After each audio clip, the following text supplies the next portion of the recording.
Jiang Mingyue met her demise while attempting to save another, only to awaken as a widow in ancient times, burdened with the care of her young children and facing the looming specter of war.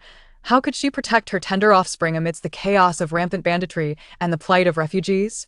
Fear not, for I possess a farming sign-in system. Ding. Sign-in successful. Received 100 pounds of rice. Newbie gift package. Reward, a trial space. Side quest completed. Reward, a strength pill. Main quest completed. Reward, a spiritual spring space. She initially believed she had merely extended her life, yet upon opening her eyes again, she found herself embroiled in a series of misfortunes. Home raids? Exile? Border farming? Each time she opened her eyes, she faced a different reality. Rural farming, primitive life, and now, marriage alliances amidst the wilds. When would it end? Farming is one thing, but why must she contend with such a tumultuous beginning? Chapter 1. Borrowing a corpse to return to life. When Jiang Mingyue regained consciousness, her gaze fell upon a wooden gravestone and a mound of earth, momentarily leaving her in shock as a torrent of foreign memories surged into her mind. After a brief moment of bewilderment, she comprehended that this individual also bore her name, Jiang Mingyue, aged 23, whose husband Li Hao had been conscripted to the front lines a year prior. Just yesterday, a villager, who had suffered a grievous injury, returned from the border with the news of her husband's death in battle 3 months prior. The original owner of this body was heartbroken, but without a body to bury, she could only erect a symbolic grave. Overwhelmed by grief, Jiang's head rested against the gravestone when Jiang Mingyue arrived. Was this a case of borrowing a corpse to return to life? Jiang Mingyue stood in a daze, realizing she must have perished in the explosion of a truck. The immense force of the blast, coupled with her proximity while saving others, surely meant her demise was inevitable. Yet, why did she possess not only the memories of this woman's past, but also the events leading up to her own death? It felt as though she had inherited the opportunity of rebirth from another. "Mother, my little brother seems to have a fever. His forehead is burning." A frail voice called from behind her. Jiang Mingyue turned hastily, noting a slight girl half-holding, half-supporting an even smaller boy, who bore flushed cheeks and half-closed eyes. This was the original owner's pair of children. The eldest daughter, Li Man, affectionately known as Mingyue, aged 7 but only a meter tall and frail, her oversized eyes accentuated by her too short clothing, patched in several places. The younger son, Li Yuping, nicknamed Ping'an, was 3 years old and appeared slightly plump, though his clothes were ill-fitting, not too small but rather oversized, suggesting they were hand-me-downs. The original owner's garments were similarly faded and patched, and at that moment, all 3 wore white mourning bands, with the original owners had adorned with a white flower. With little time for reflection on becoming a mother before marriage, Jiang Mingyue swiftly gathered Ping'an into her arms, checking his pulse with one hand. After a moment of relief, she noted that his fever was merely a result of external factors and had only just begun.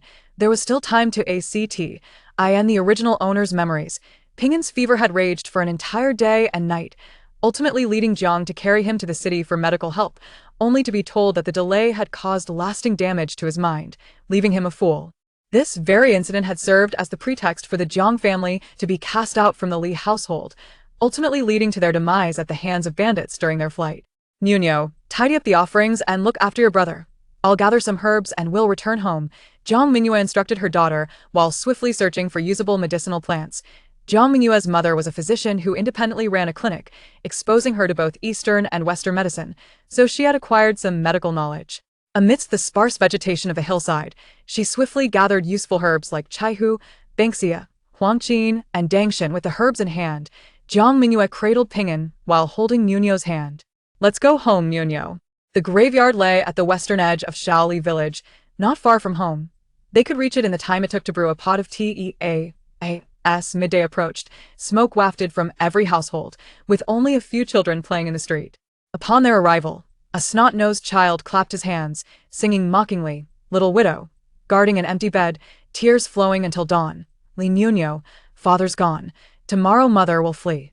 The child's song abruptly halted under Jiang Mingyue's fierce gaze, as if choked in his throat, too frightened to continue. Yet, Jiang Mingyue felt no compunction about intimidating a child, and her glare sent the impudent boy scampering home. Mingyue, seemingly having been bullied by that child before, tugged at Jiang Mingyue's hand and whispered, "Mother, Yuanbao often says father won't return, blaming you for it. I argued with him, and he hit me." Jiang Mingyue took a deep breath, regretting only giving the boy a stern look earlier. Softening her expression, she replied gently, Nuno, if he says that again, just call for me, and I'll help you teach him a lesson. Those who speak ill deserve a good scolding. Okay. Nuno nodded eagerly, her large eyes curving into crescents, prompting Jiang Mingyue to affectionately pat her head. The original owner's husband hailed from a moderately prosperous family in the village, possessing only 2 brick houses, built by Li Hao's mother and old man Li in their time. The remaining east and west wing rooms were mere mud and stone constructions with thatched roofs, yet the family had more space than others, allowing their sons, daughters-in-law, and daughters to live separately, unlike other families where siblings and sisters-in-law were crammed into one room, merely pulling a curtain for privacy. At this midday hour, smoke curled from the neighboring homes, but the Li household displayed no sign of life. As Jiang Mingyue entered the wooden courtyard, cradling Ping'an and guiding Nuno, a sharp voice rang out. Second sister-in-law, why have you returned so late? Your brother is dead. No amount of crying will bring him back. If you don't prepare a meal soon, you'll starve mother to death. Jiang Mingyue's sister-in-law, Li Baozhu, the daughter of Li Hao's stepmother, emerged from the main room, her tone laced with dissatisfaction. The 2 brick houses housed old man Li and Wang, while one half had been partitioned for Li Baozhu's room and the other served as the common dining and meeting area. The fact that Li Baozhu occupied one of the only brick houses indicated her favored status. The original owner's sister-in-law, Zhang, also emerged from the east wing, holding a child and softly saying, Sister-in-law, your elder brother had another headache last night. I cared for him, but I'm feeling unwell myself, and the child has been fussy, so I must trouble you with the kitchen duties. Wonderful. The entire family awaited Jiang Mingyue's return from the grave to prepare their meal. The original owner had tolerated this, but Jiang Mingyue could not abide by it. However, she said nothing and simply carried her child into the kitchen. Li Baozhu struck a fist against the cotton, and without uttering a word, she turned and returned to the main house, engaged in some unknown task. Zhang, on the other hand, blissfully retreated indoors, euphemistically claiming to be nurturing her health. The kitchen, though referred to as such, was rather diminutive in size. In Jiang Mingyue's eyes, it resembled a modest shed encircled by walls, with merely a door to justify its designation as a room. Within, several earthen jars of varying sizes were stationed, the largest being a water jar, towering to the height of Jiang Mingyue's waist and approximately 1 meter in diameter, currently filled to half its capacity with water. The smaller jars reached only to her thighs and possessed a width comparable to her arm, designated for storing grains, alongside an array of jars containing various pickled vegetables. Jiang Mingyue lifted the lid of the rice jar, discovering one vessel containing corn, only half full, while another housed several bags of rice and coarsely ground beans of assorted varieties on the floor. A basket was filled with an assortment of fresh vegetables. It was early summer, just before the Dragon Boat Festival, yet the vegetable garden was already abundant. With greens, alleviating the need to subsist solely on pickled and wild vegetables. Adjacent to these were some thatch and firewood, accompanied by 2 pots, one large and one small, both made of iron, a testament to the fact that this era was not overly primitive. Jiang Mingyue's gaze shifted toward the locked cabinet, which contained oil, a scant amount of flour, millet, and eggs, the key of which perpetually dangled from Wang's belt.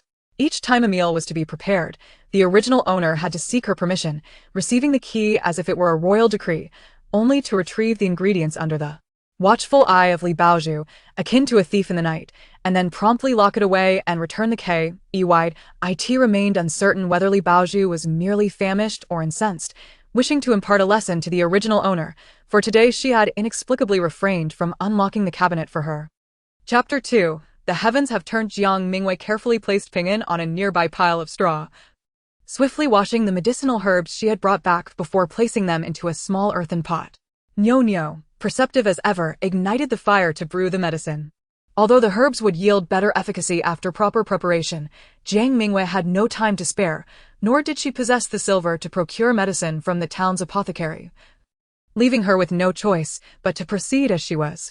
Observing Nuno skillfully tending to the pot, occasionally fanning the flames, Jiang Mingyue began performing gentle acupressure on Ping'an. To facilitate the massage, she seized the axe used for chopping firewood and struck the cabinet door twice, splitting it open. She then extracted some soybean oil and dripped a few drops onto Ping'an's body. Nuno, taken aback by this display, stared in astonishment. Mother? Jiang Mingyue offered a soothing smile. Mother is helping your brother. Nuno, somewhat understanding yet still puzzled, nodded and returned to brewing the medicine. Jiang Mingyue proceeded to massage Ping'an's ring finger, applying her thumb in a steady motion from the base to the tip for 200 repetitions. She then focused on the inner side of his forearm, massaging from the wrist to the elbow 200 times, followed by the outer side of the forearm from the elbow to the wrist for 100 times. Finally, she loosened Ping'an's clothing and massaged from the dazhui point down to the tailbone for another 200 repetitions. The entire process spanned the duration of 2 tea brews, during which Ping'an began to perspire lightly and the medicine Nyonyo was preparing came to a boil. Jiang Mingyue reduced the fire to a gentle simmer and rummaged through the treasures inside the split cabinet. She procured a small bag of golden millet, weighing approximately 5 to 6 pounds, a small bag of fine flour, around 3 to 4 pounds, and about 10 pounds of coarse flour with bran. Additionally, there was a small jar of lard, half a pound of soybean oil, half a jar of salt, and a dozen eggs. Jiang Mingyue retained 3 eggs, washing the remaining 10 before placing them into a larger pot filled with water, instructing Nyonyo, boil the water. Next, she retrieved a wooden basin and poured the entirety of the fine flour into it, adding a pinch of salt and water to quickly knead the mixture. Under her vigorous efforts, the dough soon transformed into a smooth consistency. She then produced a cutting board and a rolling pin, rolling the dough into thin sheets, deftly slicing it into delicate, white noodles. In a smaller pot, she heated oil, using 2 generous spoonfuls of soybean oil that made Nyonyo's eyes widen in disbelief. Typically, when cooking, only a few drops were used, and some households only managed to coat the bottom of the pan with oil on a cloth. Yet today, Mother had poured in 2 full spoonfuls. Was she out of her mind? However, the aroma of sizzling oil was undeniably enticing, and she couldn't help but glance at the larger pot boiling the eggs, swallowing hard in anticipation. Unbeknownst to Nyonyo, had it not been for the consideration of the children's weak stomachs, already ravaged by hunger, Jiang Mingyue might have poured in even more oil. Once the oil was hot, Jiang Mingyue tossed in the chopped green onions, the marriage of the onions and oil releasing a fragrant bouquet that permeated the small kitchen. To save time, she ladled hot water from the pot boiling the eggs into the oil pan, then cracked in the 3 remaining eggs. Once they began to set, she added a handful of the freshly cut noodles. Cooking over a wood fire, the noodles and poached eggs danced in the bubbling oil, while Jiang Mingyue sprinkled in the chopped bok choy and a pinch of salt, stirring it all together into a mouth-watering delight. A large bowl and 2 smaller bowls of noodles were placed on the countertop. As Jiang Mingyue quickly devoured her bowl, she urged Nyonyo, "Eat while it's hot. Then feed your brother, and give him his medicine. Regardless of what happens outside, you need not come out. Just finish your meal and take care of your brother." Nyonyo seemed to sense something amiss, fear creeping into her as she tugged at Jiang Mingyue's sleeve. "Mother, let us give the noodles and eggs to Grandma and Aunt. We cannot eat them, or we will be punished." However, with so many eggs, the little girl felt helpless, tears of fear welling in her large eyes. Jiang Mingyue placed the noodles back on the counter, squatted down and embraced Nyonyo, gently patting her frail back. Looking into her worried, frightened eyes, she solemnly promised, "Nyonyo, Mother has a secret I've never shared with you. Your grandfather and uncle are hunters, skilled in their craft. Mother also possesses such skills. I endured for your father, but now that he is gone, I only have you and Ping'an. I will not allow you to suffer any longer. I will ensure you are well-fed, warm, and live a joyful life." "Really?" The little girl's eyes sparkled with hope. "Will Mother shoot wild chickens and hunt wild boars like Uncle?" "Yes," Jiang Mingyue confirmed with a nod. "Mother is even more formidable than Uncle. I have hunted a gray wolf before." "Wow, Mother is amazing!" The little girl gazed at Jiang Mingyue with admiration. Jiang Mingyue felt a sense of accomplishment in captivating the child's imagination and couldn't help but raise her chin with pride, handing a bowl of noodles to Nyonyo, urging, "Hurry and eat. Once you're done, feed your brother. And then Mother will take you both to live a good life." The little girl immediately began to eat heartily, the delicious flavors causing her to squint with delight. With her mouth full, she inquired, "Mother, what are you busy with?" Jiang Mingyue ate quickly, having already consumed half a bowl of noodles, and was about to respond when a sharp voice rang out from the doorway. "You 2 little miscreants dare to steal food. Goodness, is there no law anymore? Mother, that little vixen has devoured your noodles and eggs."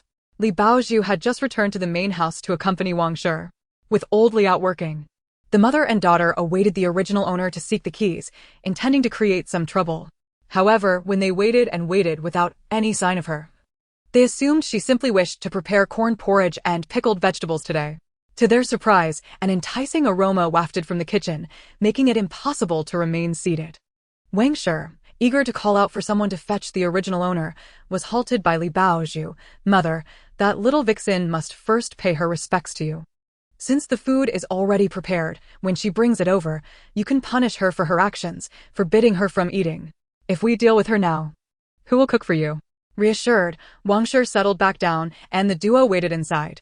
Yet as the delicious scent intensified, Wang Shi's growling stomach could no longer bear the weight.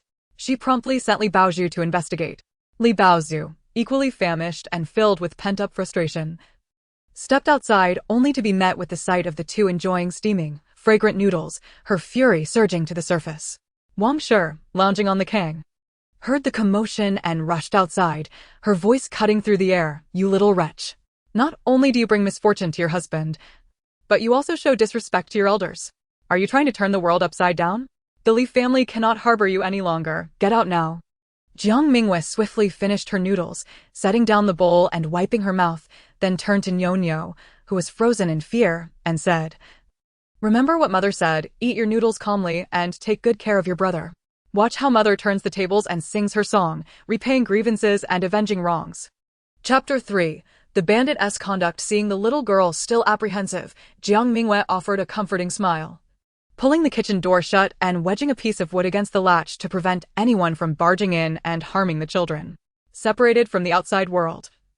Nyonyo felt a pang of anxiety, neglecting her own meal as she scooped the noodles to feed Ping'an. Ping'an, having cooled down somewhat, stirred at the enticing aroma of food, his eyes fluttering open in a daze. Before he could fully comprehend what was before him, his little mouth was already chewing and swallowing the noodles. Meanwhile, the courtyard could only be described as chaotic. Jiang Mingyue had just turned around when she came face to face with the approaching Wang clan member. At that moment, the latter, with claws outstretched, lunged to grab her hair, while nearby, Li Baozhu was ready to assist by scratching at her face. How could Jiang Mingyue allow them to have their way? With a swift kick and a sweeping leg strike, she sent the two deranged women crashing to the ground. Her fierce demeanor frightened Zhang clan member, who had just peeked in to watch the commotion, causing her to lean weakly against the doorframe, her mouth opening and closing as she emitted only the faintest of squeaks. "De Lang, your sister-in-law has gone mad. Come out and see." Jiang Mingyue paid her no heed. Grabbing a firewood stick, she unleashed a relentless barrage of blows upon the fallen Li Baozhu. Half of the torment the original owner had endured could be attributed to her instigation and assistance. Without her meddling, the original owner would not have suffered so greatly. Li Baozhu had never been touched a day in her life, and she could not bear such treatment. She began to scream in terror. "You shameless wretch! How dare you hit me? Have you lost your mind? Ah, it hurts. Just wait until my father returns. He will throw you out. No, he will sell you off, toss you into a ravine to become someone's wife, serving a whole family of brothers. You little harlot." Li Baozhu seemed to be beside herself with rage, unleashing a tirade of curses even as she was being struck. Jiang Mingyue believed that villains perish by their own verbosity.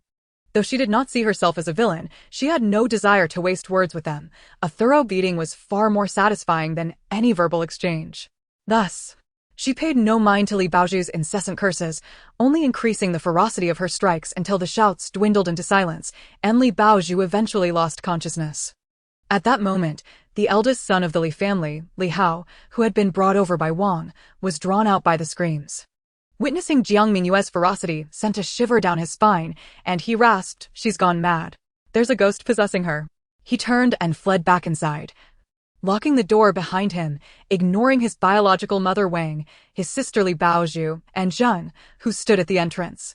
Jiang Mingyue, possessing some martial prowess, was not a weakling. Her years of labor in the fields endowed her with considerable strength. Wang was sent flying 2 meters by Jiang Mingyue's kick, utterly taken aback. Gasping for breath, her face turning purple, she could only watch in horror as her precious daughter was rendered unconscious. The sight of her son's cowardice made her blood boil, and she glared at Jiang Mingyue with venomous intent, as if she wished to tear a piece of flesh from her. Jiang Mingyue regarded her with a cold, indifferent gaze and coolly inquired, "Where have you hidden the silver and provisions from the conscription order?" Despite being drafted into the military, the government issued a conscription order, which included a settlement fee and quarterly allowances. Although these were often siphoned away, some funds were nonetheless distributed. The conscription order stipulated a provision of 10 guan of silver and 2.5 stones of grain. This increase in benefits was a temporary measure due to the turmoil of war, though only 40% actually reached the intended recipients.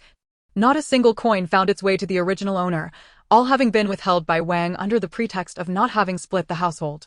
Wang, unyielding as ever, spat venomously, "You little demon, dreaming of money? Keep dreaming."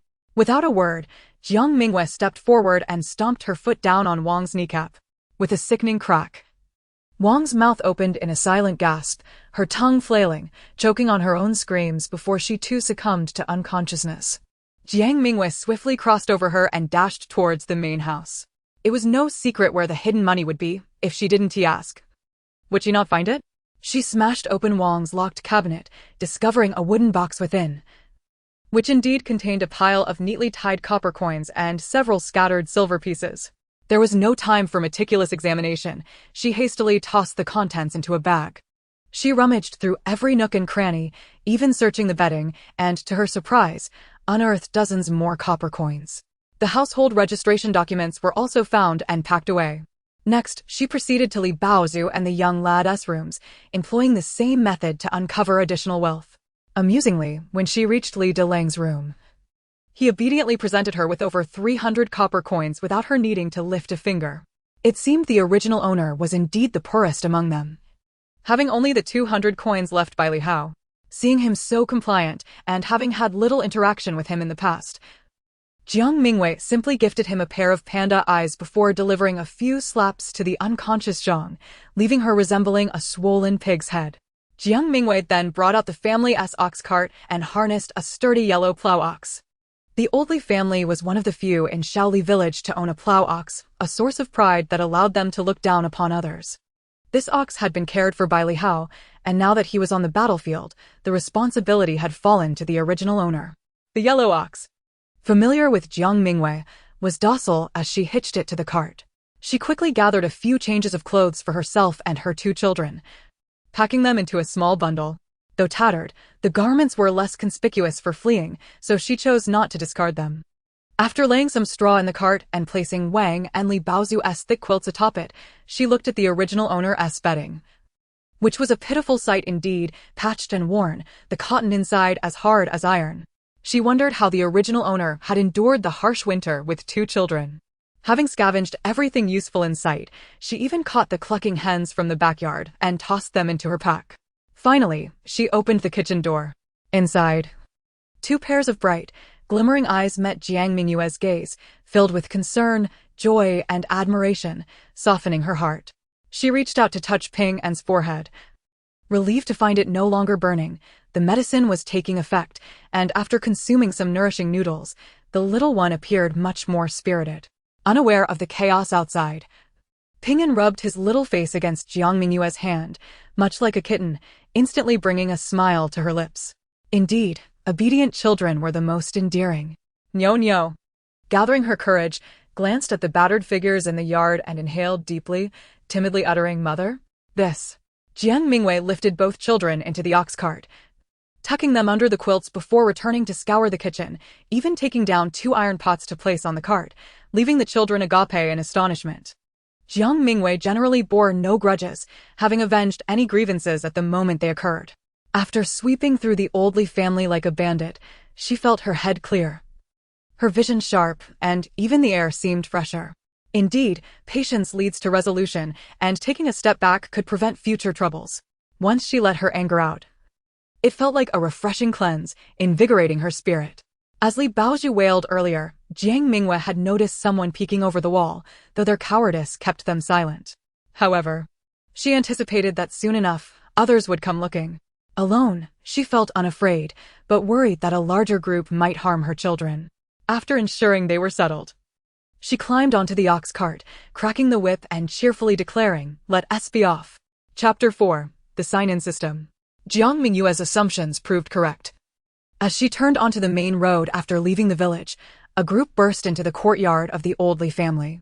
The village head and several elders exchanged glances, Their fury ignited after hearing Li Delang and Zhang's lamentations.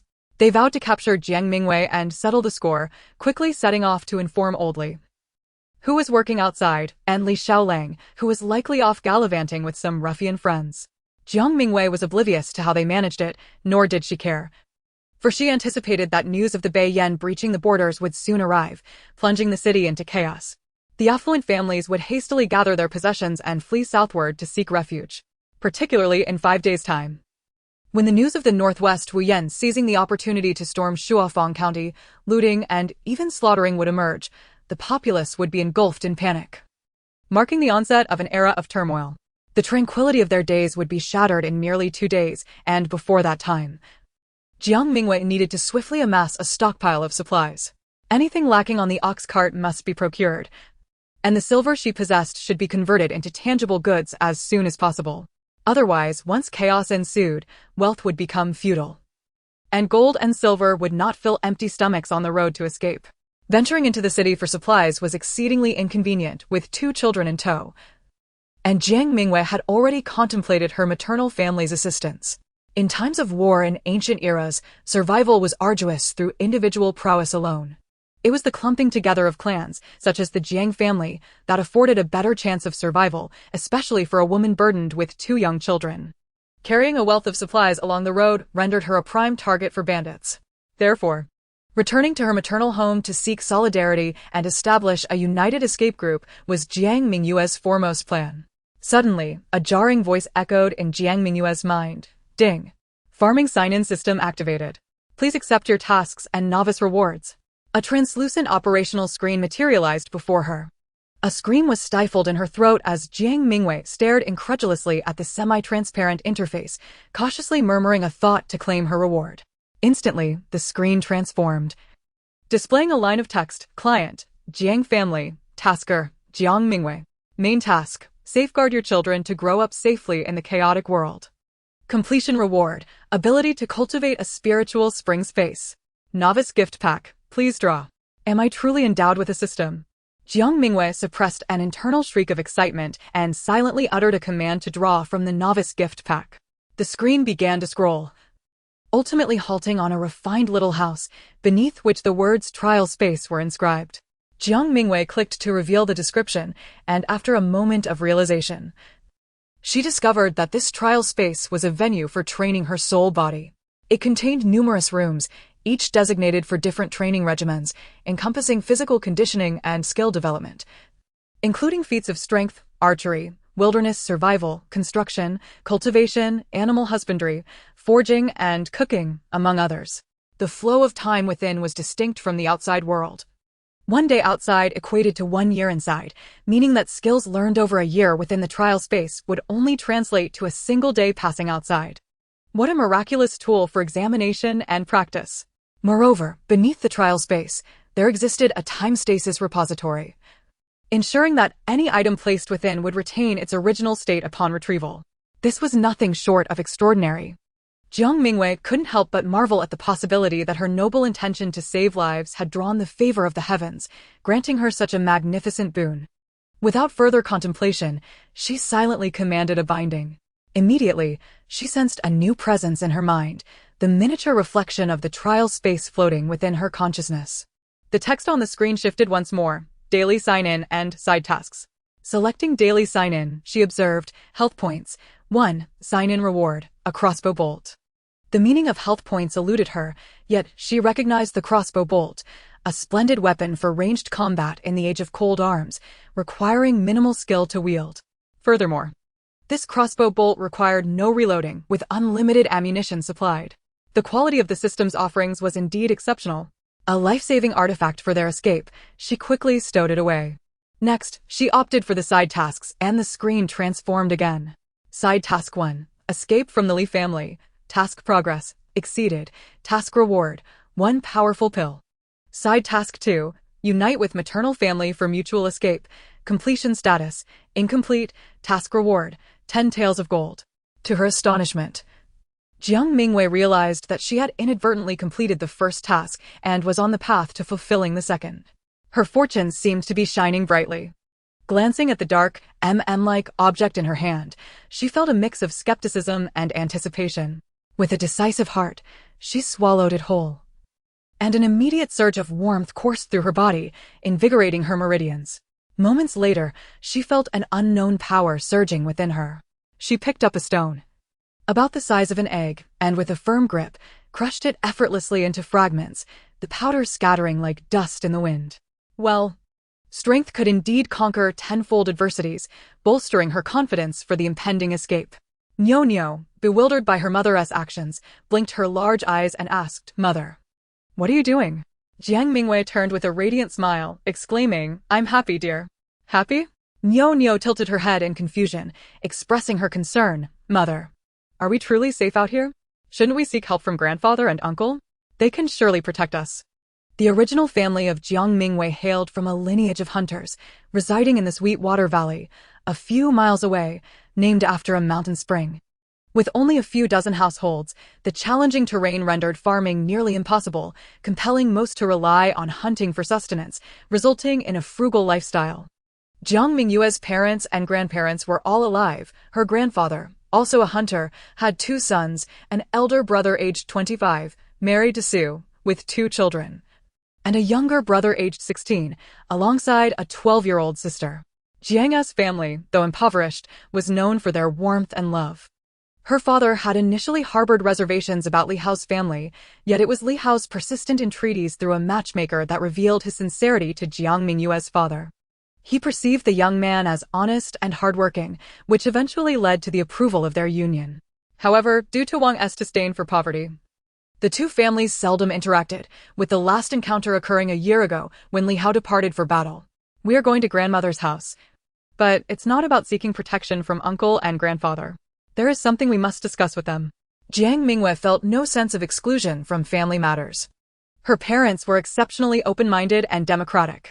Thus, seeing Mingyue with her wide, worried eyes, Jiang Mingyue patiently explained, "Mingyue, Uncle Li not only brought news of your father's demise, but also privately informed me that Beiyan has already breached the border, and they are likely to advance upon us soon. Moreover, the Northwest Wuyan will seize the opportunity to invade as well. This world is on the brink of chaos. We can no longer remain in Shaoli village. Just imagine, if the enemy approaches, what fate awaits us." Mingyue had never experienced war and was unaware of its true nature. But she had seen the terrifying soldiers who came to conscript her father and thought them akin to man-eating demons. She had also heard tales of the brutality of the Wuyan people, rumored to drink blood and devour flesh, and the impending threat sent shivers down her spine. Chapter 5. The First Meeting with Maternal Relatives. Even if we evade the enemy and manage to escape, traveling alongside your grandparents, given their biases, what do you think we might encounter? Once we run out of food and money, who do you believe will be the first to suffer? Who will be the first to be abandoned?" Jiang Mingyue did not possess the intent to frighten the children. Rather, she merely wished for the 2 youngsters, particularly the older Mingyue, to swiftly recognize the harshness of reality, thereby alleviating any lingering concerns for the Laoli family that might cause her to drift away from her. Mingyue seemed to instantly foresee her future predicament. With the haunting cries of Xiaohua, sold due to the overwhelming number of children in her family and their consequent hunger, echoing in her ears, this 7-year-old child's face turned ashen, and she fragmentedly uttered, "Mother, I do not wish to be sold." At that moment, Jiang Mingyue realized that the child had been excessively frightened. She immediately enveloped Mingyue in her embrace, wiping away the tears that had begun to cascade down her cheeks with one hand while gently patting her back with the other, soothingly saying, "Mingyue need not fear. For mother is here, no one can sell you. Do not worry, mother will protect you, safeguard you and Pinyin, ensuring you are not sold." Pinyin, startled by his sister's tears, pursed his lips and was on the verge of crying as well. Jiang Mingyue, quick to act, pulled him into her arms. Fortunately, the 3 of them were quite slender, and Jiang Mingyue, possessing ample strength, was able to accommodate them all in the small space of the ox cart. Pinyin stretched out his tiny hand, helping Mingyue wipe her tears while exclaiming, "Sister, you are shedding golden beads, how embarrassing." Under Jiang Mingyue's comforting words, Mingyue gradually calmed down, feeling a bit bashful due to Pingyin's actions, and eventually broke into a smile. Jiang Mingyue playfully tapped her little nose, stating thus, "Mother intends to take you both away from Shaoli village. Wherever mother goes, you shall follow. I have provisions, and you and Ping'an shall not go hungry, understood? I understand, Nyonyo replied loudly, nodding in agreement. Nyonyo will always be with mother. And Ping'an chimed in, twisting his body. Ping'an will also always be with mother and sister. We shall remain together forever. Jiang Mingyue held the two children tightly, for the first time feeling the weight of responsibility and purpose in this world. At that moment, it was April, and the wheat fields were brimming with plump ears, nearing the harvest in about half a month. Despite the spring drought, the farmers toiled tirelessly to irrigate the crops, which thrived remarkably well. Alas, they were not blessed with a peaceful year, as soon they would be left to wither and be forsaken in the fields due to the ravages of war. Tianshui Valley lay northeast of Shaoli village, less than 20 miles away. Even at a leisurely pace, the ox could traverse the distance in less than 2 hours, though the increasingly rugged mountain paths slowed their progress slightly. As Jiang Mingyue drove the ox cart closer to the village, the sound of barking dogs erupted from the vicinity of the Jiang family home. A sleek, golden dog dashed out from the wooden gate, recognizing Jiang Mingyue and refraining from aggression, instead barking excitedly at the ox. Big Huang! Do not bark! Big Huang! Who is coming? Jiang Mingyue's voice harmonized with that of a young man, who soon emerged, a tall, lean boy clad in coarse linen, grinning broadly as he shouted into the courtyard, "Mother! My sister has returned." "Who?" A woman's voice responded, tinged with disbelief, followed closely by a middle-aged woman with a yellowed complexion and graying hair stepping out of the courtyard. A younger woman hurried out behind her, perhaps too hastily, still clutching a ladle, while a sprightly young girl accompanied her, bringing along 2 small children. Eldest sister. Second sister. Aunt. The voices of the family intertwined. "Yu." A hearty male voice interjected, belonging to Jiang Mingyue's elder brother, who wore an apron stained with a hint of blood. Jiang Mingyue greeted each family member with a smile, and the overwhelming welcome from her family left her with a favorable first impression of the Jiang household. Nyonyo, perceptively addressing her grandmother, uncles, and aunts, while Ping'an, still feeling shy, hid behind Nyonyo. "Oh dear," Jiang's mother exclaimed, overwhelmed with joy.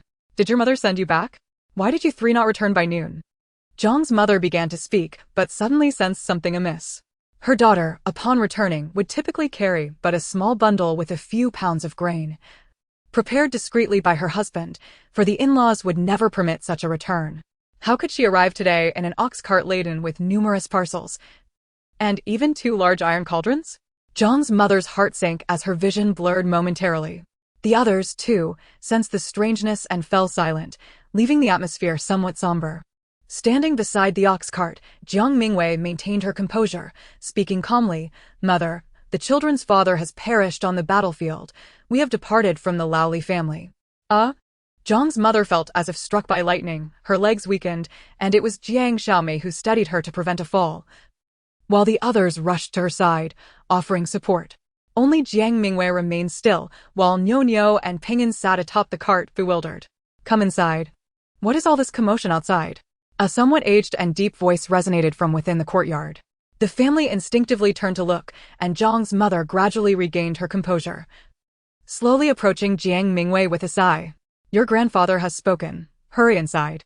Do not keep your father waiting." With that, she shot a glare at Jiang Xiaodi. "You blockhead, your sister has traveled a long way. Surely you can help her bring the cart inside?"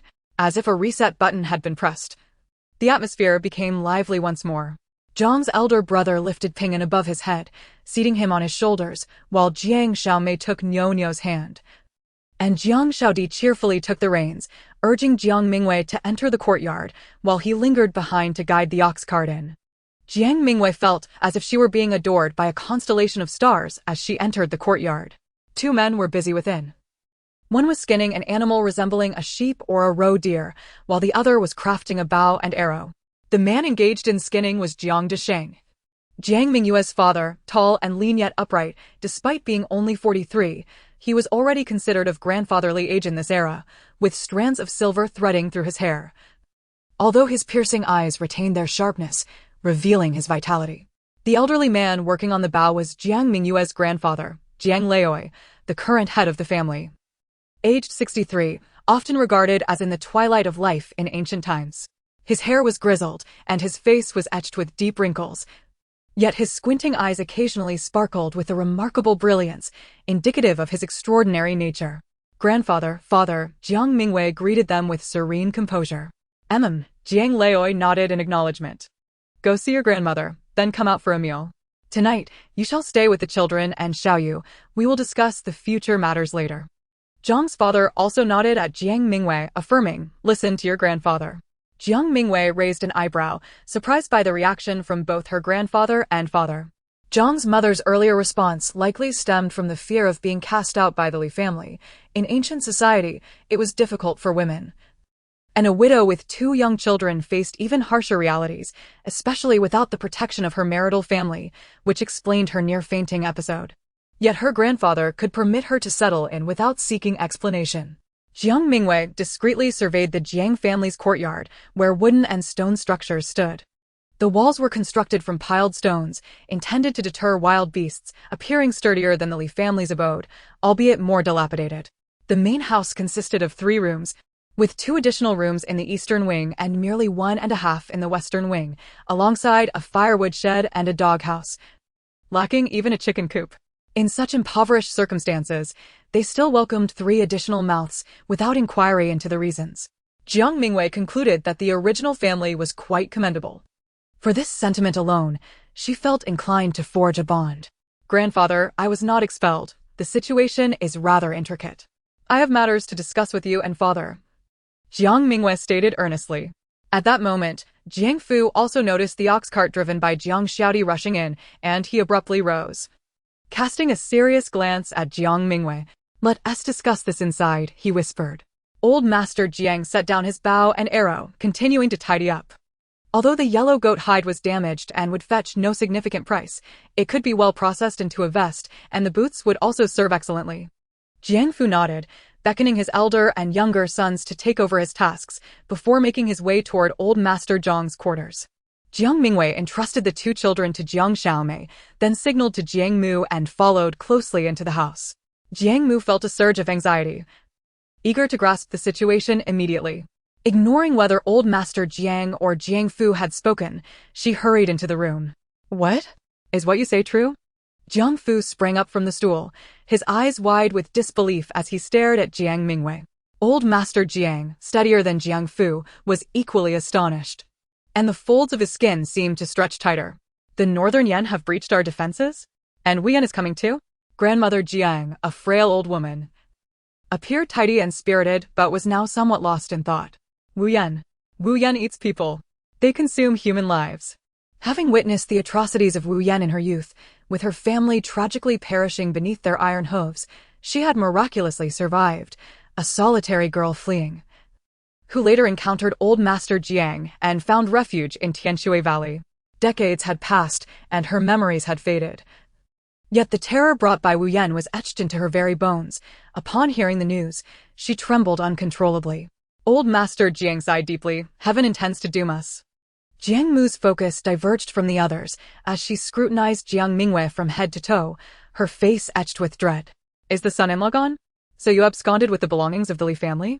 She continued, fortunately, your father-in-law and the other men were not present, otherwise, you would not have fared so well. Are you uninjured? Truly no issues? What will become of you 3 lonely women moving forward? Jiang Mingyue shook her head with a smile, soothingly patting Jiang Mu, then turned gravely to the others lost in thought. By the latest, news of the Northern Yan breaching the gates will reach the city the day after tomorrow, and there will be a mass exodus. It's possible that some may already be privy to this information, though discreetly, so we have only tomorrow to prepare. Prepare for what? Jiang Mu asked, momentarily bewildered. Prepare supplies and flee south, Jiang Mingyue declared with conviction. South? Jiang Mu gasped, while Grandmother Jiang remained in stunned silence, and Jiang Fu and Old Master Jiang fell into contemplation. At this juncture, no one was inclined to question how Jiang Mingyue had fallen out with the Li family. The sole focus was on safeguarding the lives of the family amidst the encroaching flames of war. Indeed, we must head south. Jiang Mingyue commenced an analysis of the pros and cons. The news of the border breach was being suppressed, and thus, the common folk remained oblivious. However, It was likely that certain dignitaries in the city had already received the tidings and were covertly making arrangements. Father and elder brother can venture into the city to procure supplies while also validating the accuracy of my news. But we must hasten, for the northern Yen are formidable. Once the border towns fall, a mere Fengzhou cannot satiate their needs. By the latest, the news will leak out the day after tomorrow. And when chaos ensues in the north with refugees rampant, our escape will become exceedingly arduous, she urged. Father, what is your view? Jiang Fu sought Old Master Zhang's counsel. Old Master Jiang sighed deeply. While leaving our homeland is challenging, survival supersedes all else. When one's life is lost, everything else follows. Moreover, this Tianshui Valley is merely where your mother and I sought refuge during our own flight. It is not our true homeland. He concluded, let us heed Mingyue's counsel. Tonight we will pack our belongings and prepare. In the late hours, you, Qing'an, and Qingning shall set off for the city. With such significant news, those influential families must have already caught wind of it. With careful observation, we shall discern their movements. Very well, Jiang Fu nodded, reflecting before adding. Should we inform others of this news? This information is yet unconfirmed. Sharing it now would only incite opposition, possibly complicating matters, Old Master Jiang mused. Under the cover of night, you should discreetly seek your brother Da Zhuang, suggesting that grain prices will rise, and invite him to join you in the city to procure provisions and ascertain the truth of the news. Once you return, we can inform the others. At least they will have a day to prepare, honoring our village ties. Agreed, Jiang Fu assented. And what about the in-laws? Jiang Mu, being a solitary girl, referred to the family of Jiang Fu's elder son as father-in-law, living some 20 miles away in Xiaomiao village. Due to the abandoned temple outside the village, the soil was barren and their living standards were only slightly better than those of Tianshui Valley, far from the affluence of Xiaoli village. Such significant news cannot go unshared. Let Qing'an make the journey tonight, extending the same invitation to the in-laws to join us in the city, where we can make further decisions. Old Master Jiang decisively concluded, then began issuing systematic orders. If the news is validated, we must set out promptly for safety, yet not too soon, for without proper documentation, accessing other jurisdictions becomes problematic. Moreover, if questioned about how we acquired this information, it may lead to further troubles. Unless chaos erupts in places like Xiaoshui and Hezhong, leading to a sea of refugees, we can then blend in unnoticed. Therefore, our belongings must be streamlined.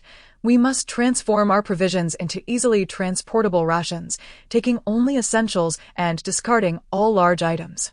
Once the information spreads, we must follow the first wave of esteemed merchants and nobles departing the city for relative safety. Dear wife, how much silver do we have left? Let us gather it all and see what we can procure.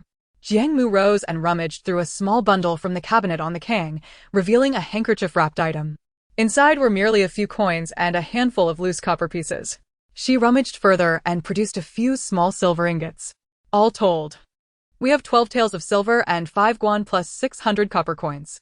For a family of 3 in Xiaoli village, annual expenses barely amounted to 1 or 2 taels of silver. Life in Tianshui Valley was even more frugal, compounded by the fact that Old Master Jiang had escaped here with nothing, so having 17 taels was quite commendable. Yet Old Master Jiang rose and soon returned with a worn box. Upon seeing it, Grandmother Jiang gasped, head of the family. Old Master Jiang sighed.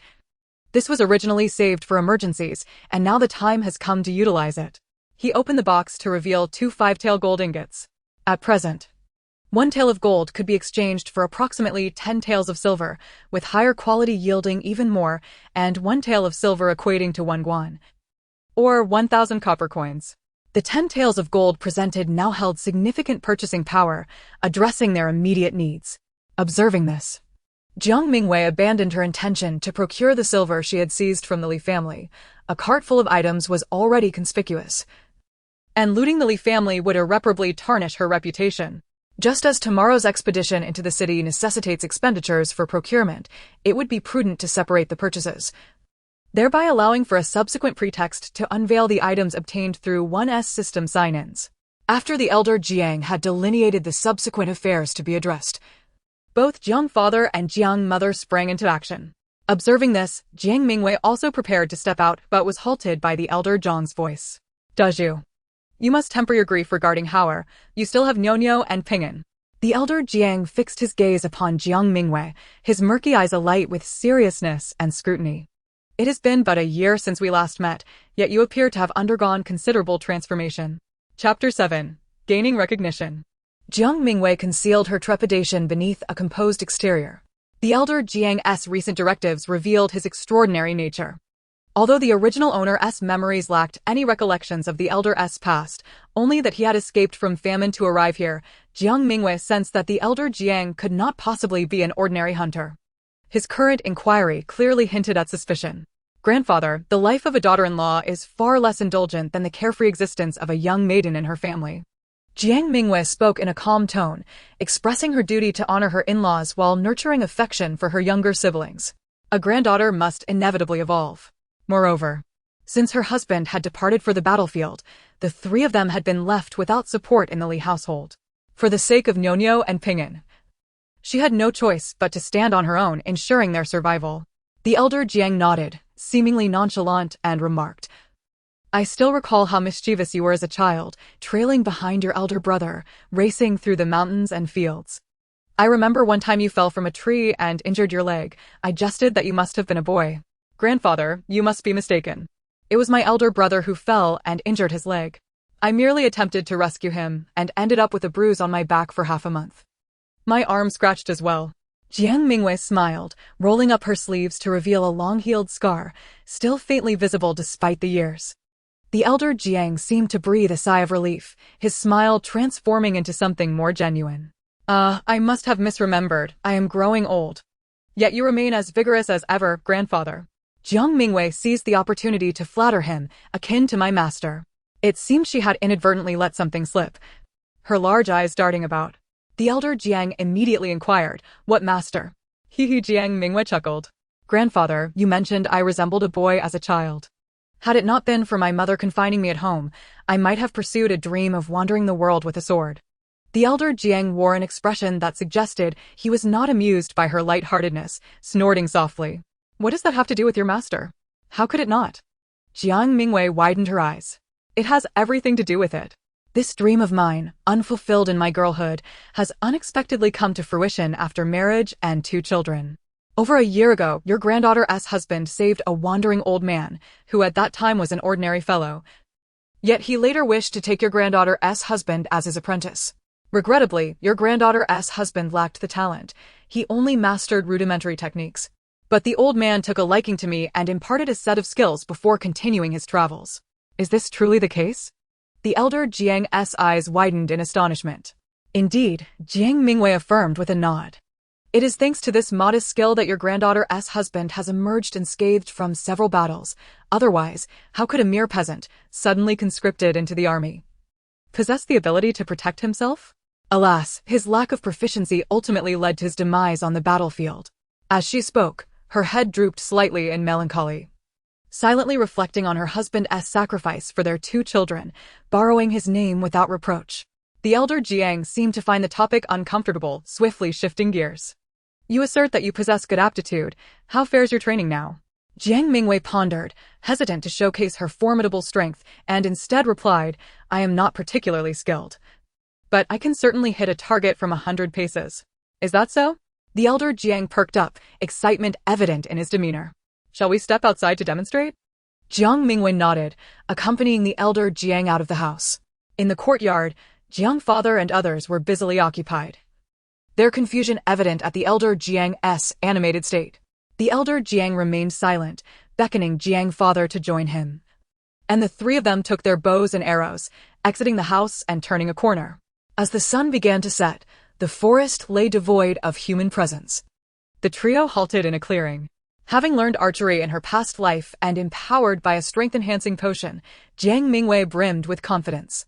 She examined the bow, noting its lightness, which likely limited its range. Suddenly, she drew back the bowstring effortlessly, releasing an arrow that soared with a sharp whistle. In the distance, something fell in the grass, lifeless and without a chance to evade. The loyal dog, donghua, dashed forward, returning after a time with a wild chicken clamped in its jaws. The chicken bore the marks of the arrow's passage, having been pierced through and embedded into the hard earth, a testament to Jiang Mingyue's remarkable strength. Jiang father stood agape, astonished at his daughter's newfound prowess, while the elder Jiang nearly wept for joy. As he examined the arrowhead, he mused, if only you had a heavier bow, with such strength and skill, you could dominate the battlefield. Alas, what a pity! Jiang Mingyue smiled subtly, choosing not to inquire about the elder's lament. She had successfully navigated the elder Jiang's scrutiny, paving the way for smoother endeavors ahead. The three returned, with the elder Jiang explaining to Jiang father while Jiang Mingyue interjected with exaggerated embellishments, leaving Jiang father bewildered, as though he barely recognized his daughter. Upon their return to the courtyard, Jiang mother and the others had prepared the evening meal, awaiting the trio's arrival. The table was set with corn porridge, multi-grain pancakes, a dish of cold wild vegetables, a plate of stir-fried pickled vegetables, and a pot of clear stewed goat meat. The goat meat, freshly skinned and cut, was likely a gesture of Jiang Mingyue's return or perhaps a precaution due to their impending escape, thus spared from being sold or preserved, and served directly at the table. Before cooking, Jiang Mingyue had not had the opportunity to procure ingredients from the ox cart for Jiang's eldest sister-in-law, and none had dared to rummage through, leaving their meal rather simple save for the pot of meat. Jiang Mingyue contemplated briefly before turning back to retrieve some boiled eggs from midday, contributing to the meal. Jiang mother, however, insisted on pushing her away, ultimately surrendering after a round of complaints about her extravagance for cooking so many eggs at once. Jiang Mingyue merely smiled, refraining from rebuttal. With only 12 eggs and 13 mouths to feed, she distributed one to each, abstaining for herself. Just as she settled down, several eggs were promptly offered back to her. "Mother, you eat," Nyonyo softly urged. Ping'an, now recovered and in good spirits, chimed in, "Mother, take mine." "Daju, your mother doesn't care for eggs. You eat instead." Jiang mother interjected. "Sister, you should eat. Elder sister here." Even the greedy tiger, unable to restrain himself, reluctantly raised an egg towards Jiang Mingyue, signaling for her to partake. The scent of home-cooked meals, the essence of human warmth, enveloped her heart. In that moment, Jiang Mingyue felt an overwhelming warmth within. The unease of her arrival in this world, the apprehension from the elder Zhang's probing, and the trepidation of the uncertain path ahead, all her negative emotions seemed to dissolve in the comforting presence of these simple eggs, leaving behind only smiles and gratitude. Rejecting the affections of the crowd, Jiang Mingyue, with a flourish akin to a magician, produced an egg from her belongings, signaling that she too possessed one. Only then did the others, feeling justified, reclaim their eggs. However, a few adults refrained from consuming theirs, tacitly reserving them for the children's breakfast the following day. In light of this understanding, Jiang Mingyue's lack of action regarding the egg did not appear out of place. She exhaled subtly, for the egg had been hastily scavenged from a basket meant for hens and was, in fact, raw. Chapter 8. Preparations for flight eggs were a rare source of nutrition. The Jiang family did not keep chickens, making such delicacies hard to come by. In the Li household, only the set of twins and the eldest brother's children enjoyed the privilege of eggs, while Nyonyo and Ping'an were left wanting. Once, Nyonyo had picked up an eggshell and roasted it over the fire to consume the remnants of egg white, only to be scolded harshly by Li Baozhu, resulting in Nyonyo being punished with a night without food. Huzi and Yada also seldom tasted eggs, their occasional finds limited to bird and wild chicken eggs. Thus, the enticing aroma of boiled eggs made them eat cautiously, ultimately savoring every last bit of egg white clinging to the shell before turning to the mutton. Nyonyo and Ping'an, possessing delicate stomachs, were not permitted to partake in the meat. Jiang Mingyue crushed the egg, mixing it into their porridge, complemented with a touch of cold vegetable dish for their meal. Though merely 3 years old, Ping'an was already adept at feeding himself, a bowl of medicine conveniently resting beside him for after his meal. The Jiang family, while hunters, rarely feasted upon meat due to the scarcity of game, even when caught. The prey was often sold in town for silver to procure essentials like grain, oil, and cloth. Today, they had the rare fortune of a pot of stew. And despite the absence of spices save for salt and ginger, everyone relished their meal with great satisfaction.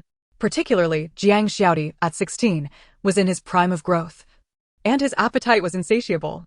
Usually undernourished, he was now free to indulge, consuming 4 bowls of rice and 5 flatbreads, truly a voracious youth, leaving Jiang Mingyue somewhat alarmed. After the meal, the family resumed their bustling activities. Having witnessed Jiang Mingyue's skills, the elder Jiang was now more inclined to trust her words. Though they had yet to enter the city for confirmation, he had already begun to believe in their prospects. Thus, they swiftly organized essential items for their journey, excluding bedding. The women prepared provisions, with Jiang Mingyue deciding to convert half of the remaining mutton into jerky and the other half into preserved meat for their travels. The limited amount of flour was mixed with coarse grain flour to create dry cakes with minimal moisture for easy preservation, while some was set aside to be fermented and steamed into flatbreads. Jiang Mingyue contributed the grains she had scavenged from the Li household to the production of these supplies. Her culinary prowess was remarkable, inspiring awe in Jiang Mingyue and Jiang Desa, as the kitchen gradually transformed into her domain, with others assisting her. Flour was placed in a cool pan, gently stirred over low heat until it turned a light golden hue. Then sesame seeds scavenged from the Li household were added and toasted until fragrant, before cooling and being stored in small jars. It was a convenient, nutritious dish for children and the elderly, requiring only hot water to prepare and could be sweetened with a touch of sugar for enhanced flavor. Due to the limitations of available ingredients, Jiang Mingyue could only prepare the simplest version of fried noodles, also known as oil tea noodles. Ideally, crushed peanuts, red dates, and dried fruits could have been added for a richer taste. Next, she spread the mixture of soaked and ground various grains and beans into the pan to create pancakes, which were low in moisture and easy to store. Unfortunately, pancakes were not a local specialty and suitable cooking tools were lacking. Ideally, a griddle would serve best, but here they had only an iron pan. Fortunately, Jiang Mingyue was quite skilled in the kitchen, adeptly producing pancakes of even thickness even with the iron pan. The mingling aromas of grains and beans wafted through the air, enticing Jiang Xiaodi, who was busy tidying up, to glance over in curiosity. The mutton had been cleaned and cut, allowing Jiang Mingyue to place the strips in a wooden basin, adding minced garlic, ginger, and Jiang Mu's homemade bean paste, along with a crumbled dried chili pepper. This world resembled the Song dynasty of Huaxia, yet possessed certain ingredients not available during that time, such as chili, potatoes, and carrots, while sweet potatoes, tomatoes, and corn were absent. Jiang Mingyue resolved to be discreet with the items acquired through her subsequent sign-ins, ensuring nothing incongruous with the era was revealed, and only introducing these items gradually at opportune moments. She added the last remnants of white wine to eliminate the meat's odor before beginning the marination process. As she did so, she also tended to the remaining mutton. A single yellow goat yielded roughly 20 pounds of meat. After one meal and some marinated strips, little remained, but offal still lay in wait. The cleaned sheep's stomach, intestines, heart, liver, lungs, along with the head and trotters, were placed in a pot, brought to a boil over high heat, and then simmered gently with only green onions, ginger, Sichuan pepper, and salt, creating an aroma that was utterly tantalizing. Once the offal was cooked, it was removed to cool, then sliced or shredded for storage in a cool place. When served, it could be briefly immersed in hot broth, supplemented with some of the reserved cooking liquid, garnished with chopped green onions and cilantro, and accompanied by dry flatbreads, an exquisite breakfast. Due to preservation challenges, the plan was to consume the offal within the next 2 days. After preparing the cooked offal, the marinated meat strips were ready. Oil was heated in a pan, and the meat strips were briefly fried before being removed. A bit of oil remained in the pan, which was used to saute the chili, Sichuan pepper, green onions, and ginger before reintroducing the fried meat strips and stirring until dry. Finally, sesame seeds were sprinkled on top, resulting in a fragrant and spicy jerky. Considering the children's tastes, the chili was used sparingly, yet its aroma drew everyone in. Jiang Mingyue offered pieces of the meat strips for everyone to taste, eliciting a chorus of praise. Only Jiang Mingyue, while eating, muttered about the extravagance of her child wasting oil. Jiang Mingyue simply smiled, pretending not to hear, and continued her preparations. She was meticulous, striving to create as many delectable and easily stored dishes as possible from the ingredients available to the Jiang family. Even the clean bones were collected after being roasted for use in soups during their journey. The entire household of the Jiang family was bustling with activity well into the early hours of the night, with torches illuminating the yard. Fortunately, the residents of Sweetwater Valley were dispersed, preventing any neighbors from peering in. However, the enticing aromas and bright lights drew the attention of 2 nearby families, who whispered curiously about the Jiang family's late-night culinary endeavors, awakening appetites that made it hard to sleep. As the night wore on, the family finally concluded their labors and retreated to their rooms to seize some rest. Jiang Fu had already visited Uncle Dazhuang to finalize their plans for entering the city, reminding everyone to bring extra money. Jiang Dage prepared to set off early to visit his father-in-law, with the two groups intending to meet directly in the city. That night, some tossed and turned, unable to find sleep. Others dreamt of delectable dishes. Their appetites stirred, while a few found solace and drifted into deep slumber. A myriad of emotions swirled within, and ultimately, the night came to an end. Before dawn, the adults began to rise. If the rumors of impending war held any truth, this would be their last peaceful day before fleeing, and there was much to prepare. Jiang Dage had already departed for his father-in-law's house, leaving Jiang Fu, Jiang Mingyue, Jiang Xiaodi, Uncle Dazhuang, and Dazhuang's son, Lu Tianming, as the ones to venture into the city. Uncle Dazhuang and Father Jiang can be considered brothers who grew up together, sharing a bond stronger than blood. With their parents long deceased, Dazhuang married a woman named Wang, but due to complications during childbirth, they were blessed with only one son, who is of the same age as brother Jiang. Lu Tianming, on the other hand, wed Feng and fathered 3 children, the eldest daughter, aged 7, a son of 5, and their youngest son, who has just turned 1. Uncle Dazhuang is a hearty and perceptive man. Upon seeing Jiang Mingyue return home, he inquires not about the reasons, but rather laughs jovially around a yellow ox. This is a splendid treasure indeed. With it, we need not fear how much land we must plow. Even during our journey to the city, we shall have no worries about transporting our grain. Lu Tianming and brother Jiang, having grown up together, and thus also familiar with Jiang Mingyue, now find themselves constrained by age. Their camaraderie tempered into quiet smiles instead of playful banter. The 5 of them set off, driving the ox cart beneath the stars and through the dewy grass, preparing for their flight. Chapter 9. Into the city for supplies. Chengguan County is merely an ordinary small county under the jurisdiction of the northern Summer Shuizhou Guanhe Prefecture, encompassing over 200 villages and a dozen small towns. The county town is laid out with straight roads in all directions, and the architecture is quite orderly. The eastern and southern sections are affluent areas, while the northern part is populated by commoners, and the western side is primarily commercial. Jiang Mingyue and her companions entered through the western gate, quickly arriving at the lively and bustling district.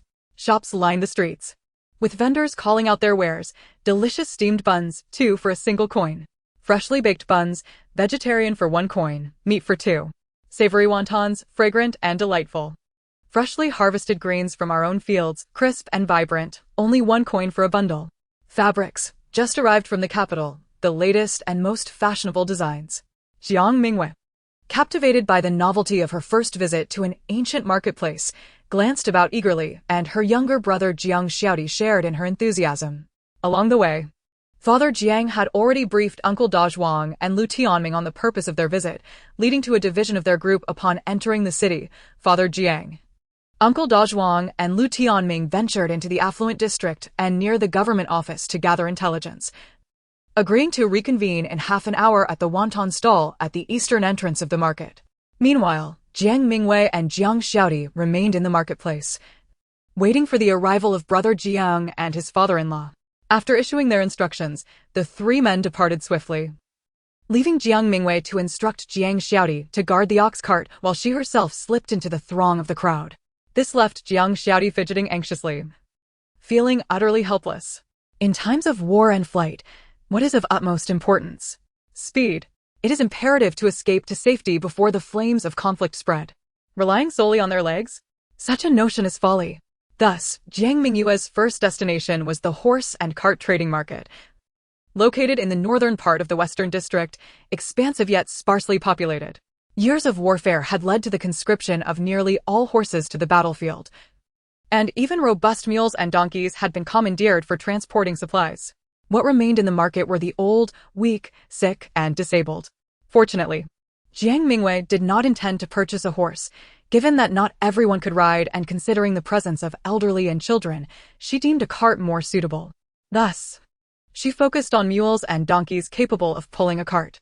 Donkeys, being less strong than horses and mules, are known for their temperamental nature. They can easily refuse to cooperate and kick if displeased, making them less than ideal. Yet, in such a small place as Chongguan, the conditions allowed for little better.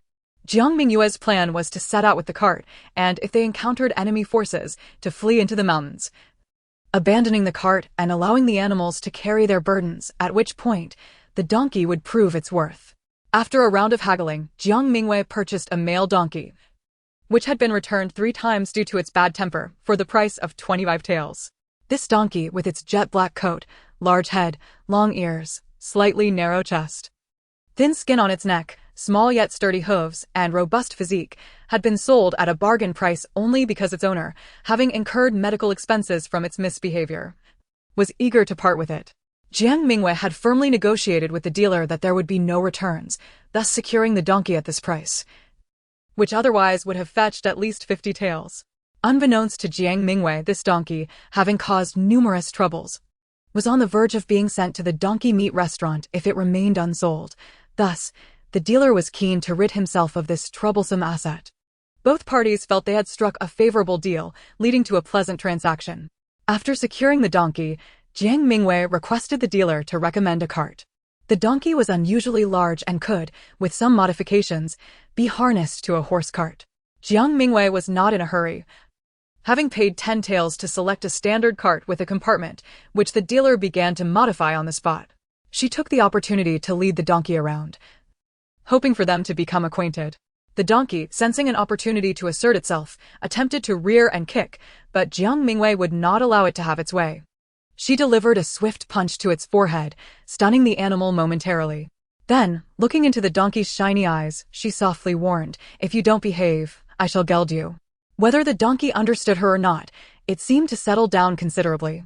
Satisfied, Jiang Mingyue patted its fur and scratched its belly, then offered it a few pieces of candy. The donkey immediately began to munch eagerly, even nuzzling Jiang Mingyue's arm with its head. Whether it was the sweetness of the candy that won it over or Jiang Mingyue's intimidating threat that subdued it, the combination of coercion and reward proved quite effective. By the time the dealer completed the cart modifications and called Jiang Mingyue over, the donkey was remarkably docile beside her, drawing the curious glances of several nearby vendors who remarked on the apparent bond between the donkey and Jiang Mingyue. Indeed, a connection, she mused. Though perhaps it was a troublesome bond. With a household numbering 13, including the elderly and children, they could barely accommodate everyone with just one donkey cart and one ox cart. Ideally, they would need another vehicle. However, the expense of even one cart was staggering, and Jiang Mingyue could only concoct a flimsy excuse to justify the purchase. Acquiring a second cart would surely raise suspicions. Thus, she resolved to wait for Father Zhang's return to see if she could persuade him to acquire another cart. Having made up her mind, Jiang Mingyue intended to begin her shopping alone, ensuring that the specific items purchased would remain a secret from the others, which would allow for plausible deniability when revealing them later on the journey. Before departing, she affectionately patted the donkey's head, saying, "Since you enjoy candy so much, I shall call you Little Candy. If you pull the cart well, I will treat you to sweets every day." The donkey seemed to possess a degree of understanding, bobbing its head up and down in response, nudging its snout toward her palm. After feeding it a piece of candy, Jiang Mingyue chuckled. "I hope you won't be the first donkey to get cavities from indulging in sweets." With that, she leapt onto the donkey cart, gave a symbolic flick of the whip to Little Candy, and set off. Today's daily sign-in reward was a set of silver needles and a comprehensive surgical toolkit, which Jiang Mingyue stored in the stasis chamber of the trial space. Last night, she had completed side quest 2, and it appeared that despite his verbal insistence on gathering information, old Master Jiang had mentally acquiesced to the decision to head south. Thus, the reward of 10 taels of gold had been secured, enabling Jiang Mingyue to afford the donkey cart. The newly issued side quest 3 was to assemble a small team for their escape, with a reward of 100 pounds of rice. Jiang Mingyue had devised a plan in her mind, but for now, her task remained to procure supplies. It is still the month of April, and on the road to escape, one cannot avoid sleeping outdoors. Therefore, waterproof tarpaulins must be purchased. Laying one on the ground will prevent moisture and cold, and when it rains, it can be pulled up to serve as a shelter from the elements. Purchase it, one must. Furthermore, one should acquire several. While a clay pot can hold water, it is cumbersome and unsafe, hence water bags are also essential. Not only must one buy water bags, but insulated water bags should also be procured, although they are quite costly, so fewer should be bought. The gourd, which can hold both wine and water, is inexpensive and highly useful, thus one may purchase more of these. The journey will expose one to sun and wind, inevitably leading to headaches and fevers. Ginger, brown sugar. Wound medicine and medications for headaches and fevers must all be acquired. Additionally, one should not neglect to buy deworming medicine, realgar, mugwort, and antidotes for snake venom. All of these are imperative. Fire starters, flint, charcoal, hemp rope, sickles, oil paper, raincoats, oil paper umbrellas, and bathing buckets are also necessary.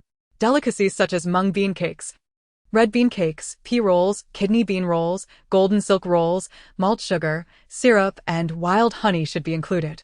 Dumplings, wontons, noodles, deep-fried dough sticks, and meat pies are essential provisions. Soy sauce, vinegar, yellow wine, coarse salt, Sichuan pepper, star anise, chili peppers, soybean oil, and lard are also required. Coarse linen, fine cotton, cotton wadding, ready-made clothing, and sturdy cloth shoes must be acquired. Jiang Mingyue, with her fragmented shopping list, spent nearly all her money, leaving her with just over 200 copper coins. Some of her purchases were left outside, while the majority were smuggled into the still warehouse. Even so, by the time Jiang Mingyue returned with the donkey cart to Jiang Xiaodi, the cart was already half full. Chapter 10. Each person lives their own life. Jiang Fu and the others had returned and were gathered together discussing something. Several bags of grain were already loaded onto the ox cart, which brought a slight sense of relief to Jiang Mingyue, as she thought that Jiang Fu and the others must have uncovered some clues. Upon seeing Jiang Mingyue approaching with the donkey cart, they were taken aback. Jiang Fu pulled her aside to inquire about the origin of her silver. Jiang Mingyue fabricated a tale, claiming it was a piece of jewelry left by Li Hao's deceased mother, which she had just pawned. Upon hearing that it was a relic from a deceased in-law, Jiang Fu naturally refrained from further questioning, and thus the matter of the donkey cart and supplies was settled without further scrutiny. "Father, have you confirmed the news?" Jiang Mingyue hastily inquired about Jiang Fu's findings. Jiang Fu glanced around cautiously and lowered his voice, stating that there seemed to be no visible changes in the county town. However, Tianming had learned that the county magistrate's family had left the town yesterday, taking several carts with them, ostensibly to visit relatives, according to eyewitnesses. The wheel tracks were deeply imprinted. "I visited the grain shop. Logically, last year was a bountiful year, so grain should not be scarce. Yet the price has risen by 20%, and the supply is limited. I felt uneasy and procured 3 stones of coarse grain. Your uncle Dazhuang visited a favored tavern, and they informed him that they no longer need to send wild game. The waiter even hinted that the owner plans to migrate south." When pieced together, "Your news seems quite plausible." Jiang Mingyue nodded, recognizing that they must prepare promptly, estimating that they would need to depart within a day or 2. Jiang Fu concurred, glancing back at the sleek black donkey, saying, "You've made a good purchase with this donkey cart. It will spare your grandparents and children some hardship on the road. Together with the ox cart, our family can carry quite a bit." With their large family, 2 carts might still be barely sufficient. Jiang Mingyue suggested, "Father, should we not purchase another donkey cart? Horse-drawn and ox carts are too expensive. A donkey would suffice." Jiang Fu shook his head, stating that 2 carts were already adequate. With so many family members, they would need to conserve their funds for expenses along the journey, as reaching the south would require spending on food and necessities.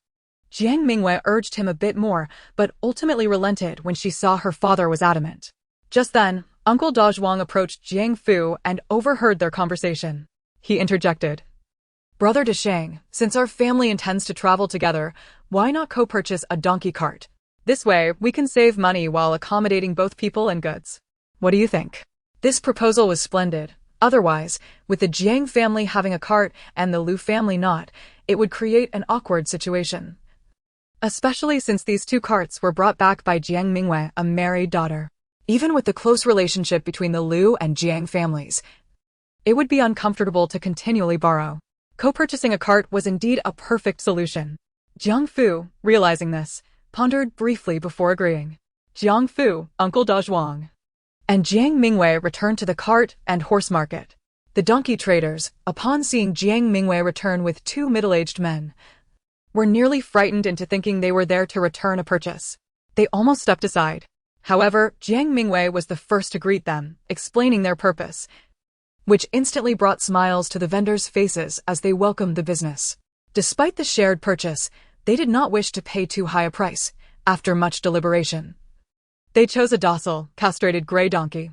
This donkey, while older than Little Candy, could still carry loads for another 2 years without issue. And since it was smaller than Little Candy, they decided against pairing it with a horse cart, opting instead for a simple flat cart. The flat cart was inexpensive, and together with the donkey, they spent only 20 taels of silver, which worked out to 10 taels per family, a significant expenditure.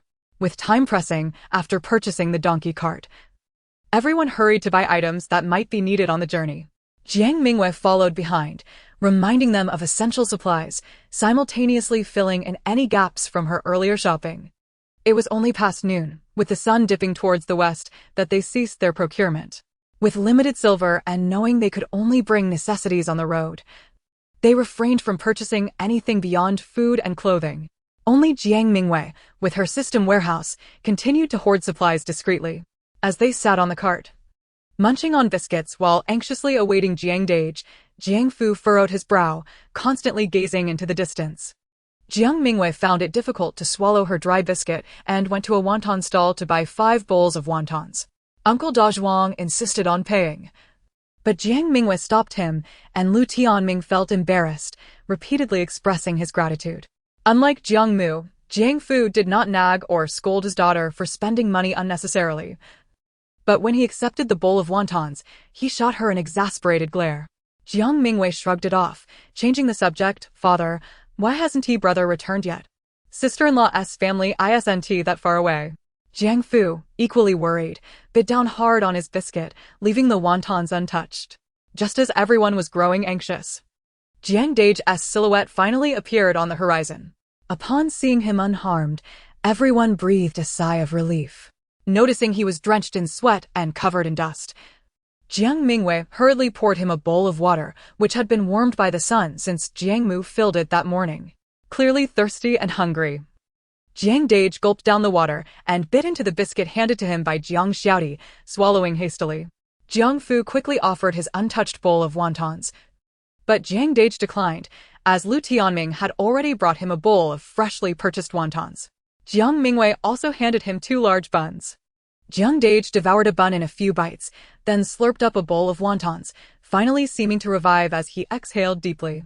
Turning to Jiang Fu, he spoke dejectedly. Father, I went to my father-in-law's house and nearly wore my tongue out. I even told him that Beiyan is about to invade.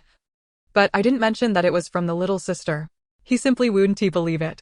He said he would rather die here than become a ghost in a foreign land, unable to return to Seoul. I then ran over 10 miles to my second aunt's house. They also didn't believe me, insisting it was impossible. Alas, I am truly. Jiang Fu placed a comforting hand on his shoulder, his tone somber. We did our best. This is their fate. Jiang Mingyue could comprehend the sentiments of the ancients. For the difficulties of transportation, the stagnation of the economy, and the impoverishment of thought rendered them unable to sever ties with their homeland. In an era marked by abysmal productivity, people could only huddle together for warmth, relying on the protection of family ancestral halls for their survival. A place far from home diminishes one's worth, while possessions from afar hold an inflated value. Forcing them to detach from their kin and venture into the unknown to seek a livelihood was indeed a perilous gamble. Given their instinct to seek profit and avoid harm, their reluctance was entirely anticipated. After all, each individual harbors their own thoughts and leads their own life. As adults, our duty is to respect the choices of others. Even with relatives and friends, we must maintain a necessary sense of boundaries. Brother Jiang had already exerted his utmost efforts. At this juncture, he could only resign himself to the situation, for it was unrealistic to compel them to embark on the journey. Yet, the mere thought of the dangers they might face in their absence, and the image of his wife weeping in the future, weighed heavily on Brother Zhang's heart, leaving him despondent and guilt-ridden. Lu Tianming pulled him onto the donkey cart to offer consolation, having shared a bond since childhood. His words often resonated more deeply with Brother Jiang than those of others. With Brother Jiang having arrived, the group promptly began their return journey. Chapter 11. The Turmoil of the Human Heart. Lu Tianming urged the donkey cart forward, carrying Brother Jiang, while Zhang's father and Uncle Dazhuang guided the ox cart. Jiang Xiaodi boarded the cart of Little Candy, eager to take the reins. Unfortunately, little Candy snapped at him, causing Jiang Xiaodi to hastily retract his hand. It was only after Jiang Mingyue's soothing words that he settled into the driver's seat. Fortunately, once on the road, little Candy moved steadily and straight, requiring no guidance from Jiang Xiaodi as they followed the ox cart ahead. Inside the cart, Jiang Mingyue was twisting a whip, which she intended to reveal as her weapon in the future, crafted from cowhide interwoven with fine steel threads. It measured nearly 3 meters in length and had cost her a significant sum. Her crossbow bolts remained her trump card, reserved for dire emergencies, as their advanced design could provoke unnecessary troubles if discovered by the wrong people. Thus, the whip served as her optimal weapon, coiled at her waist for daily use. It could be wielded with formidable force in times of crisis. Upon their return to Tianshui Valley, they were greeted by the sight of smoke rising from every household. Just as Jiang Mingyue finished twisting her whip and coiled it for storage in the cart, intending to don it upon departure. Initially, they had set out with merely an ox cart, but now they returned with 2 additional donkey carts, prompting Zhang's mother and others to emerge in curiosity. Aunt Lu, who had been anxiously awaiting news at the Jiang household, was taken aback, her mouth agape. Zhang's father and the others briefly recounted the events, leading the elderly patriarch to promptly instruct Zhang's father and the others to seek out the esteemed granduncle San in the village. They decided to keep Jiang Mingyue's message a secret, merely stating that they had gathered information about grain purchases in the city. After all, it would take the villagers of Tianshui Valley until tomorrow to confirm anything, and by then, the city might reveal more signs of the situation. Upon receiving the news, Granduncle San arrived at the Jiang household, supported by his grandson. From a distance, Jiang Mingyue observed an elderly man with graying hair, frail and hunched, nearly bending at a right angle. Without his cane, she feared he might topple over. Jiang Mingyue refrained from participating in their discussions, as Nyonyo and Ping'an, having not seen her for a day, immediately clung to her leg, crying and unwilling to let go, as if fearing she would abandon them. She had no choice but to lift them both, with Ping'an affectionately wrapping his arms around her neck, while Nyonyo, feeling a bit shy, softly remarked, "Mother, you must be tired after a long day. Please put me down." Jiang Mingyue, enchanted by her daughter's thoughtful demeanor, smiled indulgently. "I'm not tired, dear. I can carry both of you without a fuss." Upon hearing this, Nyonyo nestled her head into Jiang Mingyue's neck, beaming with joy. The trio basked in the warmth of their intimate family moment before Jiang Mingyue finally set the children down. She checked Ping'an's pulse again, having administered medicine that morning. It appeared he was now well, though his stomach remained somewhat delicate from the illness, warranting careful attention in the following days. Jiang Mingyue retrieved an oiled paper bag and called for Jiang Xiaomei, Huzi, and Yaya to join her as she unveiled the contents. Wow, how fragrant! Red bean cakes, mung bean rolls, and chestnut cakes. The crowd erupted in exclamations of delight. Jiang Mingyue motioned for silence, and Huzi, the loudest, promptly covered his mouth, his bright eyes darting between the pastries and Jiang Mingyue. Amused, she handed the oiled paper bag to Jiang Xiaomei, instructing her to share with everyone while she went to check on grandmother. With a smile, Jiang Xiaomei nodded, leading the little ones inside to distribute the treats. In the main room, Zhang's grandfather and others were engaged in discussions while grandmother Jiang rummaged through the pickled vegetable jars in the backyard. When Jiang Mingyue approached her with the soft, delectable pastries, grandmother Jiang beamed with warmth, though her expression still bore the weight of worry. Clearly not yet free from the fears and anxieties of their impending escape, Jiang Mingyue spent some time conversing with her grandmother, outlining their plans for the journey south, which seemed to ease the elders' minds slightly. After enjoying a piece of cake, grandmother Jiang finally exhibited a hint of relaxation. Bidding farewell to her grandmother, Jiang Mingyue then set about gathering wood to begin modifying the cart. The others were busy, leaving only Jiang Xiaodi, who had just finished feeding the livestock, available to lend a hand. Naturally, he was recruited, for he held great admiration for his sister and was eager to assist her. The cart pulled by Little Candy was merely a standard vehicle with a covered compartment, enough to shield against wind and rain, and furnished with benches for 3 on 3 sides. Jiang Mingyue intended to install small hidden compartments within, perfect for storing provisions and snacks, and planned to create a foldable tabletop for dining on the road, including a designated spot for a stove. Once completed, they could place a small clay stove inside, filled with charcoal, allowing them to boil water and cook meals without needing to stop during their travels, ideal for their journey. Additionally, she resolved to add a cover to both the ox cart and the flatbed cart, both to shield against the elements and to obscure the view of passers-by, thereby preventing unnecessary complications. In summation, the undertaking was quite substantial, requiring the construction of a framework, the draping of oilcloth for cover, and the crafting of compartments and a stove. The four of them worked fervently until late into the night, finishing the primary structure, though several details would need to be addressed the following day, as the light from torches was inadequate for precision work. They labored in the vacant space behind the outer house, thus avoiding drawing attention despite the bustling activity in the front yard. However, the sounds of exclamations, doubts, and objections from those in the yard reached their ears. They had no desire to engage in the discussions, knowing that their priority was to prepare for their escape with utmost urgency. Gradually, the crowd in the front yard dispersed, and Jiang Mingyue and her companions also concluded their work temporarily. Upon returning to the courtyard, they found Jiang's grandfather, father, and Uncle Dazhuang all wearing somber expressions. Brother Jiang was the first to inquire, "Grandfather, father, what did Granduncle San and the villagers say?" Jiang's father sighed. Most villagers are skeptical, with some planning to visit the city tomorrow to ascertain the truth before making a decision. Granduncle San said that those who can leave should do so. He will not impede them, but he is too old to consider leaving himself. Hearing this, Brother Jiang sighed as well, evidently reminded of his own experiences at his father-in-law's home, and fell into a contemplative silence. Grandfather Jiang rose, brushing off the dust from his garments, and resolutely declared, "Regardless of what others may say, we shall complete our preparations by tomorrow, and at the latest, set forth by dawn the day after. My old bones shall not serve as an impediment to you all."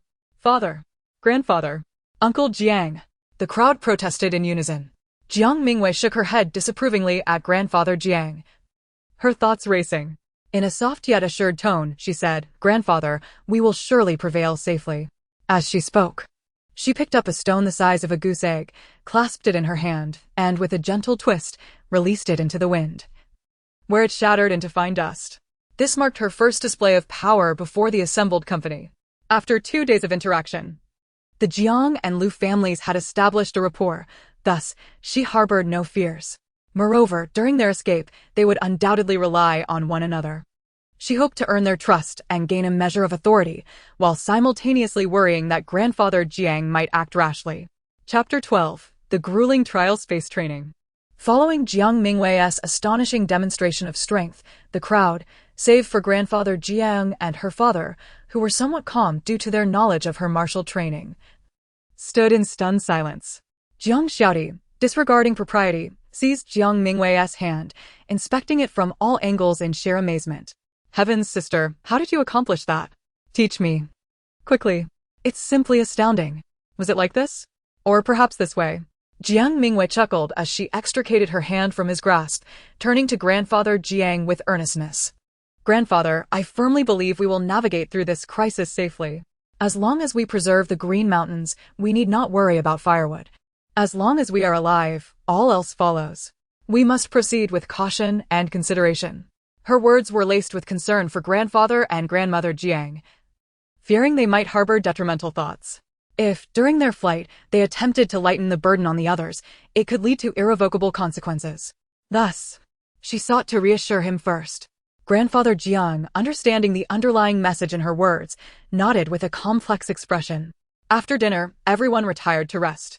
Jiang Mingyue, having missed her chance to enter the trial space the previous night, finally found an opportunity. After lulling the children to sleep, she lay down on the kang and murmured, "Enter." Instantly, her soul flashed into the trial space. Upon opening her eyes, she found herself before an ancient and ornate door, standing at the threshold of the trial space. She reached out and the door swung open silently, revealing a vast hall before her. "Ah, you've arrived?" A voice unexpectedly boomed, and a massive, furry head leaned into her view. Jiang Mingyue's pupils constricted, and in a reflexive motion, she delivered a left hook. The furry creature, however, deftly evaded the blow, immediately voicing its displeasure. "Why do you strike upon arrival?" With its rotund body, black and white fur, and large claws grasping a tender bamboo shoot, it tilted its head, gazing at Jiang Mingyue with innocent eyes. "Rolling?" Jiang Mingyue tentatively inquired, her eyes lighting up. How rude. You come in swinging and then tell me to roll? One roll is not enough. You want me to roll multiple times? The creature chomped down on the bamboo shoot, expressing dissatisfaction with a loud smack. The world is declining, and humanity has lost its virtue. Though excited, Jiang Mingyue maintained her composure and asked, Can you speak? Are you a panda? I am the Good Deeds Reap Reward system. This appearance is merely a manifestation of one of my branches. Is it not your culture's favorite creature? Why do you seem so unwelcoming? The system panda grumbled while munching on the bamboo shoot. Or do you prefer other creatures? A red-crowned crane? A crested ibis? Or perhaps a Siberian tiger? Or a polar bear? No, you're just fine as you are.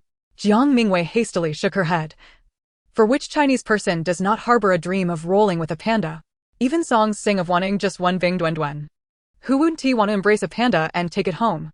She couldn't help but feel a tingling desire at the thought of having such a creature before her. The system panda, feeling scrutinized, quickly shifted the topic. Ahem. Jiang Mingyue, a 27-year-old woman from China, who met her end due to a good deed gone awry. The merit gained has activated the system. Now, you must undergo trials. Traverse time and space, fulfill the wishes of your clients, and accumulate life points to exchange for system rewards. What branch do I belong to? What must I do? Jiang Mingyue, possessing a keen ability to absorb information, swiftly inquired, prioritizing clarity on what sacrifices she would need to make rather than what rewards she might gain. You belong to the Rural Nature branch. The specific task worlds involve wilderness survival, fleeing, farming, and primitive construction, the system panda explained, chomping on the bamboo shoot with a satisfied crunch. Wilderness survival? Fleeing and farming? Primitive construction? Jiang Mingyue was utterly dumbfounded. Are you certain you are the Good Deeds Reap Reward system and not the Grateful for One's Kindness system? I assure you, the system panda nodded affirmatively. Otherwise, how could you have been resurrected to experience such a plethora of vibrant and thrilling lives? Jiang Mingyue found herself at a loss for words, offering only an awkward yet polite smile. Thank you very much. She added, I suppose all the bamboo shoots on the mountain have been claimed by you. How did you know? No matter, they will grow back in time. The system panda remarked nonchalantly. But this bamboo is indeed quite delicious. Perhaps my taste has been affected by this form? Whatever makes you happy, Jiang Mingyue replied dismissively, then inquired with renewed vigor, how does one navigate the trial space? The system panda gestured towards a control panel, guiding Jiang Mingyue. Select the skills you wish to learn, and the trial space will automatically generate training scenarios. The time flow here differs from the outside. 1 day outside equals 1 year inside. To avoid prolonging your training unduly, I suggest setting an alarm clock according to outside time. Understood, thank you. Jiang Mingyue nodded, setting an alarm for 4 hours hence. This would align perfectly with the Jiang family's waking hours, allowing her 2 months of training time.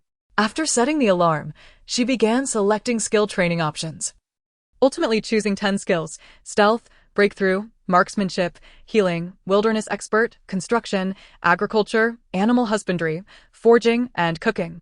The trial space swiftly generated a customized room, and with each door she opened, a different training scene unfolded. There was a martial arts arena for practicing stealth, breakthrough, and marksmanship. A medical scene equipped with a pharmacy and emergency room to hone her healing skills. A farming mode encompassing plains, mountains, rice paddies, terraced fields, and even deserts. The animal husbandry area was divided into sections for avian, terrestrial, and aquatic creatures, with the aquatic section further categorized into freshwater and saltwater. Jiang Mingyue gazed at the saltwater aquaculture options, currently grayed out, indicating future possibilities of raising whales, and felt a twinge of concern. Is this the rhythm of a giant koan that cannot fit in a single pot? What a predicament. A beautiful day begins with a nutritious breakfast? No. In the life of Jiang Mingyue, each day commences with the rhythmic clang of iron and the crackle of firewood. Indeed, you read that correctly. In her pursuit of efficiency and knowledge, she has ingeniously intertwined strength training with metalworking, while also merging agriculture, animal husbandry, culinary arts, and medicine. Furthermore, she incorporates speed drills into every conceivable training regimen. Observing the gentle yet somewhat bumbling system panda, one might easily mistake it for a relentless taskmaster. Running a kilometer in 4 minutes? Not to worry, a bit of motivation will suffice. Let us introduce a ferocious farmhouse goose, followed by a vicious household dog. And then a desert wolf, Let's see how fast you can run. Struggling to complete 500 sword swings without succumbing to fatigue? That's likely due to too much time spent seated at a desk. Why not strap sandbags to your waist, forearms, and calves, while facing a nightmarish carnivorous vine that ensnares you in a dream of being devoured? Oh, what exquisite torment. Are you frequently misjudging acupuncture points? Fear not. Allow every meridian to manifest and demonstrate its function, and you shall remember them with remarkable clarity. What? You can never forget the laughter point, the itch point, the numb point, and the tear point? And yet, do the mute point and death point not deserve your attention? Confused between carrots and coriander flowers? Worry not. Simply indulge in carrot and coriander juice for several meals, and your palate shall memorize the taste, trusting that your eyes will learn to recognize their appearances as well. Afraid to handle snakes? Yet you didn't hesitate to consume rabbit heads, lamenting how adorable bunnies are. How could one eat such a creature? I instructed you to construct a pavilion, and what is this you have made? A tomb for yourself? This system, in its current form, resembles a panda. Not a harbinger of doom. What nonsense are you spouting? Have you perhaps ingested some peculiar red mushroom with a white stem? Or are you audaciously experimenting with potions? Thinking yourself a deity of agriculture? Chapter 13. The Formation of the Escape Squad. The training ground is a veritable whirlwind of chaos, yet Jiang Mingyue, despite being thoroughly exhausted, cannot summon a single complaint. She understands that this arduous labor is the foundation upon which her future security rests. To attain prominence before others, one must endure hardships behind the scenes. Congratulations on your modest achievements. As the alarm clock sounds, Jiang Mingyue returns to the hall, where the system panda is delighting in the fresh crunch of a bamboo shoot. Thank you. Jiang Mingyue expresses her heartfelt gratitude. Though merely 2 months of training, it has been transformative for her. Her physique, honed and sculpted, exudes the grace of a powerful cheetah, brimming with explosive energy and boundless potential. Her fingertips and the palms of her hands bear the slight calluses earned from rigorous training, medals of perseverance. Her once bright and enchanting eyes now carry an air of tranquility, a testament to the confidence bestowed upon her by newfound strength, neither arrogant nor ostentatious, but rather humble and reserved. The tall trees in the woods are often subjected to the fiercest gales. Having navigated the complexities of society for several years, Jiang Mingyue is acutely aware of the adage that there are always greater talents beyond her own, and she understands the intricacies of human nature. While you may bask in the glow of your own accomplishments, the person smiling at you could be a specter of envy, their admiration tinged with jealousy. One can never truly know. Thus, she chooses to lead a life of humility while executing her tasks with fervor. Wealth and abilities are akin to undergarments. One must possess them, but need not flaunt them indiscriminately. Otherwise, one might find oneself ensnared by unseen hands, oblivious to the danger until it is too late. Often, those hands belong to individuals you least suspect. In this world, only human nature and the sun are too glaring to behold directly. Staring too long may reveal the chasms that lie beneath. Hence, the law is particularly endearing. It does not concern itself with your potential greatness, but rather confines you from descending into utter depravity. It recognizes that every individual harbors a modicum of darkness. Contemplation is permissible, but actions are not. Law serves as a safeguard for humanity, a form of enforced civility, unlike religion, which may demand humility while simultaneously instructing one on the essence of being human. It acknowledges both compassion and cruelty. Unfortunately, the world Jiang Mingyue inhabits is one of chaos, where the fabric of law is on the verge of unraveling. Hence, her best course of action is to tread carefully. If she must act, it must exert an undeniable deterrent effect, lest she provoke an even greater backlash. Upon returning to her physical form, Jiang Mingyue finds her family in a stir. After signing in, she receives 10 pounds of peanut oil, which she swiftly stores before rising to investigate the commotion outside. As she steps out, she hears distant wails of grief. Jiang Xiaodi hastens out of the courtyard to gather information and soon returns, his countenance pale. Grandfather, third uncle, Uncle Chen, and Grandma Zhang poisoned themselves last night. Their families discovered them this morning, their bodies already stiff. They are currently deliberating on the burial arrangements. With a heavy sigh, Grandfather Jiang remarks that their departure, while tragic, allows for a dignified farewell and alleviates the burdens on the younger generation, enabling them to flee more swiftly and enhance their chances of survival. The family is momentarily taken aback by the news. Jiang Fu, Regaining his composure, glances at Jiang Mingyue and then at the knowing expressions of grandfather and grandma Jiang. Exclaiming in shock, "Father, did you and mother consider this as well? Is this what you meant yesterday?" Grandfather Jiang exhales deeply, assuring them, "Rest assured. I shall not depart this world until I see you all safely settled.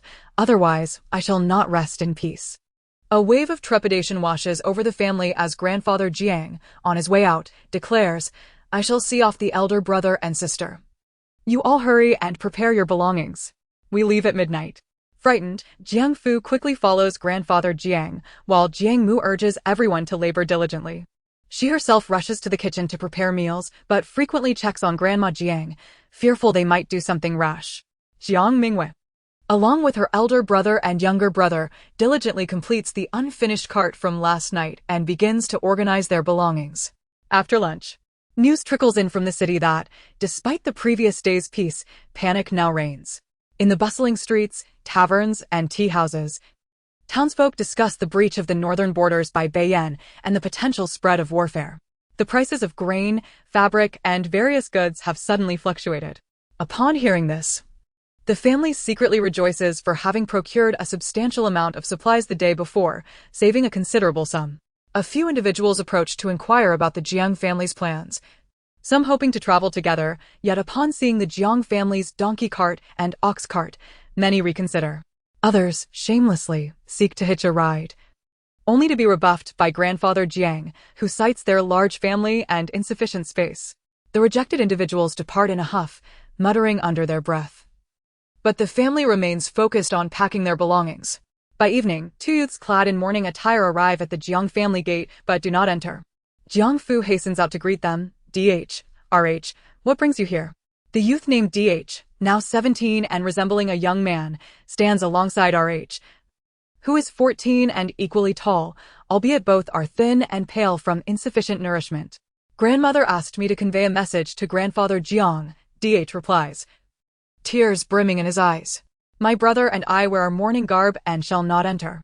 Please call for grandfather Jiang." As grandfather Jiang emerges from the house, he inquires, "What did your grandmother say?"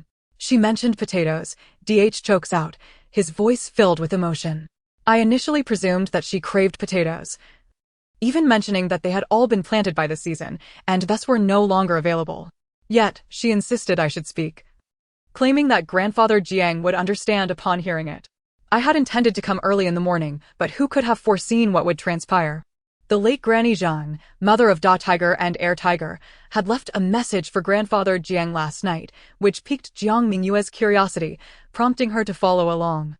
"Potatoes, potatoes," grandfather Jiang murmured twice, his gaze vacant, seemingly lost in reminiscence, before he let out a long sigh. "Indeed. When my wife and I first arrived at Tianshui Valley, the elder sister had graciously provided us with potatoes, a kindness we have not forgotten." Understanding this, Jiang Mingyue glanced at Da Tiger and Air Tiger. The fact that Granny Jiang had left such words before her passing, urging her two grandsons to seek out grandfather Jiang, must surely signify her last wishes entrusted to them. As expected, grandfather Jiang turned to Jiang Mingyue, and she nodded lightly in response. He then addressed the evidently uninformed Da Tiger and Air Tiger, instructing, "You two, return home and gather your belongings. Bring your little sister to my house tonight at the hour of the rat. We shall journey south together." It was only then that Da Tiger and Air Tiger comprehended their grandmother's heartfelt intentions, tears streaming down their faces as they knelt and bowed to grandfather Jiang before departing. While walking back, grandfather Jiang explained that the elder sister likely harbored no worries about these two boys. They were already of age and adept at hunting. However, they also had a 10-year-old sister, Zhang Xiaomei, who was a posthumous child, having lost her mother at birth and raised by the elder sister on rice soup. Although she was 10, it was said her health was frail, and the elder sister must have been concerned for her, hence her parting words. Jiang Mingyue nodded in agreement, having no objections to leaving Da Tiger and his siblings behind. In fact, she supported it wholeheartedly. Among their party, grandfather Jiang and grandmother Jiang were advanced in years, while Jiang Xiaomei, Huzai, Yaya, Niu, and Ping'an were still in their tender years. Jiang Mu and Jiang Dazhao were delicate women, leaving only Jiang Fu, Jiang Dage, and Jiang Xiaodi to confront any dangers.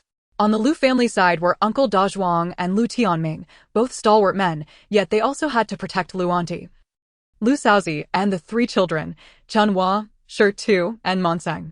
Overall, the group's combat capability was rather insufficient, thus, although Zhang Xiaomei was weak, the arrival of Da Tiger and Air Tiger would indeed prove a significant boon.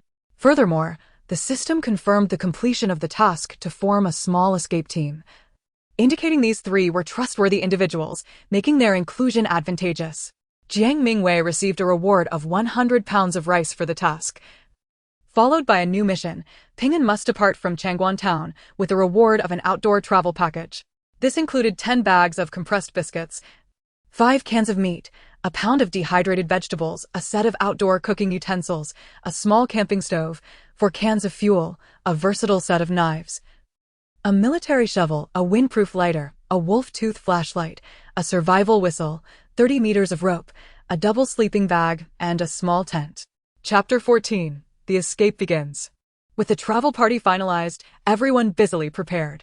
Aside from the utensils needed for dinner, everything else was loaded onto the cart. To their astonishment, what they initially thought was a bare home revealed itself to be cluttered with an abundance of belongings once they began packing for the move. Each person had items they were reluctant to part with, particularly Jiang Mingyue, who couldn't bear to discard even the pickled vegetable jar from the backyard, along with her tattered old clothes, and even insisted on taking a bundle of firewood. At this rate, not only 3 carts, but even 3 more could be filled.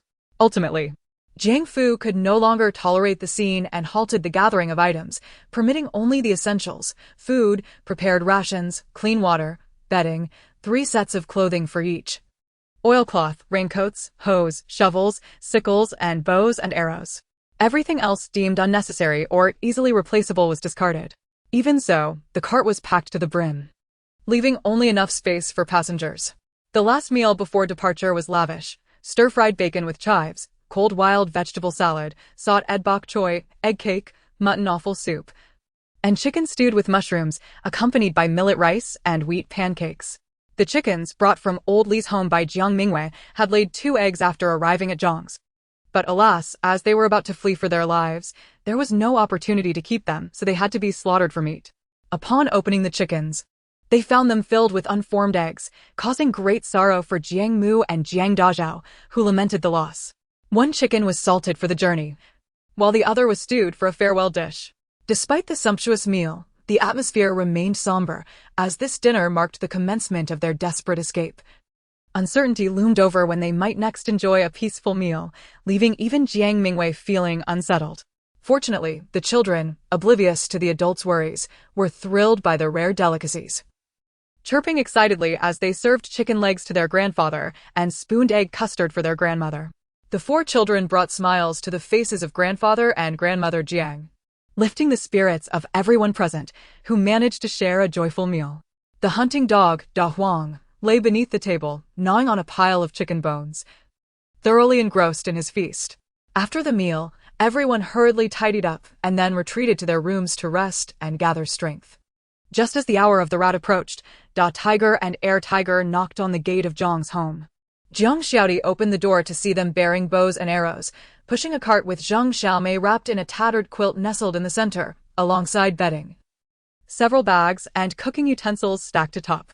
Jiang Xiaodi quickly ushered them inside, but they insisted on waiting outside. At that moment, the other members of the Jiang family rose, while the Lu family arrived with their gray donkey cart, also filled to the brim, but leaving ample space for Zhang's belongings. After a few brief greetings, they swiftly organized the loading of passengers into the carts. Grandfather Jiang, Grandmother Jiang, Jiang Mingyue, Nonyo, Ping'an, Huzai, and Yaya were all assigned to Little Candy's cart, which also held most of the food and valuables, while Jiang Fu and Jiang Xiaodi took turns driving from outside. With the inclusion of Da Tiger and his siblings, they had to consider their pace. Thus, Zhang Xiaomei was assigned to the gray donkey cart, driven by Uncle Da Zhuang and Lu Tianming, with Lu Auntie, Lu Shaozi, and the 3 children managing to squeeze in as well. Jiang Dage and Da Tiger drove the ox cart, which carried Jiang Mingyue, Jiang Dazhao, Jiang Xiaomei, and most of their belongings, including pots, pans, oil, salt, vinegar, clean water, and dry rations, with Da Tiger's cart tied to the back, where Air Tiger sat watching over it.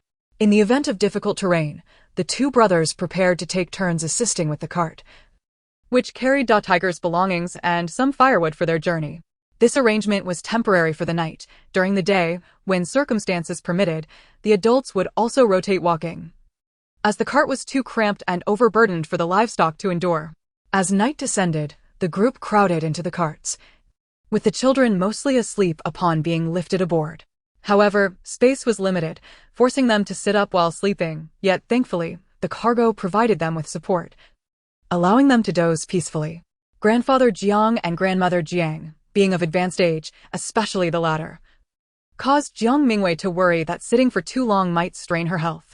Thus, she fashioned her clothing into a makeshift pillow to alleviate the burden on her back. Jiang Fu contemplated releasing Da Huang back into the wild. Otherwise, embarking on this uncertain journey south with them might spell misfortune for the dog. Should they encounter desperate, starving refugees along the way, it would be better for him to return to the forest. However, Jiang Dage and Jiang Xiaodi were reluctant to part with him, particularly Huzai and Yaya, who clung to Da Huang's neck in tears, and the dog whimpered in response. Ultimately, it was grandfather Jiang who made the decision. They would take Da Huang along, and if necessary, he could hide in the cart. Though old Master Jiang is not a native of Tianshui Valley, having resided here for over 40 years, he has developed profound feelings for the place.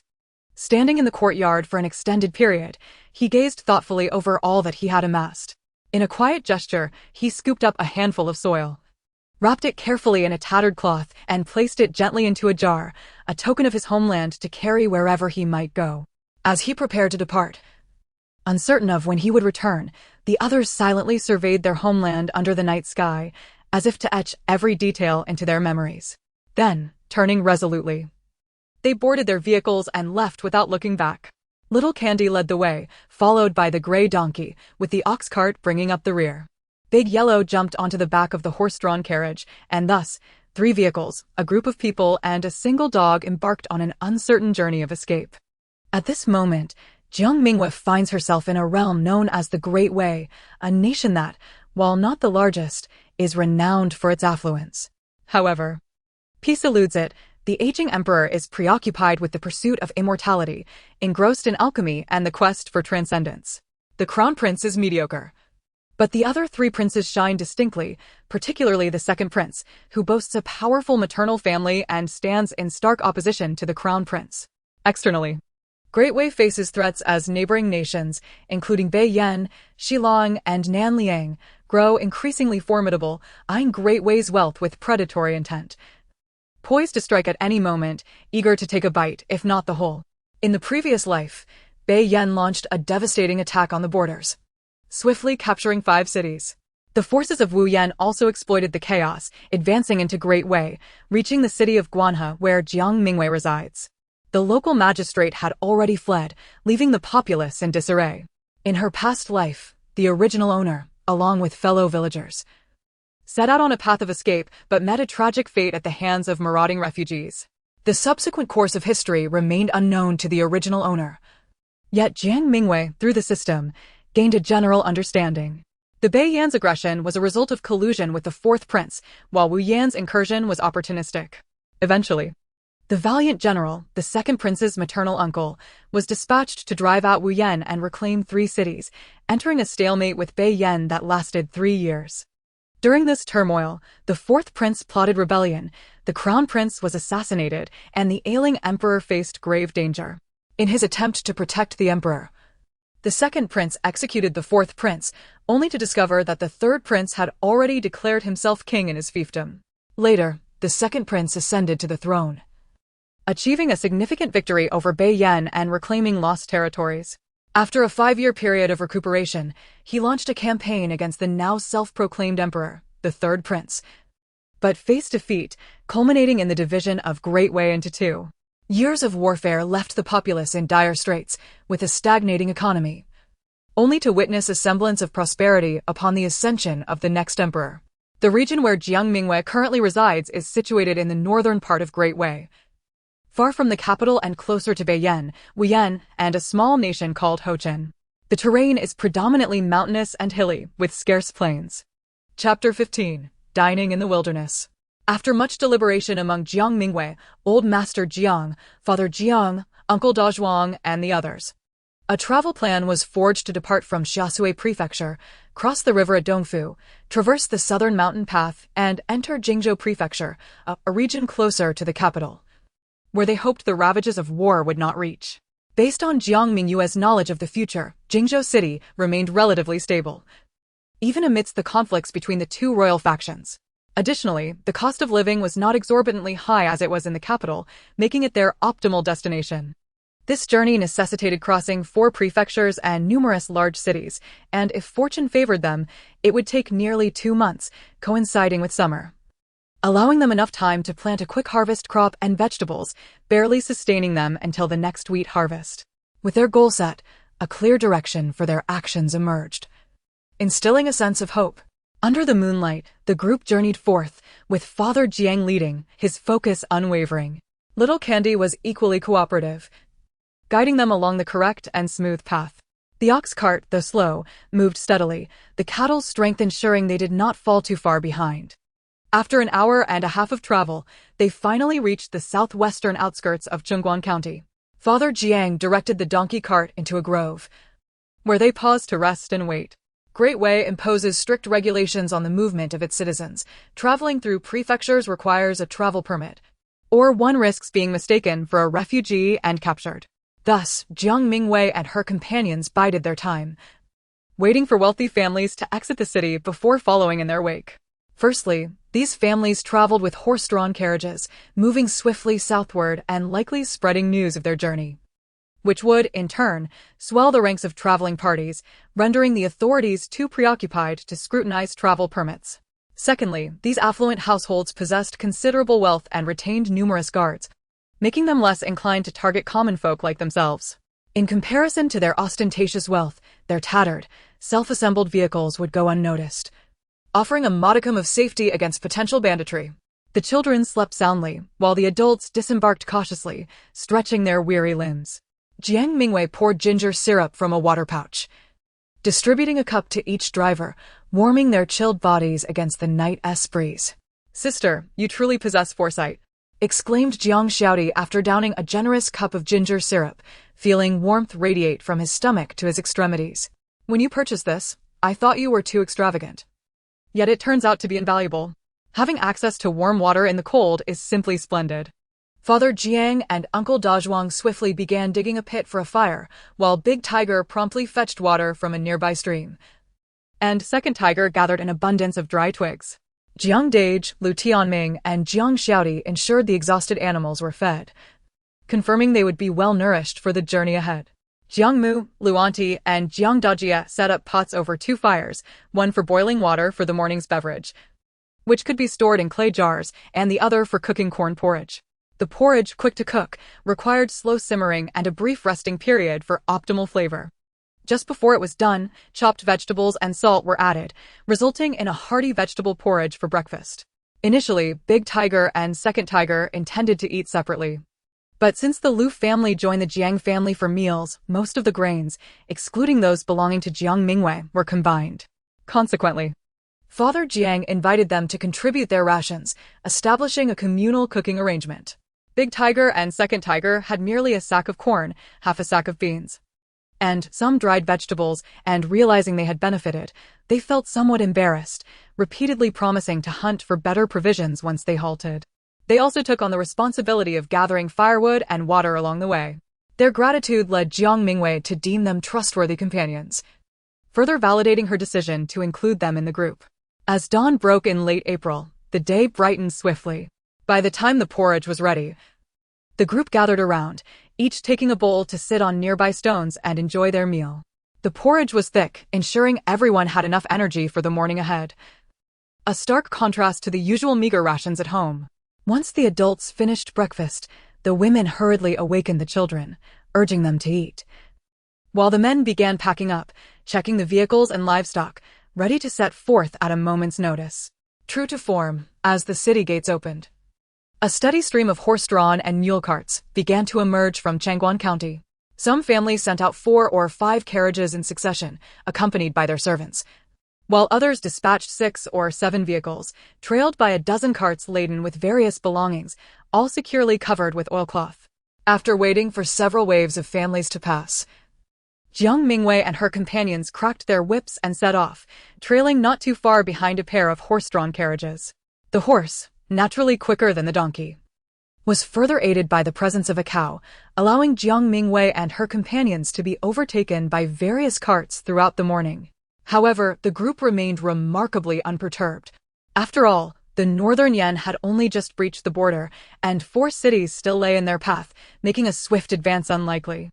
Jiang Mingyue was aware that the northern Yan would not be descending upon them anytime soon, and the forces from the northwest, Wuyan, would not breach Shuafeng for another 5 days, ensuring their safety for the immediate future. Throughout the morning, the children remained in the cart while the adults took turns disembarking to walk. This arrangement alleviated the congestion within the vehicle and lightened the burden on the livestock. The weather was splendid at first, with the sun warming their bodies, but as noon approached, the heat intensified, resulting in beads of sweat adorning their brows. After traveling over 30 miles, they began encountering other carts that had paused for rest. In this isolated stretch, far from any village or inn, the carts sought out open spaces by the roadside for respite, revealing stark disparities in wealth among the travelers. Wealthier families were attended to by maids and servants who erected awnings and kindled fires to prepare meals, while others, though lacking freshly cooked food, produced exquisite lunchboxes, enjoying their repast as if on a leisurely picnic. After deliberation, Jiang Mingyue and her companions guided their cart into a sparse grove with only a dozen trees. They secured the cart, unloaded the little candies, the gray donkey, and the yellow cow, allowing them to rest and graze. Zhang's mother and Aunt Lu began distributing dry cakes to everyone. As they had just embarked on their journey, provisions were still ample. And with the necessity to continue traveling in the afternoon, the adults received 1 cake each while the children received half. This was considered quite generous, as 2 meals a day on the road were already commendable. Jiang Mingyue shared some stir-fried pickled vegetables with everyone, followed by pieces of meat. The group sat on the ground, savoring their homemade meat-filled pastries with clear water, finding satisfaction in the simple fare. Even the large yellow dog received only half a cake, prompting Jiang Xiaodi to break off a piece from his own to share, quenching his thirst with water, thus embodying the spirit of sharing both trials and blessings. Ping'an, recently recovered from illness and with a weakened constitution, was naturally unfit for dry cakes and jerky. Jiang Mingyue tore the dry cake into small pieces, placing them in a bowl and poured warm water from the water pouch over them. The cake absorbed the water, swelling and softening. She secretly crumbled a piece of compressed biscuit into the mixture, stirring it until it transformed into a paste, rendering the original ingredients unrecognizable. She then presented the bowl to Niu, instructing her to share it with Ping'an, each taking a spoonful simultaneously. While it was improper to indulge in exclusive meals, the abundance of children made equitable distribution impractical, hence, she discreetly supplemented the 2 children's portions. The compressed biscuits contained wheat, crushed peanuts, fats, sugar, and milk powder, offering rich nutrition and delightful flavor which Niu and Ping'an relished. After their midday meal, the group took a brief rest before resuming their journey. The sun was now at its zenith, and while those in the cart were sheltered beneath a canopy, the air was stifling with little ventilation. Those on foot were drenched in sweat, their clothes clinging uncomfortably to their skin. After trudging nearly 40 more miles in the oppressive heat, the sun finally began to descend behind the mountains, and a refreshing evening breeze swept through, bringing relief to the weary travelers. As they continued onward, they eventually spotted a shallow stream and decided to halt for a break. Due to their late departure, they found themselves trailing behind some wealthier families whose carts had either passed them or seemingly vanished, perhaps having already taken their rest. Jiang Xiaodi dashed to the stream, eagerly drinking and splashing water on his face, delighting in the refreshing coolness that soaked his sleeves and chest. The others joined him at the riverside to wash their hands and faces, alleviating the discomfort of the heat. Understanding they would rest here for the night, the group set about preparing for a proper respite. Jiang Dage and Lu Tianming took up sickles to clear the surrounding grass, creating a reasonably tidy area, while De Hu and Erhu swiftly gathered a pile of firewood and ventured into a nearby ravine, presumably to hunt for game. Jiang Fu, De Zhuang, and others dug pits and erected stakes to support a tarp, fashioning a makeshift tent. Inside, they would lay down dry grass and bedding for the elderly, children, and women, while the men planned to gather around the campfire, taking turns keeping watch through the night. Jiang Mingyue and Aunt Lu busily kindled a fire to boil water for their meal, which would again consist of millet porridge. Meanwhile, Lu Dazhao, Jiang Dazhao, and Jiang Xiaomei, along with several children, set off to forage for wild vegetables to prepare a refreshing salad. Jiang Mingyue instructed Niu to accompany Ping An in the nearby area to forage, while she exchanged a few words with Jiang Fu before heading into the ravine. Jiang Fu, concerned for her safety, insisted Jiang Xiaodi follow, with Da Huang promptly trailing behind. However, they diverged in their paths from Da Hu and Erhu. In late April, the ravine was already lush with vegetation. Jiang Xiaodi forged ahead, clearing the way with a stick to push aside obstructing bushes. Prior to entering the mountains, Jiang Mingyue had wrapped cloth strips around her wrists and calves for ease of movement and to fend off mosquitoes. For additional safety, she wore a pouch containing insect repellent at her waist, sharing one with Jiang Xiaodi, who eagerly praised her preparedness. After a day's journey, despite her continued vigor, Jiang Mingyue, mindful of Jiang Fu's concern, did not wish to delve too deeply into the wilderness. She aimed to catch a couple of small game before returning, remaining vigilant as she scanned her surroundings. Her keen eyesight and hearing surpassed that of ordinary individuals, enabling her to grasp Jiang Xiaodi's arm just as he moved forward blindly. "Shoo," she instructed, raising a finger to her lips to signal silence, before skillfully knocking an arrow. With a swift release, 2 arrows flew forth, striking their targets and eliciting the soft sound of something collapsing in the distance. Da Huang dashed forward and soon returned, proudly carrying 2 bloodied rabbits, wagging its tail in excitement around Jiang Mingyue and Jiang Xiaodi. "Sister, you're truly amazing," Jiang Xiaodi exclaimed as he retrieved the rabbits from Da Huang's mouth and placed them into a backpack, showering her with compliments. "Your skills are nearly as good as Grandpa's. Even father might not surpass you." Jiang Mingyue smiled, ruffling Da Huang's fur before rewarding it with a piece of jerky, which the dog eagerly swallowed without a second thought. The siblings pressed on and unexpectedly stumbled upon a few cherry trees, their branches laden with ripe red cherries. Jiang Mingyue plucked one, noting that these cherries, unlike the improved varieties of the future, were somewhat tart. Nevertheless, they were a rare treat. She promptly fashioned a makeshift basket from large leaves, prompting Jiang Xiaodi to stop and gather cherries. Although reluctant, he had no choice but to comply, begrudgingly battling with the fragile little fruits. Continuing ahead with Da Huang, Jiang Mingyue turned a corner and soon heard a clucking sound, swiftly knocking her arrow once more. Da Huang dashed forward but returned without a wild chicken instead. It barked at Jiang Mingyue. Curious, she approached to investigate and discovered a nest of wild chicken eggs. Counting them, she found 8 in total. Using her flashlight, she checked each one and was relieved to find they were merely fertilized eggs, not yet incubated, making them a perfect addition for the children's meal. Jiang Mingyue marked the spot before continuing her exploration. After a series of successful hunts, I returned with several wild chickens, carefully storing a few in my system space while holding 3 in my hands. I gently cradled the wild chicken eggs in the folds of my skirt as I made my way back to find Jiang Xiaodi. Although Jiang Mingyue had bagged multiple wild chickens, her pace remained swift, while Jiang Xiaodi was still busy picking cherries, having only filled half a basket. Observing Jiang Mingyue's bountiful return ignited a sense of urgency in him, prompting him to break off several fruitful branches to place in his backpack, and together, the siblings journeyed homeward. Upon seeing Jiang Mingyue's haul of wild chickens and rabbits, along with the wild chicken eggs she gathered, the group erupted in joyous excitement, immediately preparing for the evening's tasks. The wild chickens were plucked, and the rabbits skinned, with their pelts being cleaned of blood on the sandy ground, set aside for future tanning to craft boots or vests for the children. At this moment, Da Hu and Erhu also returned, each carrying 2 wild chickens and a rabbit, indicating that while this small valley lacked large beasts, it was abundant with nests of wild chickens and rabbits.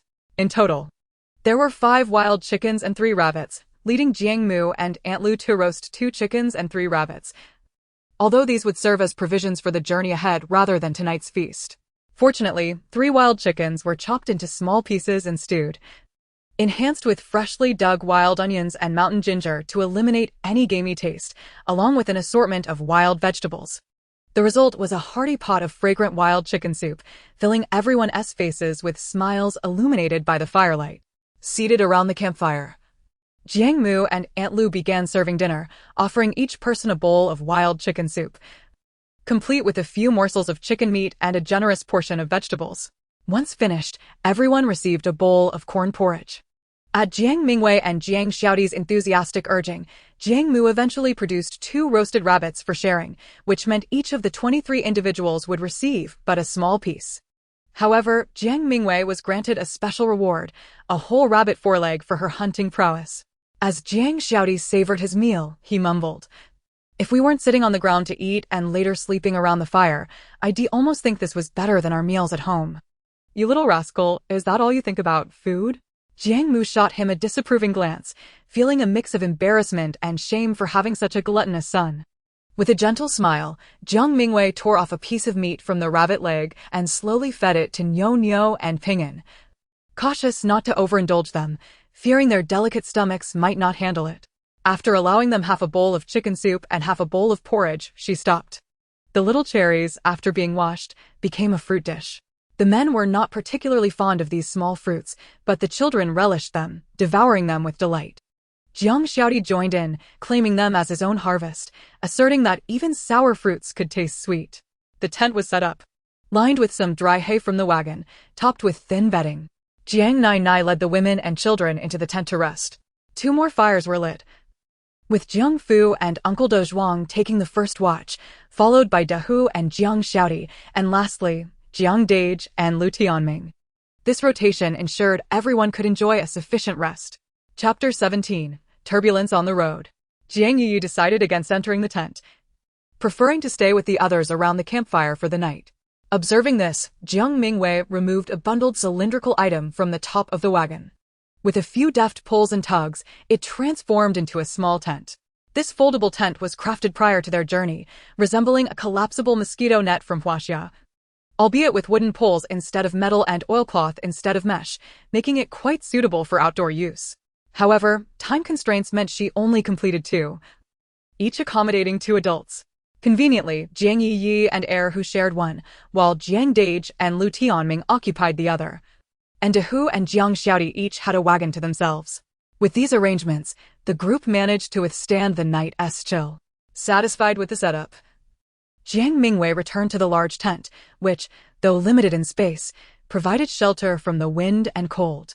Niu and Ping'an were nestled together in peaceful slumber, while Jiang Xiaomei lay on Ping'an's side. Jiang Mingyue carefully edged closer to Niu, lying down beside her and closing her eyes to enter the trial space. The night passed peacefully. In the morning, the grass was still adorned with dew, and the air was cool and damp. Once everyone was up, they washed and prepared breakfast by the stream. The campfire had nearly died down, prompting Jiang Fu to add some dry kindling, rekindling the flames. Breakfast consisted of corn porridge and a salad of wild vegetables, while Jiang Mu had boiled a large quantity of water to cool and store in ceramic jars. As the weather grew increasingly warm, the need for clean drinking water became imperative, as rivers were not always accessible. The group quickly ate, packed their camping gear, and equipped themselves for the journey ahead.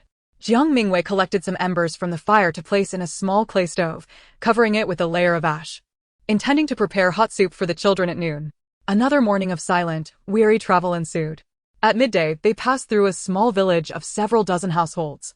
It was evident that news of impending conflict had reached these villagers, as they were also busy packing their belongings. However, they seemed to be on par with the residents of Tianshui Valley, lacking the means of livestock for transport. At most, they had a few carts, with some individuals simply carrying iron pots and provisions, preparing for a complete foot journey. Seeing this, Jiang Mingyue and her party deemed it inappropriate to intrude upon the village, so they found a shaded spot at the village's edge to halt their vehicles. Only Jiang Dage ventured into the village with Jiang Xiaoti and De Hu to fetch water for their livestock. After a morning of continuous walking, Xiao Tonggua's coat was soaked with sweat. Jiang Mingyue groomed him while secretly feeding him a piece of candy, which he eagerly devoured. The nearby gray donkey appeared lethargic, unwilling to approach Xiao Tanghua, contenting itself with grazing on the grass, while the yellow cow, familiar to Jiang Mingyue from her time at old Li's home, stretched its neck toward her. Jiang Mingyue sprinkled a pinch of salt on a stone, and the yellow cow immediately licked it up. She did the same for the gray donkey, which promptly abandoned its grass for the salt. Just then, Jiang Dage and the others returned with water, leading the 2 donkeys and the cow to drink heartily, only turning to the grass once the water buckets were nearly empty. For lunch, the group again had dry flatbreads, but each received a piece of roasted chicken or rabbit meat. Jiang Mingyue took down the small clay stove, brushing aside the ashes to reveal the still glowing coals beneath. After adding a few more pieces of charcoal, the fire quickly reignited. A small iron pot was placed on top, bringing water to a boil, which she then poured over the leftover wild vegetables from the morning, cracking 3 wild chicken eggs into the mix and adding a pinch of salt, resulting in a fragrant wild vegetable and egg soup. This delicious concoction was ladled into bowls, ensuring each person received a small serving, paired with dry flatbreads and roasted meat.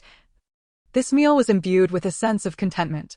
Jiang Mingyue continued her custom of breaking the flatbreads into pieces and soaking them in the egg soup for Niu and Ping'an, while Jiang Dage's wife and Aunt Lu did the same, with the children huddling together, savoring their meal. Though Zhang Xiaomei was already 10 years old and considered a laborer in an ordinary farming family, adept at managing kitchen tasks, her frail constitution meant she ate like the younger children, soaking her flatbread in soup. Noticing her slow pace, Jiang Mingyue intentionally saved some broth for her, replenishing her bowl once she had consumed half. Zhang Xiaomei, perhaps unaccustomed to the presence of outsiders, appeared shy and timid as she thanked Jiang Mingyue softly. In contrast to the sallow complexions of Dehu and Erhu, her skin was pale, lacking color. After seeking her consent, Jiang Mingyue took the girl's pulse, discovering that she suffered from no other ailments aside from a congenital deficiency. Such a condition, while not particularly grave, would typically be manageable within a wealthy household through proper nourishment and ample supplements. However, born into a family of modest means, her condition had devolved into a more serious matter. Thus, despite being 10 years of age, she appeared as fragile as a willow swaying in the breeze. Jiang Mingyue found herself unable to provide immediate remedies for her condition, so she handed the girl a small vial containing the energy-boosting pills she had prepared earlier, dispensing 10 pills for her to consume 1 daily. She also advised her to take leisurely walks when resting, encouraging her to persevere even if she felt breathless at first, gradually increasing her physical activity while consuming more easily digestible foods to bolster her resilience. Bigger Tiger and Second Tiger, who had been standing nearby, expressed their heartfelt gratitude to Jiang Mingyue, who waved her hand dismissively, indicating it was no trouble at all. Since she had already brought forth the energy-boosting pills, she decided to share 10 with grandfather Jiang and grandmother Jian, claiming they were left for her by her master, urging them to commence their own health regimen early to prevent the hardships of their current plight from afflicting the elderly couple with illness. Grandfather Jiang insisted he did not require them yet he fixed his gaze on grandmother Jiang, who consumed 1, declaring he would take 1 when needed. After a brief respite, the group resumed their journey, noticing that the number of travelers on the road was steadily increasing. They encountered individuals driving ox carts, donkey carts, and pushing hand carts, alongside those who were simply walking on foot, all contributing to the growing throng. The largest group they encountered seemed to comprise over 100 individuals, likely an entire clan or village fleeing together. As the sun began to set, they saw many people resting but could not locate a water source. With no other option, the group halted their carts in a grove of trees, designating it as their campsite for the night. Within the grove, they discovered not only their own party but also 2 other groups. One consisted of several dozen individuals, seemingly a village unit, clustered together in familial groups, some kindling fires while others merely sipped water and nibbled on dry rations. The other group was situated farther away, featuring a lavishly adorned horse-drawn carriage accompanied by 2 or 3 servants, standing in stark contrast to the common folk. Given the multitude of people present, the group decided to park their carts closely together to avoid chaos. With no water source available, they forewent washing up. Jiang Xiaodi and the others led the donkey and ox to a lush area to graze, while Jiang Fu and the others erected a canvas tent using a few trees as support, then lit a fire. Fortunately, they had collected a decent amount of clean water earlier that day, allowing them to prepare dinner without delay. To conserve water, they opted for a simple meal of corn rice, using just a modest amount of water to steam the rice slowly over low heat, an efficient method to save water. As the rice neared completion, Jiang Mu added some pickled radish to the pot, allowing the residual heat to rehydrate the shriveled vegetable. A touch of salted vegetables was mixed in, and soon a pot of radish and salted vegetable rice was ready. The group eagerly fetched bowls to serve themselves and sat on the ground to eat. After their meal, they rinsed their bowls and utensils with a small amount of clean water, which sufficed as there was little grease, making the cleanup effortless. Having spent the day cooped up in the cart, the children relished their rare opportunity for leisure after dinner, frolicking and playing in exuberance. As the evening meal was straightforward, it was still too early for bed, so Jiang Mingyue resolved to take advantage of the time to craft several pairs of thick shoes. Although they had purchased sturdy cloth shoes for their journey into the city, the 2 days of walking had revealed their inadequacy, prompting her to prepare a few additional pairs as backups. Jiang Mu, Luanti, and the others evidently shared her intentions, focusing on weaving straw sandals and mending the clothing that had been damaged along the way. The men began constructing the simple foldable tents that Jiang Mingyue had devised, preparing for the eventuality of needing to set up smaller accommodations when larger tents were impractical. While everyone busied themselves, a sudden commotion erupted nearby, accompanied by the cries of children. Chapter 18. A startling revelation. Jiang Mingyue sprang to her feet and dashed away, leaving the others momentarily stunned by her swift disappearance. Jiang Dage and Jiang Fu quickly gathered their wits and followed after her. A woman in gray was vehemently berating Tiger, with the sobbing Ping'an sprawled on the ground behind him, while Nio attempted to console him, and Shanhua was calling for help as she hurried back. "You ungrateful wretch! How dare you strike our Dabao? Have you taken leave of your senses?" The woman's voice dripped with venom, her filthy fingers almost thrusting into Tiger's face. Just as Jiang Mingyue arrived, she seized the woman's wrist, applying a bit of pressure that elicited a shriek reminiscent of a slaughtered pig. "Ouch! Where did this little vixen come from? She lays hands on me. My wrist is broken. Husband, are you just going to watch me be bullied by this wretched girl?" A gaunt-faced man stepped forward, brandishing a stick menacingly. "Which family's little girl is this, with the audacity to lay a hand on my people?" Jiang Mingyue, unfazed, flicked her foot, sending a small stone flying that struck the man squarely in the mouth, causing him to yelp in pain as he clutched his face. Blood oozed through his fingers as he examined the damage, discovering 2 of his front teeth nestled in his palm. You little demon." The man, now missing his teeth and dazed from the blow, struggled to articulate his words. Jiang Mingyue, indifferent to his ramblings, surely nothing good, kicked him down to the ground. Jiang Dage promptly stepped onto his back, pinning him down, leaving him unable to rise. The woman let out a blood-curdling scream. "Murder! Villager, someone is killing us. Someone is bullying our people from Jingxi Stream." Reacting to her frantic cries, Jiang Mingyue tightened her grip on the woman's wrist, twisting it behind her back and kicking her knee, forcing her to kneel on the ground. "Be silent," she commanded coldly. Such an uproar naturally attracted the attention of nearby onlookers, and within moments, a dozen individuals encircled them.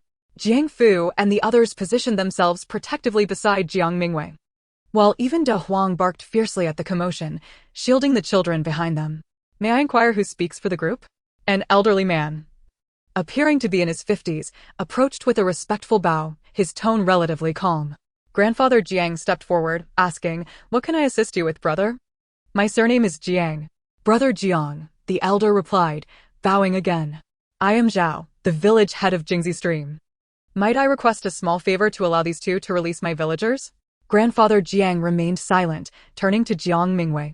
Jiang Mingyue tightened her grip on the woman's wrist, her voice cold as she questioned, "Why did you bully the child?" "I did not.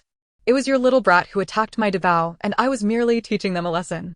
The woman shrieked, "You're hurting me. Village head, help." Jiang Mingyue remained unconvinced, turning to Tiger. "Tiger, what really happened?" Without a hint of fear, Tiger eagerly recounted, "Auntie, we were playing over there, and Ping'an was just eating cherries when this kid rushed over to snatch them, pushing Ping'an down. I went to reason with him, but he claimed they were his, and I couldn't take it any longer, so I pushed him back, and then his mother came to hit us." Jiang Mingyue glanced at Ping'an, and indeed, the back of his pants was covered in dirt. Fortunately, the ground was free of sharp stones, so it didn't look too bad. At this moment, he was being held tightly in Zhang's mother's embrace, gazing at Jiang Mingyue with a pitiful expression. Nyo, standing beside Zhang's mother, pointed to a certain spot and exclaimed, indicating that it was he who had snatched the cherries from Ping'an. Everyone followed her finger and saw a boy of about 7 or 8 years old hiding behind a tree. The tree was not particularly stout, thus only half of his body was concealed. Noticing that everyone was looking at him, he timidly covered his mouth, unaware that the juice from the cherries smeared between his fingers had betrayed him. Seeing this, the village head felt his face flush with embarrassment and turned to the aggrieved couple, saying, "Zhao Liuzi, this child has been spoiled by you both. He's become a little tyrant in the village, bullying other children everywhere. I have advised you to discipline him before this day came, and now look where we are. Hurry up and apologize." Village head. Zhao Liuzi's wife exclaimed in disbelief, her eyes wide with shock. "Why are you siding with them? We are from the same village. It was just some wild cherries. There are plenty on the mountain. Was it really necessary to make such a fuss? If you had just given them to my Debao, none of this would have happened." Jiang Mingyue scoffed. Taking without asking is theft.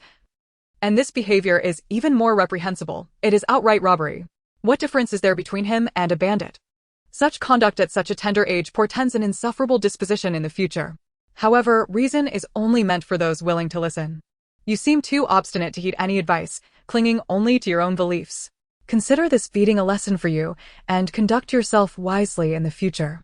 With that, she released her grip on the woman and stepped back a couple of paces. Jiang Dage also lifted his foot off Zhao Liuzi's back, spitting disdainfully, "Get lost." Old Master Jiang addressed Zhao village head, "Zhao Laodi, you have seen this. It is a matter between our two families and does not concern your village. Let us disperse. Shall we?" Zhao Liuzi sobbed, lamenting, "How can we just let this go?" His wife chimed in tearfully, "Village head, it's merely a quarrel among children. She has ruined 2 of my husband's teeth. She is too cruel. You, as the village head, should not allow outsiders to bully us like this." Zhao village head's expression darkened, and the villagers around displayed evident indignation. Dahu and Eru were on high alert, each drawing their bows in unison, while Jiang Dage and Lu Tianming assumed defensive postures. Jiang Mingyue let out a cold laugh, flicking her fingers so that a small stone shot swiftly toward Zhao Liuzi's son. The child was startled, stumbling backward and landing squarely on the ground. The stone embedded itself firmly into the tree trunk where he had been hiding, burying itself deep and leaving only a small part visible. The villagers from Jingzigu looked on in shock, instinctively taking a step back. The woman appeared as if her breath had been stolen, falling silent, while Zhao Liuzi stood dumbfounded. "Zhao Laodi." Old Master Jiang noted with satisfaction that Jiang Mingyue had successfully subdued the scene, though he maintained a friendly demeanor, speaking gently to ease the tension. "It's merely a childish scuffle. It's really nothing significant. There's no need for us to harbor ill feelings towards one another over this. Wouldn't you agree? My granddaughter is simply a bit too eager to protect her friend and acted a tad hastily. After all, she is one who prefers to resolve matters with action rather than words." Indeed, Zhao village head wiped the sweat from his brow. "It's all a misunderstanding. Just a misunderstanding. Our journey has been arduous, and every meeting is a stroke of fate. In times like these, harmony is paramount. Let us disperse. Everyone is weary from the day's travel and needs rest." Upon hearing this, the villagers of Jingzigu began to disperse. Zhao village head, walking at the rear, muttered under his breath as he passed by Zhao Liuzi and his wife, "What a disgrace. Hurry back home. If you cause any more trouble, you will be expelled from the village." The couple, still somewhat intimidated by the village head, could only lower their heads in acknowledgement. Chapter 19. The water crisis. Perhaps intimidated by Jiang Mingyue and her companion's display of force, the villagers of Jingzigu, who had initially been resting nearby, distanced themselves by several meters, thus expanding the territory of Jiang Mingyue's group. Curious. Jiang Xiaodi approached the tree to pry the stone loose, but was unable to dislodge it after several attempts. His eyes gleaming with admiration, he turned to Jiang Mingyue, saying, "Sister, your master is truly formidable. Next time you see him, could you ask him to take me as his disciple? I promise I can endure hardship." While Jiang Mingyue was checking Ping'an for any injuries, she chuckled and replied, "If you wish to learn, you need not my master. I can teach you myself." "Really?" Jiang Xiaodi exclaimed with uncontained joy. "What must I do?" Dahu and Era halted, drawn by the conversation, clearly interested as well. Jiang Mingyue casually remarked, You must carry a load of 60 pounds and run 30 miles each day, swing a sword 5,000 times, and shoot 500 arrows. After a year, you will achieve similar results. Jiang Xiaodi inhaled sharply, giving her a thumbs up in admiration. Sister, you're amazing. Due to the earlier incident with the villagers of Jingzigu, the night watch was particularly vigilant. Thankfully, the night passed without incident, and the villagers soon packed their belongings and departed the woods. After rising, Jiang Mingyue and her companions prepared breakfast. Having consumed corn porridge for the past 2 days, they decided to change the menu. They heated a pot with lard, sauteed some wild onions until fragrant, then poured in water and brought it to a boil. They added the dried grain noodles prepared beforehand, and just as they were nearly cooked, tossed in chopped wild greens. The fragrant noodles were ready. Accompanied by multi-grain flatbread steamed in another pot, everyone feasted heartily, leaving them satisfied and ready to embark once more. Jiang Xiaodi insisted on running to build his stamina, and Dahu and Arrow joined him, while even Da Huang wagged his tail, eager to join in the fun, as if they all aimed to match Jiang Mingyue's pace. She happily took on the role of their mentor, believing that with more strength came greater security, and thus they proceeded forward, teaching along the way. By noon, they still had not found a water source and were compelled to rest in a shady spot on the hillside. Their drinking water was running low, and everyone was conserving their supply. If they failed to find water by nightfall, their drinking and cooking tomorrow would become problematic. Little Donghua and the gray donkey were also quite thirsty, but fortunately, they were munching on grass, which somewhat quenched their thirst. Jiang Mingyue, Jiang Xiaodi, Dahu, and Arrow took a piece of flatbread and ventured back into the mountains with their bows and arrows. Shortly after, they returned with several wild chickens and hares, along with a large handful of wild strawberries. The strawberries were small, about the size of bird eggs, yet bursting with a sweet and tangy flavor. They shared them with the group, though the adults were reluctant to eat, giving them all to the children, who joyfully shared among themselves. After a brief respite, the group continued their journey. Unfortunately, by the time evening arrived and they set up camp, they had still not located a water source. They had no choice but to continue conserving their water supply. With no water available, they could only skin the wild chickens and hares for roasting on skewers, then prepare a pot of porridge. Jiang Mingyue checked their supplies and discovered they had only a single jar of water remaining, alongside the water containers and gourds they carried, which would barely sustain them for a day. Thus, finding a water source became an urgent matter. Jiang Mingyue secretly transferred some of the water from her supplies into the jars, careful not to overfill them, adding just a little to each jar. This provided them with a bit more water, and while they were grazing, she discreetly ensured that little Donghua and the others were well hydrated. The vicinity of the campsite was bustling with numerous individuals. Jiang Mingyue observed that the number of refugees along the road had gradually increased, their demeanor markedly more anxious and troubled than in the previous days. It was evident that news of the war was drawing closer. In pursuit of a water source, the group set off early the next morning. The sun blazed fiercely, exacerbating their discomfort and thirst, as the water in their canteens dwindled significantly, having already halved by noon. The prolonged search for water left the group restless, and they decided to continue their journey without pausing for a meal, determined to find hydration as swiftly as possible. Fortunately, as the afternoon progressed, dark clouds began to gather in the sky, and the wind picked up, providing a welcome respite from the heat. Old Master Jiang glanced upward with a grave expression, stating that they needed to find shelter soon as a torrential downpour was imminent. Jiang Xiaodi, looking at the sky, questioned his grandfather with a hint of confusion, suggesting it merely appeared to be overcast without any sign of heavy rain. Jiang Fu, swatting the back of his head, retorted, "You little rascal, what do you know? Your grandfather has consumed more salt than you have rice. If he says rain is coming, then rain it shall be." Uncle Dazhuang solemnly affirmed Jiang Shu's keen, forecasting abilities, insisting they needed to hasten their search for cover. The group quickened their pace, with Little Candy leading the way. After about 15 minutes of walking, the sky indeed grew increasingly ominous, prompting even Jiang Xiaodi to concede that rain was likely. Regrettably, there were no visible villages or even a dilapidated temple in sight. Jiang Mingyue proposed that if a storm were to strike, relying solely on an oilcloth for shelter would be inadequate.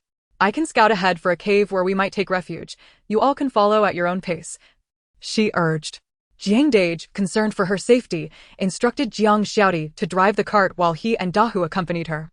The trio hastened onward and, After approximately another 15 minutes, Jiang Mingyue's keen eyes spotted a dark opening ahead.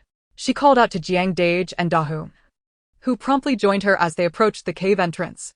The opening was situated on the side of a large mountain, approximately a meter high from the ground, accessible via a gentle slope.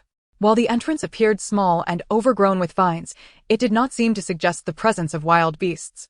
Jiang Dage, armed with a sickle, cleared away the vines, revealing that the entrance was, in fact, quite spacious.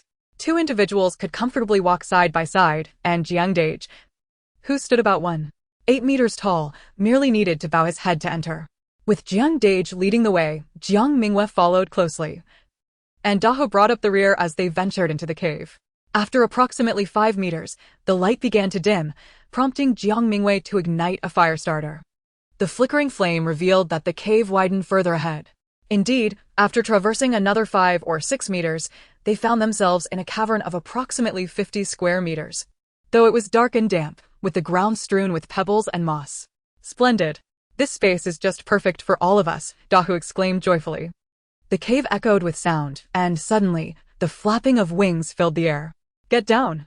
Jiang Mingyue shouted, swiftly dropping to the ground and shielding her head and face with her clothing, while Jiang Dage and Daha reacted quickly to follow suit. A flurry of wing beats swept over their heads, rushing toward the cave's exit, and soon only faint remnants of sound remained. Jiang Mingyue cautiously lifted her garment and rose. Bats, she noted, observing the few remaining fluttering creatures. It appears there are no other beasts here. Bats are nocturnal. Once we light a fire and burn some insect-repelling herbs, they will not return. Jiang Dage nodded in agreement. I will return to find Grandpa and the others. Daha, gather some dry branches, and Mingyue, please tidy up the cave. We shall rest here tonight. Jiang Mingyue and Daha had no objections, and the three immediately set to work.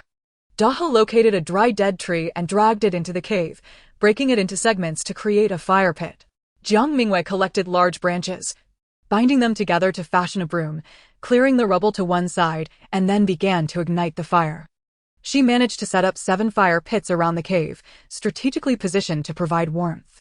Jiang Mingyue discovered that the cave extended further inward, although the entrance was too small for anyone larger than a child to navigate. Testing with a torch, she found that airflow was adequate, an unexpected delight. From outside, Jiang Mingyue gathered some insect-repelling herbs and tossed them into the fire, which immediately produced a choking smoke that forced her and Daha to retreat outside. Once the smoke subsided, she returned to add more herbs, repeating this process 3 times until satisfied with the result. When Old Master Jiang and the others arrived with the cart, a faint haze of smoke still lingered within the cave. By then, raindrops the size of beans had started to fall. The group hurriedly transported bedding and food into the cave, then huddled several carts together, covering them with oilcloth to shield against the deluge. Even the donkeys and oxen were brought inside, seemingly averse to the smoke from the herbs. Little Candy let out a loud sneeze, startling the children, which was quickly followed by peals of laughter. After about an hour of fire roasting in the cave, the dampness had diminished somewhat, leaving behind the scent of burning herbs. Fortunately, the cave was well ventilated, and soon the air was clearer. Outside, the sky had darkened to the point where distant outlines were nearly indistinguishable. Lightning streaked across the heavens, followed by the resounding roar of thunder. The heavens unleashed their fury, and torrential rain poured down, obscuring the world beyond the cave. Jiang Mingyue and the others lined up clay pots at the cave entrance, and in a matter of moments, they filled half a pot with rainwater. This water was poured into a pot and brought to a boil, then transferred to other pots to cool for drinking, while they continued to boil water for cooking. Having skipped lunch, everyone was now famished. With 2 pots set over the fire, Jiang Mingyue and Jiang Mu began their preparations simultaneously. They first added a piece of cured meat to one pot to render some fat, then tossed in chopped ginger and scallions, followed by boiling water, filling the cave with an enticing aroma. Mixing wheat flour and millet flour with water, they formed lumps that were dropped into the bubbling pot. With minimal stirring, the lumps floated to the surface. Salt was added along with chopped wild vegetable leaves and a drizzle of sesame oil, resulting in 2 steaming pots of fragrant noodle soup. Each person eagerly held a bowl, savoring the hot food that nourished their weary bodies, while the carbohydrates provided energy to fend off the cold of the pitch-black rainy night. As night deepened and the rain continued to pour, The group shifted the positions of the fire pits within the cave, striving to ensure that every inch of the ground bore the marks of warmth. They laid down oilcloth to insulate against the dampness, topped it with bedding, and, after designating shifts for night watch, slipped into slumber.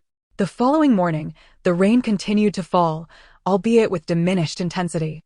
However, the weather remained unsuitable for travel, compelling the group to prolong their stay within the cave. The supply of grass for the little candies was dwindling, so Brother Jiang and the others took advantage of the lighter rain to venture out and gather a substantial amount of fresh grass. They also inspected the donkey cart, which was securely bound with tarpaulin and twine, preventing it from being swept away by the strong winds, though one corner had been lifted. Fortunately, this was easily remedied with some reinforcement. With no possibility of venturing outside, the group sought various activities to occupy themselves. Jiang Mingyue, finding a rare moment of leisure, unearthed some fabric to prepare clothing for Nyonyo and Ping'an. The two little ones had been living a frugal life at the Li family, with scarcely any new garments, perpetually clad in tattered, second-hand clothes altered to fit them. Recently, Jiang Mingyue had managed to collect some fabric, cotton, and sewing supplies, and hearing of her plan to craft new clothes brought immense joy to the children, who eagerly gathered around her with bright, expectant eyes. Jiang Mingyue decided to start with Ping'an's outfit, as he was smaller and required less material, plus the simplicity of boys' clothing made it an ideal project for practice. While she lacked the skills to expertly cut garments, she was adept at basic sewing and could manage a simple quilt or stuffed doll. Fortunately, the original owner of her body had been skilled in garment making, and with the memories of that person at her disposal, she quickly became proficient after a somewhat clumsy start. Given their current circumstances, it was prudent to avoid overly fine clothing that might attract unwanted attention during their escape. So she opted for coarse fabric for the outer layer while choosing soft, fine cotton for the inner wear. The weather necessitated wearing multiple layers during the chilly mornings and evenings, though a single layer sufficed for the warmer days. The blue outer coat paired with brown trousers was rather unremarkable, yet the freshness of the garments filled Ping'an with delight, making him reluctant to part with them. Nyonyo and the other children surrounded Jiang Mingyue, their eyes brimming with envy. "Ah, you little rascal," exclaimed Mother Jiang, playfully scolding Jiang Mingyue for teasing the children with new clothes. "Now we all have to contribute fabric and thread." She then called over Huzi and Yaya, suggesting that, while a full set of new clothes was unattainable, each child could receive a coat, just in time for the warming weather. Aunt Lu also beckoned Chunhua and Shirtu to help make short coats for them, while Sister Jiang and Sister Lu joined in to assist. And little Jiang pulled Zhang Xiaomei along to craft handkerchiefs together. Zhang Xiaomei, often solitary due to the lack of peers her age, found great joy in the company of Jiang Xiaomei, Chunhua, Yaya, and the other children. The atmosphere became lively and harmonious, filled with laughter and chatter among the women and children. Meanwhile, the men, growing bored, donned their rain gear and ventured out with bows and arrows, unsure if they sought game or were merely assessing the road conditions. Mother Jiang sewed a pair of trousers for Nyonyo while Jiang Mingyue crafted a coat for her. A red and black patchwork that was both appealing and practical, adorned with a few golden flowers. Jiang Mingyue also used the leftover fabric to stitch some hairbands and hair flowers, distributing them among the girls. Jiang Xiaomei received a double-headed rose flower made from dark red and muted green fabric, the subdued tones complementing her dark attire. Zhang Xiaomei's flower was a light blue, which accentuated her somewhat pale complexion, rendering her even more delicate. The two girls, of similar age, tried the accessories on each other, admiring their reflections in a nearby water jar, utterly elated. Aunt Lu picked up the hair flower crafted by Jiang Mingyue for closer inspection, marveling at how such a clever mind could transform mere scraps of fabric into such beautiful adornments, rivaling the silk flowers sold in the market. "Indeed," chimed in Sister Lu. "If only it were peacetime, these would surely be bestsellers at the market." At the mention of peaceful times, a wave of melancholy swept over the group. Jiang Mingyue, ever optimistic, reassured them that opportunities would arise in the future. "When we reach the south, we can all work together, and who knows, it might even turn into a means of livelihood." The others nodded in agreement, laughter bubbling up as their conversation veered in another direction. As the joyful bustle of women and children filled the air, the men returned from their outing. Upon entering the cave, a strong scent of blood assaulted Jiang Mingyue's senses, alerting her instinctively. "Look at what we've hunted!" her father exclaimed excitedly from the entrance. What is it? Mother Jiang responded, stepping outside, only to be struck with concern at the sight of her husband, disheveled and stained with blood. Are you hurt? No, it's not my blood, he reassured her, gesturing for her to look outside. Uncle Dazhuang, Brother Jiang, and the others were gathered outside, where a massive, dark creature lay on the grass at the cave's mouth, its sharp tusks and a gaping, bloody wound in its neck. Goodness! Mother Jiang gasped, is that a wild boar? The children rushed over, clamoring to see what had transpired. Yes, Jiang father explained, we were hoping to catch a wild chicken or rabbit for a little extra food. But we stumbled upon this hefty fellow searching for food. The heavy rain last night must have left it starving, prompting it to venture out during the day, where we happened upon it. Wild boars are typically nocturnal, usually emerging at dusk and roaming throughout the night before retreating to the cover of trees or bushes to rest at dawn. However, the rain had disrupted its routine, leading it to cross paths with Jiang father and the 7 hunters, resulting in its untimely demise. It was fierce, but luckily, we had enough people and were alert enough to take it down without injury, Uncle Dazhuang added, otherwise, just 2 or 3 of us would have surely ended up hurt. Jiang Mingyue nodded in agreement, acknowledging the wild boar's strength and ferocity. With its thick, bristly hide and penchant for rolling in mud and gnawing on tree sap, it was akin to a living tank, making it no easy task to kill one, especially since they often traveled in groups, making a solitary encounter quite rare. Fortunately, today, Jiang father and the others had encountered a lone boar, making their successful hunt all the more fortunate. Solitary? Social? Jiang Mingyue pondered, a spark of inspiration igniting in her mind as she resolved to consider the implications. For now, the imperative task was to process the wild boar. Not only would it provide a valuable reserve of food, but the overwhelming scent of blood could attract larger predators if left unattended for too long. Mother Jiang and the others quickly set about boiling water to scald the pig's fur, while Jiang father and the men busied themselves with skinning, gutting, and butchering the meat. The boar weighed over 200 pounds, promising a substantial yield of provisions. The head, heart, liver, lungs, stomach, and intestines could be marinated for travel, while the ribs were prepared for roasting. The larger bones were set to simmer, enhancing their meal. Most of the pork was sliced into 1-pound strips, hung over the fire to cure into smoked jerky for preservation and travel. While wild boars lacked the fatness of domestic pigs, they yielded enough oil to alleviate their shortage of cooking fat. The processing of the pig was executed with meticulous precision. Jiang Mingyue excused herself under the pretense of foraging for wild scallions and ginger, while her younger brother, eager to assist, was persuaded to remain behind and help with the meat preparation. Trusting her skills and knowing she was merely seeking nearby seasonings, he allowed her to venture out alone. Only De Huang, wagging his tail, followed Jiang Mingyue into the drizzling rain. Once out of sight of the others, Jiang Mingyue did not search for edible wild herbs, but instead, for the first time, called out to the system in her mind.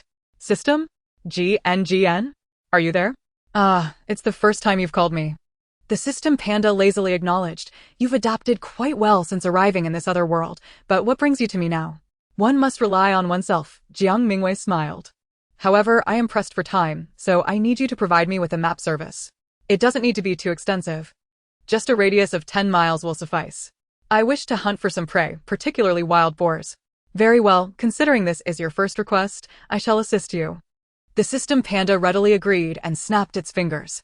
Instantly, a game-like map appeared before Jiang Mingyue, with a small red dot representing herself and a green dot indicating De Huang.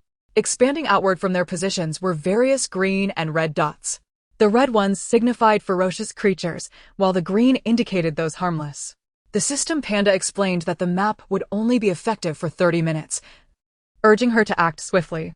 Thank you very much, Jiang Mingyue sincerely expressed her gratitude before quickly identifying her target. See you. The system panda waved goodbye and vanished. Wild boars are predominantly social animals with a strong territorial instinct, seldom allowing large predators to coexist within their domain.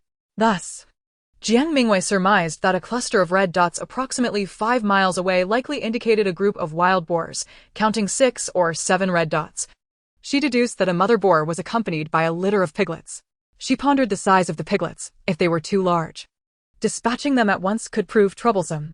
Nevertheless, unwilling to abandon the opportunity without investigation, Jiang Mingyue resolved to approach her target. Fortune smiled upon her, as she found indeed a mother boar with her brood of piglets. The piglets appeared to be around 3 to 4 months old, manageable enough for her. 8 wild boars were busily foraging in the underbrush, grunting softly in search of food. Jiang Mingyue cautiously approached the group, but the lead boar, ever vigilant, caught her scent and charged towards her with a menacing grunt. Unfortunately for the boar, it encountered Jiang Mingyue, a formidable force, with a single, effortless strike. Her delicate fist smashed into the boar's forehead, obliterating its skull. The boar collapsed without a sound. With agile precision, Jiang Mingyue circled the piglets, delivering a swift slap to one of their heads, causing all 8 to neatly collapse onto the grass. Excellent, the family should remain intact. She nodded with satisfaction before methodically storing them in her system's warehouse. She had no intention of retrieving them just yet. The rising heat would complicate preservation. Instead, she opted to store them, ensuring they would remain fresh when the appropriate time arrived. Currently, Jiang Mingyue needed to physically touch items to store them. But she anticipated that once she refined her mental strength, she would be able to collect items directly with her mind. Checking the time, she noted 10 minutes remained. Not wishing to squander it, Jiang Mingyue quickly scoured the area, successfully capturing a few wild chickens and rabbits, along with gathering 2 nests of quail eggs, approximately 8 or 9 in total, carefully wrapping them in large leaves. With her bounty secured, she began her return journey while searching for seasonings.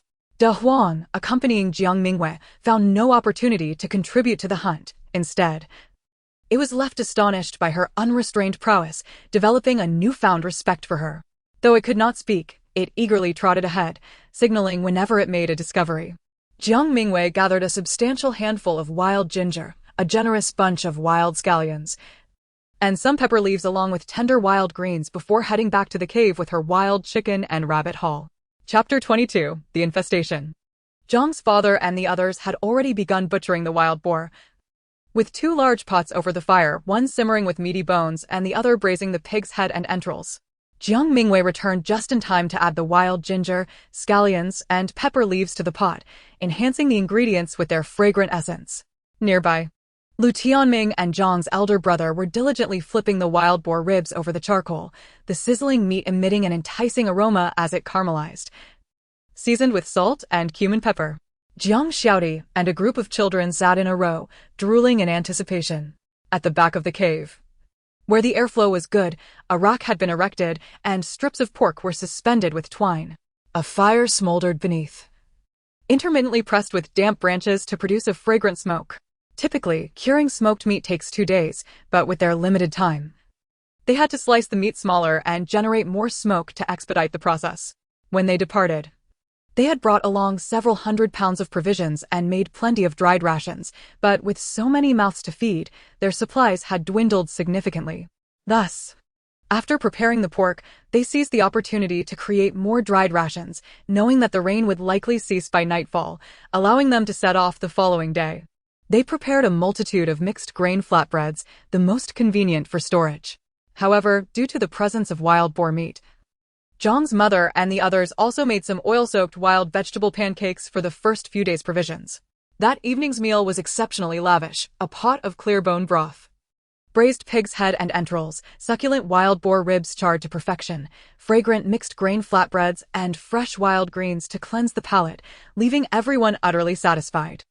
After a hearty meal, they slept soundly. The following morning, the sky was indeed clear. After breakfast, they quickly packed their belongings and prepared to hit the road. Jiang Mingyue had also gathered a considerable amount of charcoal for use along the way. As they departed, a sense of nostalgia washed over the group as they gazed back at the cave. Though they had only spent a day and 2 nights there, the fleeting time had been filled with happiness. Had it not been for the inherent dangers, they might have wished to stay longer, but that was clearly unrealistic. Even in the absence of conflict, the land was barren, and subsisting solely on hunting could not sustain such a large group. Thus, they merely expressed their sentiments before hastening onward. The rain had made the roads muddy and difficult to traverse. The adults dismounted and donned straw sandals, while Jiang Mingyue slipped on a pair of oversized straw shoes over her cloth ones. Upon exiting the forest and joining the main road, they gradually encountered a number of displaced individuals. It had been 5 days since the northern Yen had breached the border city, toppling 3 cities in rapid succession. The news spread, causing chaos throughout the entire Xiaoshui region, with countless families fleeing their homes. The urgency of their flight, compounded by the recent torrential rains, starkly contrasted with Jiang Mingyue and her companions, who had comfortably sheltered in the cave, well-fed and warm. The conditions of the refugees were dire. Some had been soaked by the rain and suffered from chills, staggering along the road in a daze. Others had fallen ill from drinking contaminated river water, groaning pitifully by the roadside. Many, facing food shortages, resorted to foraging for wild vegetables or even pulling immature wheat from the fields to roast over the fire to stave off hunger. The mood among Jiang Mingyue and her companions grew heavy, particularly when confronted by begging refugees. However, they were in no position to help themselves, forcing them to harden their hearts and look away, quickening their pace. Jiang Mingyue understood that showing misplaced kindness without strength could lead to peril for oneself and her companions, so she refrained from acting impulsively. Moreover, with her personal capabilities and resources, how many people could she truly assist? Thus, she chose to remain silent and continue on her path. With the Northern Wei having conquered 3 cities, it was only a matter of time before the northwestern Wuyan would breach Shuafang. When that occurred, the number of displaced individuals would only increase, and their plight would become even more dire. In times of poverty, one should cultivate personal virtue. In times of prosperity, one ought to benefit the world. With no capability to lead the populace in rebellion, nor the power to dismantle the feudal dynasty's reign, the only recourse was to flee swiftly, taking one's family to the southern lands. At the very least, safety would be assured only after crossing the Donghua River. Halting now was simply not an option. The others understood the gravity of their situation, thus the midday rest was curtailed from half an hour to merely 15 minutes, still allowing time for the livestock to refresh themselves. Otherwise, there would be no pause for reprieve. They resumed their journey with unwavering determination. The children, too, seemed to sense the tension, remaining quietly nestled in the cart, emerging only during the brief respite at noon for a little movement. Along the way, they encountered refugees casting covetous glances at their 3 dilapidated yet seemingly superior vehicles. Notably, the travelers appeared robust and well-fed, a stark contrast to the gaunt faces of the destitute. However, upon noticing the men bearing bows and arrows, and some wielding sickles and knives, the onlookers quickly abandoned any thoughts of confrontation. Nonetheless, vigilance heightened among the group. They concealed their precious provisions deep within the cart, covering them with tattered bedding, while sitting atop it and placing firewood outside to create an illusion of destitution. After 3 exhausting days of travel, fatigue began to weigh upon them all, adults and children alike. They arrived at a village that, despite the ravages of war, seemed relatively sizable.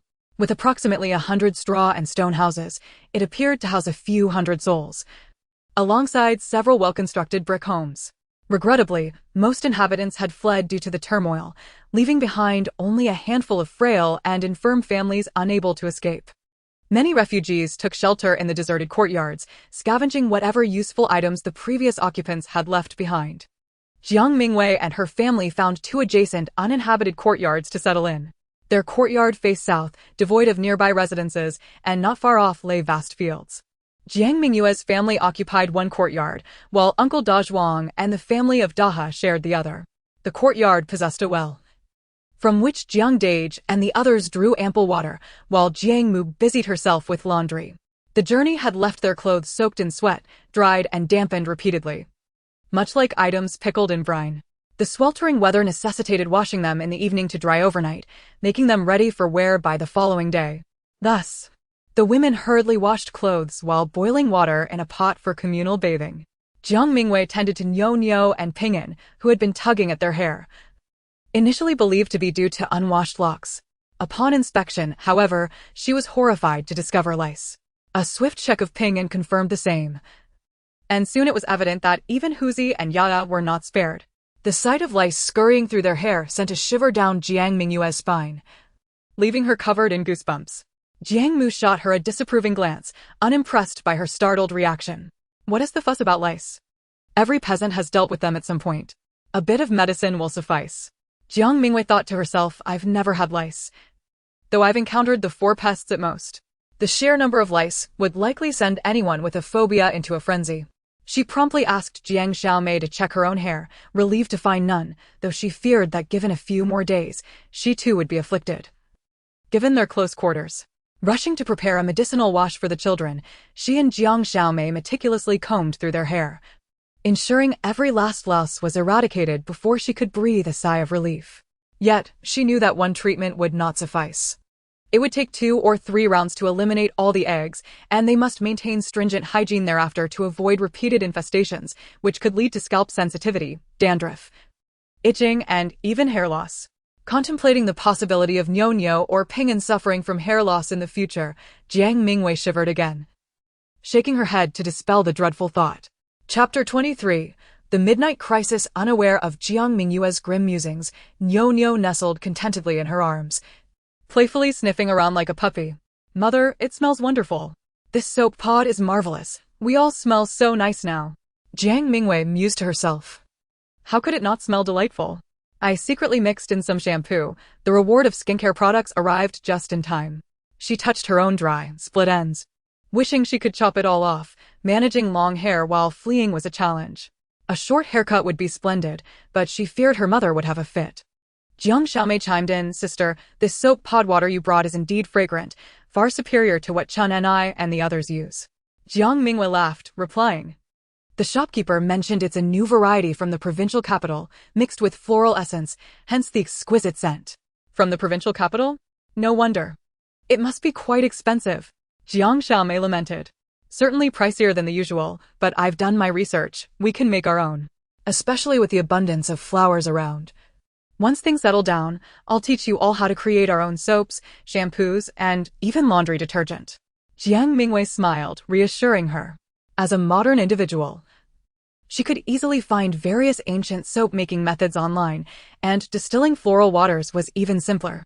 Wow, sister, you're amazing! Jiang Xiaomei exclaimed, her eyes sparkling. After dinner, the group assigned rooms and prepared for rest. The courtyard boasted numerous rooms, yet for safety, they decided to sleep in close proximity, ensuring they could respond swiftly should any trouble arise. Jiang Dage chose to sleep in the cart, with Dahu keeping him company as a watchman, while the other men occupied a separate room, leaving the main quarters for the women and children. As the arrangements were made, the group dispersed. But Jiang Laoji remained standing in the courtyard, gazing into the distance. Jiang Mingyue stood behind him, following his gaze toward the vast fields of ripening wheat, swaying gently in the evening breeze, creating waves akin to those of the sea. May is a busy month for farmers, with the south wind rising at night, the wheat fields turning golden. Such fine wheat, soon to be harvested, had it not been for the chaos of war. This bountiful harvest would have ensured the people were well fed. Now, however, it lay abandoned, destined to rot in the fields. Jiang Mingyue pondered this, compelled to stroll through the swaying wheat, her hands gliding over the golden ears. From afar, it appeared as though she mourned the crops, unaware that each plump grain had already been stored away in her system as repository. After traversing the 5 acres of wheat, night had fully descended. Jiang Mingyue, delighted to have collected over 1,000 pounds of wheat, returned to the courtyard with a light step. Inside, the house was engulfed in darkness, with Jiang Xiaomei and the children huddled together in sleep. Only Jiang Mu and Jiang Daja remained awake. Upon seeing Jiang Mingyue return, Jiang Mu whispered, Da Yue, why aren't you resting at this late hour? Jiang Mingyue produced a cloth bag she had retrieved from the system's repository, presenting it to Jiang Mu. I ventured to another household and stumbled upon a cellar filled with vegetables, so I brought some back. Upon hearing the news of the vegetables, Mother Jiang immediately sprang up from the king. While the grain supplies were still adequate for the journey, the vegetables were indeed scarce, consisting only of pickled greens and wild herbs. The prospect of having found some fresh produce filled her with delight. Upon opening the bag, she discovered 4 or 5 pounds of potatoes, 3 large radishes, and a packet of dried beans and mushrooms. She exclaimed in surprise, Goodness! How have they managed to store these? The potatoes and radishes are so fresh. Back home, they would have sprouted and bloomed long ago. Jiang Mingyue, offering a plausible explanation, suggested it must be due to the low temperatures. Their root cellar is quite deep, making it cool inside, which helps preserve the vegetables. Mother Jiang nodded in agreement. Her spirits lifted as she gathered the vegetables, planning to prepare a hearty stew for the next day. Jiang Mingyue breathed a sigh of relief, reminding herself to remain vigilant and cautious in the future. She quickly snuggled into bed, and before long, she entered the trial space. However, during her training, she suddenly felt a wave of unease wash over her. Instinctively sensing something amiss, her sixth sense, often accurate, heightened her alertness, which had previously kept her safe within the forest of the trial space. Realizing this, Jiang Mingyue swiftly exited the trial space, cautiously rose, and stealthily descended from the king, pushing open the door to step into the courtyard. Big Yellow, hearing the commotion, lifted his head warily, but upon recognizing Jiang Mingyue, lowered it again. The weather was clear, revealing a sky adorned with countless stars. It was already deep into the night, and the waning moon had just emerged, allowing even ordinary people to vaguely discern the layout of the courtyard, let alone Jiang Mingyue, whose eyesight was exceptional. Zhang's father and the others were sound asleep, the rhythmic sounds of snoring punctuated by Jiang Xiaoti's sleep-talking. Jiang Mingyue carefully surveyed the courtyard, finding nothing out of the ordinary, yet the unsettling feeling in her heart intensified. She gently opened the courtyard door, intending to patrol the surroundings. However, as soon as she opened the door, she noticed something was off. Several shadowy figures were stealthily approaching from down the road. Jiang Mingyue immediately halted her movement, observing cautiously as a flash of light flickered among the shadows. Her heart sank. This was the glint of a weapon reflecting the moonlight. These individuals were armed with deadly implements. Quietly, Jiang Mingyue retreated and softly awakened her elder brother, covering his mouth as soon as he opened his eyes, whispering urgently, "There's a group of miscreants outside. Wake everyone quietly, and make sure the children hide well."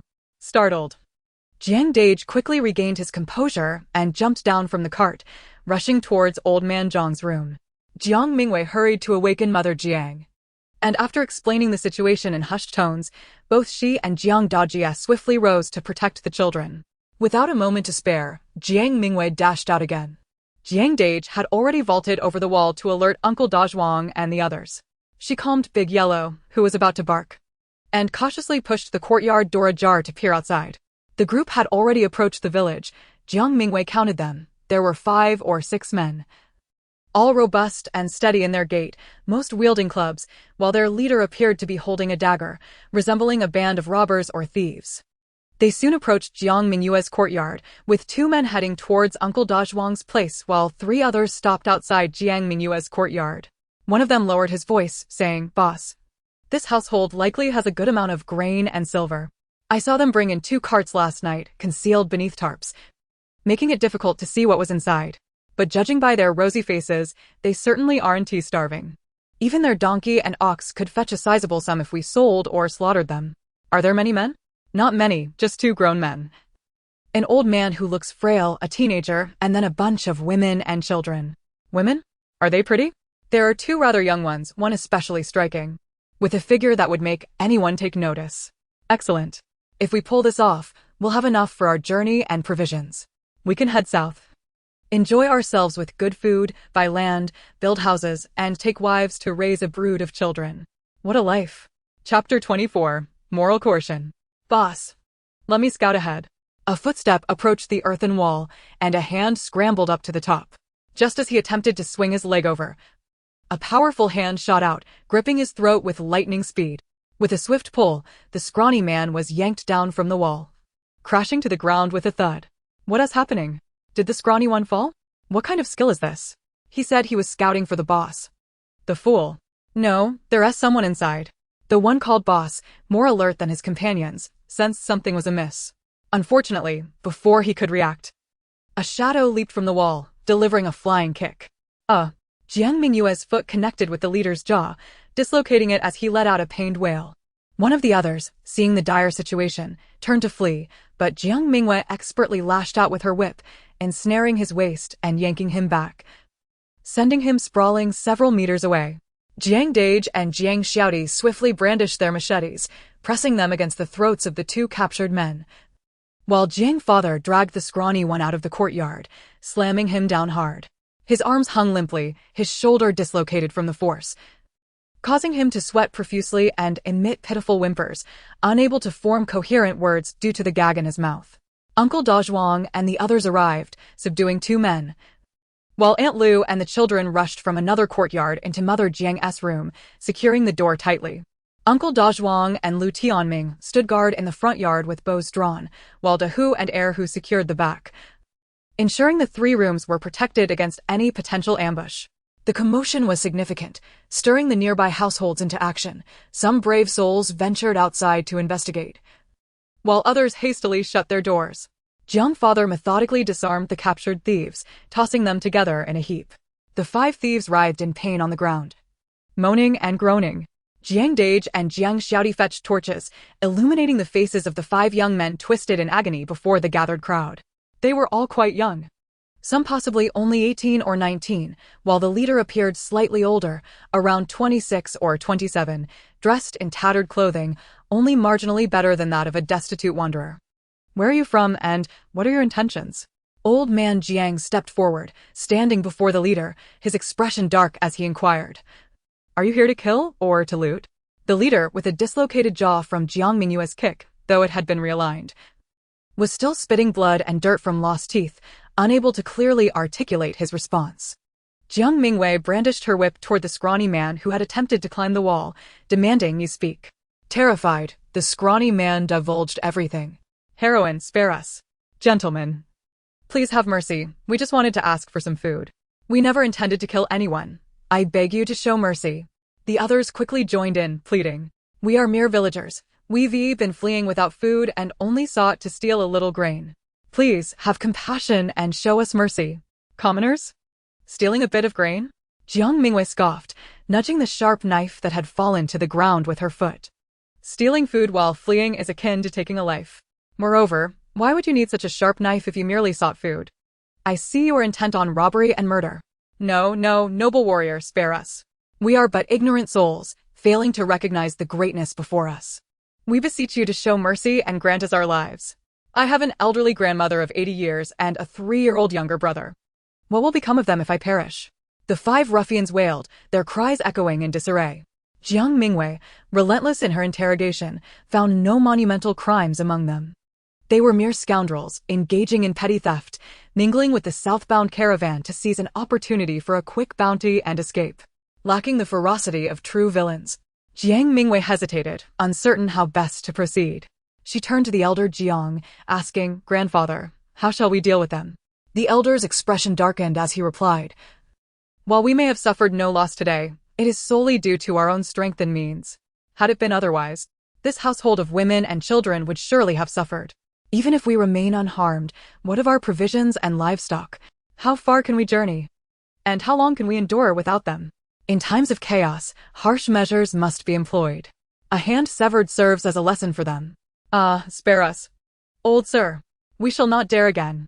The 5 rogues fell to their knees, weeping profusely. Some onlookers, unable to bear the sight, murmured discontentedly about such a cruel punishment, questioning the difference between this and the actions of bandits. Indeed, what have we lost? They've already been beaten. Must they also lose a hand? These men appeared formidable, armed and dangerous, while the young woman, delicate in appearance, wielded her whip with ferocity, even causing one to spew blood. It was no wonder they had targeted this group, who, with their donkey and ox carts, were tightly packed, concealing who knew what treasures within. They themselves, dressed in rags, would hardly attract a thief's interest. As they made their way, brazenly displaying their presence, one noted, Look, they even have clean clothes. We have not a change to our name.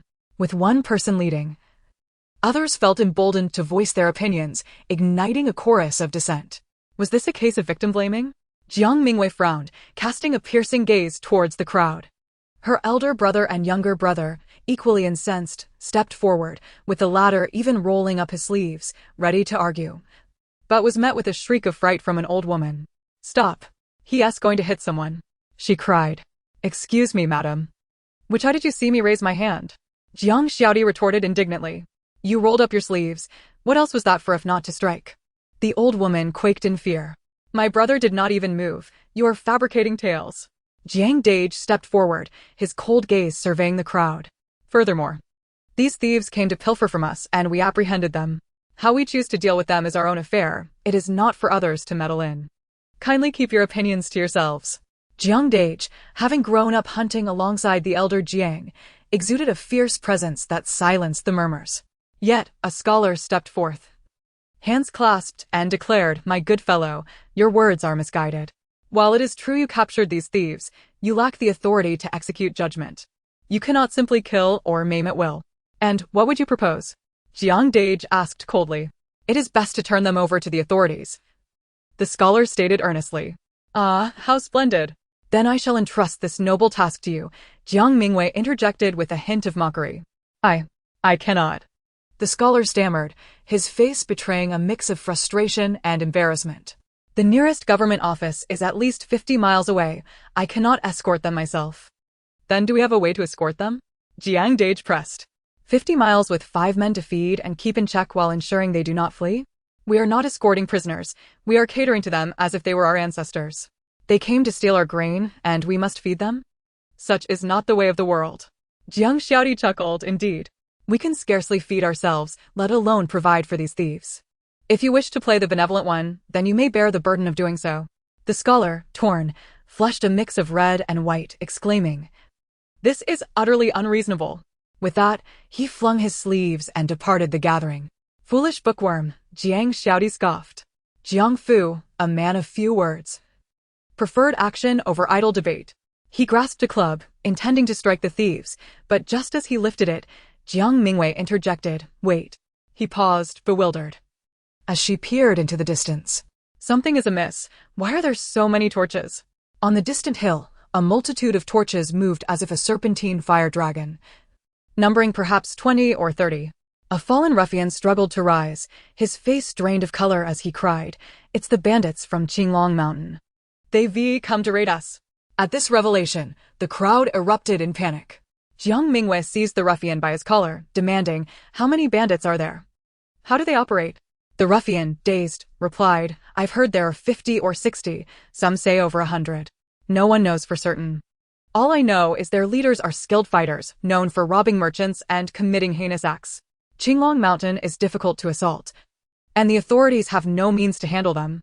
But they generally do not venture this far. It's 100 miles away. It must be that they've expanded their reach due to the wealthy travelers heading south. We are doomed. If we encounter them, it's all over.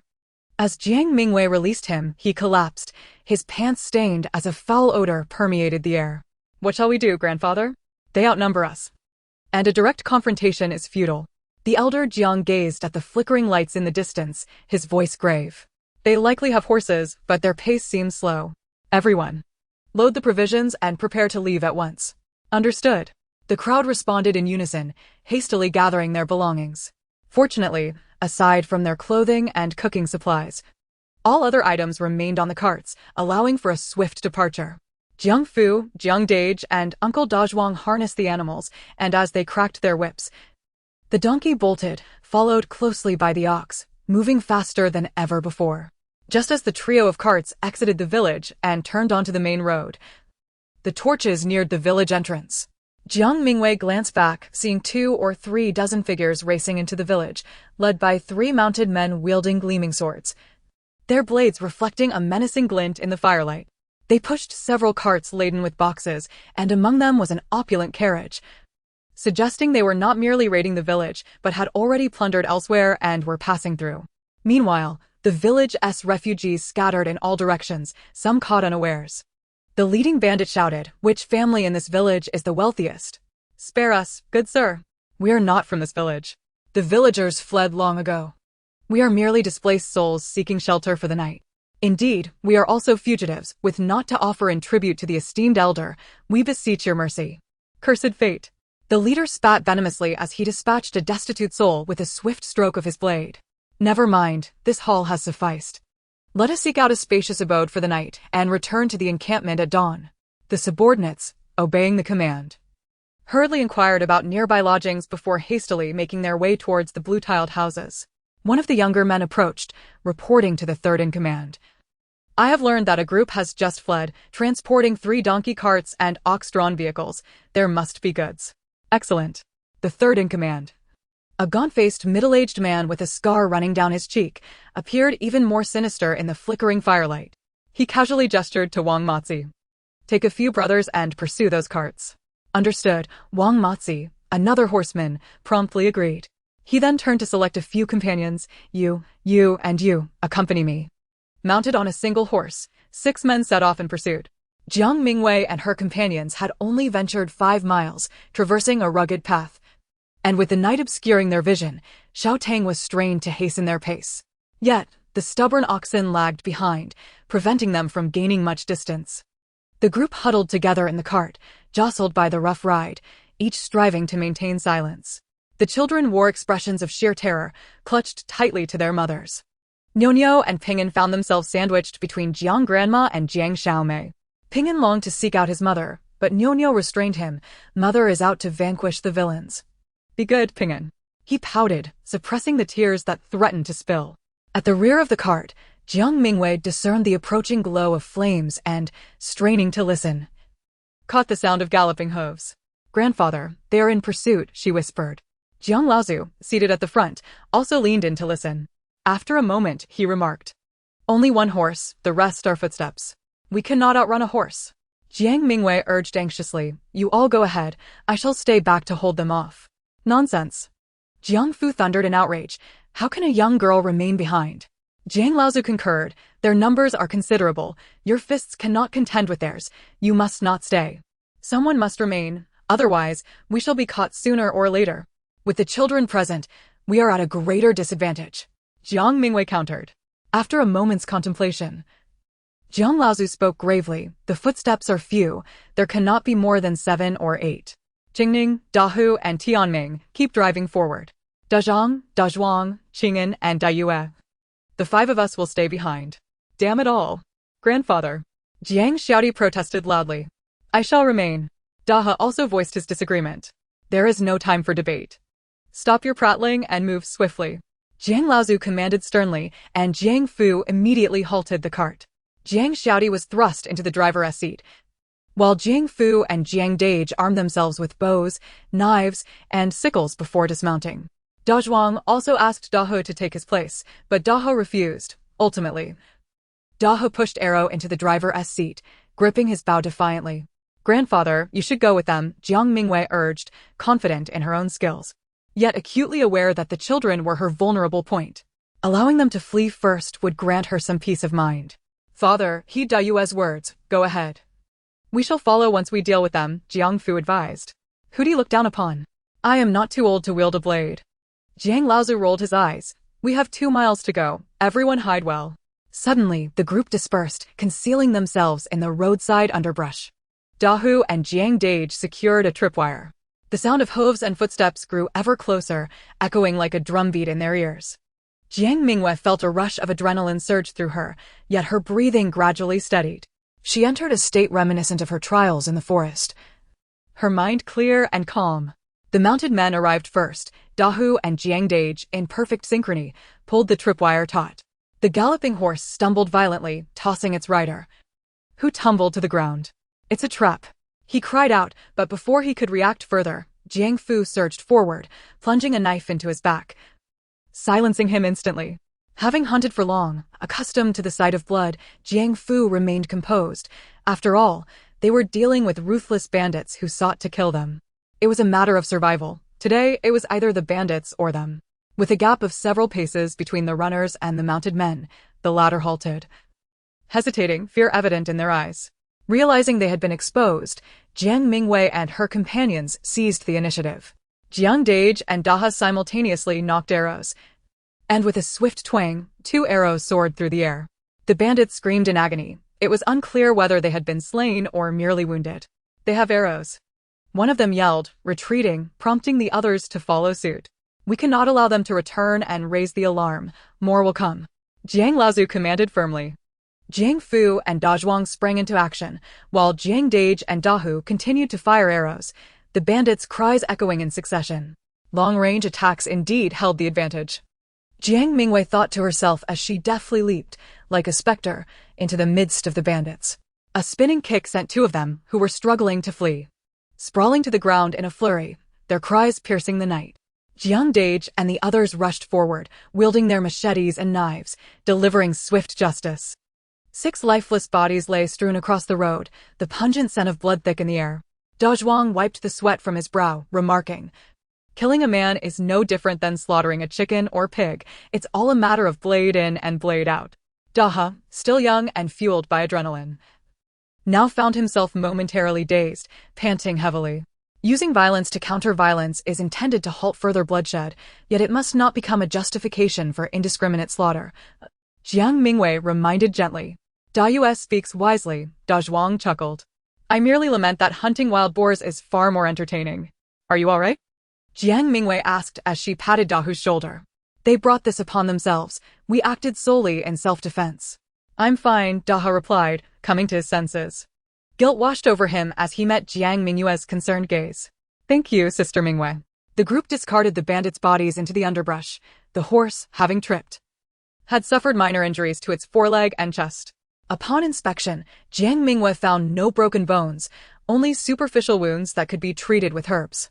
Grandfather, we have acquired a horse, she exclaimed joyfully.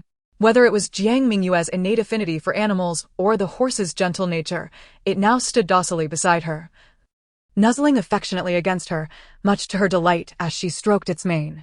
With an additional horse, our journey shall be less burdensome, she mused. Yet, Jiang Lao's aside, it may indeed draw more attention. As long as we possess sufficient might to deter others, we shall not be overly conspicuous, Jiang Mingyue countered. Besides, look at the wealthy families on the road. Their caravans are well guarded, and they fare just fine. At that moment, a thought struck her. Grandfather, when we escaped, I observed something. This band of robbers does not appear to be raiding our village. They were hauling numerous crates and driving an exceptionally ornate carriage. It seems they may have just returned from plundering a wealthy household. Perhaps this village was merely a resting spot for them, and we were simply unfortunate to cross their path. If the bandits hiding in the thicket were still alive, they would undoubtedly leap up at this moment to applaud Jiang Mingyue, for her analysis is astutely accurate. However, when it comes to misfortune, it remains uncertain who truly bears the greater burden. Traditionally, it is the bandits who rob the common folk. Yet who could have anticipated that those who spend their days hunting wild geese would find themselves pecked in the eye by the very prey they sought, ultimately losing their own lives? Your implication is clear. The old master Jiang, observing Jiang Mingyue's expression, began to contemplate. There should only be 20 or so of them. With 6 present here, that leaves more than 20 others. If we proceed with caution, we should be able to. Jiang Mingyue reasoned, for after enduring several days in the trial space, equating to years of training, she could easily handle over 20 ordinary individuals. Nonetheless, she chose her words carefully to avoid appearing overly conspicuous. Daiwe, do you mean to? Jiang Dage finally grasped the unspoken intention shared between her and the old master Jiang. Sister Mingyue? Dahu expressed surprise. Uncle Da Zhuang chuckled heartily, patting Jiang father Dasheng on the back. Your daughter Daiwe was born under the wrong star. She ought to have been a boy, with such a daring spirit. You are the one with the daring spirit, Jiang father retorted with a frown, yet his gaze toward Jiang Mingyue held no disdain or reproach. Our 5 against their 20-some poses a considerable challenge, pondered the old master Jiang. Grandfather, I have this, Jiang Mingyue exclaimed, retrieving a small paper pouch from her garment and waving it before everyone. What is this? Jiang Dage reached out. A narcotic, Jiang Mingyue replied, producing another small pouch. If this isn't sufficient, I also have poison. While it may not seal the throat with a single cut, it can certainly induce severe internal distress. Jiang Dage immediately withdrew his hand, shivering involuntarily. Daiwe, where did you acquire these? Did your master instruct you? My master taught me only the healing arts, Jiang Mingyue replied nonchalantly. However, medicine and poison are intertwined. Having learned the healing arts, I naturally acquired the skills to concoct poisons. I purchased the herbs during our last visit to town and prepared them for contingencies, and now it proves useful. Is it truly so remarkable? Jiang Dage was somewhat skeptical. Jiang Mingyue plucked a leaf from the roadside and presented it to him. It appears unremarkable, does it not? Yet the entire plant is toxic. Prolonged exposure to its flowers induces drowsiness. If the seeds are ground and consumed with liquor, it induces uncontrollable laughter. Crushing the leaves and stems yields one of the ingredients for the narcotic. Jiang Dage found himself viewing Jiang Mingyue in an entirely new light. Dahu gleefully remarked, if we apply this poison to our arrows, hunting will become exceedingly convenient. If the dosage is sufficient, even a bear could be incapacitated. Jiang Mingyue nodded in affirmation. Dahu eagerly circled the plant, wishing to uproot it and take it with him. Upon hearing this, the old master Jiang made a decision. In that case, we shall return, not only for our horses and carts, but also to enact justice, ridding the world of this menace. Everyone nodded in agreement, sending Dehu to pursue Jiang Xiaodi and instruct him to find a hiding place, while the rest stealthily made their way back to the village. Chapter 27, Lower Than Beasts. The bandits' lair was easy to locate, residing in an imposing courtyard of blue brick and tiled roofs at the eastern end of the village. Jiang Mingyue had previously surveyed this estate, but had chosen not to stay, deeming it too conspicuous. Thus, she was well acquainted with its layout and proposed to gather information and find an opportunity to administer the narcotic. Both Jiang father and Jiang Dage disapproved, and the old master Jiang was also apprehensive, while Uncle Da Zhuang insisted on accompanying her, only to be vehemently deterred by Jiang Mingyue. In a bid to persuade them, Jiang Mingyue extended her arms and effortlessly lifted a substantial stone from the roadside, spinning around before gently placing it back down. The onlookers were left astounded. The stone must have weighed over 300 pounds, and she had lifted it without breaking a sweat, displaying extraordinary strength. To further demonstrate her prowess, Jiang Mingyue turned her gaze to a nearby tree. Without any tools, she skillfully scaled it with ease, executing a graceful flip as she descended. The old master Jiang let out a sigh, exclaiming, "The younger generation surpasses the older. Stay vigilant and prepared. Await my signal." A long note signifies safety, while a long followed by a short note indicates danger. If possible, engage from a distance. The closer you are, the greater the peril. Jiang Mingyue instructed before swiftly darting toward the brightly lit and raucous blue brick courtyard. Inside the courtyard, only 7 or 8 bandits were present, busy arranging tables and chairs.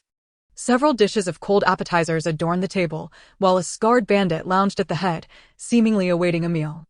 Others were busy organizing carts and crates, and 3 horses were stabled nearby, with one individual feeding them hay.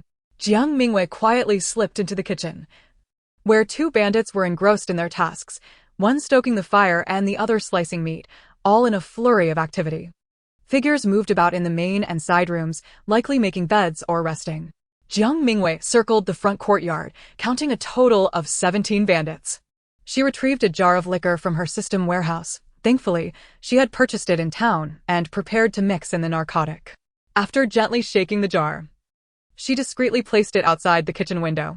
Just then, a bandit came to fetch a dish, and, upon spotting the jar, his eyes lit up with delight. Believing it to be a gift from the occupants inside, he gleefully carried it back, pouring a full bowl for the scarred bandit at the head of the table. The scarred bandit appeared quite pleased, raising the bowl to drink, smacking his lips and exclaiming, "This wine is exquisite." The young bandit quickly refilled his bowl. The scarred bandit took another sip, declaring the wine delightful and suggesting everyone share a bowl as a treat, proclaiming that their haul was substantial enough to ensure years of indulgence and that they would celebrate upon returning to the stronghold. The bandits cheered in unison.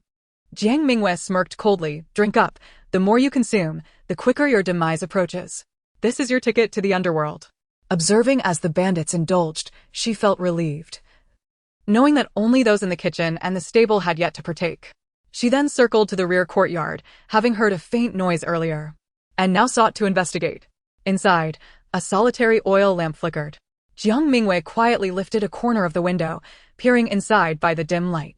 Several large chests were positioned in the center of the room, appearing sturdy and well-crafted, tightly sealed, their contents unknown. On the bed lay what seemed to be a person, occasionally emitting soft groans, accompanied by a faint scent of blood. "Is there an injured bandit?" Jiang Mingyue pondered, gripping a large Damascus dagger in her hand. She pushed the window open wider, agile as a cat, and nimbly slipped inside. After rolling onto the floor, she sprang to her feet, the dark yet sharp dagger raised high, aimed at the figure on the bed. However, just as she was about to strike, she abruptly altered her course of action, positioning the dagger horizontally, barely resting it against the person's neck. The individual on the bed was evidently taken aback, eyes widening in surprise as they locked gazes with Jiang Mingyue. "Make no sound, and I shall withdraw the blade," Jiang Mingyue spoke calmly. The figure before her was not an injured bandit, but rather a battered young girl. She appeared to be merely 15 or 16 years old, clad in a white satin undergarment, yet her face and neck were marred with bruises, her lips torn, and one cheek swollen, bearing a distinct handprint. Despite her injuries, her beauty was evident. Bound with hemp rope, her hands and lower legs lay helplessly on the bed. She gasped weakly, nodding slowly in response to Jiang Mingyue's words. "I shall remain silent. You need not worry," she rasped, her voice hoarse and faint.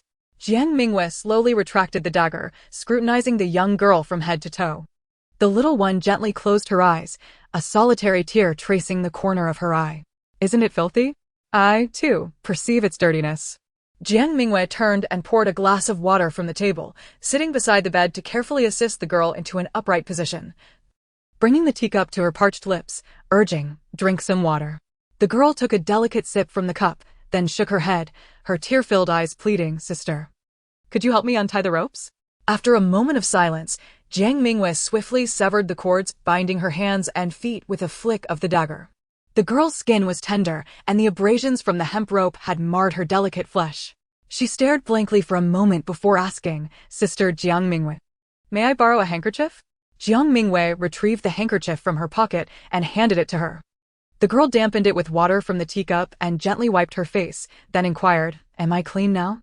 Suppressing the bitter pang in her heart, Jiang Mingyue replied, "Clean, particularly pristine." The girl smiled faintly, her fragility reminiscent of sea foam. She swayed as she descended from the bed, signaling Jiang Mingyue to assist her towards the nearby chest. Jiang Mingyue half carried her over and, at her indication, opened the chest.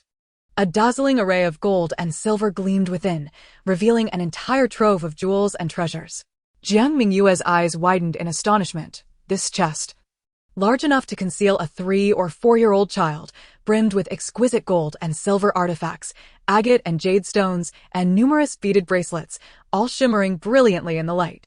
The girl then urged Jiang Mingyue to open a second chest, which contained a small box filled with a stack of silver notes and property deeds, alongside meticulously arranged gold ingots. The third chest held an assortment of paintings, while the fourth contained several antique ornaments, each stored in small boxes. The fifth chest was filled with luxurious silks and satins. No wonder they said it could sustain them for years. This was not merely a matter of years, it could last a lifetime.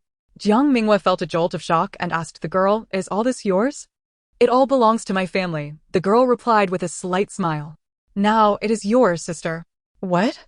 Jiang Mingyue was taken aback. The girl, with deliberate enunciation, implored, "Sister, please kill those beasts outside." Jiang Mingyue sighed, "I came here to take their lives. I've already laced their wine with poison. In the time it takes to drink a cup of tea, I can deal with them. At that point, you may take action yourself. Since these treasures are yours, you may claim them. I shall not take a single cent." The girl scrutinized her closely, capturing every subtle expression on her face, and after a moment, she slowly smiled. "I trust you, sister. Your gaze is clear, devoid of any greed. These treasures may be considered priceless by the world, yet to you, they truly hold no significance. Alas, they have cost my family over 20 lives." As she spoke, a stream of tears cascaded down her cheeks. Jiang Mingyue found that any words at this moment felt hollow, and she could only utter, "The deceased have departed, you must live in the present." The girl offered a wan smile, "Sister, could you pour me another cup of water?" "Certainly," Jiang Mingyue nodded, allowing her to lean against the chest as she turned to fetch water. However, a sudden sound of a sharp weapon piercing flesh startled her, and she whirled around in horror. Chapter 28, Blood for Blood. The girl's white undergarment was now stained with large splotches of blood, a delicate dagger embedded in her chest. Her body gradually slumped, yet a serene smile lingered at the corner of her mouth. "Sister!" Jiang Mingyue dashed forward, cradling her in her arms. The girl's complexion grew ashen, her lips moving weakly. "I am Baijilan. What is your name, sister?" "Jiang Mingyue, I am Jiang Mingyue." Tears fell from Jiang Mingyue's eyes onto Baijilan's face. "Why are you so foolish? Living is the most important thing." Jiang Mingyue, such a lovely name, Baijilan murmured with a smile, her breaths growing shallow. "Your embrace is so warm, like my mother's." Her hand slipped limply, her head tilting against Jiang Mingyue's shoulder. After some time, Jiang Mingyue carefully laid Baijilan back on the bed before rushing out of the room like a whirlwind. In the courtyard, the revelers were still drinking and eating, but they began to sense something was amiss as Jiang Mingyue emerged from the inner courtyard, her eyes bloodshot and radiating vengeance. One of the bandits stumbled forward, slurring, "Who are you?" How his words were abruptly cut off as a spray of blood erupted from his neck, his body collapsing to the ground. Scarfaced and his men were momentarily stunned, but their astonishment quickly morphed into rage as they seized the knives resting on the table, lunging at Jiang Mingyue, cursing profusely. "What audacity, you little vixen, daring to come." His words faltered as he suddenly sensed danger. Something was amiss. The food was poisoned. Jiang Mingyue did not grant them the luxury of reaction, charging forward with her dagger, her approach a relentless assault, as if a leopard had entered a flock of sheep, effortlessly reaping the lives of over a dozen bandits. Blood splattered across her front and sleeves, the steel dagger dripping with remnants of crimson. An overwhelming fury quelled the initial repulsion and fear of taking a life. Jiang Mingyue felt an inferno surging within her, clamoring for release, for vengeance. Like a reaper, she turned, stepping forward, leaving a trail of bloody footprints towards the scar-faced man. At that moment, he was already crumpled on the ground. The effects of the drug rendering him drowsy, yet an abiding terror gripped him to the core. Liquid seeped from between his legs, emitting a foul stench. Jiang Mingyue flicked her dagger, severing the tendons in his hands and feet, eliciting a spine-chilling scream from him. She then seized him by the hair, dragging him through the courtyard like a lifeless dog, leaving a long trail of blood behind. "Donghua, what has happened?" Jiang's father's voice suddenly echoed in the courtyard. "What on earth is going on?" Jiang Dage gasped in shock. The crowd had been anxiously waiting for Jiang Mingyue's signal, and upon hearing the screams from within, they rushed over. As they scaled the wall, they were met with a scene of carnage, bodies and blood littering the ground, leaving them momentarily stunned. "Help!" The excruciating pain rendered the effects of the knockout drug ineffective, and the scar-faced man hurriedly cried out for rescue upon seeing them. Jiang Mingyue paused, but did not turn back, simply saying softly, "Father, please clean up the front courtyard. I intend to use this beast as a sacrifice for the souls of the Bai family." Jiang's father opened his mouth to inquire further, but the elder Jiang pulled him back, shaking his head in disapproval. Jiang Mingyue dragged the defeated scar-faced man into Bai Jilan's room. The little girl lay alone on the bed, quiet and obedient, as if she were merely asleep, a faint smile still gracing her lips. Jiang Mingyue flung the scar-faced man onto the floor beside her, coldly stating, "Recognize this, do you? You are a member of the Bai family?" The scar-faced man gasped in horror. "But the Bai family is all dead. Where did you come from?" Jiang Mingyue smiled maliciously, enunciating, "What if I told you I crawled back from hell to seek revenge on you? Would you believe it?" "Impossible," he exclaimed in disbelief. Yet fear and suspicion filled his eyes. "Silence!" Jiang Mingyue snapped, her dagger slashing through the air, severing half of his tongue, leaving him to choke on his cries, reduced to pitiful whimpers. In the front yard, the imposing figure of Donghua shuddered as he cast a glance towards the back, where anguished screams continued to echo, causing his complexion to pale. Initially, the cries were loud and piercing, but gradually they diminished, leaving only soft whimpers, which eventually faded into a sound reminiscent of a withered bellows. Soon, even that sound ceased, giving way to an eerie silence. Observing Donghua expression, Uncle De Zhuang patted him on the shoulder, offering comfort by asserting that Donghua was not a slayer, rather, she must have witnessed or heard something tragic and was seeking vengeance for the suffering souls. Donghua, with a complex expression, nodded slowly, lowering his head to continue his tasks, while secretly resolving to avoid provoking Sister Mingyue.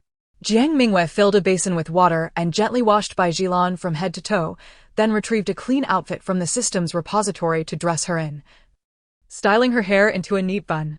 The little girl was fastidious about cleanliness and deserved to depart in a dignified manner. Regrettably, the absence of cosmetics left her complexion pale, but Jiang Mingyue still found her stunning, as if she were chosen by celestial beings, unwilling to let her suffer in the mortal realm, hence bringing her back to the celestial domain early. Can she truly be selected by the system? Jiang Mingyue inquired softly. The system's panda sighed humanely, noting that while she had not activated the system, her ethereal soul shimmered with light, suggesting a lack of karmic ties, allowing her to be reborn swiftly and in a prosperous family at that. "That's reassuring," Jiang Mingyue replied calmly. "I shall recite a passage of the Rebirth Sutra for her." "You believe in Buddhism?" the system panda asked, taken aback. "No," Jiang Mingyue shook her head. "My mother often felt guilt when encountering those she could not save. Upon learning of their passing, she would recite a portion of the Rebirth Sutra, and I, being close to her, Naturally learned it. Very well, the system panda remarked. Given your emotional turmoil, chanting a sutra may help stabilize your mindset. Remember, you are in a farming narrative, not one of dark transformation. Jiang Mingyue smiled wryly and began to softly chant the Rebirth Sutra, repeating it 21 times before pausing to find a suitable burial place for Baijilan. Suddenly, the system panda spoke. She has departed, and she is grateful to you, leaving all her possessions to you. Furthermore, she has bestowed upon you a blessing, enhancing your merits, which will greatly benefit you in future tasks. Jiang Mingyue nodded, silently expressing her gratitude to Baijilan, before turning to exit the room. Upon seeing her, Jiang Dage hurried over. Are you all right? I'm fine, no need to worry, Jiang Mingyue assured him with a nod. I wish to find a coffin. I wonder if one can be found here. Some elderly villagers prepare coffins in advance. This village is quite large, so with a thorough search, one should be located. Jiang Leazizi interjected. I'll go look, you take a rest, Jiang Dage promptly stated before swiftly departing as dawn began to break. Jiang Mingyue nodded, noticing the absence of others. She inquired, what about the others? De Huan, fetch your mother and the others. Your father and De Zhuang are burying the body. The weather is growing warmer, and we must prevent the spread of disease, Jiang Leazizi explained. Then, with concern, asked, are you all right? Grandfather, Jiang Mingyue gazed into his kind, caring eyes. Feeling a lump in her throat, this band of brigands slaughtered an entire family of over 20 people and even brought a girl here to torment. They are truly more beastly than animals. I. Jiang Leazizi gently patted Jiang Mingyue's shoulder. Is the girl all right? She took her own life. Jiang Mingyue replied, her eyes reddening as she fought back tears. Grandfather, I never imagined she would commit suicide. I turned away for just a moment, and she ended her life. I could have saved her. I had already saved her. Why? With a heavy sigh, Jiang Leazizi remarked, each soul has its own fate. For her, death may have been a release from her solitude. You need not blame yourself. You did all you could, and you avenged her. She will be grateful to you in the underworld. Chapter 29. Pregnant, Unstable Fetus. Jiang Mingyue nodded, then suddenly recalled, Grandfather, she left her family's belongings to me, numerous treasures, gold, and antiques. Jiang Leazizi gasped in surprise as Jiang Mingyue led him into the house. The stench of blood was overpowering. On the floor lay a gruesome mess. Despite being mentally prepared, Jiang Leazizi was still taken aback, quickly averting his gaze as if he had seen nothing. Seeing this, Jiang Mingyue swiftly covered the grotesque mass with a torn piece of cloth from the bed, then directed Jiang Leazizi's attention to several chests. Before leaving, she stored the chest containing gold and jewels in her grid backpack, leaving the rest behind. Nonetheless, Jiang Leazizi gasped again and solemnly stated, This matter must remain between us. It cannot reach a third party. Do you understand? Jiang Mingyue tilted her head, feigning confusion. Not even father? Absolutely not. Jiang Leazizi replied earnestly, you shouldn't even let me know. Do you understand?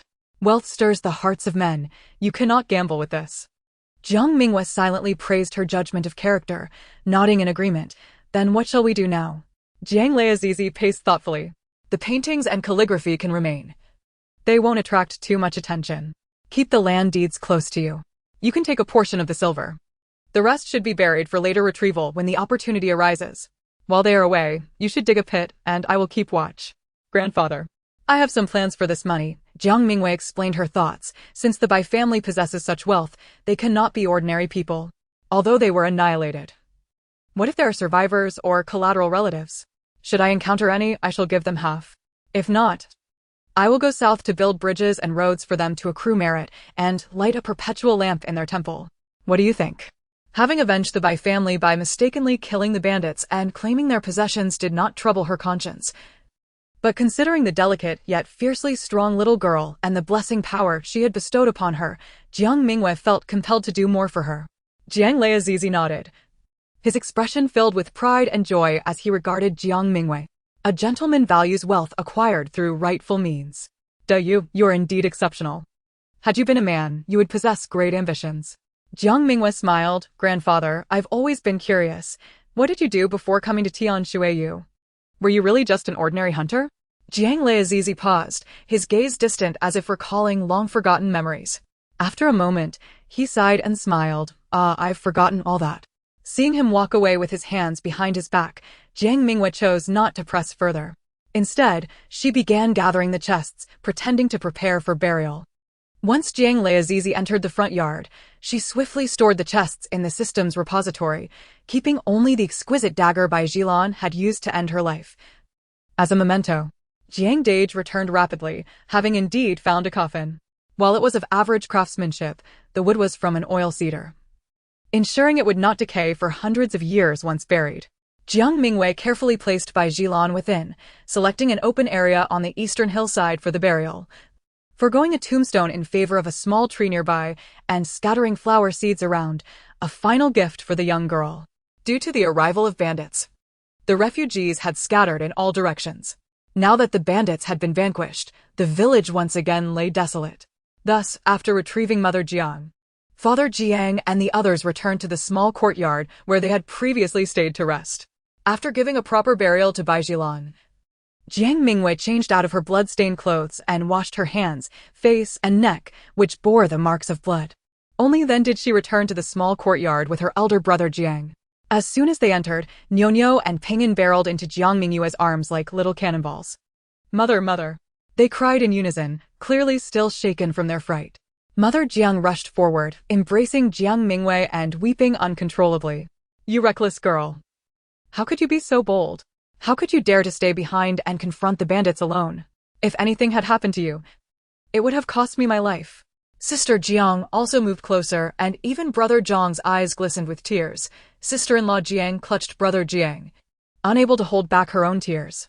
Although everyone had returned safely, the harrowing events of the previous night left them in a daze, caught in a bittersweet relief of having survived. Suddenly, Brother Jiang cried out in terror, "Lai Di, what's wrong?" Don't scare me. What's the matter?" Everyone turned to look, and to their astonishment, sister-in-law Jiang had slumped softly into Brother Zhang's arms, her eyes tightly shut and her face pale. "Get her onto the Kong," Jiang Mingyue instructed urgently. Oh. Brother Jiang, as if awakening from a dream, hurriedly lifted sister-in-law Jiang and carefully laid her on the Kong, then turned back anxiously.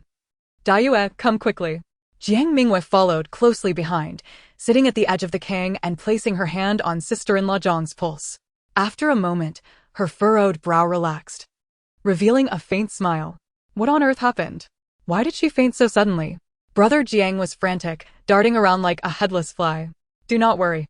Sister-in-law is merely pregnant," Jiang Mingyue spoke softly. "She was too agitated earlier, and that caused her to faint. She just needs to rest for a bit." "Pregnant?" Brother Jiang was momentarily stunned before bursting into joyous disbelief. Mother Jiang also let out a sigh of relief, but soon her tone turned somber. "This child has come at an inopportune time." Brother Jiang, upon hearing this, forced a smile. Jiang Mingyue understood that while the arrival of a child is typically a joyous occasion, their current circumstances of fleeing were perilous.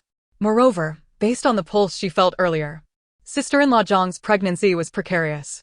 She had prepared many medicines before their journey, yet had neglected to pack any for maintaining a stable pregnancy, as she had not considered the possibility of her being pregnant at that time. If anything were to happen on the road, what would they do? The initial joy of the news was now tinged with a subtle melancholy due to their flight. Mother Jiang sighed deeply. "Regardless, we must prioritize our health. Qing'an, stay with Lai Di. I will prepare a bowl of brown sugar eggs for her to nourish herself once she wakes." Brother Jiang nodded in agreement. Taking a seat on the other side, Jiang Mingyue stepped outside with Mother Jiang to relay the news to Father Jiang and Grandfather Jiang, who both reacted similarly, with initial joy followed by concern. "Grandfather, I fear we may need to alter our plans," Jiang Mingyue stated. "The first 3 months of pregnancy are precarious, and the route to Jing'an Prefecture requires us to cross Dong Prefecture and traverse the mountainous southern road. The journey is fraught with dangers, and given sister-in-law's fragile condition, I am worried."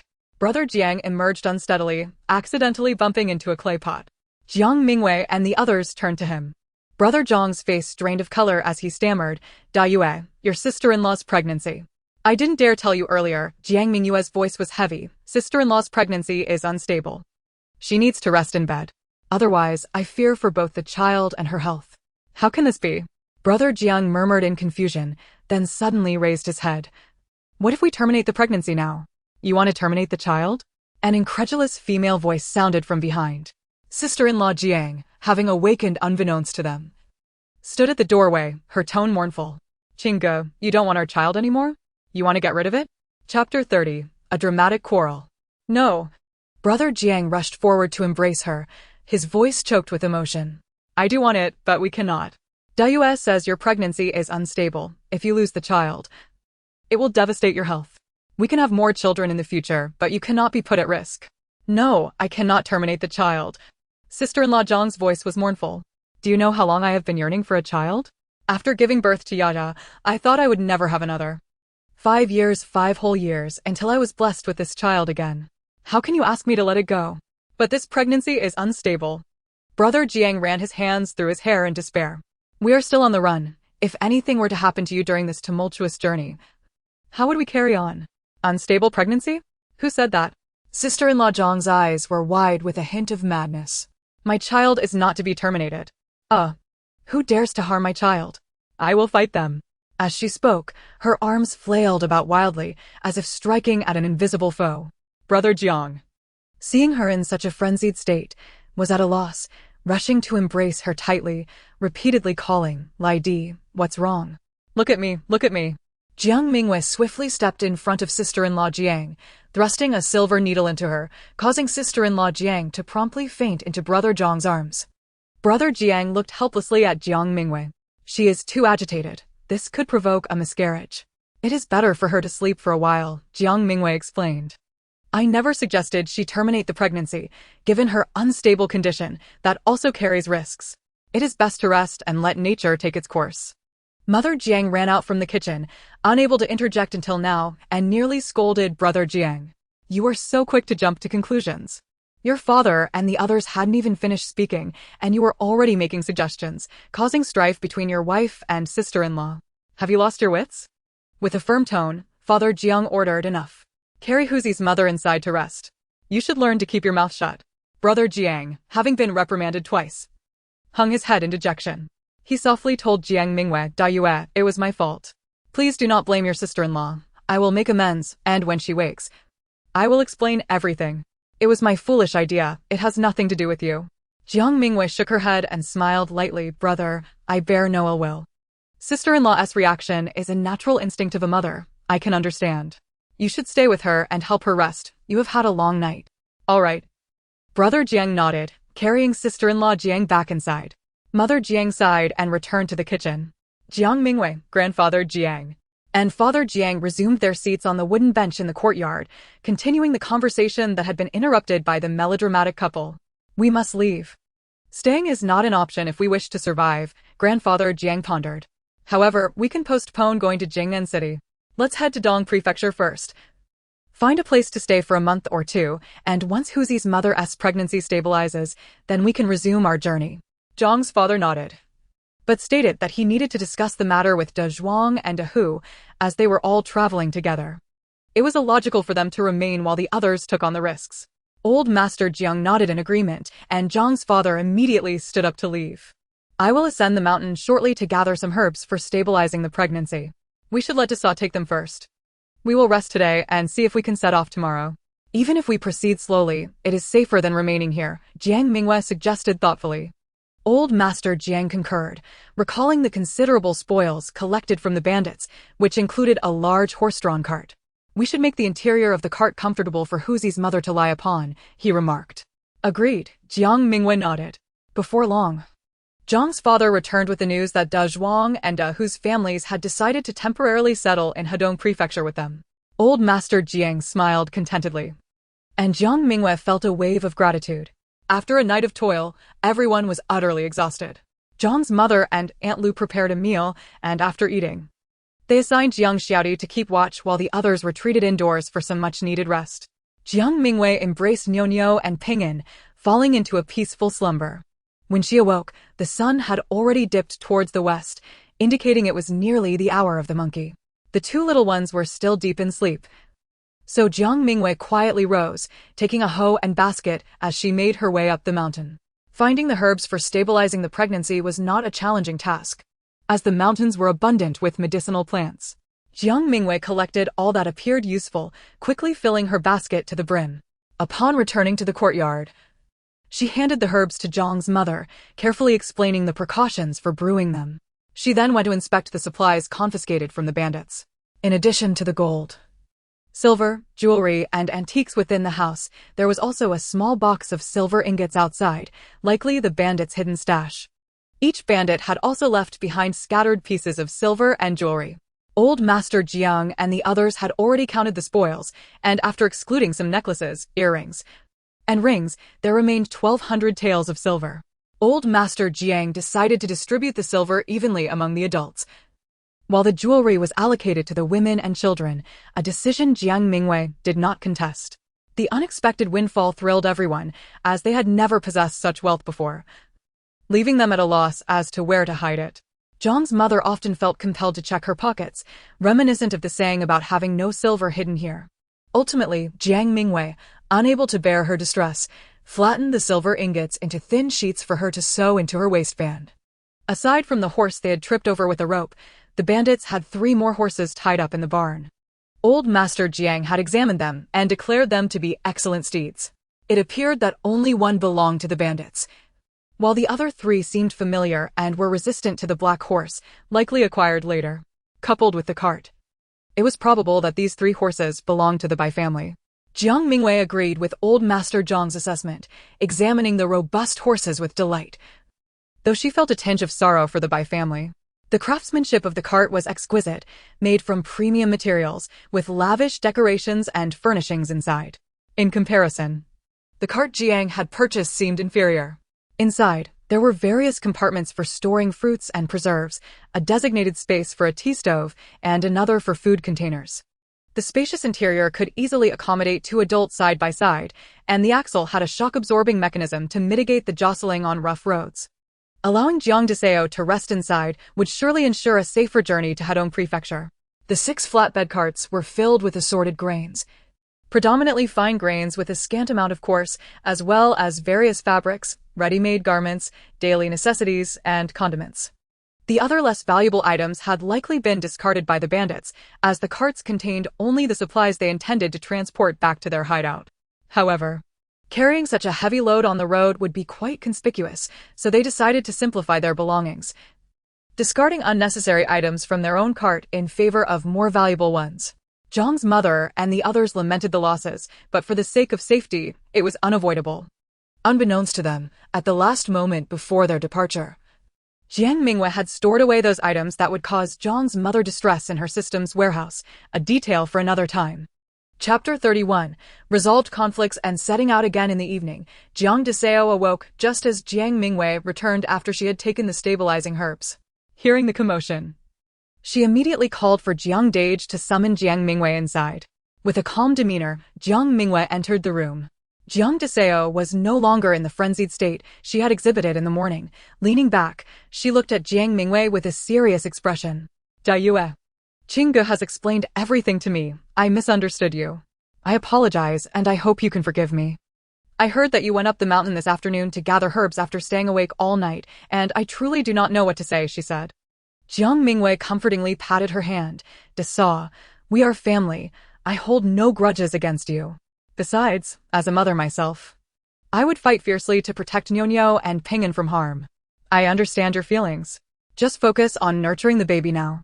I have discussed with Grandpa and Father, and we will first settle in Hedong Prefecture. Once your pregnancy stabilizes, we will proceed to Jingzhou City. Moreover, we now have a spacious and sturdy horse-drawn cart equipped with shock absorbers, ensuring a smooth ride. You will be able to lie comfortably in it, and we will reach Hedong Prefecture safely. Jiang Deseo nodded, fighting back tears. Dayue, the greatest fortune of my life has been marrying Qingge and joining the Jiang family. Do you know why I am called lady? Because my mother gave birth to 5 daughters in a row and not a single son.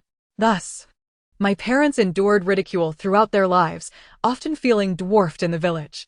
My father was never favored by my grandmother, and my mother was even less so. I remember my father would beat my mother when drunk, and we would all receive the same treatment. My eldest and second sisters were sold off under the guise of marriage, and the money went to my Uncle S family for his wedding. My father insisted that after his death, it would be my cousin who would carry out the funeral rites for him. Daughters were seen as burdens, merely valuable for the dowry. Jiang Diseo wept softly, while Jiang Dage stood by, helplessly wiping her tears. Jiang Mingyue felt her heart ache for her plight, yet was simultaneously taken aback by the couple's emotional display. Jiang Diseo continued, determined to press on despite her distress. It was only upon joining the Jiang family that I learned how one ought to live, or how a girl could live such a life. You cannot imagine how envious I was during the more than half a year we spent together. I envied you for having parents who treasured you as much as a son, for the affection bestowed upon you by grandpa and grandma, and for the way Qingge and Ning cared for you. You live a life I could hardly dream of. Jiang Mingyue gently tugged at the quilt covering Jiang Diseo, softly reassuring her, that life is behind you now. You are beginning a new chapter. And you are a part of our Jiang family. No one will drag you back to that existence. Jiang Diseo nodded submissively, but expressed her lingering fears. But I still worry. I already have 2 children, Huzi and Yaya, and only 1 son. I desperately wish for another son, not too many, just 1 would suffice. My mother always said that if she had even 1 son, her life wouldn't have been so constricted. Jiang Mingyue understood the severity and prevalence of the patriarchal mindset in ancient times. Such beliefs were deeply entrenched, and even today, similar attitudes persisted in many places, making it difficult to alter these ingrained concepts. Even the women there have been indoctrinated, perceiving themselves as inferior, believing that being a woman is original sin, and submissively worshipping patriarchy. Arguing proves futile, for their thoughts have become entrenched, making them difficult to alter. The only recourse is to provide education for the girls in that place. Education is the key to broadening horizons, expanding knowledge, and transforming their decayed and regressive ideologies. Nurturing a girl to grow into an exceptional woman, a mother of high caliber, is paramount. A virtuous woman can influence 3 generations within her family. Thus, educating a single generation of girls can lead to women impacting 3 generations. This is a profound endeavor that can change the destiny of a nation, benefiting the country and its people, leaving an enduring legacy for posterity. Jiang Mingyue's thoughts gradually expanded, rendering her somewhat lost in contemplation, until Jiang Dage called her name, bringing her back to reality. She smiled at Jiang Dage's wife, saying, "Sister-in-law, grandpa and grandma, as well as our parents, are not like that. You need not worry. Even if you have Huzai, or if you only bear daughters, they will not disdain you, and my elder brother will always cherish you." Jiang Dage's wife seemed to have found solace, smiling shyly as she turned to Jiang Dage, saying, "Qingge is indeed very kind to me." Jiang Mingyue quickly expressed that she had matters to attend to and would take her leave, reminding Jiang Dage's wife to rest well and continue her medication in the morning, assuring her that they would set off the following day without issue. She then departed hastily, fearing that if she lingered, it might not just be a matter of holding it together, she might actually be sick. Consuming too much dog food is hard to digest, after all. Jiang Mingyue sighed and made her exit. The group enjoyed another night of restful sleep, their bodies and spirits rejuvenated, and Jiang Dage's wife's pregnancy symptoms had stabilized significantly. After some discussion, they deemed it wise to depart early. Thus, after breakfast, they packed their belongings and continued their journey. Jiang Mu and Aunt Lu looked at the items they were compelled to leave behind with sorrow, yet on the path of escape, nothing is more crucial than preserving life. After they set off, Jiang Mingyue secretly stored some useful items in the system's warehouse before hastily catching up with the group. Among them, only Jiang Mingyue and Old Master Jiang could ride horses. Old Master Jiang, citing his age and frailty, opted for a donkey cart, while Jiang Mingyue mounted a black horse that likely belonged to a bandit's den. The injured horse needed time to recuperate, so it was unburdened and tethered behind the ox cart, following slowly. A docile horse pulled the luxurious carriage, which held Jiang Mingyue, Jiang Dage's wife, and Aunt Lu, each of whom required special care. One was advanced in years, another was pregnant, and one was cradling a child just over a year old. Jiang Dage and Lu Tianming were in charge of driving, and the extravagant adornments on the carriage had been removed to minimize attention. Little Donghua was guided by Jiang Fu, with Old Master Jiang on the other side, while Jiang Mu, Jiang Xiaomei, Huzai, Yaya, Nionio, and Ping'an were aboard the carriage. Uncle Dazhuang drove the gray donkey cart, with Aunt Lu, Zhang Xiaomei, Chunhua, and Shitu on it. The final ox cart was managed by Dahu, Erhu, and Jiang Xiaodi, primarily loaded with supplies. In truth, At this juncture, it would have been feasible to sacrifice the ox for the sake of speed, but the group was reluctant, for a farming family. A plowing ox is a rare treasure, nearly as coveted as a dream. Furthermore, Jiang Dejia's wife needed to nurture her pregnancy and could not travel swiftly. So unless absolutely necessary, the ox was not to be forsaken. Thus, a horse was left idle, and Jiang Deji and the others eyed the tall steed with eagerness. Even Jiang Fu and Uncle Dazhuang showing a glimmer of excitement in their eyes. What man has not harbored a dream of riding? Unfortunately, horseback riding cannot be mastered in an instant, so they could only practice in turns, with old Master Jiang and Jiang Mingyue providing guidance. Seeing Jiang Mingyue ride a majestic steed alone filled the group with envy. The children were eagerly lifted onto the horse to experience the thrill. Their excited little faces flushed with joy, elevating Jiang Mingyue to the status of the most beloved person among them. Alas, as the sun climbed higher, the temperature soared, making horseback riding less comfortable than riding in the carriage. Jiang Mu found a straw hat for Jiang Mingyue to shield her from the harsh sunlight. Jiang Mingyue discreetly applied sunscreen, for the discomfort of sunburn would be unbearable. This journey was even more ostentatious than before. Although they strived to avoid drawing attention and wished to act discreetly, their circumstances did not permit such luxury. Fortunately, they were fleeing due to war. And their departure was recent, though a small number of refugees had begun to suffer from hunger, crops were still in the fields, and wild vegetables lined the roadside, sparing them from the desperate acts of robbery or looting. At most, they received envious or resentful glances from onlookers. Had they fled due to drought or flood, they might have been seen as prime targets, besieged by many. Nevertheless, Jiang Mingyue and her companions kept their bows, the long knives confiscated from the bandits, and other weapons close at hand or within easy reach.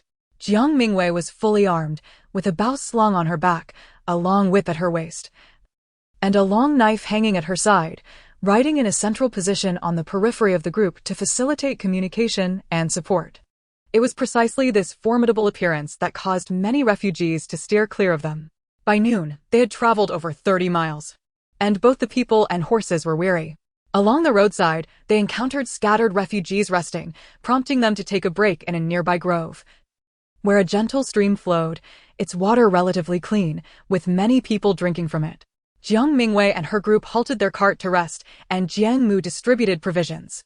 This time, they had prepared fine wheat pancakes, which were split open to be filled with smoked meat and pickles, resembling a homemade version of a hamburger. Jiang Mingyue also prepared oil tea noodles for Nyonyo, Ping'an, and several children, cautioning them not to wander off before leading her horse to drink and graze. Upon her return, she discovered old Master Jiang engaged in conversation with an elderly man, while Jiang Fu and Uncle Dazhuang stood behind, observing their lively exchange from a distance. After the old man departed, Jiang Mingyue approached and inquired, "Grandpa, who is he?" Old Master Jiang motioned for Jiang Mingyue to come closer, lowering his voice to say, "He is a steward from the Lu family, a royal merchant from Hedong Prefecture, currently in Baoan County.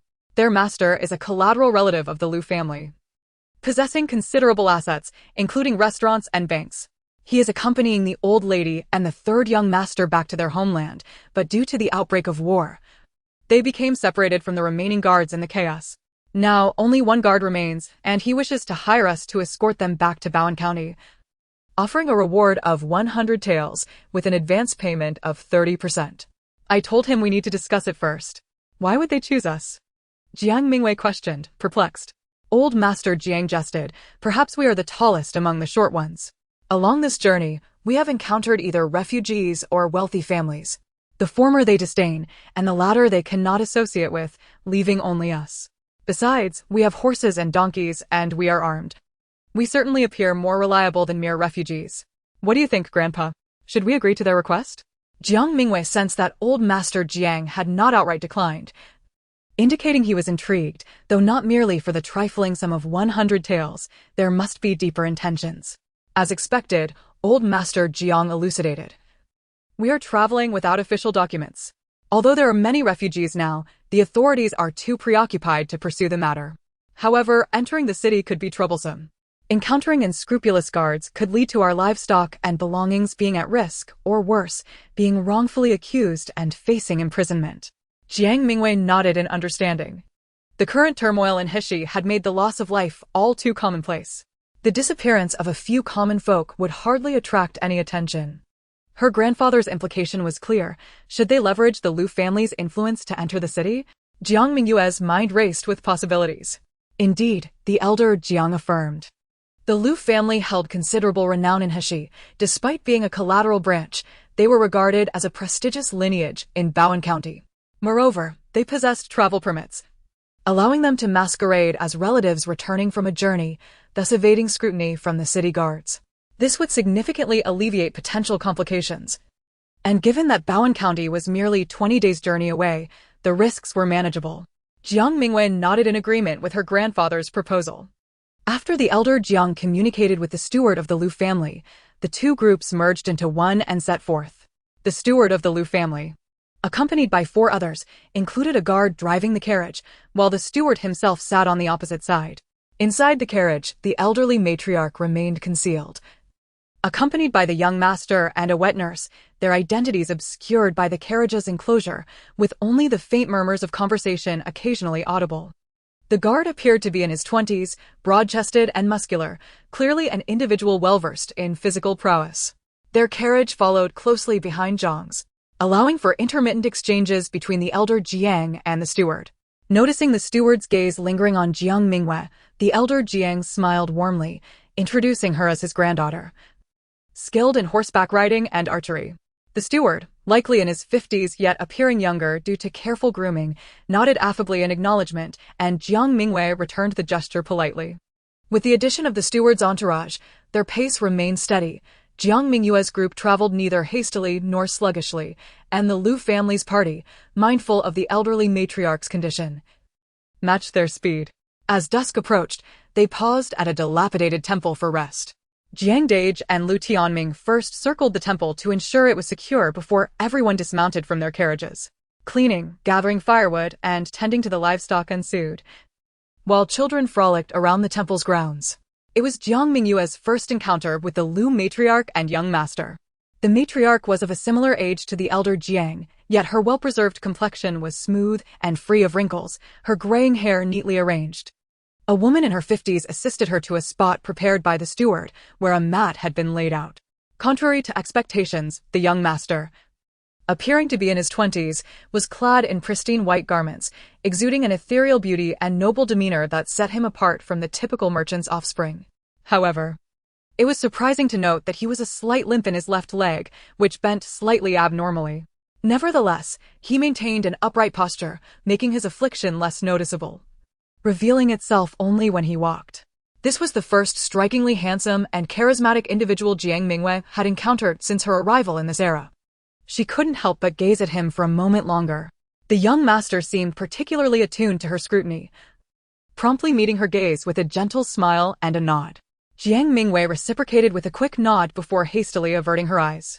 With no game to hunt nearby, they discovered a naturally grown vegetable patch in the distance, presumably a garden left untended since the temple's abandonment.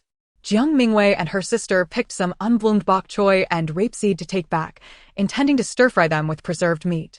They also stumbled upon a patch of wild chives, harvesting the tender shoots to prepare chive pancakes, accompanied by a large pot of porridge, sufficient provisions for the evening. While Zhang's party bustled with activity, the Lu family's side appeared somewhat subdued. The enticing aromas wafting from Zhang's cooking drew the steward of the Lu family over to the elder Jiang with a cheerful demeanor. It became clear that their meal arrangements were a shared responsibility, with the Lu family contributing financially while the Jiang family supplied the ingredients. It turned out that their own provisions were not aboard the carriage. It contained only snacks and delicacies, and the midday meal had depleted their last reserves. Had they not traveled with the Jiang family, they would have relied solely on the guards to hunt for sustenance. The elder Jiang finally grasped the motivations behind the Lu family's interest in their company. Beyond physical security, they were also keenly aware of the Jiang family's food supplies. Fortunately, with their ample provisions, they could afford to cater to the 5 additional guests, culminating in a mutually agreeable arrangement: 20 taels of silver, paid in full. For the Jiang family to provide meals throughout the journey, simple fare to satisfy hunger, with no expectations for gourmet cuisine. The steward of the Lu family agreed with a hearty laugh, asserting that any food while traveling was a blessing, since taste was not a priority. 20 taels could procure several hundred pounds of grain, ensuring a surplus even amid rising prices. The elder Jiang deemed the transaction advantageous. The Liu family initially expected only to subsist on corn porridge and pickled vegetables, but to their surprise, the meal served was white rice porridge, stir-fried preserved meat with greens, and fragrant chive pancakes. The pancakes were stuffed with minced meat that burst with flavor at the first bite.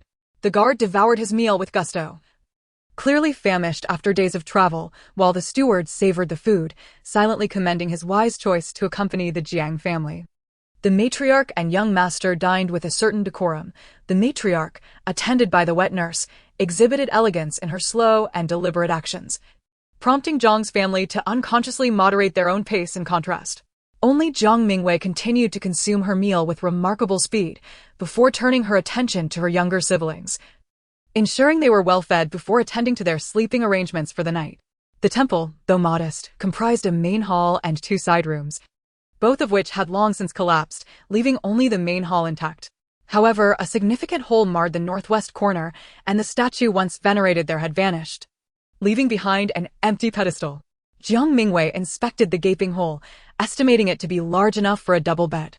She quickly retrieved a piece of oilcloth and deftly climbed onto the roof, spreading the cloth and securing it with stones and wooden sticks to temporarily patch the hole before skillfully descending. To Jiang's family and Uncle Dazhuang, her actions were unremarkable, but they astonished the Liu family. The steward and the guard gazed at her with wide eyes, and even the young master appeared taken aback. The steward couldn't help but praise her remarkable skills, feeling increasingly fortunate for having allied with the Jiang family. Once the hole was mended, Jiang Mingyue set about preparing the bedding. The Liu family planned to settle on the eastern side, behind the hall where the women and children would rest, while the Jiang family, Uncle Dazhuang and Dahu, were assigned to the west, with 2 individuals on watch duty in shifts. With no dried grass available at this time of year, Jiang Mingyue could only lay down the oilcloth and then place the thin bedding atop it. Originally, they lacked sufficient bedding, but they had managed to procure enough supplies during their time in the abandoned village, allowing each person to have a decent set of thick bedding. As the weather grew warmer, thick blankets were no longer necessary at night, yet it remained chilly in the wilderness. Hence, they opted to keep the bedding close. As anticipated, the steward returned, employing his financial acumen to secure 3 additional sets of bedding, which they could scarcely spare. This unexpected turn of events led them to surmise that the Jiang family was no ordinary household, but rather a family of fallen gentry disguised for safety on their journey. After all, how could they afford such substantial bedding, some of which was even silk? If the elder Jiang were aware of their thoughts, he would surely protest, for they truly were a family of fallen gentry. Jiang Mingyue checked Jiang Deseo's pulse and found the situation to be satisfactory, indicating that they could continue their journey at this pace tomorrow. Upon reaching the town, they could procure some medicine, which would yield better results. Jiang Deseo felt considerably reassured by these words. After thanking Jiang Mingyue, she gazed at her still flat abdomen, her face adorned with the tender smile of motherhood. Jiang Mingyue then gathered Nyonyo and Ping'an to share a bedtime story, a cherished habit cultivated throughout their journey. With no time for closeness during the day, she would always narrate a bedtime tale at night, even if it was merely a brief retelling of the tortoise and the hare. It was a sweet bonding time for the trio. Moreover, after this period of companionship and interaction, Nyonyo had grown increasingly confident and brave, no longer the timid little girl she had been upon their arrival. Despite the hardships of their escape, she and Ping'an felt as though they were faring better than during their time at the Li family, visibly gaining weight. At this moment, the little girl clung to Jiang Mingyue's arm, her big eyes blinking incessantly as she peppered her with questions. Who stole the ruby? I guess it was the mole. No, I think it was the antelope. I guess it was the little deer, Chanhua uncertainly suggested. I think it was. The children had already developed a habit of discussing stories together, and now they were animatedly debating, their excitement making them forget about sleep as they speculated on the identity of the thief. Jiang Mingyue was telling them the monkey detective, of course, a version she had adapted. She had previously shared many tales with them, including the tadpole looking for Mom, Little Red Riding Hood, the thief who covered his ears, the farmer who helped his crops grow, and Mulan, While she wouldn't instill the concept of gender equality in Yonyo, too unconventional for ancient times, she could impart the values of self-reliance and self-respect to her, and teach Huzai and Ping'an to respect and cherish their sisters. Furthermore, she preferred to tell stories that encouraged creative thinking and divergent perspectives, inspiring them to consider problems from various angles. After these days together, the children increasingly enjoyed her company, as evidenced by their lively discussions. I think it was the white cat, Jiang Xiaodi suddenly interjected. Jiang Mingyue was taken aback by his attentiveness, turning her head. She noticed several pairs of sparkling eyes fixated on her. You're right, Jiang Mingyue exclaimed, giving a thumbs up. She then clapped her hands and said, all right. The story is over, hurry and sleep. Anyone who doesn't sleep won't be allowed to hear stories tomorrow. Huzai let out a lament, flopping onto his bedding. Is it over so soon? Jiang Mu smacked his bottom and urged, get to sleep, we have to travel tomorrow. Your aunt is exhausted and still has to look after all you little rascals. Can't you show a bit of concern? Huzai grudgingly nestled into his blankets. But the little boy was full of energy and soon kicked the covers off, prompting Jiang Mu to patiently cover him again. Jiang Mingyue kissed Nyonyo and Ping'an on their foreheads, wishing them good night, and was rewarded with 2 sweet kisses and their soft, sleepy goodnights. She tucked them in snugly before drifting off to sleep beside them, enjoying a peaceful night. As was her custom, Jiang Mingyue rose early. Passing by Jiang Dage and Da Huang, who were keeping watch, she added another log to the dwindling fire, reviving its warmth. Punches, knife swings, and frog hops after an hour of exercise. Jiang Mingyue's cheeks were merely flushed, without a bead of sweat to be seen. Her body had fully harmonized with her soul. And these exercises were merely a means of stretching her muscles, which left Jiang Dage filled with admiration and envy. He believed he could never match his younger sister's perseverance and unwavering spirit, realizing why she had achieved so much. Chapter 34, Huangtupo Town. By the time Jiang Mingyue finished her exercises, Jiang Mu and the others had also awakened. Breakfast consisted of simple rice porridge and small pickles, accompanied by freshly steaming flatbreads. After everyone had their fill, they packed their belongings in preparation for departure. Steward Lu produced a topographical map, which roughly outlined the surrounding villages, towns, and rivers. More detailed maps were military secrets, not meant for public distribution. Yet, even this crude map was something the Jiang family lacked. Upon seeing it, the old master Jiang immediately joined Steward Lu to examine it, calling over Jiang Fu, Uncle Da Zhuang, and Jiang Mingyue as well. Steward Lu pointed at the map, saying, we are here now. If we follow the official road, we should reach a town called Huangtupo by tonight. We can stay there and best blend in with the refugees tomorrow as we continue our journey. He indicated a nearby mountain peak, adding, the route we will take approaches Qinglong Mountain, where a band of robbers specializes in ambushing merchant caravans. Traveling with the refugees will make it less likely for us to become their targets. The old master Jiang and the others were well aware of the dangers posed by the Qinglong Mountain bandits and nodded in agreement, while Jiang Mingyue's gaze sharpened as she firmly etched the location of Qinglong Mountain into her memory. The day passed peacefully and smoothly, and by night, they indeed arrived at the town mentioned by Steward Lu. The group decided to seek lodging at an inn. The town appeared substantial, with shops lining the main street. Though only a few were open, aside from a grain shop owner grinning widely, the other proprietors bore troubled expressions. Many ragged refugees sat on the streets, leaning against walls while gnawing on dry vegetable pancakes, and there were beggars, scantily clad, holding out tattered bowls for alms. Few residents appeared healthy, and those who did hurried past, clearly preoccupied.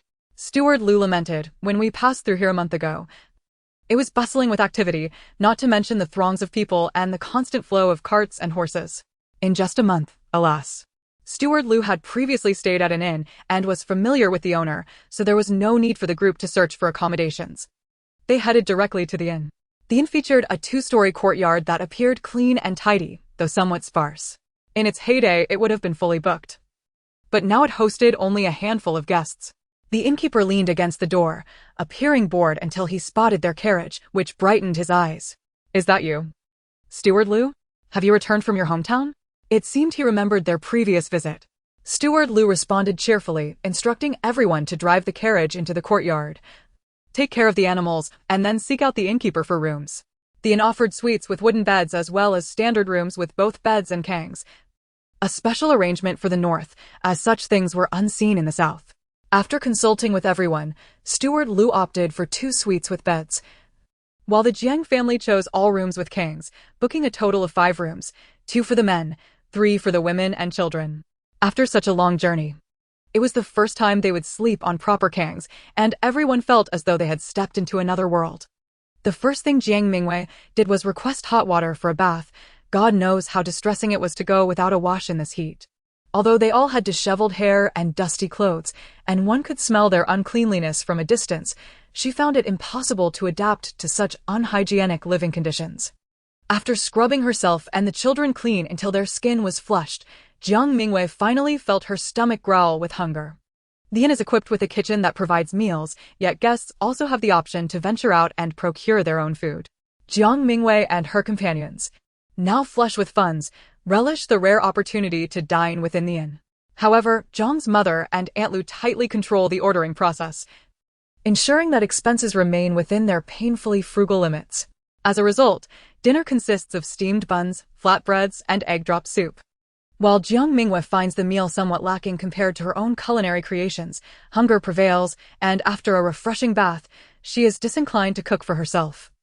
So she decides to eat regardless of her reservations. Meanwhile, Steward Lu and his party enjoy a separate meal, with a table laden with cold dishes, hot courses, fruits, and pastries. They extend a warm invitation to the Jiang family to join them, but the elder Jiang politely declines. When they insist, Steward Lu refrains from pressing further, instead sending over a plate of pastries, claiming it is for the children to indulge in. After finishing her meal, Jiang Mingyue heads to the kitchen to fetch a box of snacks for her grandmother and the children, who are overjoyed, though Jiang's mother shoots them a disapproving glare. Jiang Mingyue is aware that her mother is silently chastising her for being extravagant, yet she chooses to feign ignorance. Jiang's mother is a good person, respectful to her in-laws and nurturing towards her descendants. She does not nag her daughter-in-law or impose strictness on her granddaughter. A capable manager of household affairs, she works tirelessly and is known for her penny-pinching ways, begrudgingly spending even a single coin. Jiang Mingyue understands that this behavior stems from past hardships, which allows her to empathize with her mother's frugality, even if she herself does not let it dictate her own spending. Fortunately, their journey thus far has not required significant expenditures, and Jiang's mother recognizes her daughter's independence, leading to minimal conflict between them. Upon entering the town, Jiang's elder brother follows Jiang Mingyue's instructions and procures several doses of pregnancy medicine, along with some preserved plums. Jiang's sister-in-law takes the medicine and retires early to rest, as she places great importance on this pregnancy, diligently following Jiang Mingyue's guidance. She spends most of the day lying down, only getting up to stretch her legs briefly, and her health visibly improves, bringing reassurance to Jiang Mingyue and the others. They enjoy a remarkably restful night, awakening refreshed. After breakfast, they purchase some provisions from the inn. Just as they prepare to set off in their carriage, Steward Lu approaches with a somber expression. Typically jovial and amiable, he now appears grave and troubled, prompting curiosity among the group. Elder Jiang quickly steps forward to inquire about the matter. In a low tone, Steward Lu reveals that he has just received alarming news. Northern Yan has conquered 4 cities and is advancing on Xiaoshui Prefecture. Furthermore, the Northwest Wuyan has seized the opportunity to incite chaos, leading to the fall of Shuafang and the plundering of several towns. Tragically, some villages have been massacred, leaving devastation in their wake. The group is taken aback, although Jiang Mingyue had forewarned them about the impending conflict with Northern Yan and Northwest Wuyan. They had traveled cautiously and avoided large towns, thus remaining oblivious to the extent of the war's brutality. The harrowing experience of encountering bandits in a desolate village had already been their most frightening night, and until now, their journey felt more like a long excursion than a confrontation with war. Grandmother Jiang trembles at the recollection of past horrors, prompting Jiang's mother to support her away from the distressing news. Elder Jiang, equally shocked, urgently inquires about any information from the court. Steward Lu, clearly possessing unique channels for obtaining news, responds that the emperor is furious and has appointed a valiant general to lead an expedition, who is likely already en route. We must hasten our journey. Firstly, the road is unsafe, and should Xiaoshui Prefecture fall, the iron hooves of Northern Yan could soon tread upon this place. Secondly, The Liu family is certainly tasked with procuring military supplies, and it is likely that the elder is already overwhelmed with responsibilities. Upon hearing this, the group quickly deliberates and mounts their carriages, aiming to reach Bowen County as swiftly as possible, knowing that if the situation worsens, they may need to venture further south.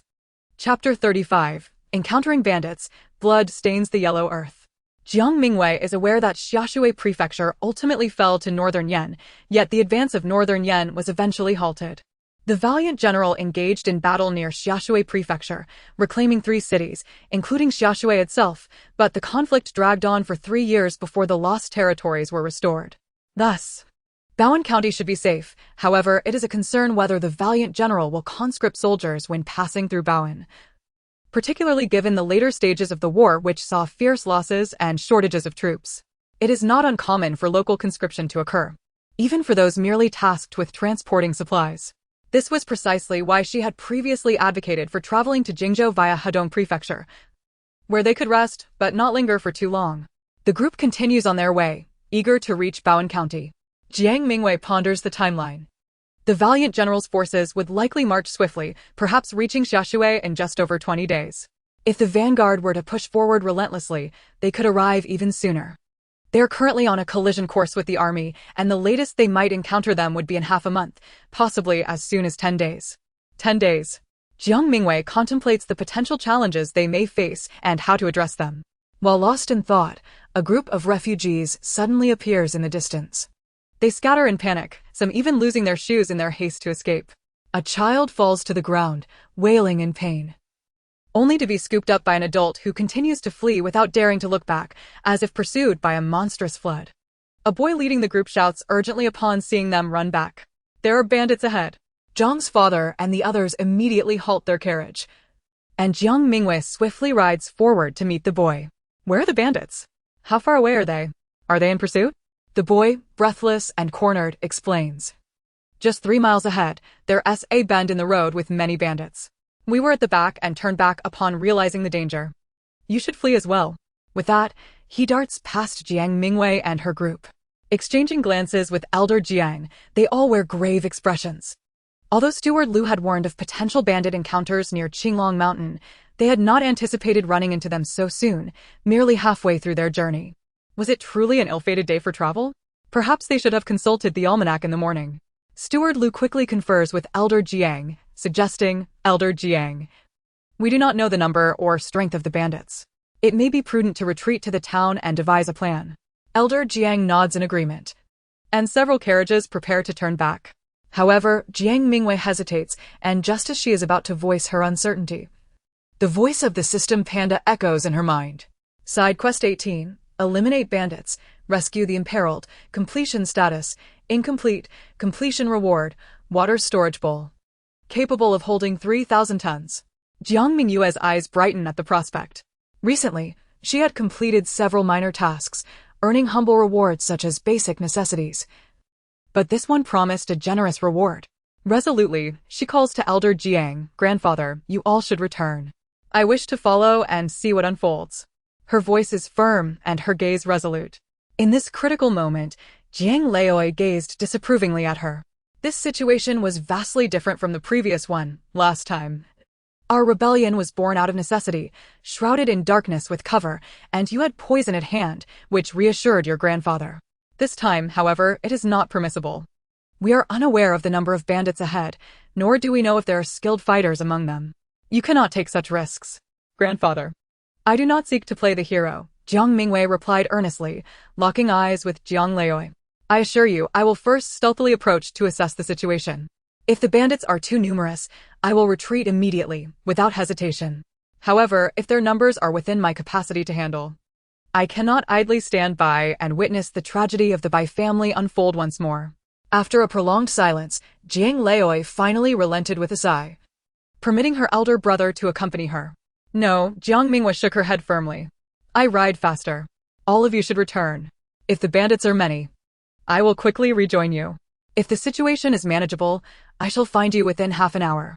With that, she spurred her horse and galloped away. Be careful. Jiang Leoi admonished.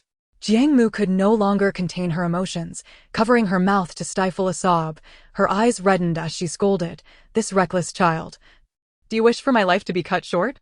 Jiang Fu's eyes also glistened with unshed tears as he fiercely struck the rear of the small candy's backside, urging her to leave.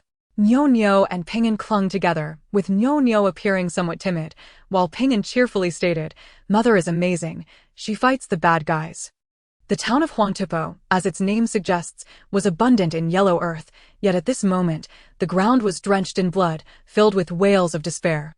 A band of over 50 bandits was mercilessly slaughtering a group of several dozen people. Men wielding sabers fought fiercely against the onslaught, while women, children, and the elderly were huddled in the midst, with a few horse-drawn carts scattered along the road. The saber-wielding men displayed tremendous bravery, but alas, the sheer number of bandits overwhelmed them, and soon their defenses were breached. Bandits surged into the throng, every swing of their blades toppling a victim, eliciting heart-wrenching cries from adults and children alike. The old, weak, and women were not spared. A woman was dragged from the crowd, her infant tumbling from her arms, wailing pitifully. The bandit, grinning maliciously, raised his dagger high above the child, swiftly bringing it down as the woman let out a piercing scream. Suddenly, a figure on horseback appeared around the corner, and upon witnessing the scene, his pupils constricted. Extending his arm, a small crossbow bolt shot forth with remarkable force, striking the bandit squarely in the forehead. The tremendous impact sent the bandit flying, crashing to the ground, his face frozen in a contorted expression of shock. The woman immediately rolled and crawled to retrieve her child. Overcome with relief, she wept aloud, her tear-filled eyes turning towards the newcomer.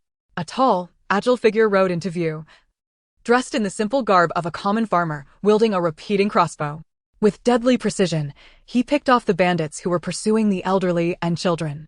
The bandit leader, on the verge of triumph, was instantly consumed by rage, spurring his horse forward and swinging his long knife towards the figure.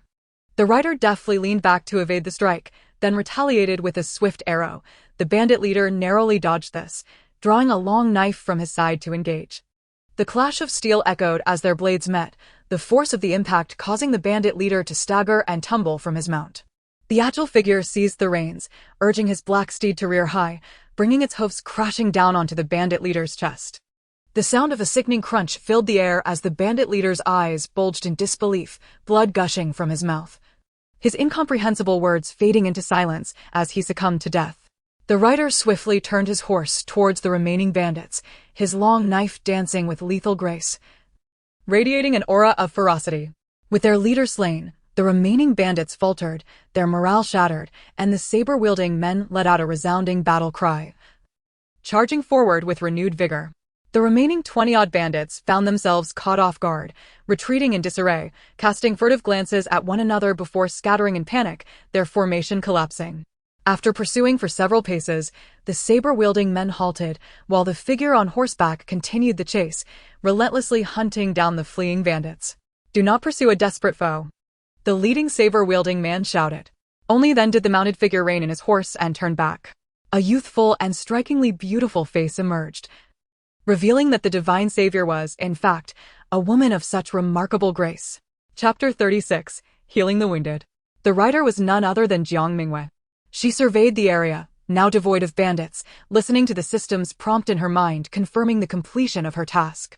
With a furrowed brow, she glanced at the injured men and the groaning women and children scattered across the ground. Ultimately, she squeezed her horse's belly and returned to the group, the black steed trotting back to the crowd. "Thank you, young lady, for your noble intervention." The leading saber-wielding man, Shi Desheng, clasped his hands in gratitude. "I, Shi Desheng, will never forget this life-saving grace." The men behind him echoed his sentiment, expressing their heartfelt thanks. Jiang Mingyue nodded slightly, gracefully dismounting. "Who are you?" Shi Desheng replied respectfully. "We are bodyguards from Shanyan Escort Agency, tasked with escorting a family to Hedong Prefecture. Unfortunately, we encountered bandits here, and we are eternally grateful for your timely rescue. May I inquire your esteemed name?" "My surname is Jiang," she replied succinctly. "Your men are injured. It would be prudent to assess their wounds." "Thank you, Miss Jiang." Shi Desheng clasped his hands again and gestured for his men to regroup and tend to the wounded. The bodyguards quickly sprang into action, many of them displaying their own injuries, some still bleeding, yet they rushed towards their main charge, where the casualties were most severe. A man in his 40s, wounded by a bandit's blade, was assisted to his feet by one of the bodyguards. He disregarded his own injury and rushed towards the elderly and children, crying out, "Mother! My child! Please, where are you?" "Sir, Madam has. Madam is hurt. Young master is here. Father, it hurts so much." The cacophony of cries and wails intertwined, tugging at the heartstrings of all who heard. Witnessing the dire situation, Jiang Mingyue realized she could not leave and plunged into the throng of the injured to provide aid. With silver needles to staunch bleeding, hemostatic and wound-healing powders applied, and clean cloth strips for binding, she worked tirelessly. A severed arm was swiftly set, while splints and cloth secured it in place. Dislocated shoulders were reset with careful manipulation. Sprained ankles were massaged and gently straightened. Jiang Mingyue moved as if on a battlefield, her hands deftly tending to the wounded. The young woman she had first saved fell to her knees before Jiang Mingyue, clutching her child. Alarmed, Jiang Mingyue rushed to assist her. "Benefactor, please check my child. Something is wrong," the woman sobbed. Jiang Mingyue took the child into her arms. The infant's face was purplish, eyes tightly shut, breath faint. She quickly checked the pulse, which was weak and erratic. Unwrapping the child's swaddling, she opened the clothing and pressed on several acupoints, applying pressure continuously. After a brief moment, the child suddenly gasped for air, beginning to breathe heavily. The young woman was instantly overwhelmed with joy, tears streaming down her face. Jiang Mingyue continued to massage and apply pressure for a while longer, and gradually, the child's breathing became more regulated, their complexion began to improve, and before long, the child slowly opened their eyes. A pair of eyes as dark and glistening as black grapes met Jiang Mingyue's gaze. Unable to suppress a gentle smile, Jiang Mingyue adjusted the child's clothing and handed both the child and the blanket into the arms of the woman. The woman expressed her profound gratitude, and as she prepared to bow in thanks, Jiang Mingyue hurriedly assisted her to her feet. The middle-aged man, having just finished mourning his mother, now gathered around Jiang Mingyue, clasping his hands in gratitude. "Thank you, Benefactor Jiang. Your immense kindness today will forever be etched in the hearts of the Shi family, and we will surely repay you." Jiang Mingyue shook her head, putting away her silver needles and other items. "Your words are too heavy, old Master Shi. My actions were not for the sake of reward. I could not bear witness to such a tragedy." Old Master Shi immediately echoed, "Benefactor Jiang, you possess the spirit of chivalry and a heart of compassion. Truly a heroine among women. We are unworthy by comparison."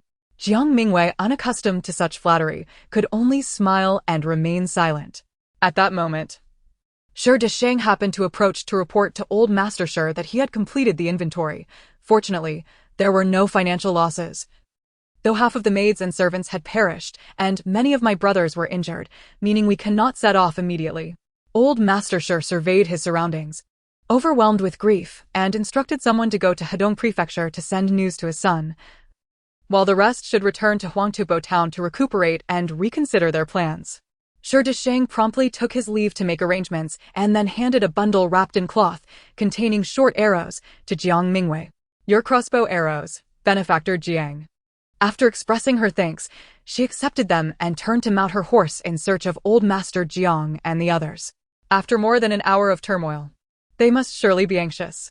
Seeing this, Old Master Shi stepped forward to block Jiang Mingyue, and Shi Desheng anxiously intervened, learning that she would only rest in Huangtubo town before feeling relieved. After confirming the inn where she would stay, they expressed their intent to pay her a visit. Jiang Mingyue politely declined and rode away. Indeed, Old Master Jiang and the others were worried. As Jiang Mingyue rode toward Huangtubo town, she encountered her father and elder brother, who had come out searching for her, both riding horses with somewhat unrefined skill. Upon spotting Jiang Mingyue, they waved eagerly. "Da Yue!" her elder brother exclaimed joyfully.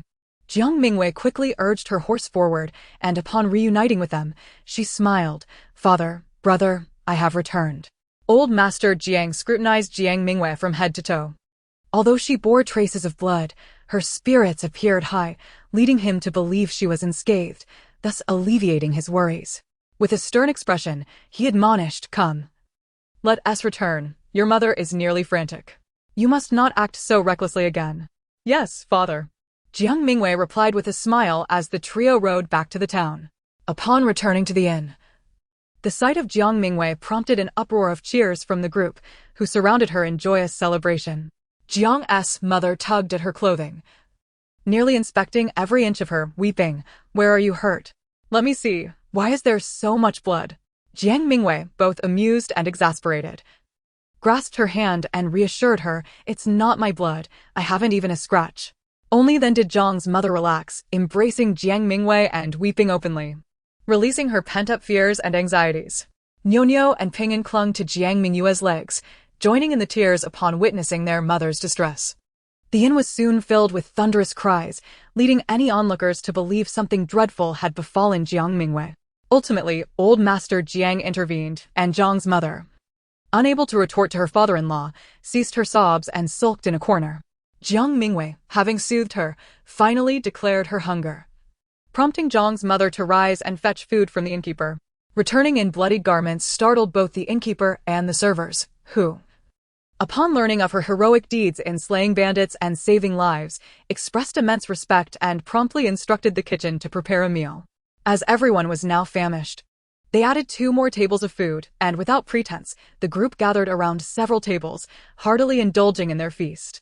Once the meal concluded, Jiang Mingyue recounted the events, though she only mentioned saving most of the Shi family and dispatching the majority of the bandits, omitting the grisly details of the massacre in between, narrating in a flat tone that lacked the dramatic flair of a bedtime story for children. Nevertheless, her audience was left in stunned silence, the Lu family members gazing at her with shining eyes. Chapter 37, A Night Encounter with Ghostly Lights. Ping'an proudly wrapped his arms around Jiang Mingyue's neck and declared to the others, my mother is amazing, like Hua Mulan, fighting the bad guys. She kills bandits. The little one, unsure how to articulate his admiration for Jiang Mingyue, resorted to referencing characters from the stories he had heard, eliciting laughter from the crowd. For a moment, tranquility enveloped them. As the sun began to set, it was clear they would not reach the next village before nightfall, and fearing the dangers of camping in the wilderness, they decided to rest for another day and set out early the following morning. After this encounter, the likelihood of bandit attacks on the road would diminish significantly, ensuring a safer and smoother journey ahead. With the plan established, everyone dispersed, and Jiang Mingyue took a bath and changed her clothes, reflecting on how she seemed to have gone through an abundance of garments lately. However, the thought of having saved so many lives brought her immense solace. With the journey postponed, Jiang Mingyue allowed herself a brief nap, only to awaken to the sun sinking low in the sky, indicating evening had arrived. Descending the stairs, she was greeted by the sight of 2 familiar figures in the lobby, Old Master Shi and Shi Desheng, accompanied by Old Master Jiang and her father. Upon noticing Jiang Mingyue coming down, they quickly rose to greet her, calling her benefactor. Jiang Mingyue waved her hands repeatedly, insisting they simply call her Miss, as she could not accept the title of benefactor. Old Master Shi approached with a beaming smile, presenting a large box as a token of gratitude for her life-saving actions. Jiang Mingyue declined repeatedly, but Old Master Jiang interjected, Dayue, your selfless deed without expectation of reward is indeed noble. Yet, it is only right for Old Master Shi to express his gratitude, it would burden his conscience otherwise. With such reasoning, Jiang Mingyue reluctantly accepted the gift, placing it on the table without opening it, and expressed her thanks to Old Master Shi, who waved his hands dismissively. Noticing Jiang Mingyue had accepted the gift, Shi Desheng promptly presented her with a silver note. Miss Jiang, I may not possess the vast resources of Old Master Shi, but this is my heartfelt token as well. Should you ever need assistance from me or my brothers, simply send word to the escort agency, and we shall not hesitate to come to your aid. Having already accepted Old Master Shi's gift, Jiang Mingyue found it difficult to refuse Shi Desheng's offer, and thus accepted the silver note as well. With their objectives met, the 2 men took their leave, as they were staying at another inn, burdened with numerous injured, and with Old Master Shi's mother having recently passed. They were entangled in various matters, arranging to meet again in Hedong Prefecture. Jiang Mingyue returned to her room with Old Master Jiang and her father, and in their presence, she opened the box to reveal a stunning set of lake blue brocade riding attire. While neither Old Master Jiang nor her father recognized the fabric, Jiang Mingyue knew it to be exquisite cloud silk, valued at 100 taels of gold per bolt. Old Master Sure had indeed been generous. Inside were 2 more boxes. Upon opening the larger one, she found a set of gold headpieces adorned with rubies, exquisitely crafted and gleaming with a radiant interplay of gold and crimson. The smallest box contained 2 pieces of paper. One was a silver note worth 5,000 taels, and the other was a property deed for a 2-courtyard residence in the city of Hedong Prefecture. Jiang Mingyue and the elder Jiang exchanged a glance, both feeling that this token of gratitude was indeed substantial. The generosity displayed by Lord Sure was indicative of an affluent background. Furthermore, reflecting on the potential casualties that might have ensued without Jiang Mingyue's intervention, they considered this gift to be quite manageable. In contrast, Sure Deshang's silver note, amounting to 500 taels, seemed rather ordinary, yet it would undoubtedly be regarded as a considerable sum for them. Regardless of the monetary value, Jiang Mingyue expressed that it was the sentiment behind it that mattered most. While the amount may vary, the intention remained consistent. The night passed with a tranquil demeanor, and the next morning, the group set off on their journey without incident. Sure Deshang and the others had already taken care of the aftermath. So as they passed the site where Lord Sure's family had encountered bandits the previous day, no signs of the battle remained, only the trampled grass and trees marred by blades whispered tales of the fierce conflict. The ground bore dark stains, remnants of bloodshed. They paused briefly at the edge of the forest for a simple rest before resuming their travels. As the afternoon progressed, tensions heightened among the group, for Steward Liu had indicated that they were nearing Qinglong Mountain. Jiang Mingyue gazed in the direction pointed out by Steward Liu. The undulating mountains resembled a colossal dragon twisting and coiling, shrouded in mist, with the towering main peak still bearing remnants of snow. Jiang Mingyue estimated that the height of this peak must exceed 4,000 meters. Qinglong Mountain was but one of the many peaks in this range, inhabited by bandits, though the precise location remained unclear to Steward Liu, who only knew that the terrain was treacherous and difficult to navigate. The local authorities had attempted to quell the banditry thrice, yet each time they had been defeated due to unfamiliarity with the landscape, allowing the bandits of Qinglong Mountain to reign supreme in the region. As they traversed this mountainous area, the black horse beneath Jiang Mingyue seemed invigorated, forging ahead independently. It was only when Jiang Mingyue tugged at the reins that she managed to redirect it from its errant path. However, observing its eager demeanor, she pondered quietly. This black horse could very well belong to the bandit leader of Qinglong Mountain. After all, it is said that an old horse knows the way. Was it possible that this creature could lead them to Qinglong Mountain? A vague notion began to form in her mind, yet she suppressed it, considering the current circumstances. The group passed through the region with bated breath, relieved that no unusual occurrences transpired. With a collective sigh of relief, they hastened their pace, eager to reach a safer haven for the night. Around the time of the high hour, exhaustion set in, and the livestock could no longer continue. Despite the sugary treats, Little Tangwa still protested, prompting the group to finally decide to halt for rest. Jiang Mingyue rode ahead for another 2 or 3 miles, but found no sign of habitation or even a dilapidated temple, nor any streams or lakes. Steward Liu, realizing the lack of nearby villages, confirmed that they would need to travel for another half-day before encountering any signs of life. Thus, the group settled in a sparse grove to recuperate. They built a fire and erected makeshift oilcloth tents, while Jiang's mother and the others prepared dinner. The children, finally freed from the confines of the carriage, leapt and frolicked, relishing their long-awaited opportunity to play. Drawn by a delightful fragrance, Jiang Mingyue followed her nose and discovered a few early-ripening apricot trees, their branches laden with red and yellow fruit, exuding an irresistible sweetness.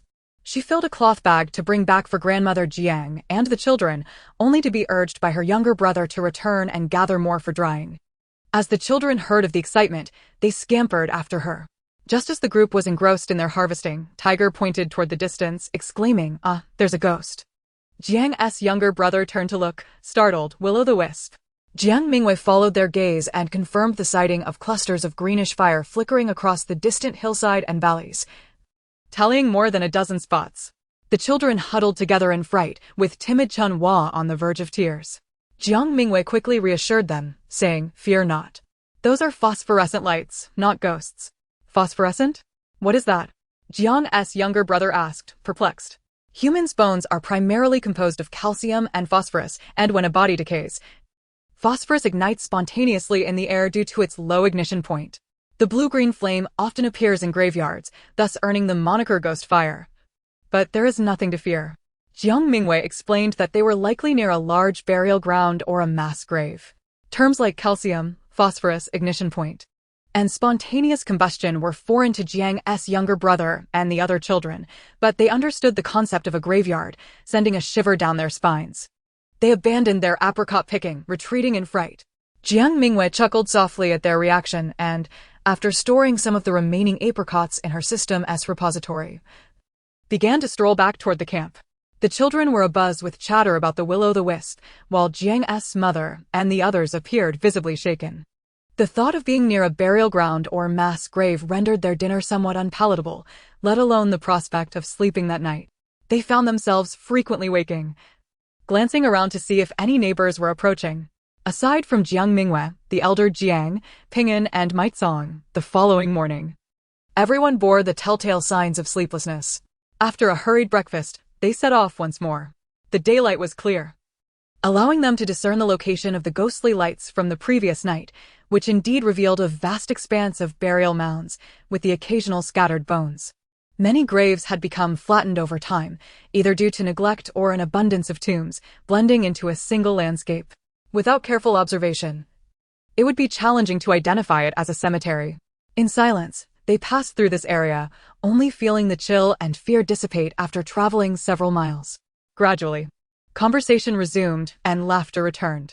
They encountered a few villages along the way, and signs of human life began to reemerge. However, at the entrances, burly men armed with machetes or farming tools stood guard, their expressions fierce and wary, uncertain whether they were defending against bandits or refugees. Jiang Mingyue and her party refrained from initiating contact and continued on until dusk, when they entered a town larger than Huangtupo. This town bustled with activity, though it was also rife with beggars and refugees. Nearly half a month had passed since they began their flight, and the condition of the refugees had visibly deteriorated. Their clothing tattered and bodies emaciated. On the streets, instances of selling children and pawning wives had begun to emerge. A young girl could be purchased for merely 1 or 2 taels of silver, while a middle-aged woman could be taken for the price of half a bag of grain. Jiang Mingyue watched in sorrow as the unscrupulous traders bartered for human lives as if they were mere commodities. This stark reality plunged her into deep reflection, for she realized that this was no longer the lawful society she knew. This was the ancient world, one ravaged by chaos and the collapse of law. Better to be a dog in peaceful times than a man in troubled times. Human life was as insignificant as grass, unfolding before her eyes, and she could only stand by, powerless to effect change.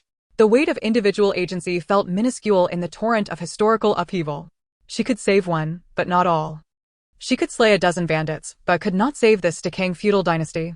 Confusion, compassion, and guilt surged within her, a whirlwind of emotions that left the group in a heavy silence, though they also felt a sense of relief and lingering dread. Fortunate am I to have escaped early, evading the iron hooves of Beiyan and the massacre wrought by the marauders of the northwest Wuyan. I am also grateful for the formidable family that has supported me throughout this journey, ensuring I have sustenance and clothing, and even providing me with the luxury of a cart and donkey for transport. Yet, a lingering fear haunts me. Had I not heeded Jiang Mingyue's advice to leave the city with the first wave, had I not been fortunate enough to elude the bandits, I might now find myself among the destitute in the streets, or even in a worse plight.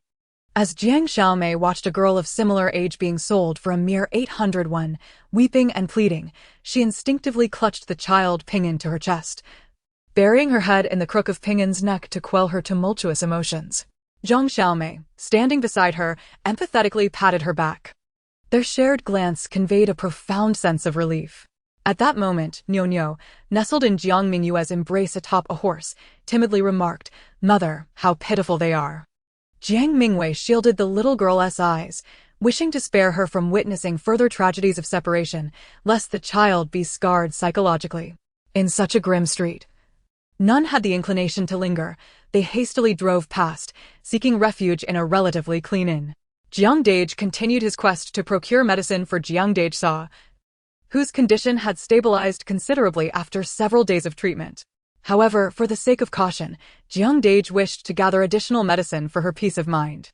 After taking Jiang Mingyue's pulse and adjusting the prescription, he promptly set off to find the apothecary. This time, Jiang Mu and the others opted not to have the inn provide meals. Instead, after paying for firewood, they borrowed the kitchen to prepare their own food, striving to convert as much of their grain into dried provisions to lighten their load for the journey ahead. Jiang Mingyue and Jiang Xiaomei washed the faces and hands of the children, and Jiang Mingyue produced a packet of snacks containing red dates and walnuts for them to munch on, relishing the sweet treat. As Jiang Mingyue prepared to visit Jiang Nainai, she overheard a conversation from within a nearby room. An elderly physician lamented, "This gentleman is not merely aged and lacking in skill, he has sustained a grievous wound. And after striking his head, he now lies in a fevered stupor. Unless a divine being intervenes, there remains no hope." He continued, "Forgive my harsh words, but it would be wise to prepare for this young lord's eventuality." Just then, an older doctor bearing a medicine chest exited, shaking his head and descending the stairs with a sigh. Jiang Mingyue's curiosity piqued. She stole a glance inside. 2 men occupied the room, one middle-aged and impeccably dressed, the other a youth. The young man was expressing his exasperation. "Mingyue, we've consulted 3 physicians, all of whom have echoed the same sentiment. I warned you against saving this boy. You insisted on his fine attire and noble appearance, believing it would yield great profit. But now we've seen neither return nor recompense, only expenses mounting with each visit. If I may suggest, let us hasten to discard him like a discarded mat, allowing him to fend for himself." Initially drawn by the commotion, Jiang Mingyue's intention to assist quickly waned upon hearing such callous words, and she quietly peered further into the room.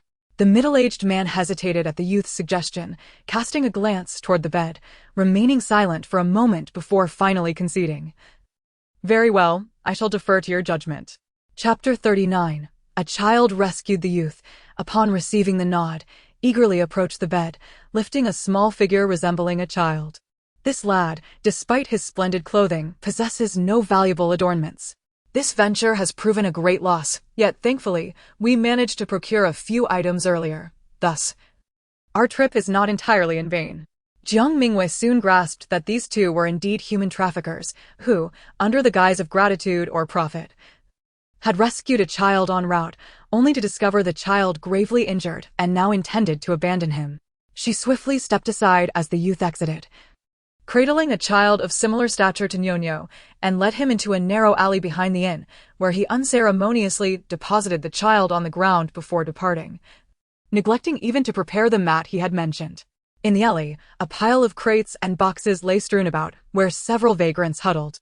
Upon seeing the abandoned child, they approached curiously. A filthy man, whose clothing was unrecognizable, licked his lips and suggested, "Brother, here's a child no one wants. Why not?" Another man rebuffed him. "Get lost. Can't you see this child is sick? Who knows what affliction he bears? Aren't you afraid of falling ill yourself?"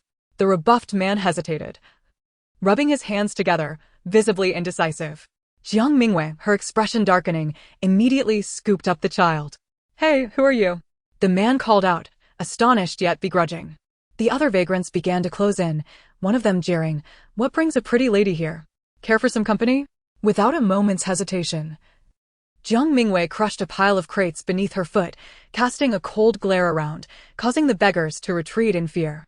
She clutched the child and hastened back to the inn. Upon her return with the stranger child, Jiang Xiaomei was taken aback, rushing to inquire, "Whose child is this?" "Sister, why did you bring him back?" Jiang Mingyue, unable to explain, instructed, "Bring me hot water, scissors, clean cloth, and a set of clothing." Recognizing the urgency of the situation, Jiang Xiaomei hurried downstairs to fetch the requested items, also ushering Ping'an and Nyonyo to a neighboring room. Though she wished to assist Jiang Mingyue, she was gently turned away. Once the door was secured, Jiang Mingyue immediately administered a vial of nutritional fluid, one of the rewards from her recent missions, along with a basic medical kit. She then took scissors to the child's back, where a previously bandaged wound was still oozing blood. A gash, more than 10 centimeters long, was revealed, with flesh turned inside out and surrounding tissue already decaying. A foul odor wafted from the exposed wound. Jiang Mingyue gasped, contemplating the cruelty it took to inflict such harm on a child. It was a miracle he had survived this long. From her bag, She retrieved surgical instruments and administered a local anesthetic. After a brief wait for the effects, she swiftly excised the necrotic tissue and meticulously sutured the wound. Following the stitching, she applied a generous layer of anti-inflammatory and hemostatic ointment before wrapping it in clean gauze. Ideally, such an injury would warrant intravenous treatment. But that would attract too much attention. Thus, she opted for a compromise, administering anti-inflammatory and antipyretic injections instead.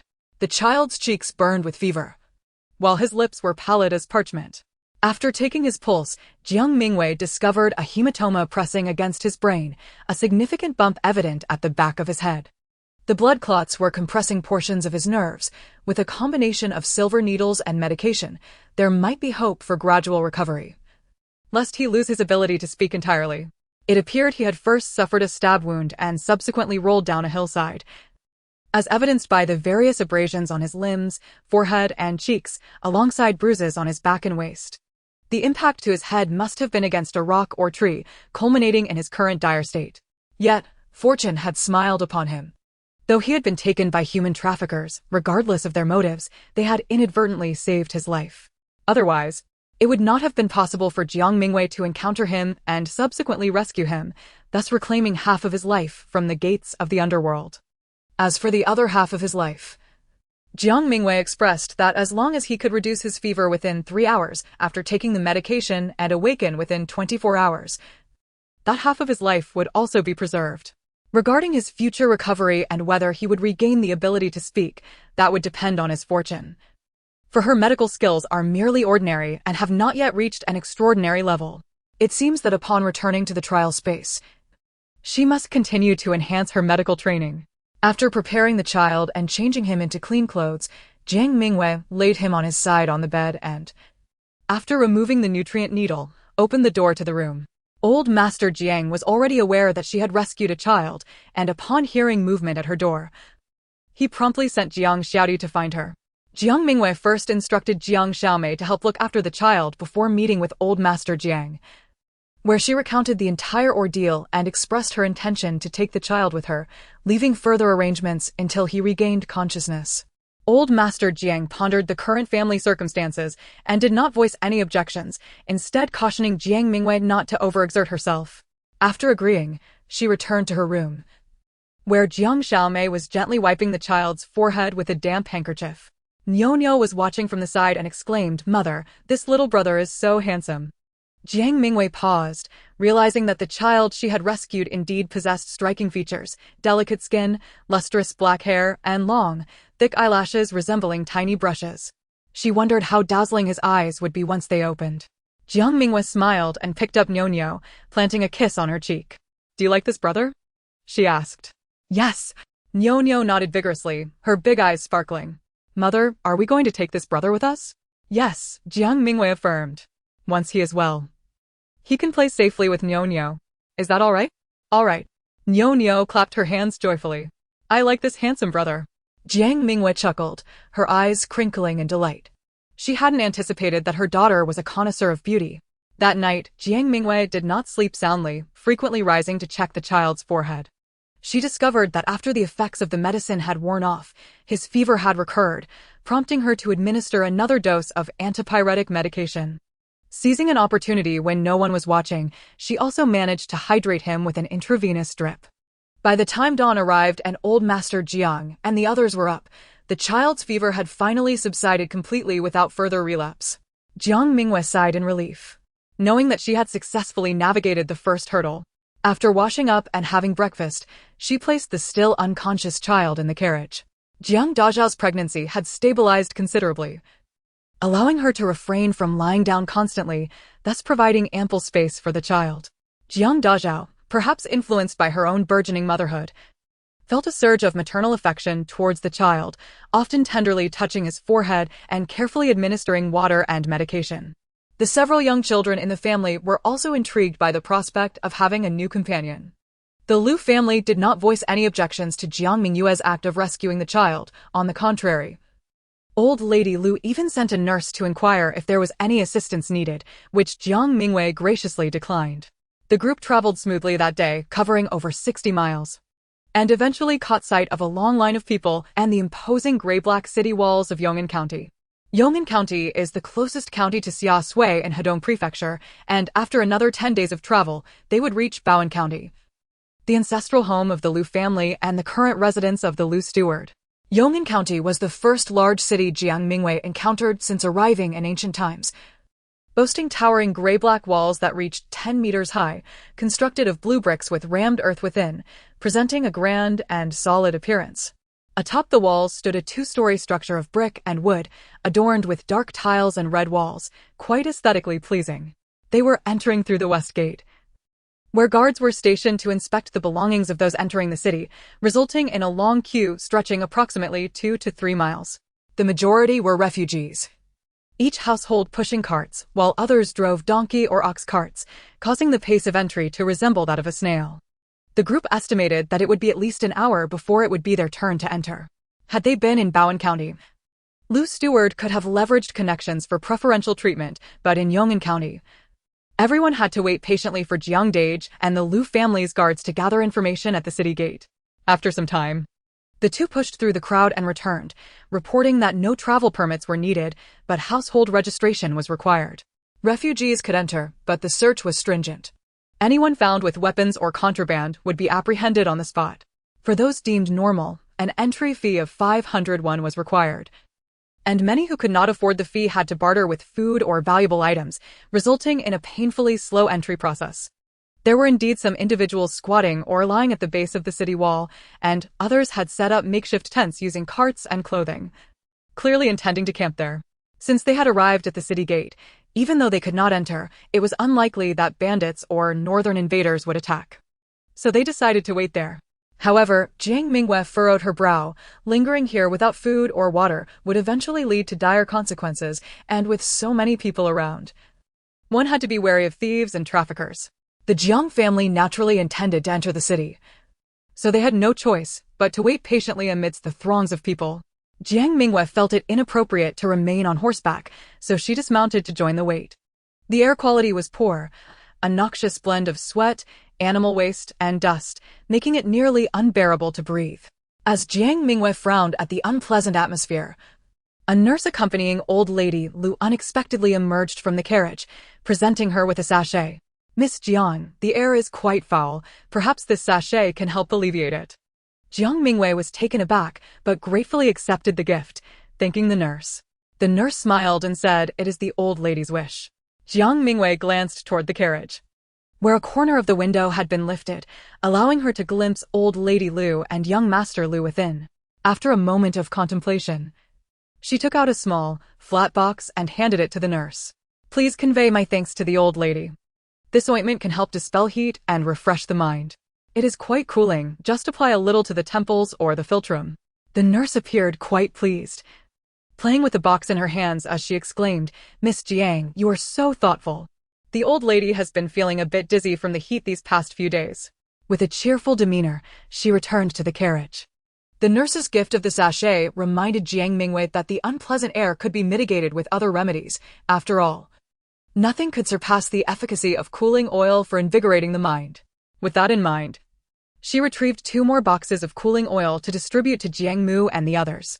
Jiang Nainai, having traveled for a considerable time, also appeared somewhat fatigued. But after applying the cooling oil, she felt much more revitalized, praising its effectiveness.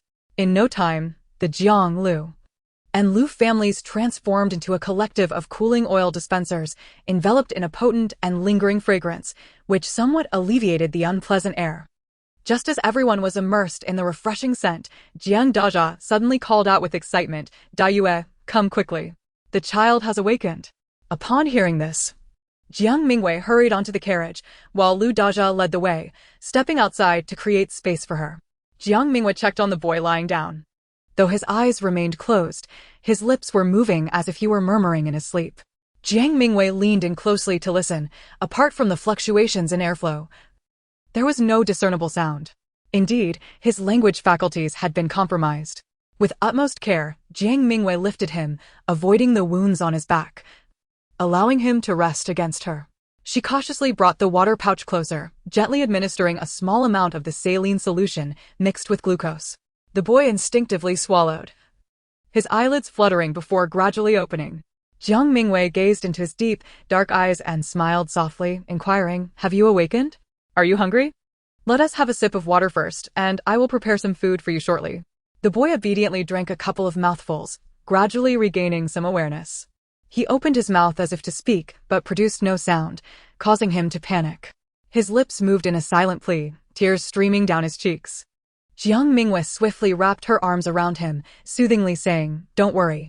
You have a blood clot in your head, which is why you cannot speak right now. But you will improve with time. For now, listen to me. Take a deep breath. Yes, relax. I will ask you some questions. And you only need to nod or shake your head in response. No need to rush, all right?" Despite appearing no older than 5 or 6, the boy exhibited a remarkable maturity, calming down within moments and gently nodding his reddened eyes in agreement. "Do you feel any pain aside from your back and head?" Jiang Mingyue softly posed her first question. The boy slowly shook his head. Jiang Mingyue felt relieved. "Do you remember who you are? Do you recall what happened before?" The boy's expression turned blank, and after a long pause, he hesitantly shook his head. In a state of distress, he clutched Jiang Mingyue's clothing, his large, Bambi-like eyes brimming with tears. Jiang Mingyue sighed gently and reassured him, "It's all right if you can't remember. In time, you will recollect. My surname is Jiang, and I have a pair of children. My daughter is about your age. For now, focus on regaining your strength, and when you feel better, I will share more with you." The boy nodded, nestling trustingly into Jiang Mingyue's embrace. For a moment, she found it difficult to set him down and continued to hold him close. After exchanging gazes, Jiang Dajia chuckled softly, commenting on how the child resembled a porcelain doll. "Likely from a wealthy family." Jiang Mingyue nodded slightly, remaining silent, then turned to the boy. "Since you can't recall your past, shall I give you a name? We can change it back once you remember." The boy eagerly nodded, his eyes sparkling with anticipation. After a moment of contemplation, Jiang Mingyue, not particularly skilled in naming, announced, "You survived such grave injuries, which speaks to your good fortune and divine protection. Let us call you Yuxing." Jiang Dajia laughed at this, enviously noting, "Peace's name is Yuan. My dear, you have gained another son." Jiang Mingyue realized the coincidence. Yusheng and Yuan did indeed sound like brothers. Had fate intervened to save a life and gift her another child? Upon hearing this, the boy joyfully nodded. Jiang Mingyue speculated that he might possess a fledgling attachment, hence his dependence on her, agreeing with everything she said, yet she lamented the grave fate he had suffered at such a tender age. Chapter 41. The City Dilemma. The boy, now named Yusheng, had lost considerable blood and was physically weakened, necessitating a period of recuperation and nourishment. Iron-rich foods such as pig liver congee, red date and longan soup, as well as fish, meat, eggs, and milk should be on the menu. Unfortunately, they were still in line, and such indulgences were merely aspirations until they settled in the city. Fortunately, Jiang Mingyue had prepared some snacks. She took out a piece of red date cake, breaking off a small portion to feed to Yusheng, followed by some saline solution mixed with glucose. Though the mixture was not particularly palatable, Yusheng obediently consumed whatever Jiang Mingyue offered without a hint of complaint, and she found this child exceptionally endearing. While Nyonyo and Ping'an were also well behaved, she couldn't shake the feeling that others' children seemed more delightful, a notion she chastised herself for, reminding herself that her own children were equally charming and should not be compared to others. As time passed and twilight approached, Jiang Mingyue and her party finally reached the city gates. "What is your purpose here? With so many vehicles, what do they contain? Are there any contraband items?" The soldiers guarding the gate questioned brusquely, their hostile demeanor assessing the fine horses and carriages with greedy eyes. Butler Liu acted as the spokesperson, cheerfully presenting the travel documents accompanied by a pouch of coins. Among the passengers were the matriarch of the Liu family and the third young master, along with relatives from the matriarch's hometown, all of unimpeachable reputation. There were no issues, and they requested a favor from the officials, noting that the old lady needed a good rest after their arduous journey. Upon hearing the name Liu family, the soldiers softened their stance, accepting the travel documents and inspecting the pouch, though reluctantly stating, "With so many vehicles, we must conduct a search." No problem, Butler Liu assured with a smile. "We will fully cooperate." The soldiers first examined Jiang Mingyue's carriage, which contained only women, children, and the elderly, finding nothing suspicious. Then they approached the Liu family's carriage, where an elderly woman lifted the curtain for a brief inspection, and upon seeing nothing amiss, they continued on. After checking several carriages, they found only food and clothing, with nothing of significant value. The weapons had been cleverly concealed beneath the floorboards of the carriages, tightly secured, rendering them invisible to the soldiers. Frustrated, the soldiers turned back to Butler Liu, remarking that while there were no issues with the goods, the number of people was considerable, and the head tax could not be overlooked. They eyed Jiang Dage, Liu Tianming, Daho, and Eru with suspicion. The men recoiled in shock and anger. Elder Jiang interjected, "Gentlemen, you have misunderstood. The mountain folk live modestly, merely hunting for sustenance. They are all honorable people who would not dare to act out of line." While saying this, he discreetly slipped a silver ingot forward, cheerfully suggesting they enjoy some tea. Butler Liu produced another silver ingot, explaining that the first was for refreshments, while this one was the actual head tax, requesting leniency as they were eager to enter the city for rest, with plans to return to Bowen the next morning. Lowering his voice, he added, "With the esteemed general passing through, our Liu family must also prepare for the ensuing bustle. The old lady's prolonged absence is worrying for our master." Upon hearing this, the soldiers weighed the silver in their hands before finally waving them through. "All right. This group poses no issues. Hurry along." Next, Butler Liu and Elder Jiang expressed their gratitude and quickly mounted their carriages, entering the city gates. The head tax amounted to 500 won per individual, totaling several taels of silver for Jiang Mingyue's group, a considerable sum. However, the soldiers had just extorted over 20 taels from them, effectively doubling their costs. Everyone felt a pang of regret. Yet they consoled themselves with the belief that the loss was a blessing in disguise, preserving their horses and carriages, while also benefiting from the Liu family's influence. Elder Jiang reimbursed the Liu family for the excess expenses, which Butler Liu reluctantly accepted, and the group hurried to find lodging. Indeed, Yong'an County had become significantly more prosperous. With no curfew, the streets bustled with activity, and only those of some means were allowed entry, ensuring relative order within the city. Notification: you have checked in at Yong'an County. Reward: vegetable and fruit gift package. The abrupt sound of the system panda caught Jiang Mingyue off guard. She was surprised to discover that, having already claimed her attendance reward for the day, there was yet another reward awaiting her. Was it possible that, akin to the game mechanics, rewards were also granted upon changing locations? What on earth was this vegetable and fruit gift bag? It turned out to be an astonishing 500 pounds each of various common vegetables and fruits from her previous life, truly deserving of the title gift bag. With a sense of delight, she clicked to receive it into the system's warehouse and continued to observe Yong'an County. The enticing aroma of food wafted from a nearby snack stall, while patrons in a tavern engaged in lively discussions beneath its sign. Street vendors called out their wares as they balanced their burdens, and children frolicked about, creating a vibrant atmosphere. It felt as though there were two worlds separated by a mere wall. The townsfolk appeared as if they had just arrived in the city, their pace slowing involuntarily, particularly when they spotted a vendor crafting sugar figurines, capturing the children's rapt attention. Jiang Mingyue couldn't help but chuckle as she led her horse closer to inquire about the prices. The smaller figurines cost 3 coins, while the larger ones were 5. Without hesitation, she purchased one for each child.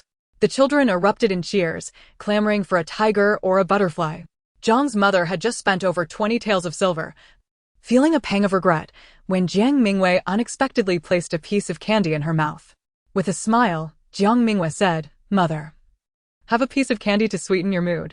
Jiang's mother stifled her irritation, crunching on the candy before swallowing, only to regret not savoring it slowly.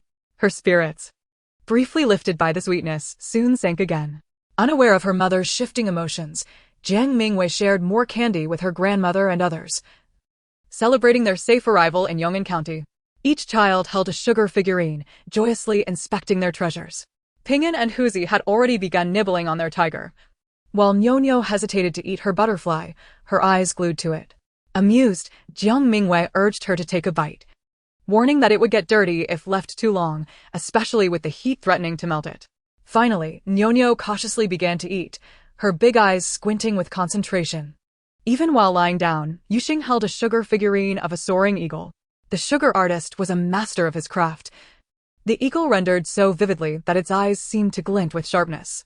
Yuxing savored small licks, feeling sweetness course through him. They spent the night in a clean and modest inn. Upon arrival, Jiang Mingyue rushed to the kitchen, selecting ingredients before using her small clay stove to prepare congee for Yusheng. A fresh pot of pig liver and lean meat congee was soon ready, and she served him a bowl before entering the room to feed him. She then distributed bowls to the other children, ensuring they received their share of nourishment. The adults dined on the inn's offerings, steamed flatbreads, vegetarian buns, and a soup of eggs and greens. Jiang's mother and Aunt Lu were quite aligned in their frugality. Only Jiang's grandmother and the pregnant Jiang Dazhao indulged in a little extra, enjoying a serving of steamed egg custard. Although Niu was not fond of the taste of pig liver, she reluctantly drank it down, while happily consuming a generous helping of egg custard. Jiang Mingyue then prepared a bowl of red date and longan tea to cleanse her palate. After sipping the sweet tea, Niu shyly nestled into Jiang Mingyue's embrace, bashfully asking, "Mother, am I being disobedient?" Chapter 42, Making Up for the Dragon Boat Festival. Jiang Mingyue was perplexed by her implication and chuckled, reassuring, "Niu has always been very obedient." However, Niu lamented, "But we used to barely have enough to fill our stomachs with corn congee, and now this expensive pig liver congee, which I do not enjoy." She felt a sense of shame, questioning if she had become spoiled due to her mother's indulgence. The term spoiled was a recent addition to her vocabulary, one she had picked up during Jiang Mingyue's storytelling. Jiang Mingyue was taken aback by her sensitivity. Observing Ping'an, who was happily consuming his food like a little piglet, she couldn't help but think how different the two children were, despite being siblings. Niu was delicate and self-conscious, while Ping'an was carefree and unconcerned. Though still young, it was evident that Niu would grow into a worry-prone individual, necessitating greater attention and guidance from Jiang Mingyue, for children should indeed be allowed to remain innocent. As for Ping'an, it seemed he required more instruction to avoid becoming naive and overly trusting. Reflecting on these thoughts, Jiang Mingyue resolved the educational path ahead. She assured Niu, "Everyone has their preferences, and it is perfectly fine not to like the taste of pig liver. You did not err in your aversion. Mother would never force you to eat something you dislike. And look, you still managed to eat it without wasting any food, which is commendable." Jiang Mingyue employed a modern, egalitarian approach to dialogue, favoring encouragement in her teaching method. Although she had no prior experience raising children, she noted how Niu, Ping'an, and the other children were increasingly drawn to her, becoming more comfortable in her presence. Jiang's mother and the others had initially criticized her for being too indulgent, but they had gradually come to accept her methods. The Lu family, particularly young Master Lu, observed her with contemplative eyes, holding his gaze on Jiang Mingyue for an extended moment before lowering his head to discreetly sip his tea when she looked his way. Not paying him any mind, Jiang Mingyue focused on ensuring the children finished their meals before leading them back to their room. This time, it was Jiang Mingyue, Jiang Xiaomei, Niu, Ping'an, and Yusheng sharing one room. Upon entering, Yusheng looked up, his eyes sparkling upon seeing Jiang Mingyue, and he made a great effort to wave her over. Jiang Mingyue quickly took the bowl from Jiang Xiaomei's hands and sat down to feed him. Eating while lying down was quite challenging, especially for a child like Yusheng, who was not eating quickly. After a prolonged meal, he had only managed to eat half a bowl. Jiang Mingyue carefully encouraged him to eat a bit more, but she stopped him there, mindful that he had been living on broth for the past 2 or 3 days, fearing that too much food too quickly might upset his stomach. After wiping his mouth, Jiang Mingyue checked his pulse, noting its growing strength. She then applied medicine to his back. Although the wound had not worsened, it still looked alarming. Some bandages had adhered to his skin, and as she carefully snipped them away, a little blood seeped out. She quickly sprinkled on some hemostatic powder. Yusheng winced in pain but remained silent, his body writhing as beads of sweat formed on his forehead. Niu, frightened, turned away but soon returned to coax him into laughter, diverting his attention. Jiang Mingyue hastily applied the medicine and bandaged him again, giving him a few pills mixed with anti-inflammatory and pain relief medication, finishing with a piece of candy to soothe him. Yusheng, already weak, quickly succumbed to a deep sleep after the ordeal. Jiang Mingyue gently covered him with a thin blanket and then took the 2 children to wash up before settling in for the night. That evening, everyone slept remarkably soundly, awakening the next day full of energy. They decided to take a day to rest, stock up on supplies, and prepare food, as they did not intend to stay in towns or villages for the next few days, hoping to hasten their journey to Bowen County. Their provisions were ample. only requiring processing. After paying the inn for the preparations, they began steaming flatbreads, buns, and frying pancakes, while also ensuring a supply of clean drinking water. Jiang Mingyue also procured fresh and inexpensive seasonal vegetables and fruits from the market, along with snacks, candies, and dried fruits, blending in some of the system's stock. Additionally, she secured vital glutinous rice and bamboo leaves, for they would be passing through Qinglong Mountain on the Dragon Boat Festival, yet faced the threat of bandits, leaving little room for festive cheer. Moreover, the town of Huangtubo has suffered greatly due to the ravages of war, leading to a noticeable decline. Thus, one could only witness the inn preparing zongzi without any accompanying sacrificial rituals, a fact that left Jiang Mu lamenting for quite some time. Jiang Mingyue kept this in her memory, and upon arriving in Yong'an County, she immediately purchased a considerable quantity, thus compensating for the missed Dragon Boat Festival. Although Jiang Mu scolded Jiang Mingyue a couple of times for her extravagance, her delight was evident as she eagerly took over the preparations for wrapping zongzi. Bamboo leaves, glutinous rice, and their own yellow millet were soaked in clean water, then 2 overlapping leaves were folded into a small funnel, into which a large date and a handful of glutinous or yellow rice were placed. The trailing leaves were then folded over and securely tied with malin leaves, resulting in a zongzi shaped like a cow horn. The children circled around the adults, occasionally rewarded with a red date as a delightful surprise. Jiang Mu and Aunt Lu prepared 3 varieties, one consisting solely of glutinous rice and dates, albeit in limited quantity due to the high cost of glutinous rice. Despite Jiang Mingyue's generous purchase, they refrained from using all of it, reserving half. The second type combined glutinous rice with yellow millet, which here refers not to millet but to a type of coarse grain known as sorghum, yielding a unique grain fragrance. It can be steamed to make rice or ground into flour for fermentation and steaming into delicious yellow buns that are filling. The third variety featured sticky glutinous sorghum rice with white beans, blending the distinct texture of the grains with the delicate aroma of the beans, enhanced by the fragrance of bamboo leaves, creating an exceptional taste. Jiang Mingyue, adept at wrapping zongzi, crafted a special type that Jiang Mu and the others had never seen before, meat zongzi, using wild boar meat smoked during their journey. She would have made yolk and chestnut meat zongzi, as well as purple sweet potato meat zongzi, had she not been limited by her ingredients. Well, Jiang Mingyue, a northerner, found herself gravitating towards the southern flavors of savory zongzi. Jiang Mu and the others, having never encountered meat in zongzi, were taken aback, their eyes nearly popping out as they expressed their disbelief at Jiang Mingyue's audacity, declaring it a waste of food. Jiang Mingyue refrained from arguing, simply stating that they would understand once they tasted it. She was well aware of the substantial differences in culinary preferences between the North and South. Even in this modern era of advanced transportation, where people have mingled for decades, the debate over whether zongzi should be sweet or savory, or whether sugar or soy sauce should accompany tofu pudding, remains unresolved. The best approach is for each individual to enjoy their own favorites without encroaching upon others' choices. Thus, all was well. As Jiang Mingyue had anticipated, once the zongzi were cooked, Jiang Mu and the others' sweet varieties were universally praised when paired with sugar or syrup, while Jiang Mingyue's meat zongzi elicited mixed reactions. Jiang Fu and Jiang Mu, unsurprisingly, found them unpalatable, yet the elder Jiang expressed that the meat zongzi was quite delicious. Though at his age, the glutinous rice and cured meat were not easily digested, so he dared not indulge too much. Steward Lu preferred the sweet zongzi, while old Madame Lu refrained from trying them, yet young Master Lu developed a fondness for the meat zongzi, instinctively reaching for another after finishing his first. In addition to the zongzi, Jiang Mu had boiled a pot of eggs, distributing 1 dragon boat egg to each person as a charm against pestilence.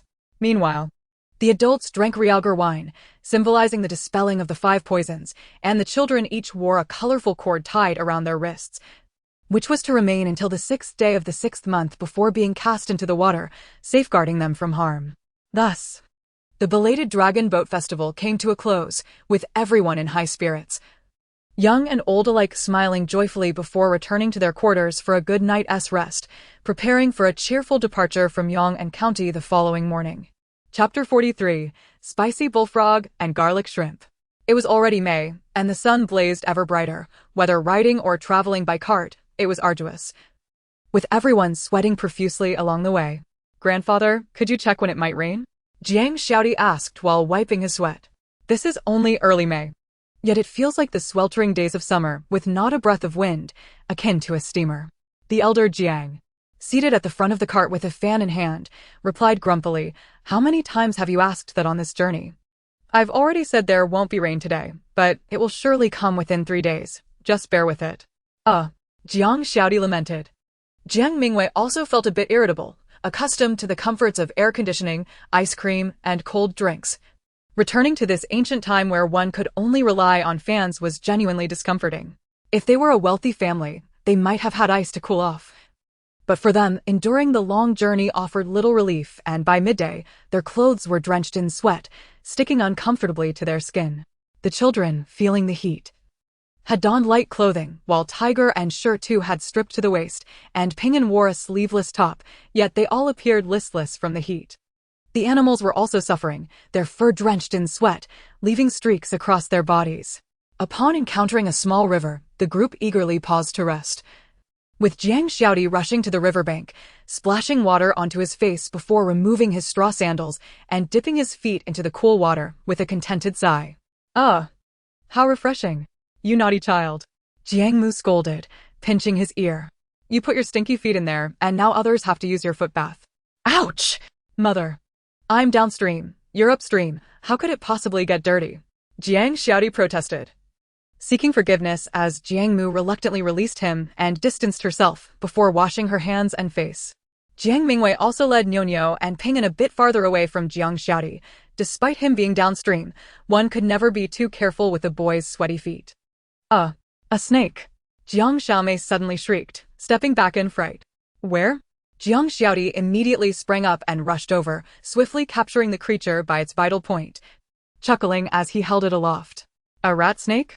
Is this worth your fright?" he teased, considering roasting it over the fire. Jiang Xiaomei patted her chest, still shaken, while Jiang Xiaomei quickly pulled her away to wash her hands. Jiang Mingyue felt her hair stand on end upon seeing the snake. Despite having undergone extensive training in the trial space and knowing that snake soup could be quite delectable, she found it hard to bear the presence of such a slimy, cold-blooded creature. Tiger and Shirt too, however, were quite excited, circling around Jiang Xiaodi as they watched him swiftly skin and clean the snake by the riverbank. The rat snake was non-venomous and looked similar to fish fillets once skinned. Jiang Xiaodi hung it on a branch, preparing to roast it over a fire. But feeling it wasn't enough, he began searching the riverbank for more prey, with Dahu and Erhu joining in the hunt. Nyonyo, observing her uncle and the others scouring the grass, felt a surge of adventurous spirit. Jiang Mingyue found it amusing that Nyonyo, seeming delicate, was actually quite bold. After safely depositing Ping'an near the cart, she brought Nyonyo along to search for fish and shrimp by the river. "Mother, look at that huge shrimp," Nyonyo exclaimed, pointing at a green creature with large pincers near the water plants. "Is that a crayfish?" Jiang Mingyue replied in astonishment, delighted to discover that this world had crayfish. A most unexpected surprise. With swift reflexes, she seized the crayfish and tossed it into the woven basket made from brambles. The captured crayfish was lively, blissfully unaware of its impending fate of being transformed into garlic or spicy delicacies, brandishing its pincers defiantly at Jiang Mingyue and Nyonyo. Upon surveying the area, Jiang Mingyue was thrilled to find a dozen more.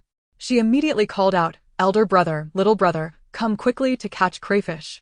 I'll make you spicy crayfish later." Upon hearing the mention of food, Jiang Xiaodi immediately approached with exuberance, soon followed by Jiang Dage and Dahu. However, upon seeing what Jiang Mingyue desired, Jiang Dage hesitated. Could such a creature, with its large head and diminutive body, possibly yield any meat? "While the meat may be scant, the flavor is exquisite," Jiang Mingyue exclaimed, as she collected them, envisioning a delightful pairing with barbecued fare and a fine drink. Jiang Xiaodi's mouth watered at the thought, and he promptly began to assist, with Jiang Dage, after a moment's contemplation, joining in. With a larger group, the task was swiftly accomplished, within the span of 2 tea brews. They had thoroughly scoured the banks of the small creek, gathering a basket brimming with approximately 5 or 6 pounds of crayfish, several large river clams, and even a dozen bullfrogs. Jiang Mingyue declared it a profitable day, her spirits lifted, momentarily forgetting the oppressive heat. The crayfish were poured into a wooden basin, immersed in fresh water, salt, and a dash of vinegar as they writhed, slowly expelling the dirt clinging to their claws and shells. Seizing the opportunity, Jiang Mingyue directed Jiang Xiaodi to skin and eviscerate the bullfrogs. The cleaned frogs, pristine and plump, were divided into 4 substantial pieces and marinated with cooking wine and ginger. Having accrued a wealth of rewards from various tasks, Jiang Mingyue's system storage was now stocked with an array of spices. She sent Jiang Mu and the others off to rest while she and Jiang Xiaodi tended the fire together. With the oil heated in the pan, she added dried chili peppers, ginger, and both Sichuan and prickly ash peppers, gently stir-frying them to release their fragrant spiciness. A spoonful of Pixian bean paste was introduced, coaxing forth a rich red oil, followed by a touch of sugar to enhance the flavors, and then water was added to bring it to a boil. The cleaned bullfrogs were blanched in the red oil broth, stirred, covered, and allowed to steam for a brief moment. After flipping them, salt was added, and they were steamed again before being cooked on high to reduce the broth. Once again, oil was heated in the pan, and a mixture of chili powder, minced garlic, cilantro, prickly ash, and dried chili peppers was spread over the already plated bullfrogs, followed by a drizzle of hot oil. With a sizzle, an irresistible aroma of spiciness wafted through the air, drawing the attention of everyone present. Jiang Xiaodi had been salivating since the spices were sautéed. When the spicy bullfrogs were finally ready, he could no longer resist and swiftly grabbed a piece, disregarding the heat as he threw it into his mouth. Grimacing with delight as he exclaimed, "So fragrant, so numbing and bursting with flavor." Jiang Mingyue chuckled, giving him a playful smack before serving it to their grandfather. Jiang Xiaodi, cradling the bowl, dashed off, calling for his grandfather to taste his sister's culinary masterpiece, which was truly invigorating. Eru, having cleaned the crayfish and removed their intestines, approached with a slight blush, asking, "Sister Mingyue, is this good enough?" Jiang Mingyue took them and praised, "Indeed, they are particularly clean." The pan was heated with oil once more, and minced garlic was added to release its aroma before a pinch of small chili peppers and sugar were tossed in and briefly stir-fried, then set aside. After cleaning the pan, oil was added along with ginger and the crayfish, which gradually turned an enticing red under the heat. Seizing a moment when Eru was distracted by the flames, Jiang Mingyue poured in some beer and added scallions to steam. After a brief period, salt was added, and the broth was reduced on high heat before being plated and topped with the sautéed garlic, resulting in a mouth-watering dish of garlic crayfish. The aroma had long since reached Jiang Xiaodi, who promptly whisked away the delectable dish. Over by the cart, the others were eagerly gathered around a large rock, atop which the spicy bullfrogs were displayed. As soon as the garlic crayfish made its appearance, everyone rolled up their sleeves, awaiting Jiang Mingyue's signal to indulge. Jiang Mu, following Jiang Mingyue's instructions, prepared a pot of white noodles, which were now served into everyone's bowls. With the crayfish and bullfrogs available, Jiang Xiaodi had completely forgotten about the grilled snake. The neatly prepared snake meat was now served in a soup by Lu Dama, resting on the large rock. Jiang Mingyue drizzled some broth from the spicy bullfrogs and garlic crayfish over the noodles, mixing it well before offering a few pieces of frog meat to Jiang Yi and Jiang Nai, then ladling some snake soup for Ping'an and Nyo, encouraging them with a bright smile to dig in. Instantly, chopsticks flew as everyone eagerly dug into the meal. Wow, this meat is so tender. How can it be this succulent, fragrant, smooth, and spicy? The crayfish meat may be scant, but the flavor is extraordinary, so well seasoned. This snake soup is incredibly fresh, devoid of any earthy taste, simply delightful. Jiang Mingyue mused, if only we had 2 cans of cold beer, it would be perfect. Chapter 44, Animal Anomalies. The sumptuous lunch left everyone raving, yet still craving more. Even the last remnants of broth were savored by Jiang Xiaodi and Eru, using dry pancakes to soak it up, leaving the bowls and plates so clean they scarcely needed washing. Steward Lu even approached Jiang Mingyue to inquire about purchasing the recipe, intending to sell it at his inn. He left satisfied after Jiang Mingyue agreed to discuss it further in Ba County. After resting until the 3rd watch, they continued their journey. The sun was no longer blinding, and a thick layer of clouds gathered in the sky, yet the heat remained stifling, with not a hint of breeze. Jiang Xiaodi continued to grumble about the heat while scanning for any edible delights, hoping for another feast that evening.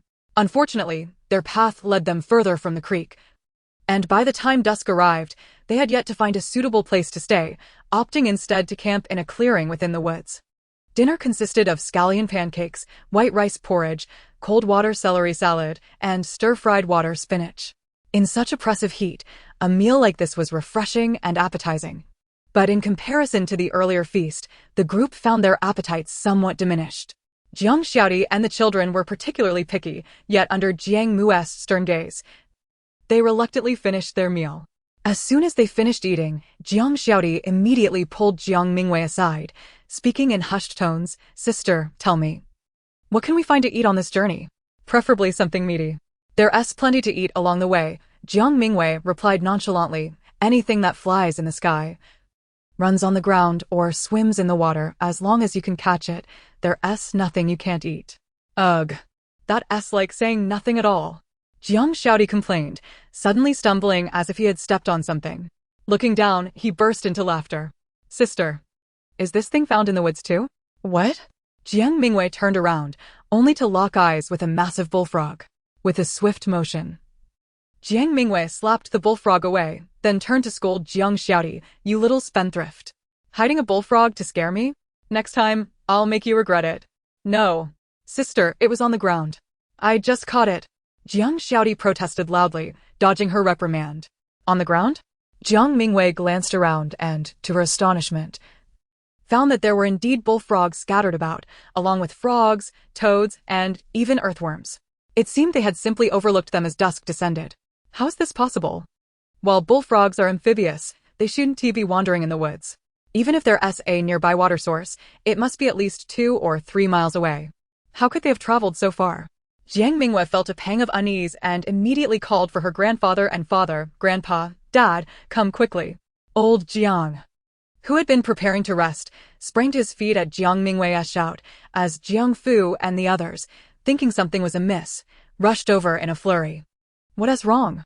Is there danger?" they inquired, their voices overlapping as they scanned their surroundings. "Oh no, look at all these insects. Scorpions. Be careful, there are scorpions. Frogs. Why are there frogs in the woods? Rats. So many rats. Little Candy, what is wrong with you, Little Candy?" Suddenly, Little Candy and the horses grew restless, their heads bobbing up and down, while their front hooves anxiously scraped the ground. The large yellow bull also mooed loudly, prompting Jiang Mingyue and the others to rush over. The black horse tugged at Jiang Mingyue's sleeve, persistently pulling in a specific direction, only ceasing its actions when she gently soothed it. "Grandfather, look. The animals are going wild." This unusual behavior suggests that there is more at stake than just an impending downpour, Jiang Mingyue said, her heart racing. Old Master Jiang shook his head, declaring, "A rainstorm wouldn't incite such terror in the animals. What could it possibly be?" The oppressive heat and the animal's strange behavior filled Jiang Mingyue's mind with anxiety. Suddenly, a dreadful thought crossed her mind. "Grandfather, have we ever experienced an earthquake here? You know, when the ground shakes and the earth roils." "An earthquake?" gasped the others in shock. Old Master Zhang's face paled. "Are you suggesting that a tremor is imminent?" It was hard to say. Jiang Mingyue racked her brain. The original owner's memories contained no recollections of earthquakes, and the system had only provided accounts of major wars in this country, without mentioning such details. There was one. The typically silent young Master Lu suddenly spoke up, drawing the attention of everyone present. Historical records indicate that in the 20th year of Emperor Xian's reign, during the previous dynasty, there was indeed an earthquake in Hedong Prefecture, resulting in nearly 100,000 casualties, almost total destruction of buildings and corpses strewn across the land. Following that, the emperor issued a self-punishing edict, but due to the rampant migration of people, it ultimately led to a plague, leaving 9 out of 10 cities abandoned. And the country's fortunes declined, losing the people's trust. It was only due to the ancestors of the Great Way and others that the populace was saved from calamity, leading to the establishment of our current way state. Everyone collectively inhaled sharply. What should we do? Are we to face earthquakes and plagues before we have even escaped the iron hooves of Beiyan and Wuyan? They lamented, their spirits dampened. Follow the animals. Jiang Mingyue exclaimed suddenly. Animals are more sensitive than humans, they can sense disasters before we do and know where safety lies. If we follow them, we are sure to reach a relatively safe place. She continued, moreover, we must steer clear of mountains and steep slopes, for an earthquake could trigger landslides or falling debris. We should also avoid rivers and lakes, ensuring we traverse open spaces. Listen to Miss Jiang. Old Master Jiang commanded, immediately instructing everyone to gather their belongings and follow the animals. The group sprang into action. This impending danger felt far more terrifying than the pursuit of bandits. Bandits could be repelled, but natural disasters were beyond human control. They could only run swiftly. They released the brakes, allowing Little Candy and the others to find their own way forward. Little Candy had already been restless. It had taken considerable effort to harness them for the cart. With a crack of the whip from Jiang Father and the others, they took off at once. The path ahead was exceptionally rugged, no longer a well-trodden official road. At times, it turned into marshland, other times steep inclines, and with nightfall upon them, even the torches lit at the front of every cart struggled to illuminate their way, making progress arduous. As Jiang Mingyue controlled the pace of her black horse, soothing it, she called upon the system to utilize the map feature once more, though this time it cost her 1 life point. Currently, Jiang Mingyue had only 7 life points remaining, and spending 1 on a map indicated the gravity of their situation. On the map visible only to her, a red dot blinked incessantly, expanding in concentric circles.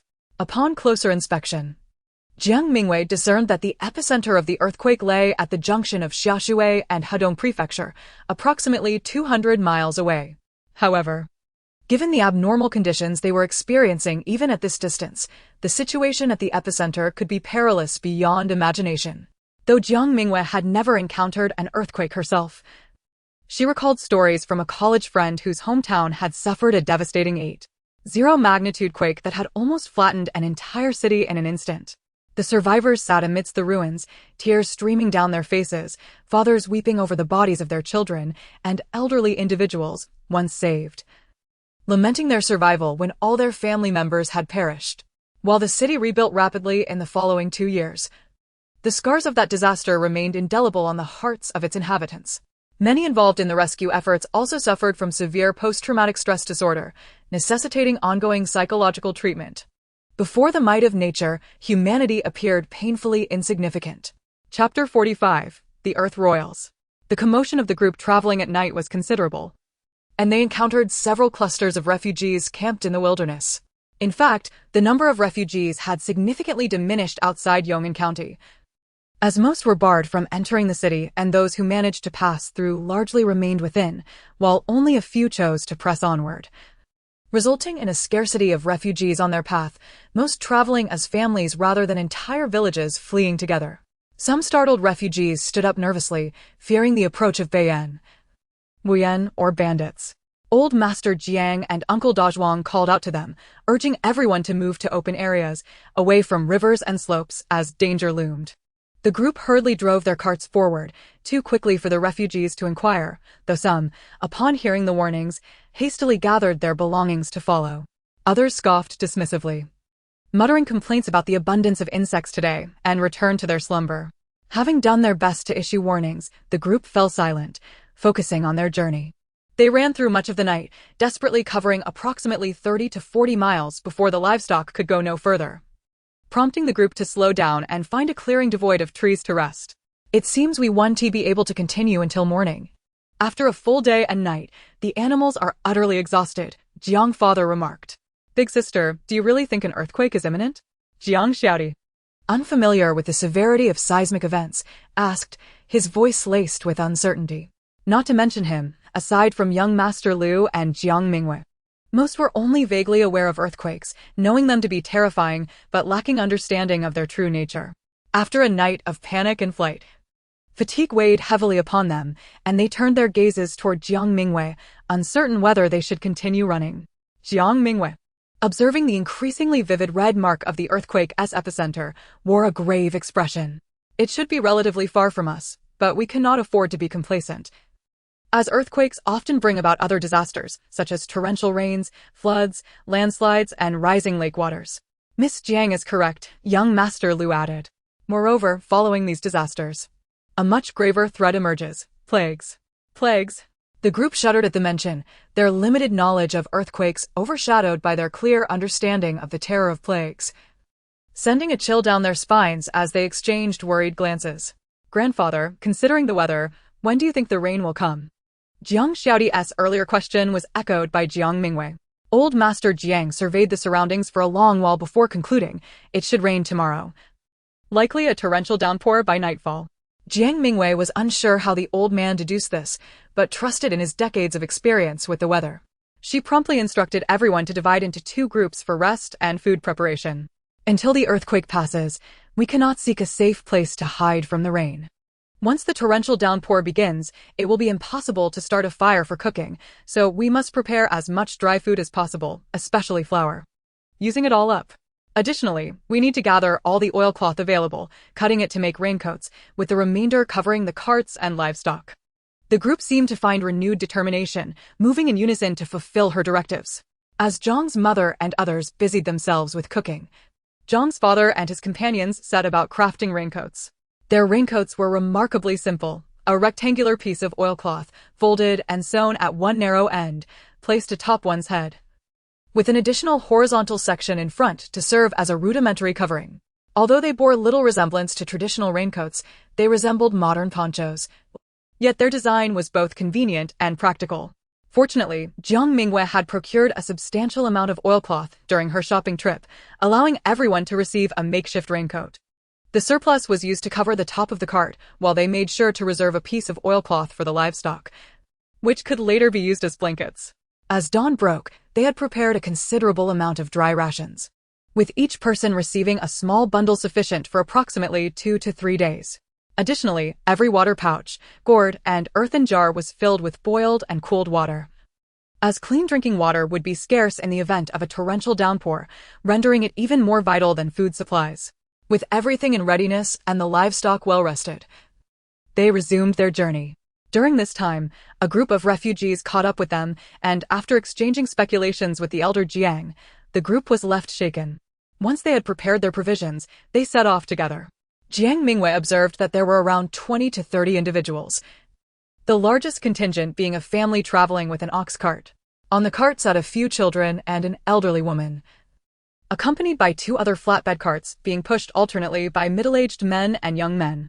The remaining individuals comprised small clusters, pushing their carts. Jiang Mingyue and her livestock moved at a brisk pace, gradually widening the distance between themselves and the refugees, though the path remained relatively flat, allowing them to catch sight of the figures in the distance. As midday approached, the red dots on the map flickered increasingly rapidly, prompting Jiang Mingyue to call for a halt. She sought the most level area to spread out. "What is it, do you?" inquired the elder Jiang as he dismounted.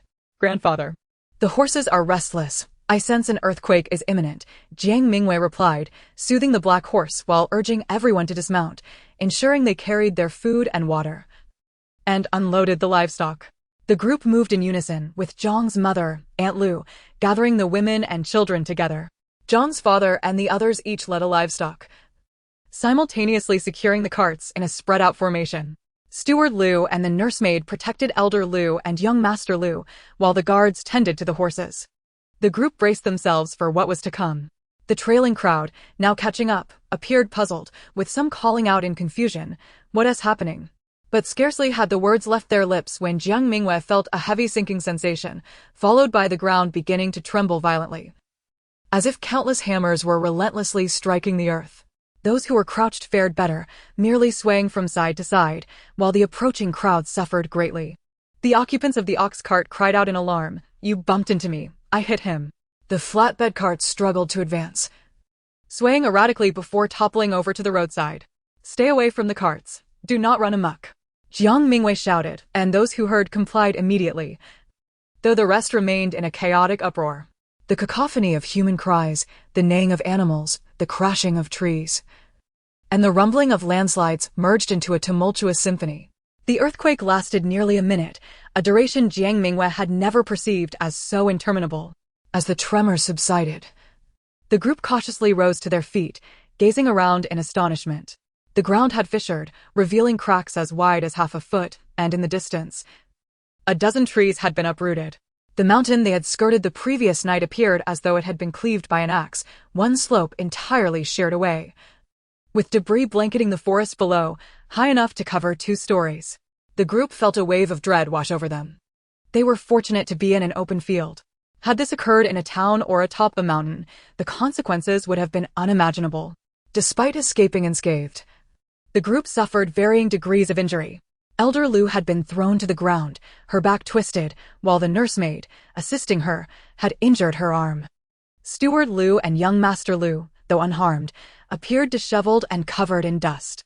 One guard, tending to the horses, remained unscathed, however. The cart's wheel had fallen into a crack, rendering the axle damaged and in need of repair. The Jiang family fared no better. Grandmother Jiang had twisted her ankle, while Sister Jiang was in distress from a sudden stomach ache, and Aunt Lu, shielding her child, had scraped her arm. Young brother Jiang had been stepped on by an ox, his foot now swollen like a bun. Jiang Mingyue and her younger sister tightly held onto Nyonyo, Ping'an, and Yusheng. Ensuring their safety, aside from being covered in dust and grass, they appeared to be relatively unscathed. In the midst of the panic, however, one horse had broken free from Da Hu's grasp, disappearing without a trace. Nearby, the refugees were heard crying out in distress, suggesting they too had suffered losses. Chapter 46. The Deluge Following the Disaster. The group hurriedly gathered the injured together, with Jiang Mingyue attending to each one in turn, while others checked on the carts and supplies. Some jars had shattered, spilling significant amounts of water, but fortunately, the gourds and water pouches remained intact. A few bowls and plates had broken, but this was of little consequence, as most of the food had already been prepared as dry rations, ready to be consumed directly. The condition of the injured was not encouraging. Elder Lu, accustomed to a life of ease, had little physical activity and a diet too refined, likely resulting in some osteoporosis, which exacerbated her back injury. Any touch caused her great pain, necessitating that Jiang Mingyue administer acupuncture for pain relief. Grandmother Jiang's sprain was more manageable. After Jiang Mingyue examined her, she secured it with cloth strips, advising her to rest and avoid movement. Sister Jiang, who had struggled to stabilize her pregnancy, now faced complications. Experiencing abdominal hardness and pain, Jiang Mingyue administered acupuncture and provided her with herbal pills to soothe the pregnancy. Thankfully, having anticipated the potential need for medicine, she had prepared some pills in advance, which proved fortuitous. Aunt Lu's scrape and young brother Zhang's foot injury were relatively minor, requiring only ointment and careful monitoring. Perhaps sensing that someone here possessed medical knowledge, a few bold refugees approached to seek assistance. Jiang Mingyue helped as much as she could, treating primarily sprains and bruises. The most severe case involved an individual who had struck their head against a rock, resulting in a gaping wound from which blood flowed profusely. This was the elderly woman Jiang Mingyue had noticed earlier with the family driving the ox cart. She quickly applied silver needles to stem the bleeding and bandage the wound with medicinal powder, prompting gratitude from two middle-aged men who insisted on offering Jiang Mingyue a small bag of grain. After a moment's contemplation, Jiang Mingyue accepted their gift. But just as she took a few steps back, aftershocks occurred, causing everyone to hurriedly seek out stable ground to crouch down. Fortunately, the aftershock was much milder, subsiding after about 10 seconds. Returning to her family, Jiang Mingyue warned them that further aftershocks were likely, but the ground had fissured too severely, necessitating that they find a relatively flat area. Otherwise, if a heavy rain falls, the path will become even more treacherous, she cautioned. The group understood this reasoning and promptly began to mobilize. With the Lu family's cart damaged and the Jiang family having lost a horse, the two families complemented each other's needs. For the sake of survival, they could afford to overlook many concerns. Elder Lu, incapacitated with her back injury, could only lie down, while Sister Jiang faced complications with her pregnancy, leading to both injured parties being accommodated in the Jiang family's cart, where thick bedding was laid down to minimize jolting. The Lu family's nursemaid and Zhang's younger sister also joined them. Grandmother Jiang and Grandfather Jiang took a seat in the small candy cart, alongside Nyonyo, Tiger, and others. Aunt Lu and the children occupied the cart pulled by the gray donkey, while the ox trailed behind, laden with their belongings. Aside from Jiang Xiaodi, who was seated in the cart due to his foot injury, all the men proceeded on foot. Even those rushing to catch a vehicle dismounted to lead their livestock, as the road was exceedingly treacherous. Had it not been for the need to attend to the injured and the children, coupled with the impending downpour, everyone would have preferred to abandon the carts and hasten on foot. Neither Jiang Mu nor Lu Auntie boarded the cart. They found it more convenient to keep pace with the men. Jiang Mingyue rode ahead on horseback to scout the path, and once out of sight of the group, she began to consult her map. The red earthquake epicenter had vanished, replaced by a vivid red numeral 8 and a circle that flickered intermittently. It appeared that the earthquake's epicenter registered an intensity of 8, which explained the extensive damage felt even at such a distance. Fortunately, the main tremors had subsided, leaving only aftershocks in their wake. The pressing concern now was the imminent torrential rain. After scouting the area for about 5 or 6 miles, Jiang Mingyue discovered a relatively elevated spot, somewhat shielded from the wind. The ground here showed minimal cracking and could serve as a refuge from the impending storm. Upon returning to inform the others of her find, she quickly retraced her steps and began to fell nearby trees. This was second nature to her, a skill honed through daily training in the trial space, making her adept and swift in her task. By the time the group of men wound their way back, Jiang Mingyue had already felled 7 or 8 trees. "Father, let us bury some stakes and set up a tent with just a roof to shield us from the rain," Jiang Mingyue called out from a distance. "Damu, we're out of oilcloth," her father replied, only to be taken aback as Jiang Mingyue magically produced a piece of oilcloth from a bag tied to her horse's rear. "When did you hide this?" "It wasn't hidden. I simply forgot about it," Jiang Mingyue chuckled, having retrieved it from the System S warehouse. Once the rest of the group arrived, they eagerly lent a hand. Jiang Mu, Uncle Da Zhuang, Brother Jiang, Lu Tianming, and Donghua picked up their tools and began digging pits, going to the extent of excavating over a meter deep to ensure stability. They then placed the trees Jiang Mingyue had cut down into the holes, covering them with soil and compacting it firmly, finally surrounding the structure with stones for added support. Meanwhile, Jiang Mu and Lu Auntie had already cut and sewn the oilcloth, securing several corners with ropes tied to the poles they had erected, thus constructing a tent of over 40 square meters. The remaining bits of oilcloth were pieced together to cover one side. They managed to usher the horse cart, donkey cart, and ox cart inside, forming a curve with the vehicles and the oilcloth wall to provide some shelter from the wind and rain. Jiang Mingyue also encouraged the others to continue collecting wood. They cut the trunks into 5-meter segments, laying them on the tent floor and binding them with vines, then layering more on top until it reached about the height of an adult thigh, occupying half of the tent's interior. This makeshift structure could serve as a bed during normal times, and in the event of flooding, it could function as a raft. They even placed several large stones atop to prevent the wood from being swept away by heavy rain and to ensure that the fire pit could be used without igniting the timber below. Small twigs and dry branches were gathered and secured, filling every available space atop the carts. After 2 hours of such industrious labor, the group was utterly exhausted. However, as the sky grew increasingly overcast and the air became more humid and oppressive, they had to muster their energy to start a fire and prepare a meal. While everyone was busy felling trees and erecting the tent, the family of the elderly woman whom Jiang Mingyue had treated slowly caught up with them. Once they understood the reason for the tent, they began to take action as well. Their group consisted of 13 individuals, 1 elderly woman, 2 middle-aged men, 2 middle-aged women, 3 young men, 2 young women, a girl of about 14 or 15, and 2 children aged 3 or 4. The elderly woman, injured, lay on the ox cart while the girl looked after the 2 small children, and the rest of the men and women busied themselves chopping wood and transporting it. Though they lacked Jiang Mingyue's strength, their numbers compensated for it, and they soon constructed a tent of a similar nature, albeit smaller, measuring merely about 10 square meters.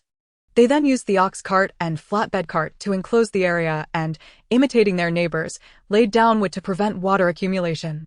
To conserve water, Jiang Mu prepared a pot of stew containing cabbage, rapeseed, cured meat, and sweet potato noodles, with a ring of flat bread pressed against the pot's sides.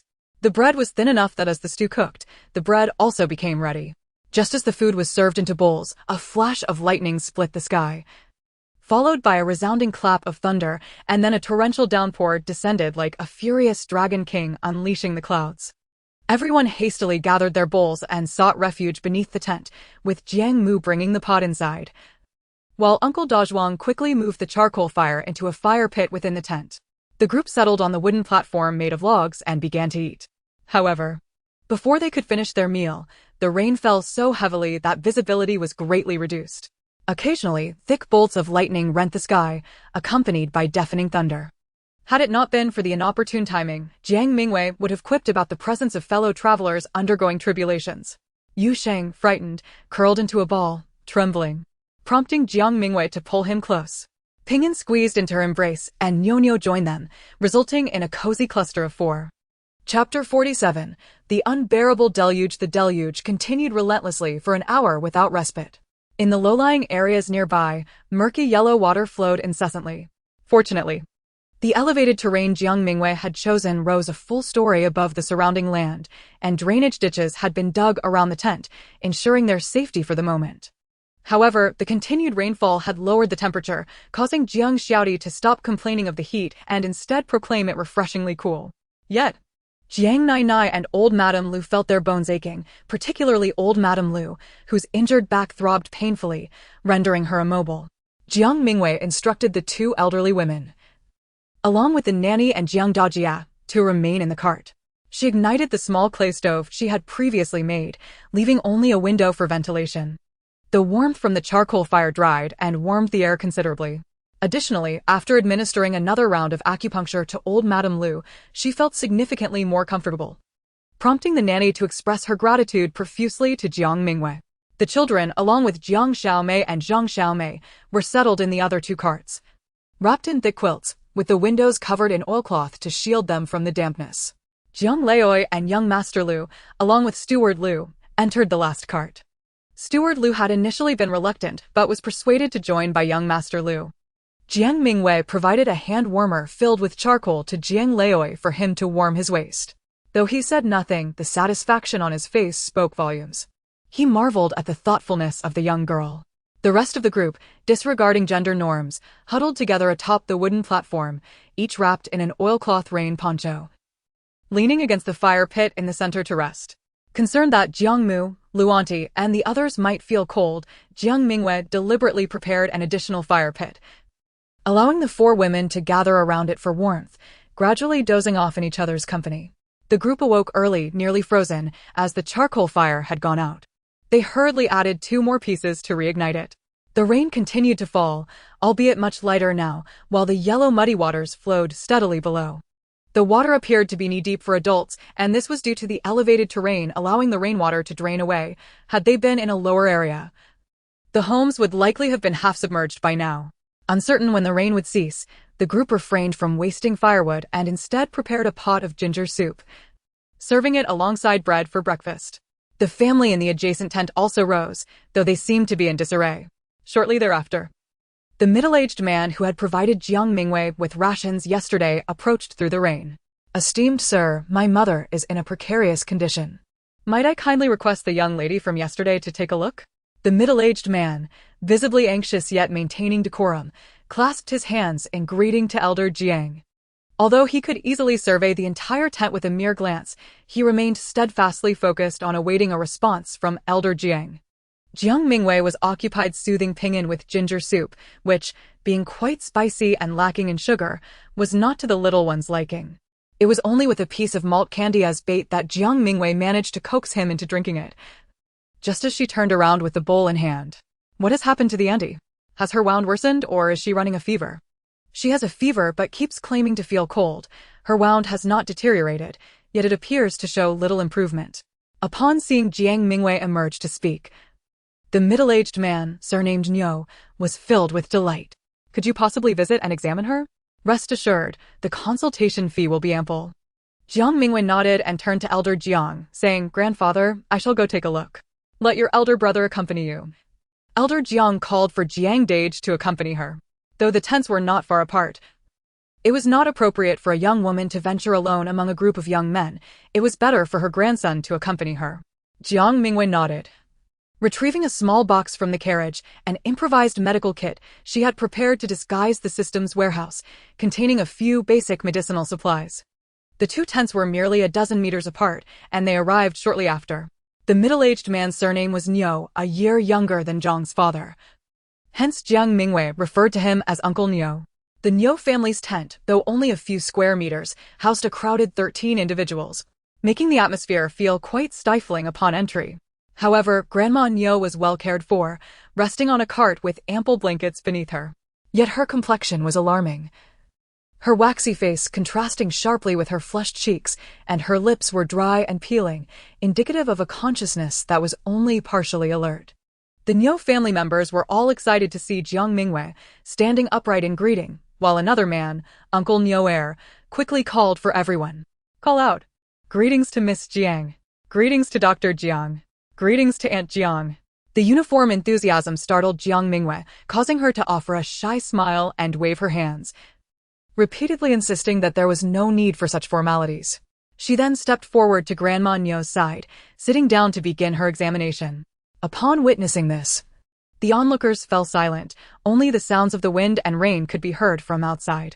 Grandma Nyo's condition was grave.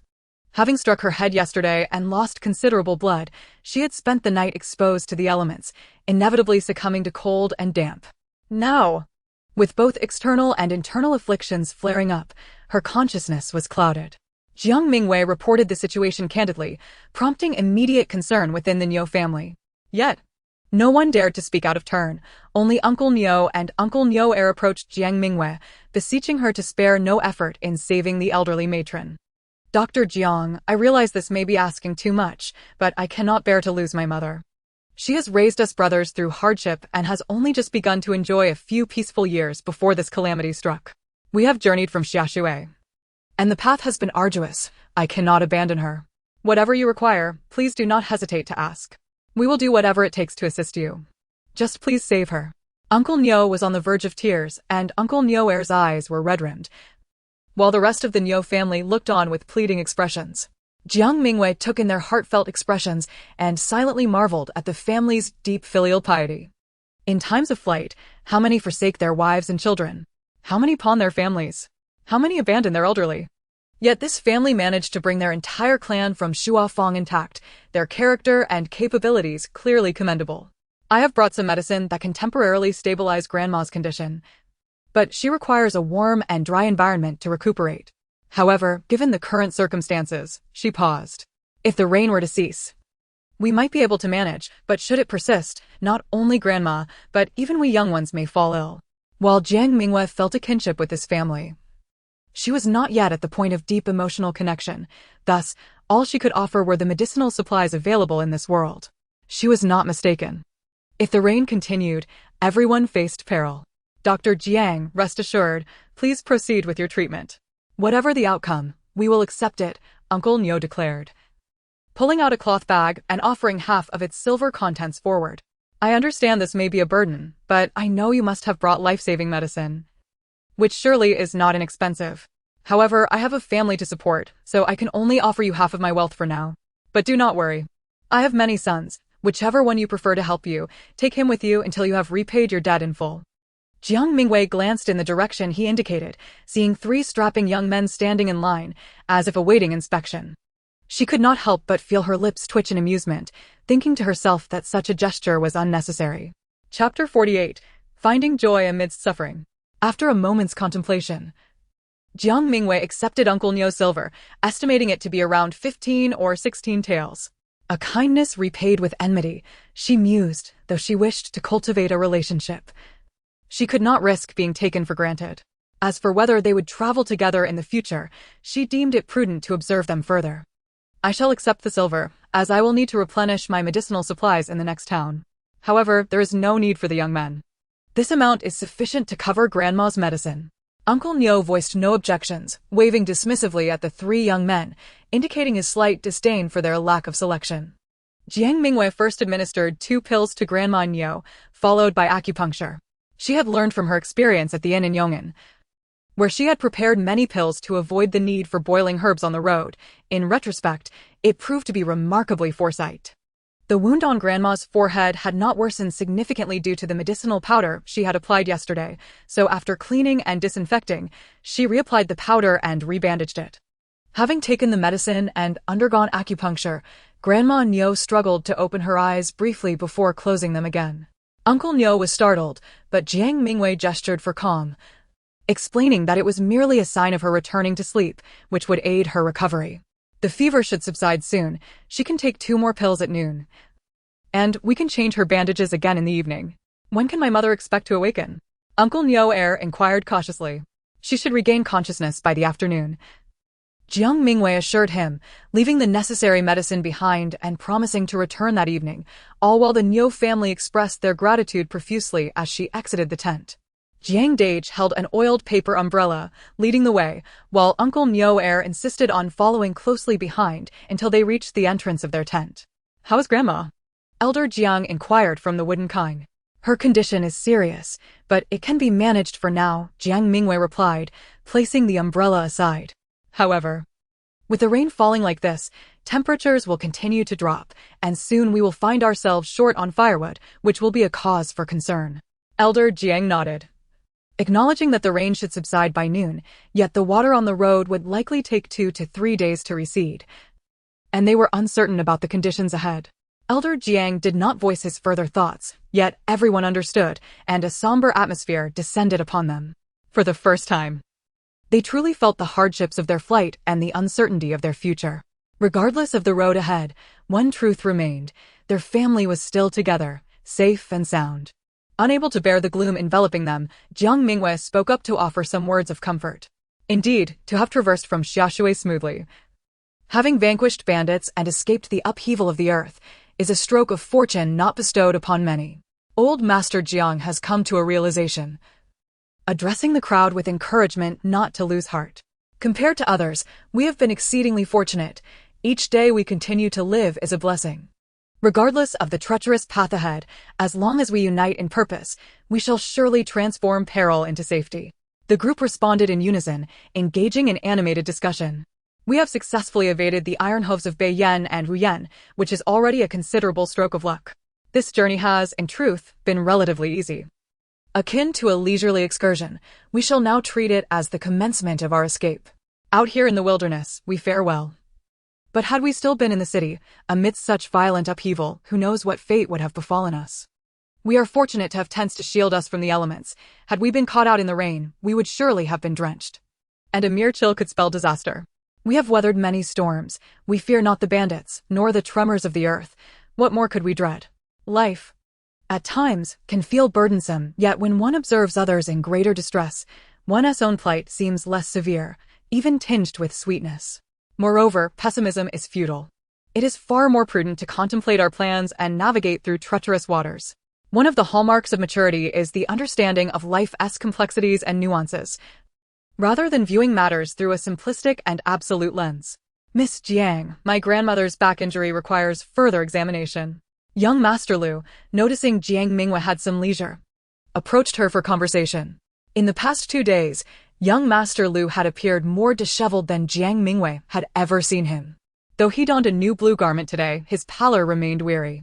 Clearly, he was troubled about the road ahead and his family, particularly with the current predicament of old Madame Lu's injury, which was becoming increasingly dire without suitable medication or a comfortable recovery environment. They could only rely on Jiang Mingyue's acupuncture and some blood-activating remedies for initial treatment.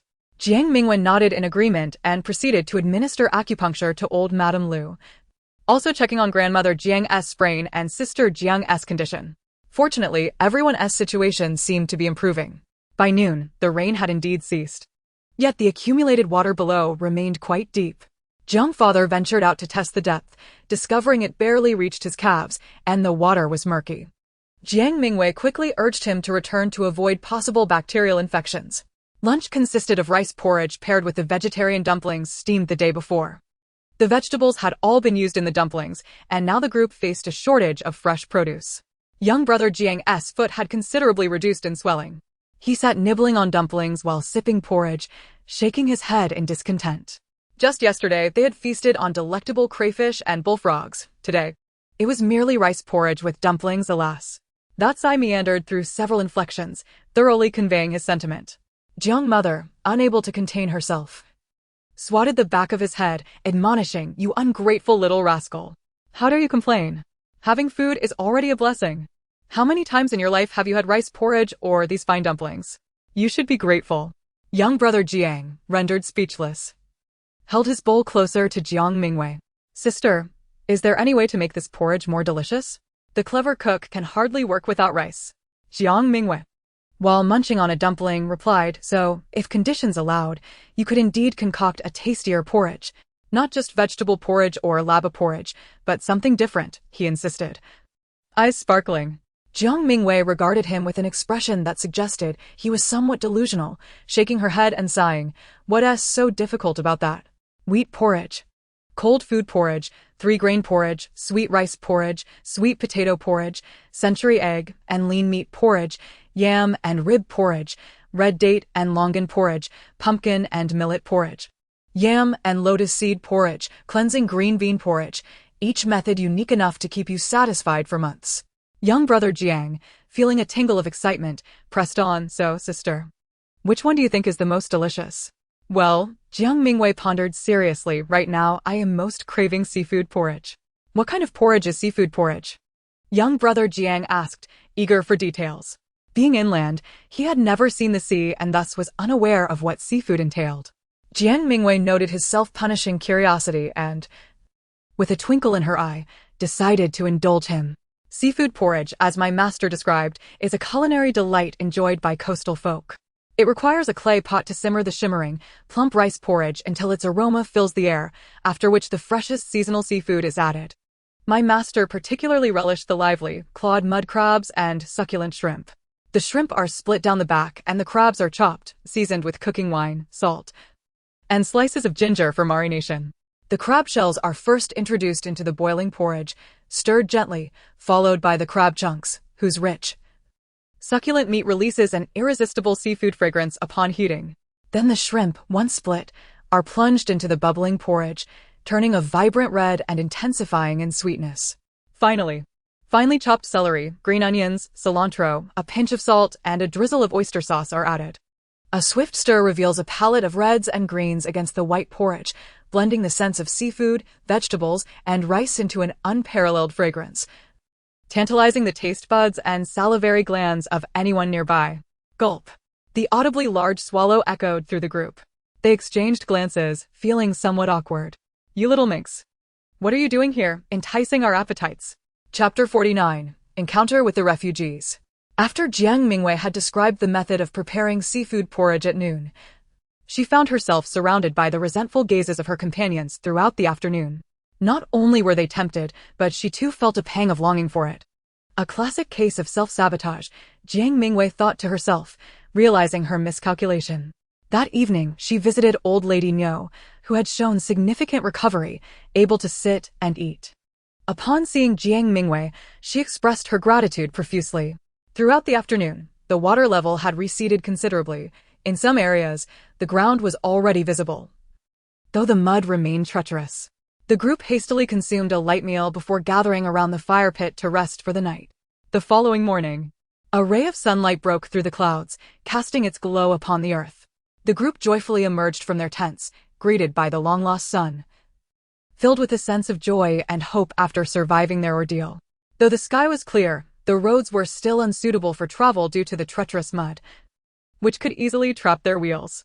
Moreover, the stagnant water posed an unknown risk of bacteria and viruses, prompting Jiang Mingyue to advise against immediate departure. Thus, they remained in place for another 2 days, consuming nearly all their provisions and firewood.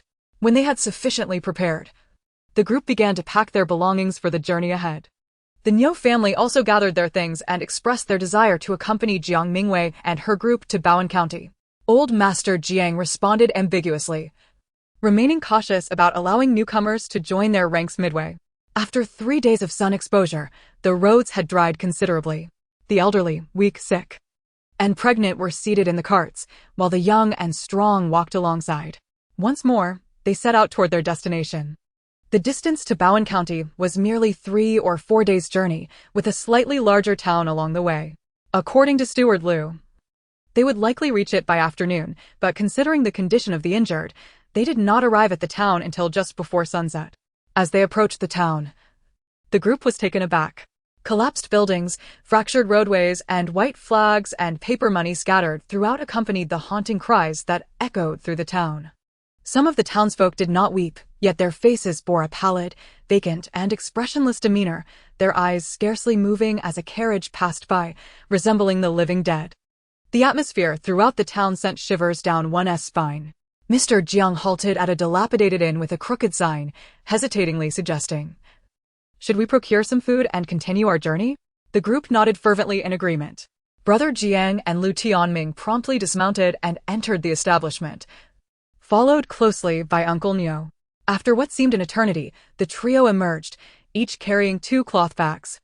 The innkeeper lamented that the earthquake had struck so unexpectedly that half of the inn had collapsed, and the kitchen was in ruins, rendering them incapable of conducting business. It seemed that only the funeral home and the apothecary thrived in these dire times, with rumors circulating that shrouds, coffins, and medicinal herbs had all been sold out. They managed to procure only a few flatbreads, both fine and coarse, with no options for selection. Having anything at all was a stroke of luck. Uncle Nyo interjected, "Let us depart swiftly. So many have perished in this town, with some yet to be buried. We must avoid contracting any afflictions." The group nodded in agreement and, with a crack of the whip, left the town behind, traveling several miles before settling in a grove for the night. Dinner consisted of the cold flatbreads, this time. Even plain rice porridge was absent due to the scarcity of clean water. The river had swollen, its waters rendered murky and unfit for consumption, forcing them to rely on rainwater collected during the recent downpour, boiled and preserved. They tore the flatbreads into small morsels, moistening them with saliva before swallowing, and only drank sparingly from their gourd or water pouch when absolutely necessary. After arranging the watch for the night, they succumbed to slumber. Jiang Mingyue, while mentally cataloging the bountiful supplies in her system's repository, felt a twinge of anxiety about finding an opportune moment to utilize them. The following morning, the group resumed their journey, this time munching on flatbreads as they traveled. Approaching midday, they passed several villages and encountered scattered refugees. Whether from the summer calamities or local disasters was uncertain. They were ragged, their faces smeared with grime, scavenging the roadside and flooded fields for anything edible. Some staggered, barely able to keep their footing, a clear indication of near exhaustion from hunger.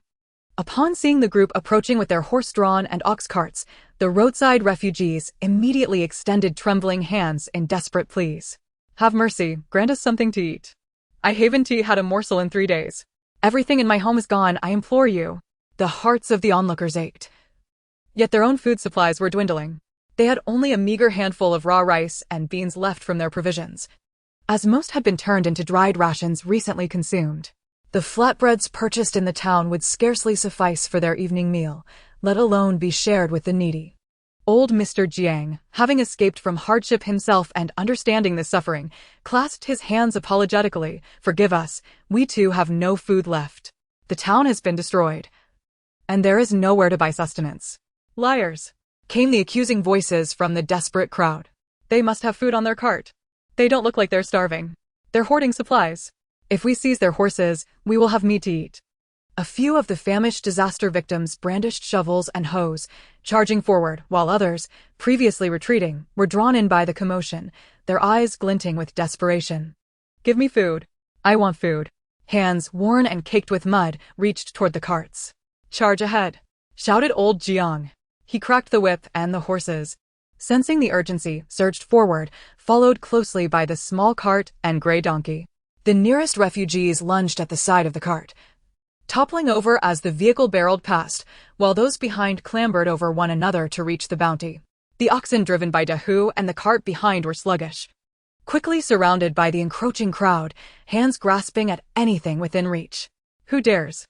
Jiang Mingyue's authoritative shout rang out as she deftly ensnared a raised hoe with her whip, sending it flying, and then turned her attention to the ringleader of the crowd, casting him aside into a nearby ditch. She moderated her strength, ensuring he was merely displaced and unharmed. Donghua furiously lashed at the ox, while Erhu brandished a hatchet defensively, warding off the outstretched arms.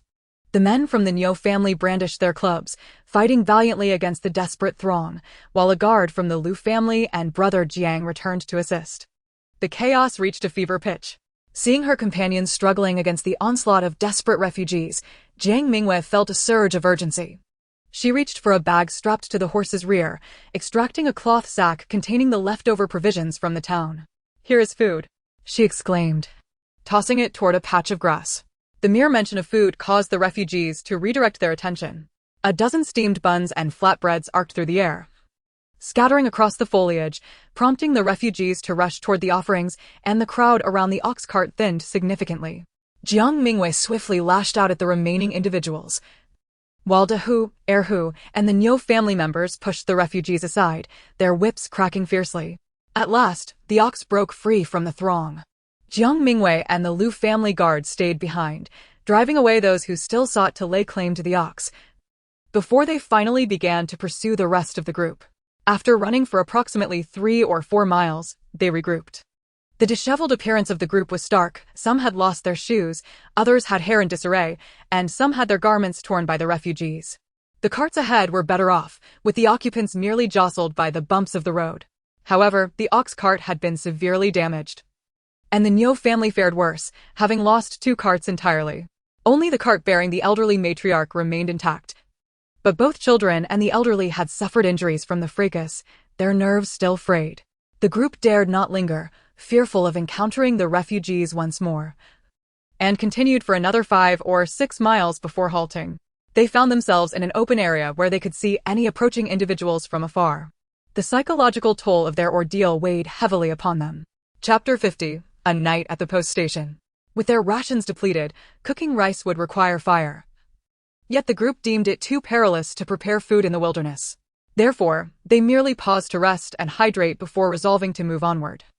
Seeking a safer location to recuperate, Jiang Mingyue seized the opportunity to reapply medicine to the injured.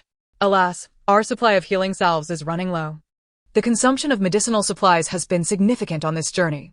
Uncle Nyo approached, cradling a small jar. Dr. Jiang, you sacrificed your provisions for everyone's sake. This is some roasted rice my family prepared previously. Please let the elderly and children partake. It is a small token of goodwill. At this juncture, food equated to life itself. Uncle Nyo's generosity reassured Jiang Mingyue that her efforts had not been in vain, and she had indeed chosen the right people to aid. Thank you, Uncle Nyo, but your family has children and elders too. It would be best if you took this back, Jiang Mingyue politely declined. The Nyo family had already lost 2 carts, their supplies nearly exhausted, and what remained on their cart was insufficient to sustain the entire family. They had not yet reached the brink of destitution. Uncle Nyo insisted, and ultimately, they compromised, leaving half of the roasted rice with her. Jiang Mingyue entrusted the roasted rice to her mother, who carefully stored it away, then prepared a small portion of remaining oil tea flour mixed with water to share with the children, elders, and Jiang's sister-in-law. After a brief respite, the group resumed their journey, traveling for another 2 hours until they finally arrived at a post station, where they paused. The station, though modest in size, was fortified by sturdy walls, which, despite the tremors causing cracks, remained standing. The walls, towering approximately 5 meters high, obscured the view of the upper level of the 2-story brick and wood structure, which housed about 5 or 6 rooms. Mr. Jiang and butler Lu approached the entrance, where a surprised stableman opened the door, astonished to encounter the displaced refugees seeking shelter. The station master, exhibiting a relatively amiable demeanor, informed them that a room would cost 201, accommodating 4 adults while children could stay without restriction. Additionally, there was a communal dormitory, albeit temporarily uninhabitable due to damage from the earthquake. Guests were free to procure their own meals or utilize the small kitchen facilities, which required additional payment, while fodder for 1 beast of burden would cost 10 won per day. Hearing this, the group was elated, although the price was not negligible. What they truly lacked was not money but a safe haven and sustenance, both of which were available here. Consequently, they swiftly reached an agreement. The Jiang family reserved 5 rooms, while the Nyo family secured 3. Upon entering, they realized that this station was merely a 6th-class establishment, staffed by 1 station master and 3 stablemen, with a diminutive common area containing only 4 tables. Beyond the 12 rooms in the 2-story building, the remaining space was occupied by a communal dormitory, which indeed had suffered roof damage and was presently unfit for use. There was also a kitchen and a row of stables, housing 3 reasonably robust horses, presumably kept for message delivery. In the courtyard, a well stood. And 3 days after the earthquake, the area had become considerably cleaner, allowing them to draw water for cooking and washing. The group immediately set to work, organizing their belongings, feeding the animals, starting fires to boil water for meals, and tending to the injured, creating a lively bustle in the not-so-spacious courtyard. Jiang Mingyue procured rice, flour, coarse grains, eggs, brown sugar, and vegetables from the stableman, spending a total of 1 or 2 silver coins. Due to the earthquake, the supply of meat had been disrupted, and only 30 eggs remained, half of which she purchased. For dinner, they had plain rice, a pot of vegetable and potato stew, and a bowl of egg custard, with each of the injured receiving a cup of brown sugar water as a nourishing treat. Having skipped lunch, they were ravenous, devouring all the food in a whirlwind, with Jiang Xiaodi burping and yet unable to resist another bowl of rice. With an abundance of hot water available, everyone washed up and, exhausted from the chaotic day, collapsed into bed, finally able to enjoy a restful slumber. The next morning, Jiang Mingyue rose early, invigorated by a night of training in her trial space. After taking stock of the supplies in the warehouse, she realized that as of her recent check-in, she had accumulated 100 jin each of flour, millet, rice, and corn, 50 jin each of potatoes, sweet potatoes, and taro, over 1,000 jin of wheat, 30 jin each of soybeans and peanuts, 50 jin of domestic pork, 8 wild boars of varying sizes, 10 chickens, 15 wild chickens, 100 eggs, and 100 eggs from ducks and geese. Fresh vegetables and fruits totaled over 500 jin, with half consisting of cabbage and radishes, complemented by a variety of other vegetables reminiscent of hot pot ingredients. Additionally, there were 5 boxes of instant noodles and compressed biscuits, 10 boxes of canned goods, 10 jin of dehydrated vegetables, 20 jin of vermicelli, a dozen bags of brown sugar, and a large package of dried mushrooms. 10 jin each of lard, peanut oil, and soybean oil were available, alongside 5 boxes of salt and a 2-piece set of assorted sauces and condiments. The water storage tank had accumulated 10 tons of water, with 200 liters boiling and ready for drinking. A complete set of surgical instruments, an emergency medical kit, a common medicine cabinet stocked with numerous antibiotics, an invaluable asset, considering how many lives were lost to minor infections before the advent of penicillin, along with 2 comprehensive hygiene kits containing toothpaste, shampoo, laundry detergent, soap, and skincare products were also on hand. A crossbow, a dagger, and a wilderness survival kit rounded out her supplies. Most delightfully, the morning's sign-in reward had been toilet paper and sanitary pads. After days of resorting to leaves, the relief was palpable, particularly considering the distress of using ash-filled menstrual cloths. Thankfully, she had yet to endure the torment of her monthly cycle during her time here. However, this reward heightened her vigilance. The sign-in rewards and side quest rewards from the System Panda were not random, but often heralded forthcoming events. Despite the headache that such thoughts brought, the abundance of resources in her possession afforded Jiang Mingyue a sense of security. With ample provisions at hand, she felt a profound calmness. This notion of having food brings peace of mind was a deeply ingrained belief among the people of Huaxia. Maslow famously categorized human needs into 5 tiers: physiological needs, safety needs, love and belonging needs, esteem needs, and self-actualization needs. The most fundamental levels, physiological and safety needs, take precedence when one simultaneously lacks food, safety, affection, and respect. The yearning for sustenance becomes overwhelmingly dominant, rendering all other desires less significant. In such dire circumstances, the essence of life narrows to mere survival, with everything else fading into insignificance. This explains historical accounts of cannibalism and the lengths to which people have gone for sustenance. Only when liberated from the constraints of basic physiological needs can individuals aspire to higher, more socialized needs, such as the need for safety.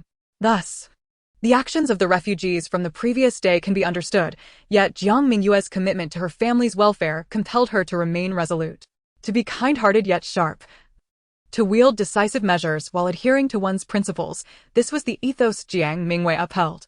Reflecting on the harrowing journey of the previous day, she resolved to prepare a sumptuous meal to reward everyone. If there were any issues in this world that could not be resolved by a delightful feast, then surely 2 would suffice. Given the necessity to replenish their provisions, it seemed prudent to take advantage of the safe haven provided by the station, allowing for a day of rest before continuing their journey. With this in mind, Jiang Mingyue donned her bow and arrow and rode out of the station. Chapter 51. One must not disregard the joys of food. Yet, perhaps due to the earthquake driving the animals into the depths of the mountains, Jiang Mingyue found no suitable game during her search. Instead, she gathered a pouch of ferns, a bag of mushrooms, a handful of wild onions, and an abundance of sweet apricots, along with some medicinal herbs. Not having spotted any meat proved disheartening, leading her to retrieve a large wild boar from the system warehouse, placing it atop her horse's rear and trotting back to the station. The system's warehouse possessed a time-stopping feature, preserving the boar in the state it was in at the moment of its demise, which she had caused by delivering a single punch to its head, resulting in no blood loss. Upon entering the station, she called for her mother to bring a basin to collect the blood. Jiang's mother, having awakened and searched for her daughter, was startled to see Jiang Mingyue casually toss a 200 to 300 gene wild boar into the courtyard. What a sight! Jiang Xiaodi immediately rushed over, circling the boar with excitement, nearly ready to kiss it in sheer enthusiasm. Jiang's mother, momentarily setting aside her concerns about Jiang Mingyue's recklessness, quickly grabbed a knife and urged her eldest son to find a basin to catch the blood. This precious blood was not to be wasted. It could be used to make blood sausage, blood tofu, or stewed pig's blood, providing much-needed nourishment for the injured. The commotion drew the attention of everyone, men, women, and children alike. Even the station master emerged to witness the spectacle. They could hardly believe that such a seemingly delicate young woman could single-handedly bring down an adult wild boar, exclaiming that one should not judge a book by its cover. The Mingyue family was momentarily taken aback. Having felt the formidable presence of Dr. Jiang during their confrontation with the refugees yesterday, they were astonished to discover that he was capable of single-handedly taking down a wild boar. It was no wonder he held such disdain for their young men. Even if the three of them were tied together, they could not compare to the prowess of Dr. Jiang. Uncle Mingyue, come lend a hand. Today we shall feast on wild boar meat to soothe our nerves, Jiang Mingyue called out, noticing the Mingyue family standing aside, hesitant to intrude. Old Master Jiang also beckoned them over. After the trials of the previous day, the two families had grown considerably closer, and through their interactions over the past few days, it was evident that the Mingyue family was composed of individuals who understood propriety and maintained a good family ethos, making them worthy companions. Upon hearing this, Uncle Mingyue readily agreed, calling his sons, daughters-in-law, and nephews to assist, while also sending his wife to fetch some of their grain for a communal meal. A courier, at the behest of the station master, approached, expressing a desire to purchase some pork, as they had not had any meat in quite some time. At the market, pork was priced at merely a few coins per pound, and wild boar meat commanded a similar rate, unlikely to exceed 20 coins. Moreover, wild boar meat was lean, with little fat, and could easily acquire an earthy flavor and toughness if not cooked properly, hence its modest pricing. After contemplating, Jiang Mingyue decided not to mention the price, simply stating that while they had plenty of pork, their numbers were also substantial. Nonetheless, they could spare 5 to 6 pounds for them, along with a substantial bone. The courier understood, acknowledging that their group consisted of over 30 individuals, requiring both meat for immediate consumption and reserves for future provisions. He departed happily, carrying the fattiest cut of meat along with a hefty bone. While no money exchanged hands, the kitchen was available for their use without charge, firewood was complimentary, and they were also provided with several large radishes and bundles of greens. The wild boar weighed approximately 260 to 270 pounds, yielding around 200 pounds of meat, of which the courier took a mere 10 pounds, leaving the majority for the group. Half was reserved for curing and roasting for their journey, while Jiang Mingyue intended to consume the remaining half within the next couple of days. This proposal garnered unanimous approval from everyone except for Jiang's mother, particularly the enthusiastic shouts of Jiang's younger brother and the children. Jiang's mother, unable to oppose the collective will, vented her frustrations on the pork. They diligently prepared a feast featuring stewed pork with mushrooms and vermicelli, boiled pig's head and offal, steamed flatbreads, and a fragrant wild vegetable soup. The pork ribs were placed on the grill, basted with Jiang Mingyue's secret sauce, filling the air with an irresistible aroma as Jiang's younger brother drooled while turning the ribs. The table was laden with a sumptuous spread: cold pig intestines, pig ears with crunchy cucumber, garlic pork head, a duo of heart and liver, spicy lung slices, red and white tofu, stir-fried intestines, stir-fried kidney, stewed pork with mushrooms and vermicelli, grilled ribs, wild vegetable soup, white rice, and steamed flatbreads. Excluding the elderly matriarchs of the Liu family and the Mingyue family's matron who were dining separately, the rest of the group gathered around 3 large tables, creating a festive atmosphere reminiscent of a New Year celebration. Old Master Jiang, seated at the head of the table, savored a few bites before expressing his heartfelt sentiments. Who would have thought that this old body of mine could escape to such a place during these calamities and feast on such a delightful spread? Truly, my life has not been in vain. Everyone nodded in agreement, and voices rose in a chorus of shared reflections. I nearly thought I was done for yesterday. Who would have imagined I could enjoy a hearty meal with all of you today? This feast could sustain me through 8 more meals.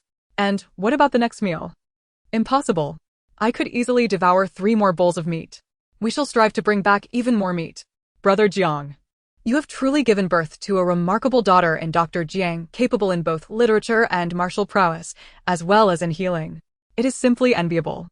After more than half an hour of indulgence, everyone found themselves inevitably stuffed, even the image-conscious young Master Lu reclining in his chair, one hand resting on his belly. Jiang's younger brother, too, had succumbed to the effects of overindulgence, sprawled in his chair, unable to rise due to his distended stomach. Following the meal, they tidied the dishes and returned to their rooms for an afternoon rest. Once the heat of the day had passed, preparations for their departure commenced. They aired out their bedding, mended clothing, washed and starched garments, boiled water to cool for storage, and began organizing supplies and repairing their carts. Jiang Mingyue relished the rare opportunity to spend time with the children, who had grown weary from their recent travels. Fortunately, children are resilient, and after a day and night, they appeared lively once more. Ping'an, having overeaten, lay on his side, grunting while Jiang Mingyue gently massaged him. Niu and Yuxing cuddled together, joining in the warmth of the moment. Through their time together, Yuxing had become much more open, no longer clinging solely to Jiang Mingyue, but playing alongside other children. It seemed that losing his memory had benefited him, as smiles increasingly adorned his face and his cheeks grew rounder. Tiger, unable to remain indoors, led the other children in a wild romp in the courtyard, brandishing a stick as a makeshift horse. Niu uncle's grandsons, merely 3 or 4 years old, stumbled along behind, creating a ruckus that prompted the women working in the courtyard to scold them intermittently, only for the children to quiet down momentarily before resuming their play. Although Jiang's younger brother had overindulged, he was unable to wander off to aid digestion due to an injury to his foot. He timidly asked Jiang Mingyue for some digestive pills. After she administered a few needles, he grimaced for a moment before exclaiming that he felt much better and cheerfully made his way to the courtyard to weave straw sandals. For a fleeting moment, tranquility enveloped them, the terrors of the recent earthquakes, the worries of torrential rain, and the perils of yesterday fading into the distance, as they enjoyed this serene and blissful day. Chapter 52, the long-awaited arrival at Bowen County. The following day, after a hearty breakfast, the group set out once more. This time, they were fully armed, equipped with long knives seized from bandits, their own bows and arrows, hatchets, and handcrafted sharp sticks. They stood united, especially when encountering refugees. Indeed, their journey was markedly smoother. After 2 uneventful days, they finally arrived at Bowen County by midday on the 3rd day. Upon catching sight of the dark, towering city walls from a distance, tears welled in their eyes. They had finally arrived. The further they traveled from the earthquake's epicenter, the less damage they encountered. By the time they reached Bowen County, hardly any collapsed buildings were in sight, save for a few dilapidated structures that bore cracks. As usual, a lengthy queue awaited at the city gates, comprised of a handful of refugees and locals from nearby villages seeking entry. Guards were present to collect tolls. Yet, thanks to the connections of Steward Lu, their group was able to enter Bowen County smoothly and swiftly, even managing to reduce the toll. Ding! Bowen County check-in. Reward: a gift package of grain and vegetable seeds. Jiang Mingyue quietly accepted this, her heart brimming with joy at unlocking a new map. Upon entering Bowen County, the task of escorting the Lu family was deemed complete. The guards had already returned to the Lu residence to report, and shortly thereafter, a luxurious carriage arrived, accompanied by a finely dressed woman. Upon seeing old lady Lu, the woman promptly offered her greetings and apologies, explaining that the master was preoccupied with military supply arrangements and was not at home. She further mentioned that the eldest son had ventured out several days prior to search for them but must have taken a wrong turn. Old lady Lu's back had improved considerably, yet she still required rest and treatment. However, the Lu family was well off and surely had familiar physicians, so Jiang Mingyue felt no need to worry. Madame Lu extended a warm invitation for them to stay at the Lu residence, which was graciously declined by old Master Jiang. Upon learning of their intention to rent a modest courtyard, Steward Lu recommended a familiar landlord, indicating that they would certainly pay a visit once they were settled.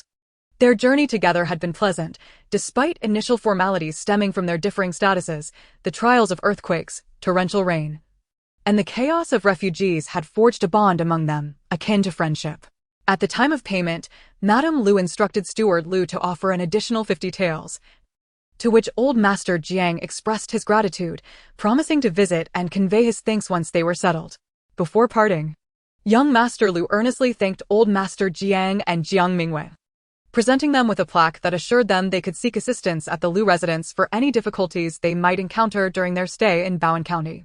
Old Master Jiang accepted it with thanks. The two parties then parted ways, with Steward Lu and his companions returning to the Lu residence, while the Jiang family, guided by the landlord, set off to view potential homes. The Jiang family sought accommodation primarily for the sake of Jiang Dazhao's health during her pregnancy. The cost of an inn was prohibitive, prompting their desire for a courtyard rental, albeit for a brief duration of just over a month. The Niu family, initially planning to journey south to Hedong Prefecture, now intended to remain with them until the elderly matriarch had fully recuperated. With the formidable General Wei soon to arrive, it was presumed that neither Beiyan nor Wuyan would pose a threat for the time being, allowing everyone to take advantage of this opportunity for rest and recovery. The landlord's demeanor was particularly cordial, likely due to Steward Lu's special instructions. Lu family and the Dahou siblings were certain to accompany the Jiang family, having fostered a harmonious relationship throughout their travels, sharing nights under the stars, battling bandits side by side, and celebrating the Dragon Boat Festival together, with expenses equitably shared. Although the Dahou siblings faced some financial constraints, Old Master Jiang was understanding, and fortunately, the three siblings were filled with gratitude, further solidifying their kinship. The recently joined Niu family, though they had not spent much time together, had also experienced adversity, sharing a joyful camaraderie rooted in mutual respect. However, uncertainty lingered regarding their future travels together, suggesting that separate accommodations might be more prudent.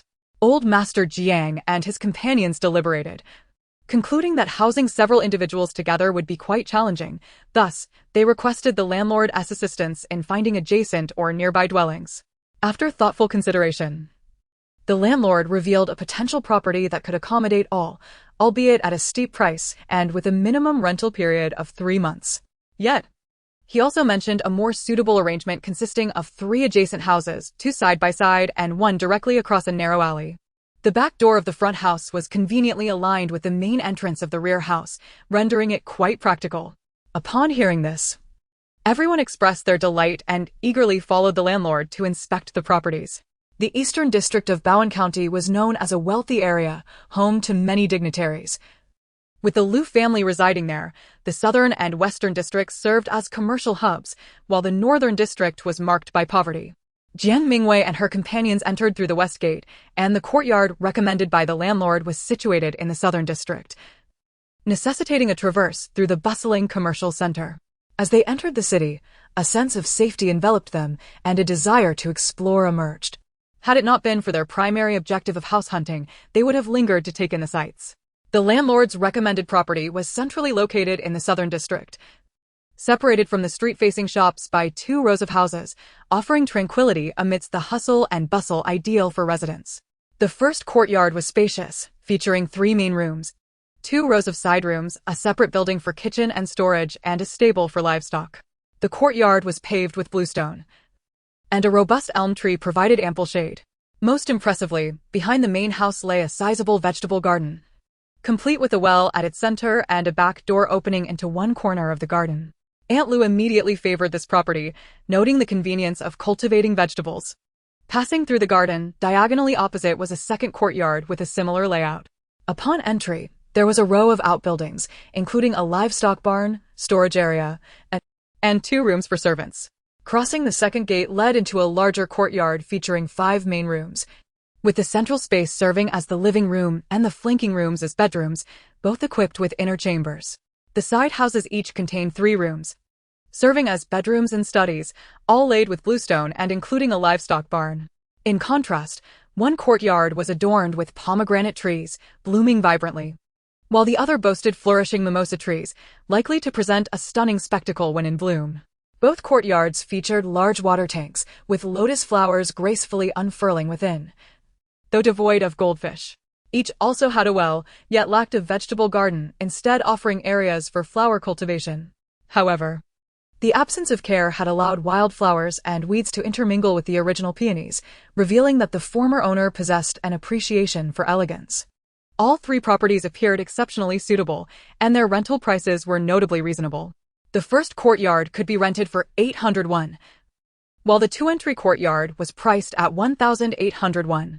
Should they choose to rent all three together, the landlord generously waived the deposit.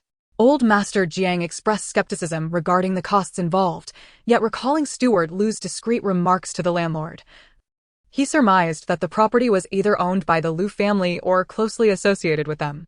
This realization stirred a sense of gratitude for the worthy connections they had forged along their journey. After negotiations, Uncle Da Zhuang and the Donghua siblings moved into the courtyard with the vegetable garden, while the Niu family took residence in the adjacent house with the mimosa tree. The Jiang family settled in the courtyard adorned with pomegranate flowers, which symbolized fertility and abundance, a fitting omen as Jiang Dajia was with child. And she expressed great satisfaction with this auspicious sign. Chapter 53. Subsequent plans. Having selected their residences, the group agreed to share a meal that evening as a housewarming gesture before dispersing to organize their belongings. Aside from old Master Jiang and his wife, who remained in bed, as well as Yusheng, who required rest, the rest of the household was bustling under Jiang Mu's directive. Watering, cleaning, airing out bedding, preparing lunch, and feeding livestock kept everyone occupied, and even the children were assigned weeding tasks. Even De Huang promptly took his position at the door, diligent and vigilant, leaving no room for complacency. When the matriarch was in full force, everyone in the household was compelled to reflect upon their shortcomings. Given the need for copious amounts of hot water for bathing and washing hair, the fire in the kitchen barely ceased throughout the afternoon, leading Jiang Mu to lament the consumption of firewood. The city differed vastly from the countryside. Here, cooking relied on firewood, which was abundant in the wild, fallen trees and dense shrubs provided ample material, and even dried weeds could serve as kindling. Yet, in the city, every necessity came at a cost. Aside from the well in the courtyard, which provided free water, all other aspects required expenditure. Purchasing firewood or charcoal was a financial consideration that weighed heavily on Jiang Mu, who found herself overwhelmed contemplating the impending expenses of the entire household. In a moment of resolve, she called out to the others, instructing them to uproot the flowers and plant vegetables instead, as they would be residing here for a month. Let us grow radishes, cabbages, rapeseed, and garlic sprouts. Each of these is far more beneficial than flowers. Except for Jiang Mingyue, everyone else found merit in her proposal. As they watched the flourishing peonies about to face destruction, Jiang Mingyue quickly countered, "Let us reserve a small plot of land for the flowers, relocating them there. We wouldn't want to ruin the meticulously tended blooms of the previous owner. Should we return the property in disarray, we risk losing our deposit." In a single phrase, Jiang Mingyue struck at the very heart of Zhang's mother's vulnerabilities. The mere mention of deducting money instantly garnered Zhang's mother's agreement with Jiang Mingyue. A small space was cleared near the west wing, where the peony flowers were relocated, and the remaining earthen patches were meticulously leveled. In no time, neat rows of vegetables were planted. Due to the brevity of the rental period, they opted for fast-growing vegetables that would sprout within days and be ready for harvest in a fortnight, such as bok choy, rapeseed, chicken feather vegetables, and small radishes. While the Jiang family busied themselves with relocating flowers and planting vegetables, Aunt Lu was equally industrious, her small garden neatly arranged with straight rows of seasonal quick-growing greens. Jiang Mingyue reflected on the communal love for gardening, her heart swelling with joy. Nothing compares to the tranquility and happiness of a stable life, with daily meals that celebrate the seasons, working from sunrise to sunset. In modern society, life rushes by, meals are either takeout or obligatory feasts, with rich delicacies overwhelming the stomach, yearning to return home for a simple bowl of congee and a dish of stir-fried potato shreds or scrambled eggs with tomatoes. Alas, the tomatoes have lost the flavor of her childhood. After a long day, lying in bed, her body utterly fatigued yet her mind still churning, she endures the latest hours, consuming the most expensive health supplements. No amount of luxurious cosmetics can conceal the weariness of her spirit, especially during festive seasons, alone in a foreign place. How she longs for the day when she opens her eyes to see the slightly dilapidated old house of her childhood, her parents still youthful, with her mother preparing dumplings on the stove, and childhood friends calling her out to play in the yard. The world rushes about, all for a few coins. Yet those very coins can alleviate countless sorrows of life. To live and merely exist, the difference is but a word, yet the disparity is vast. Mother, this flower is for you. A small figure collided with Jiang Mingyue, wrapping her arms around her thigh, proudly displaying a brilliantly blooming peony. Nyo followed closely, her little braids swaying adorably. Jiang Mingyue suddenly smiled, the melancholy in her heart dissipating. What do the myriad of hardships and setbacks matter, when she could look back and see the radiant smiles of her family? You are my soft spot and my armor. I am willing to don my battle gear for you, to be the shield that withstands the storms. To perceive the essence of life and yet cherish it, that is Jiang Mingyue's immense fortune. Dinner was a communal affair, featuring chicken, duck, fish, and meat, accompanied by a small jar of wine. This gathering was not only a celebration of their new home, but also a toast to their safe journey to Bowen County. Although the journey to their destination of Jing still held significant distance, compared to others, the elders, women, and children of their families had arrived safely. A testament to their good fortune, blessed by the heavens. The farmers could hardly remain idle. Having just settled, they began discussing future arrangements. After raising a toast to the elder Jiang, Uncle Nyo said, "Our family previously engaged in small-scale businesses, making flatbreads, buns, and noodles, while my wife recuperates. We plan to return to our old trade, operating from home without renting a shop, selling our goods as the children wander the streets. It should help bolster our income and prevent us from facing financial strain down the road. I wonder if Uncle Jiang's family has any plans? Please let us know if you need assistance." Jiang Mingyue realized why Uncle Nyo's family appeared so robust, particularly their biceps, honed through tirelessly kneading dough. Indeed, it was the vigorous kneading that rendered their pastries so delectable. The elder Zhang's family also harbored plans. They could not simply rely on idle sustenance. Although they were not financially strained at present, idleness could lead to ruin, both physically and spiritually. However, the elder could not think of any alternative livelihoods aside from hunting and glanced towards his most decisive granddaughter, Dayue. "What thoughts do you have?" Jiang Mingyue was taken aback by her grandfather's inquiry, but quickly regained her composure. "Grandfather, if we are solely focused on quick profits, we could sell recipes. I possess numerous culinary manuscripts. Did not Steward Liu mention a desire to collaborate with me? However, I believe we should also find other endeavors, lest we grow restless. Our family owns a cart. My father and Uncle Dazhuang could drive it, earning fees by transporting people to and from the city. When leaving the city, they could take along my elder brothers Tianming and Dahu, as there might still be game in the surrounding mountains. If not, they could gather firewood on their return. Mother and Aunt Lu could join me in crafting silk flowers or cosmetic powders. My master left me a book detailing their creation, and we can sell those. As for the children, I think a balance of play and study would be ideal. Huji, Nyo, and Chanhua are no longer little, even Shi, Ping'an, and Yuxing should begin their education. Previously, we lacked the means, but now we must ensure the children receive some education, not necessarily to achieve fame, but to read and write, which would be respectable for a future accountant." Jiang Mingyue's reasoning was sound, her plans clear, prompting the entire gathering to ponder deeply, with even the children expressing excitement at the prospect of education. Those children have yet to experience the rigors of homework. So naive, she mused. This arrangement is splendid. Indeed, Jiang Mingyue, as expected, outshines us simple folk. Uncle Nyo praised, giving her a thumbs up.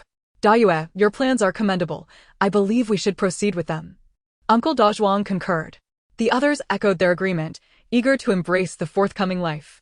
"Then it is settled," declared Elder Jiang, sealing the decision with finality.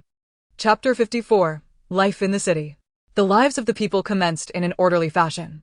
Jiang Mingyue found herself busily spinning like a top, not only instructing Zhang's mother, Aunt Lu, Sister Jiang, Sister Lu, and little Jiang in the art of silk flower making, but also personally guiding them in collecting flower petals, obtaining beeswax, distilling pure dew, and crafting various cosmetic powders and fragrant waters. Additionally, she was responsible for the children's early education. There was no other option among the three families. Aside from Elder Jiang, who had received some education, and Zhang's father, who could read a few characters, the others could barely recognize their names. Thus, the weight of education fell upon Jiang Mingyue's shoulders. Jiang Mingyue firmly believed that the foundation of a 100-year plan lies in education, and that education must begin with the young. If not her, then who?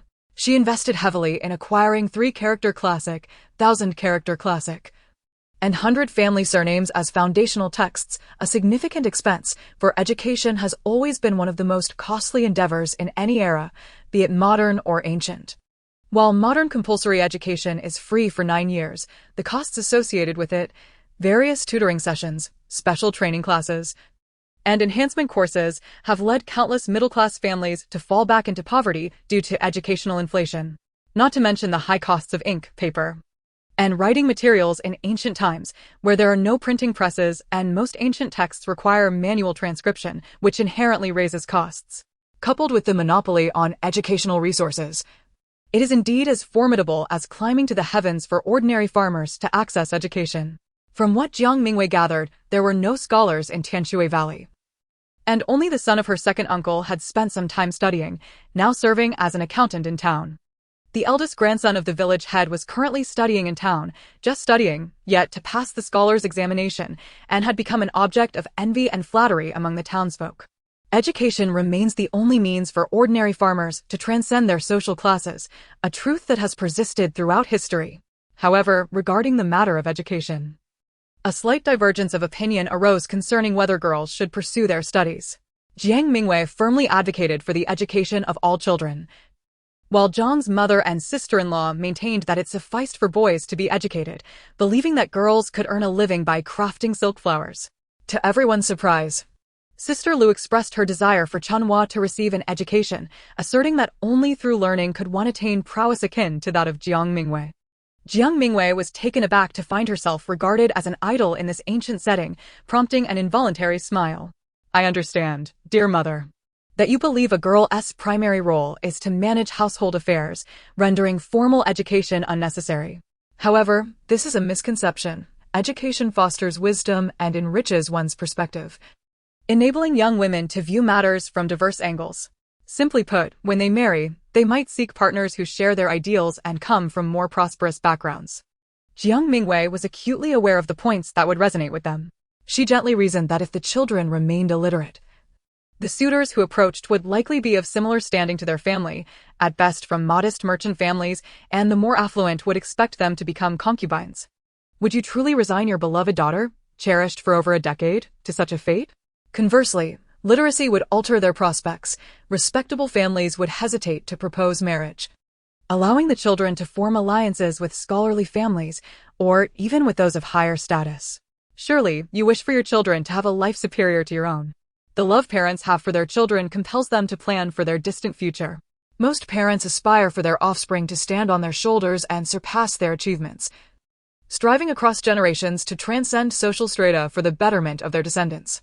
Jiang Mingyue's eloquent discourse deeply moved Zhang's mother and sister-in-law, and Sister Lu looked upon her with profound gratitude.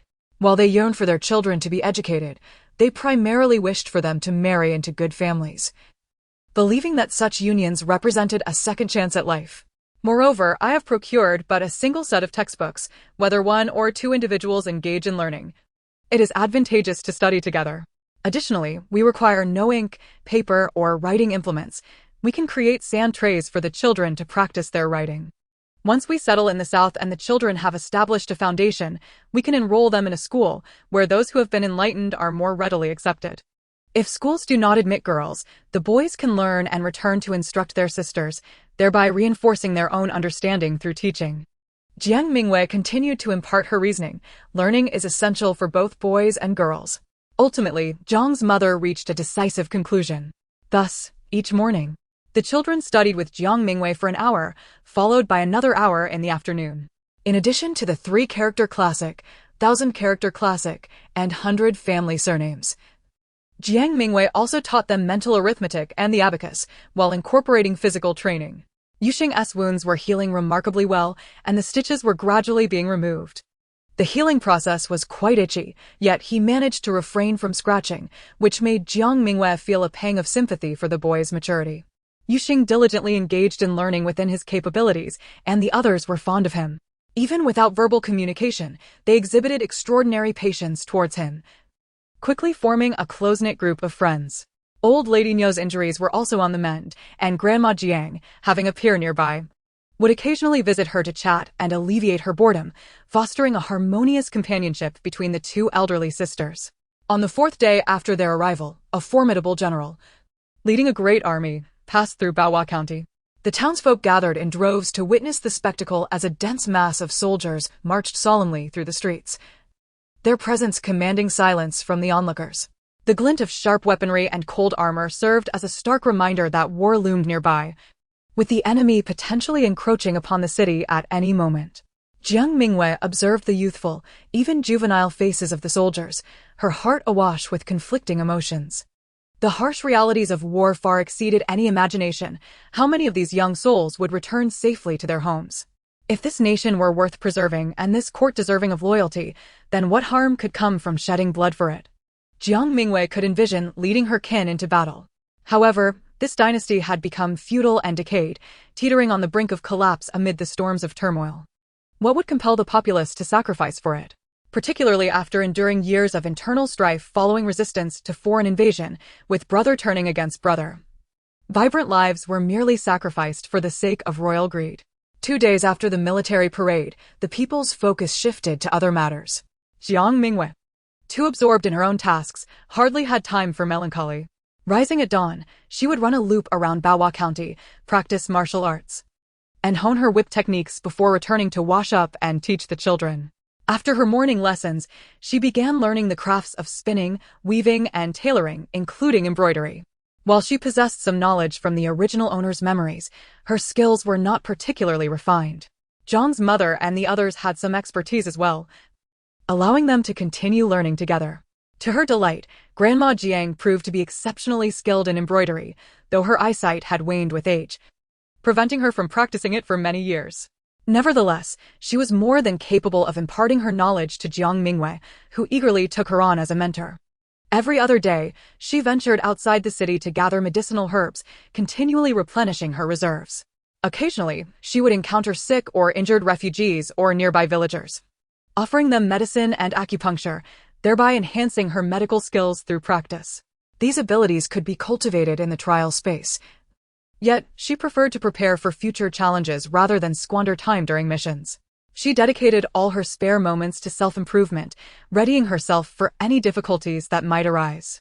With such a diligent leader at the forefront, the children's enthusiasm for learning soared to unprecedented heights, inspiring several families to work with renewed vigor.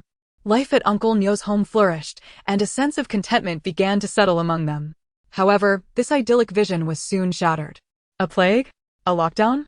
Old Master Jiang gasped, incredulously regarding Zhang's father, who had brought the news. Father, today I encountered Steward Liu, who discreetly shared alarming tidings. Severe tremors have struck the areas near Xiaxue, resulting in countless casualties across 3 counties and over 20 towns. The local authorities are powerless to provide aid. The sweltering heat has caused the bodies to decay, leading to the outbreak of pestilence. The mighty general and his forces, upon arriving, found the court had already ordered a lockdown. No one could enter or exit, leaving the inhabitants to fend for themselves. Even the army circumvented these regions, traversing mountains and valleys to avoid them. Yong'an County, being the closest, has reportedly imposed strict martial law, barring refugees from entry and conducting thorough inspections of households to identify the afflicted, immediately expelling any who display symptoms. Fortunately, Baohua County remains relatively unscathed. Yet travel to Yong'an County has been severely restricted, with daily inspections becoming much more stringent. Thankfully, we escaped in time. Otherwise, we might not have been able to enter the city now. Upon hearing this news, Zhang's father was understandably shaken, pouring forth all the details. Natural disasters and man-made calamities leave the common folk with little hope for survival, Old Master Jiang lamented. Having just returned from gathering herbs, Jiang Mingyue overheard her father's account, her expression darkening. 3 counties and over a dozen towns, how many villages and countless lives must be affected? They had narrowly evaded the ravages of war, barely survived the earthquake, only to be forsaken to a plague. Cursed imperial authority.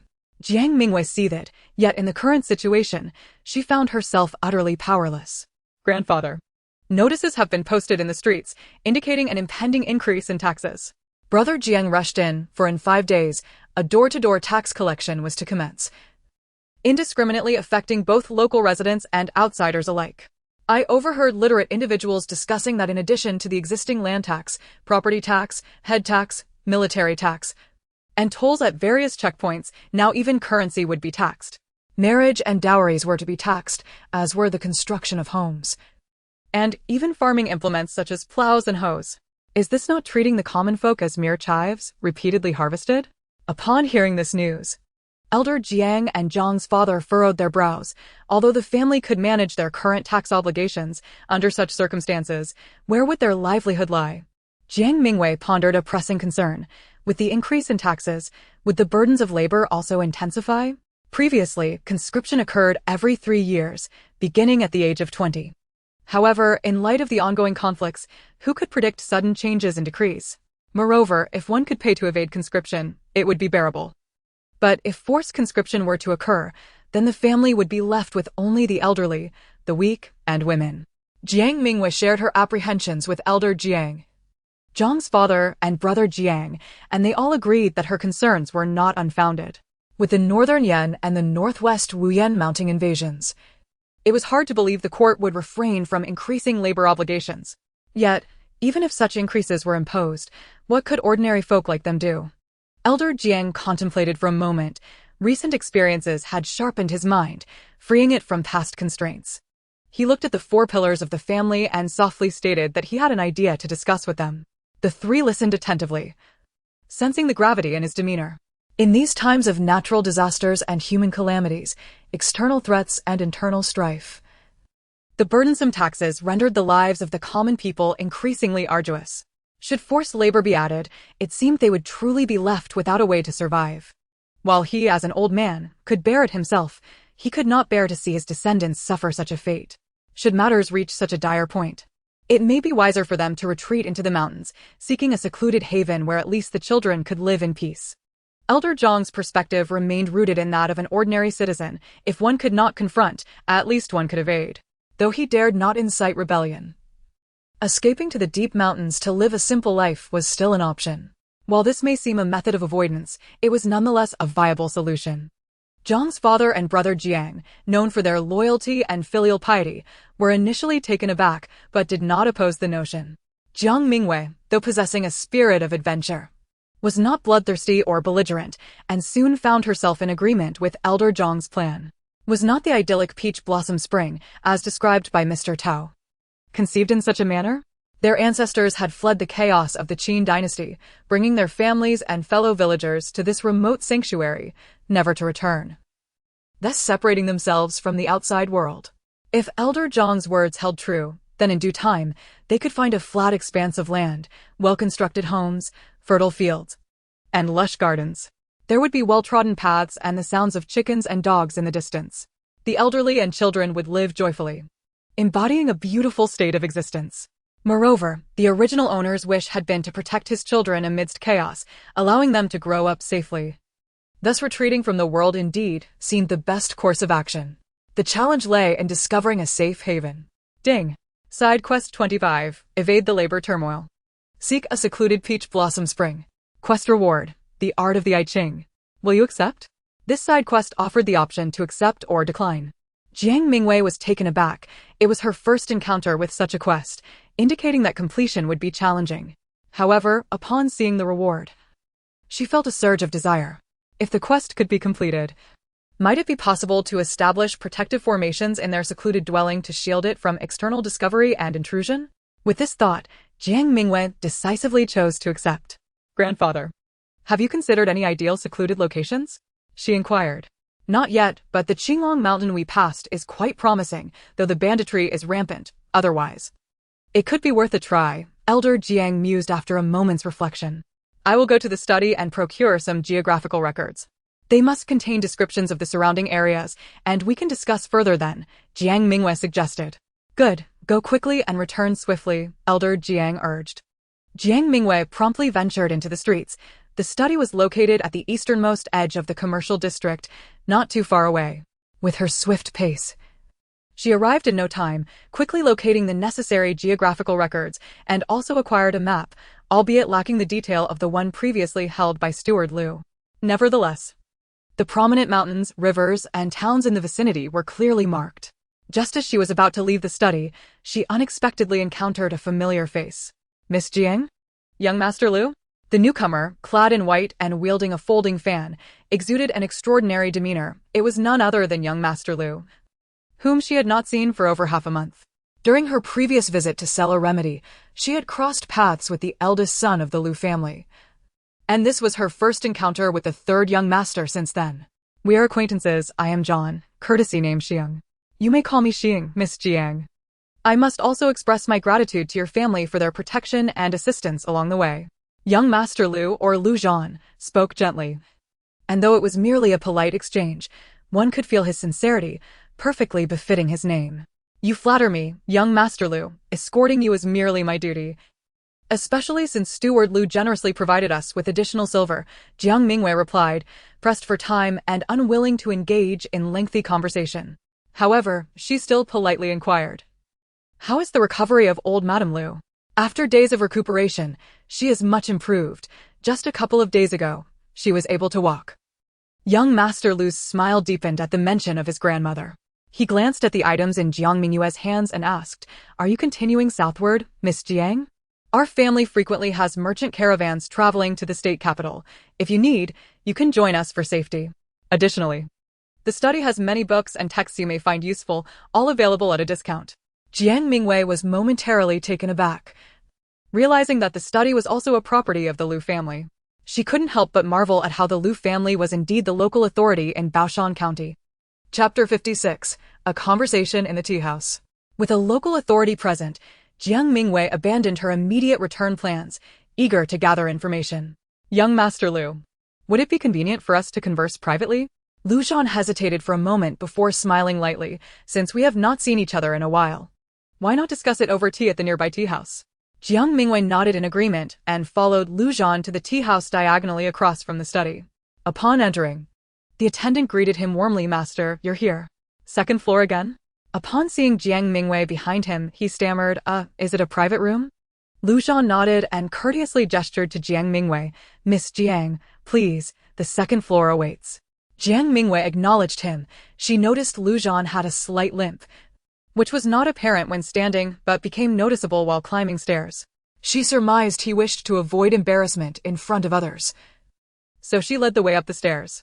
The private room on the second floor was elegantly arranged, adorned with paintings of the four gentlemen, plum, orchid, bamboo, and chrysanthemum.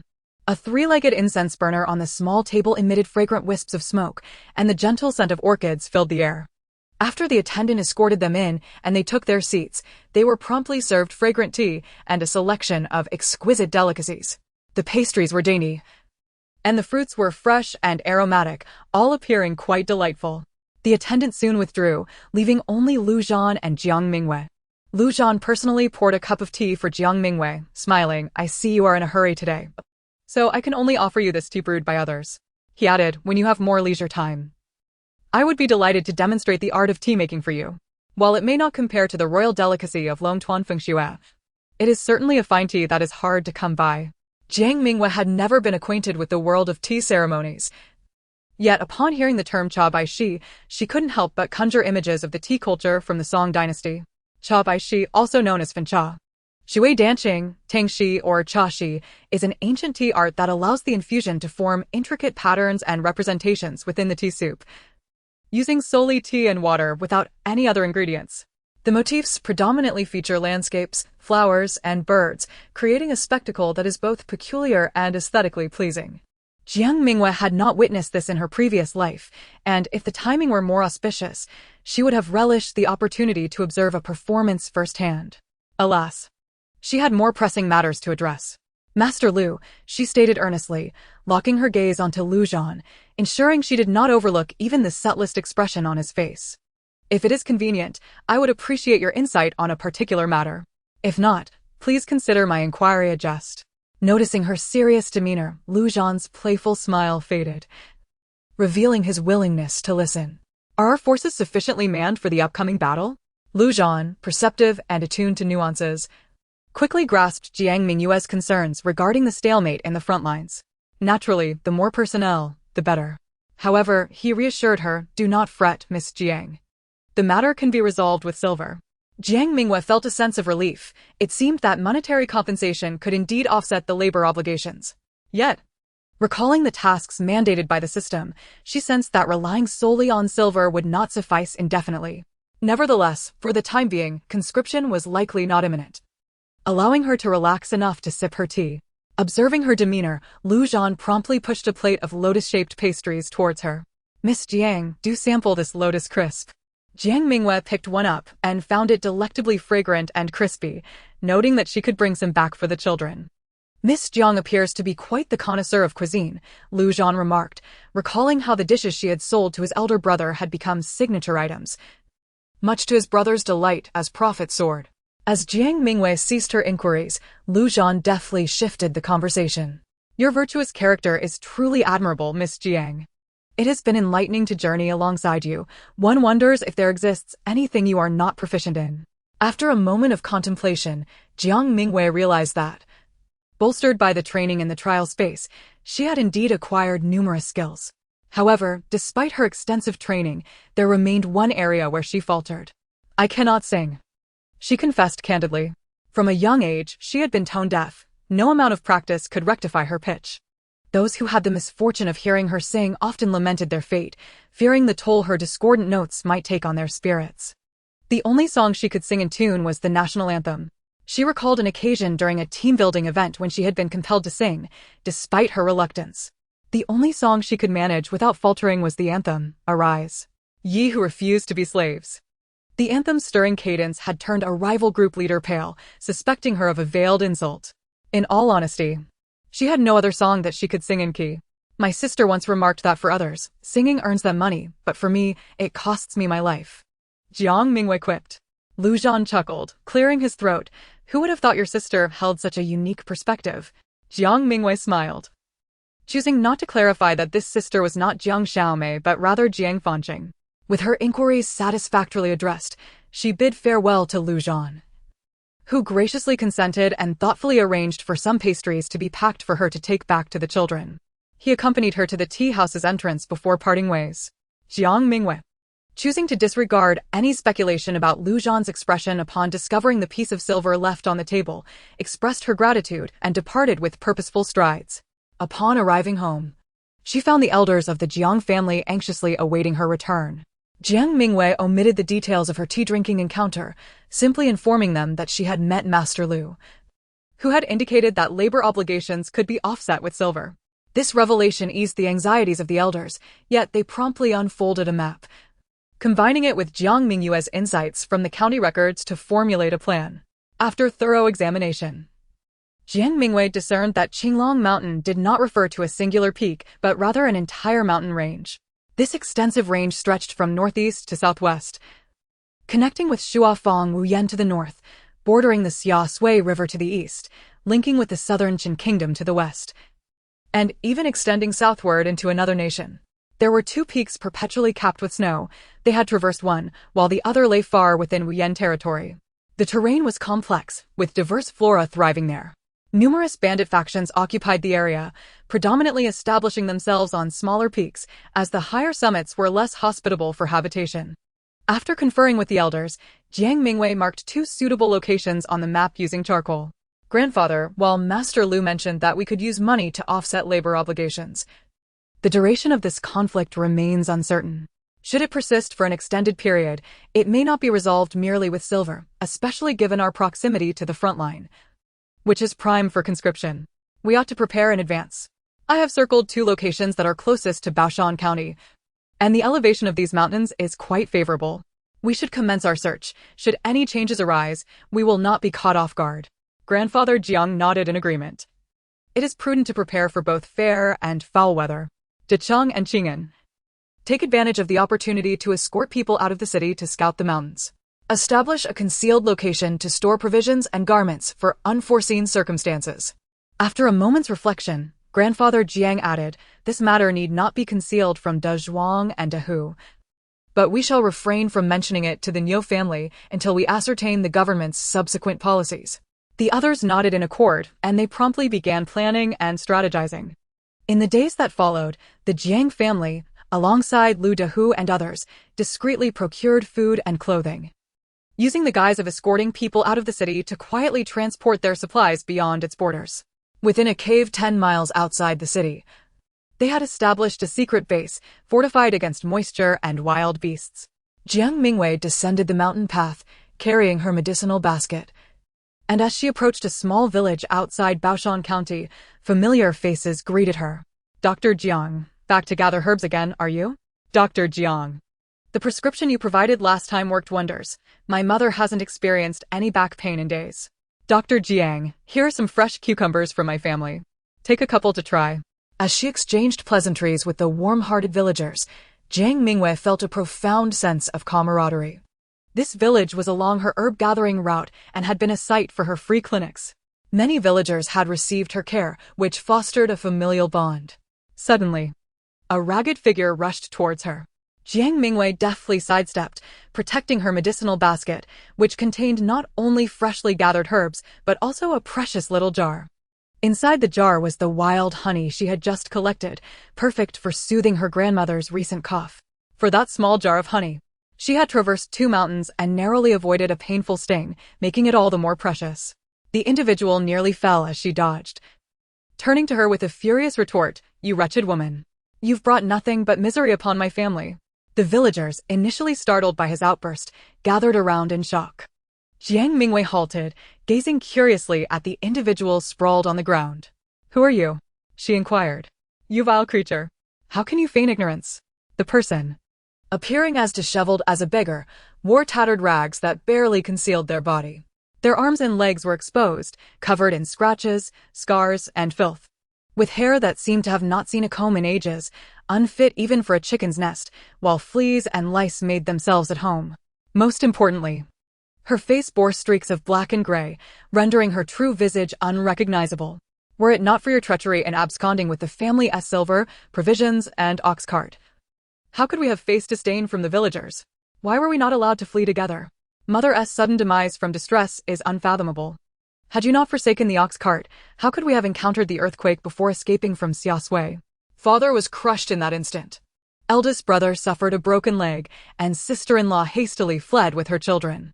How could precious pearl have been sold by eldest brother? And how did I end up in such a predicament? All of this is your fault, you wretched woman. Why did you run? Why could you not obediently heed mother's arrangements? You are the one who deserves to perish. Why do you not seek your deceased husband? How can you continue to thrive? What of the 2 little ones? Have you sold them? Or perhaps consumed them? How else could you stand before me so resplendently? Are you human or a specter? Or some mountain spirit or beast? Indeed, you are a monster. Eldest brother claimed you were possessed by a demon. The individual spoke with venomous words, his thoughts disjointed, his countenance twisted in madness, as he lunged towards Jiang Mingyue. Before she could react, the surrounding villagers swiftly pulled her away, and one even delivered a kick to the man, exclaiming, "Get away from this madman." The other villagers began to murmur, realizing that this beggar had come from Xiaosui and had been lingering here for 2 days, appearing quite deranged. Just days prior, he claimed to be the cherished one in his family, doted upon by his parents, and that his family was the most esteemed in the village. The man gestured with a thumbs up. This man is clearly unhinged, berating young women and addressing the elderly as mother. Dr. Jiang, do not engage with him. Dr. Jiang, do not let him anger you. He is merely a madman. You are not the first to endure his insults. Just ignore him as if he has merely passed gas.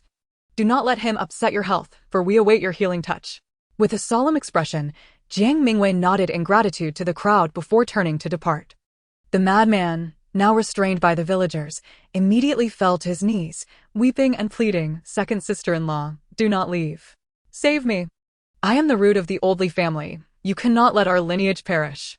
Please take me to the city." Jiang Mingyue cast a cold glance over her shoulder before striding away, the cries and curses fading until they were inaudible. She was astonished to encounter members of the original owner's family after more than a month. Indeed, the madman had not mistaken her identity. He was none other than the original owner's younger uncle, Li Shaoling. When Jiang Mingyue first arrived, he had been away, which is why they had not crossed paths. However, upon hearing his words and scrutinizing his appearance, she confirmed his identity. She had not anticipated such a fate for the Li family after her departure. Although she had not directly caused it, her actions had ignited the chain of events.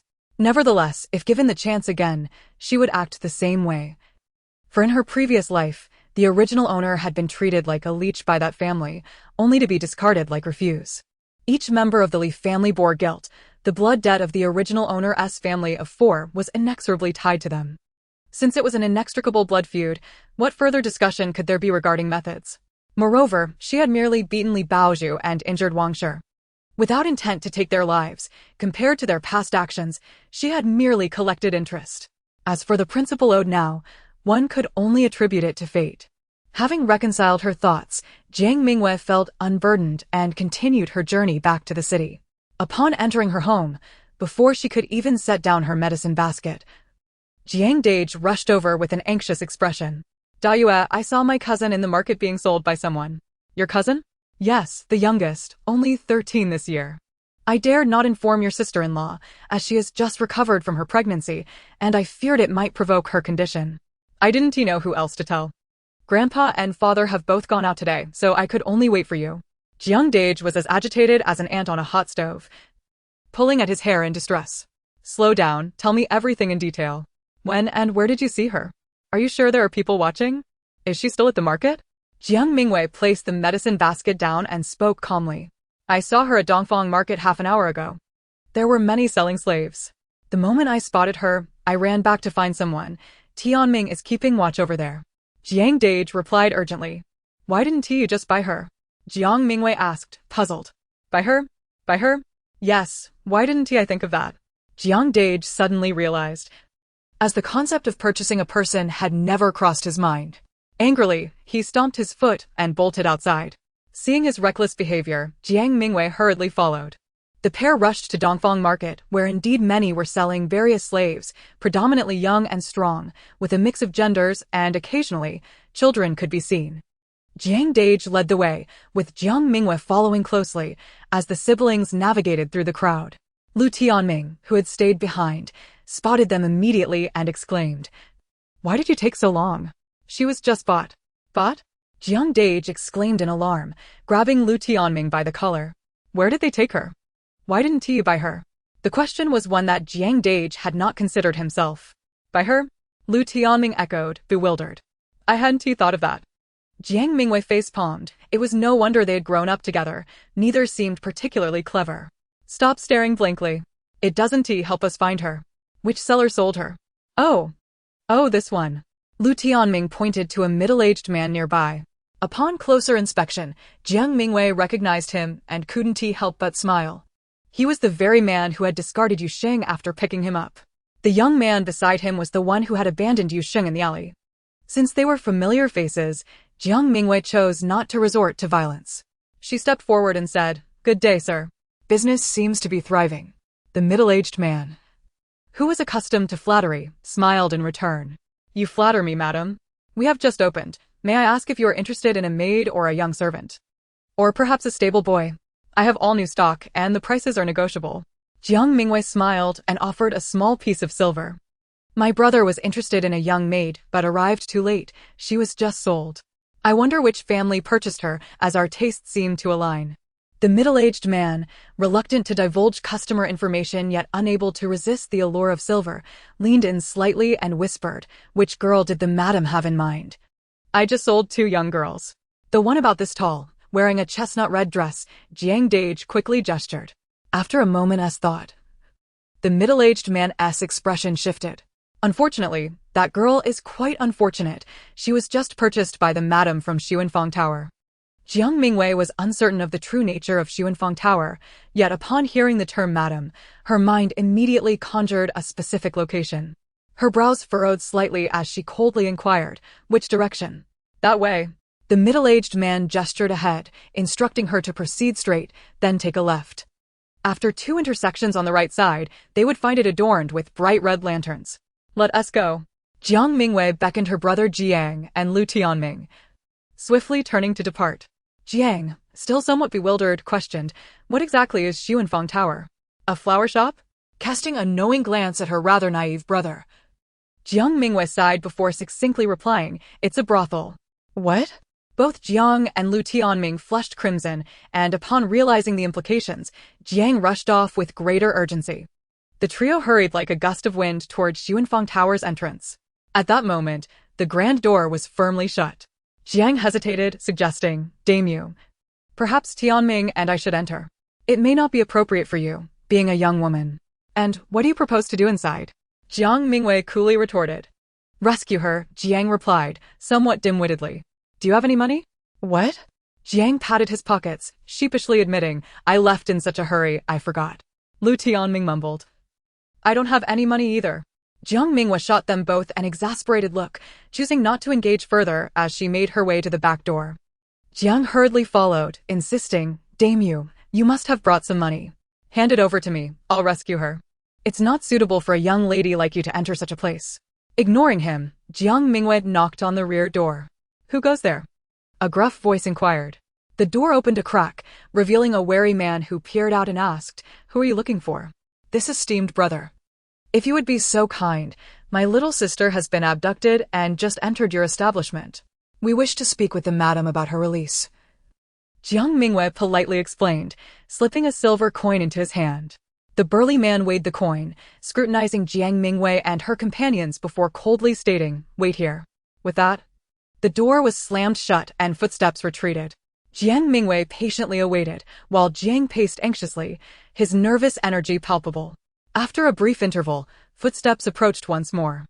As the black door swung open, a waft of perfume escaped, and a heavily made-up middle-aged woman emerged, fanning herself with a handkerchief. "Who seeks the matron?" she called out. Jiang Mingyue held her breath, taking a small step back, and, suppressing a sneeze, replied with a smile, "Good day, madam. I am the one seeking you. My little sister has mistakenly wandered into your fine establishment. I kindly ask you to release her. She is timid and likely unable to serve your esteemed guests, which could tarnish your establishment's reputation." "Oh, how eloquently you speak. Those who enter my Xuanfang Tower do so willingly, and are always molded into obedient and compliant individuals. Even the most unruly of rascals must behave like docile sparrows," the madam retorted, laced with sarcasm. "Indeed, your skills and training are remarkable. Yet one must be cautious not to tread upon iron plates," Jiang Mingyue replied with a smile, casually reaching toward the wall beside the door. With a swift motion, her fingers punctured the brick as if it were mere tofu. The madam and the burly man turned pale, instinctively stepping back.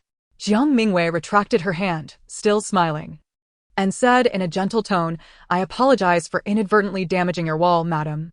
I shall compensate you. However, I implore you to show kindness and release my sister."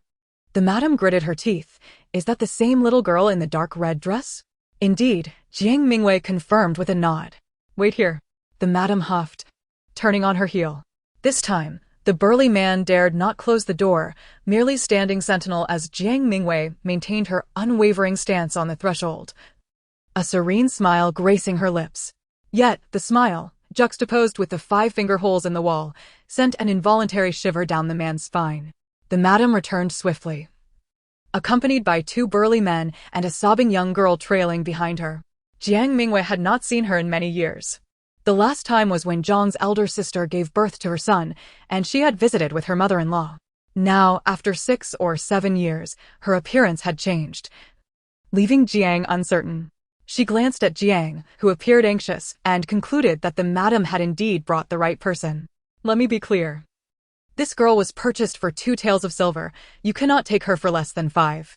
I am not afraid to take this to court," the madam threatened, her bravado faltering. Agreed, Jiang Mingyue readily procured the silver.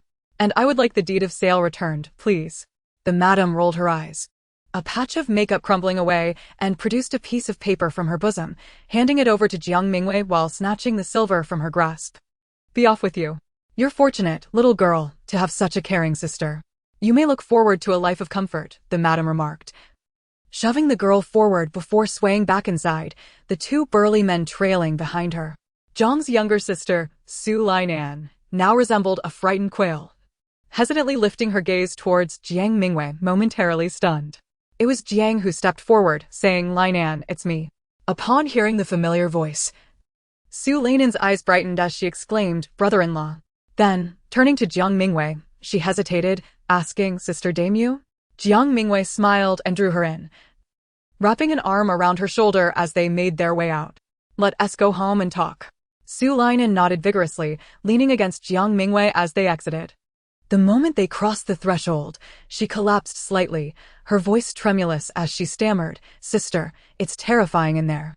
They put a cat in the clothes of those who misbehave and beat the cat that's all behind you now," Jiang Mingyue reassured her, gently patting her head. "I'll take you home. You'll be safe there." Chapter 59. Forming an Alliance. Su Lainan was safely returned to her home by Jiang Mingyue and her companions. The elder Jiang was yet to return, while their mother anxiously awaited their arrival. Jiang's sister-in-law had been lulled into a nap by their mother's coaxing.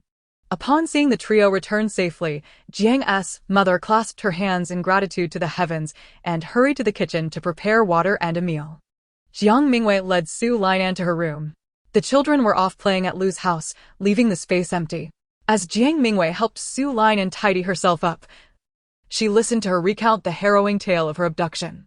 It turned out that during their escape, Su's father had been hesitant to join forces, leading to confusion as surrounding villages fled.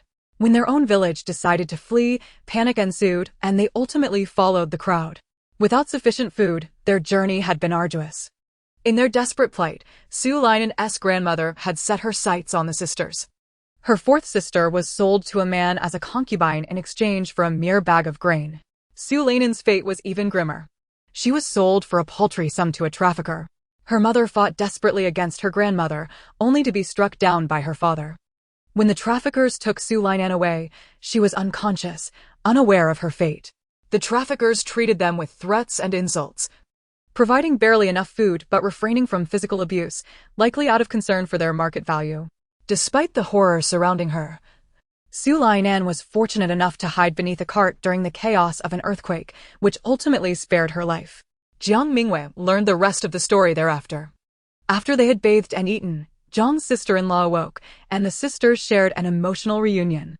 Jiang Mingyue and her companions omitted the details of Xuanfang Tower, merely stating that they had purchased Su Lainan from the traffickers, prompting Jiang's sister-in-law to marvel at her sister's good fortune.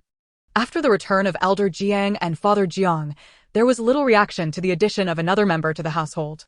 In these tumultuous times, every capable individual is a boon.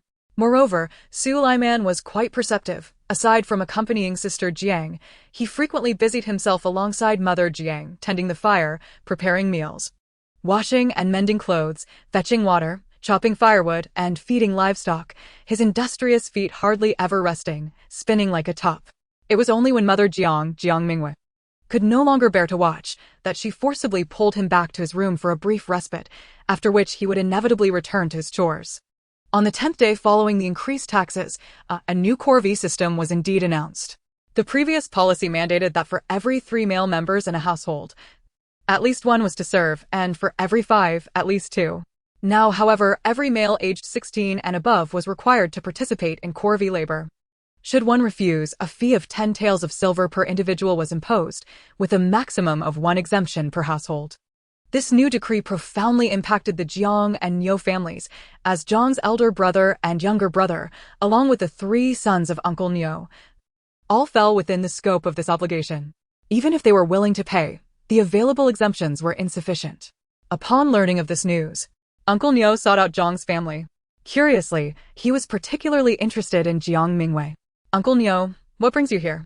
Jiang Mingyue asked, observing the anxious and serious expression on Uncle Mingyue's face as he blocked her path in the courtyard. "Dr. Jiang," Uncle Mingyue began, "we can endure the recent tax burdens by tightening our belts and working a bit harder.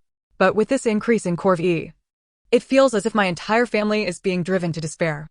To be frank, my eldest son and nephew have perished on the battlefield. One daughter-in-law hanged herself that very night, while the other remarried. As it stands, all I have left is my second son and my 2 nephews. If this policy continues, I will be left with nothing but orphans and an elderly mother. I will be a white-haired man mourning a black-haired one." As Uncle Mingyue spoke, tears streamed down his face. Jiang Mingyue felt a twinge of discomfort hearing such intimate sorrows for the first time. She could not help but respond, "So, Uncle, what is the purpose of your visit today?" "Dr. Jiang, we have become somewhat acquainted along this journey. You are aware of our family's character, and we hold great respect for the virtues and capabilities of your family. I have come to seek a way out. I cannot allow my remaining kin to suffer the same fate. If necessary, I would rather lead them into the mountains to become bandits than see them perish needlessly in battle. As he spoke, Uncle Nyo's fervor intensified, even mentioning banditry, which in local dialect referred to outlaws. Uncle Nyo, please choose your words more carefully, Jiang Mingyue urged, glancing around to ensure no one else was within earshot. Only then did she guide Uncle Nyo into the main hall. This matter is of great consequence. It would be prudent to discuss it with my father.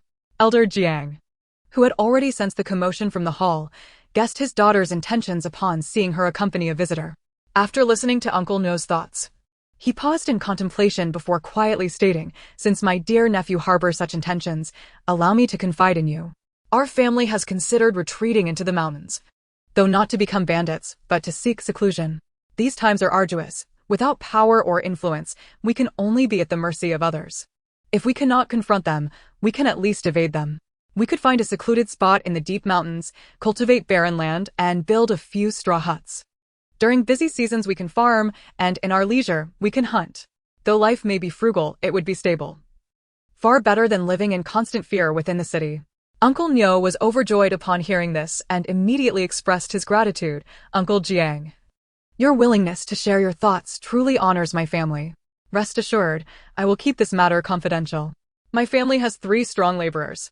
Clearing land and building houses would pose no issue. My brother and I are robust, and we have a sturdy yellow cow, so we will not hinder your efforts. We have been in the food business, stockpiling grains, and my wife and daughter-in-law can spin and weave. No one in my family is idle. We are all hunters, well acquainted with the mountainous terrain and capable of defending against wild beasts. My granddaughter possesses medical knowledge. Together, our families can surely carve out a thriving existence in the mountains." Elder Jiang was equally pleased to share his thoughts. The two reached a joyful agreement, and Uncle Nyo promptly took his leave, planning to gather supplies before convening with the heads of the families later that evening to finalize details. That night, the heads of 4 families gathered in the hall of the Jiang residence: Elder Jiang, Father Jiang, Elder Brother Jiang, Jiang Mingyue, Uncle Da Zhuang, Lu Tianming, Dahu, Uncle Nyo, and Uncle Nyo heir, 9 individuals in total. They discussed necessary preparations, including purchasing materials, transferring assets, and plans for a discreet retreat before dispersing. In the subsequent 2 days, everyone worked diligently on their preparations, agreeing that in 2 days' time they would leave the city in batches. However, fate had other plans. On the eve of their departure, a horse-drawn carriage halted at the entrance of the Jiang family's alley. Lu Zhan's anxious visage appeared at the window, calling out to Jiang Mingyue, "Miss Jiang, may I have a word?" Jiang Mingyue had rarely seen him in such a state of distress.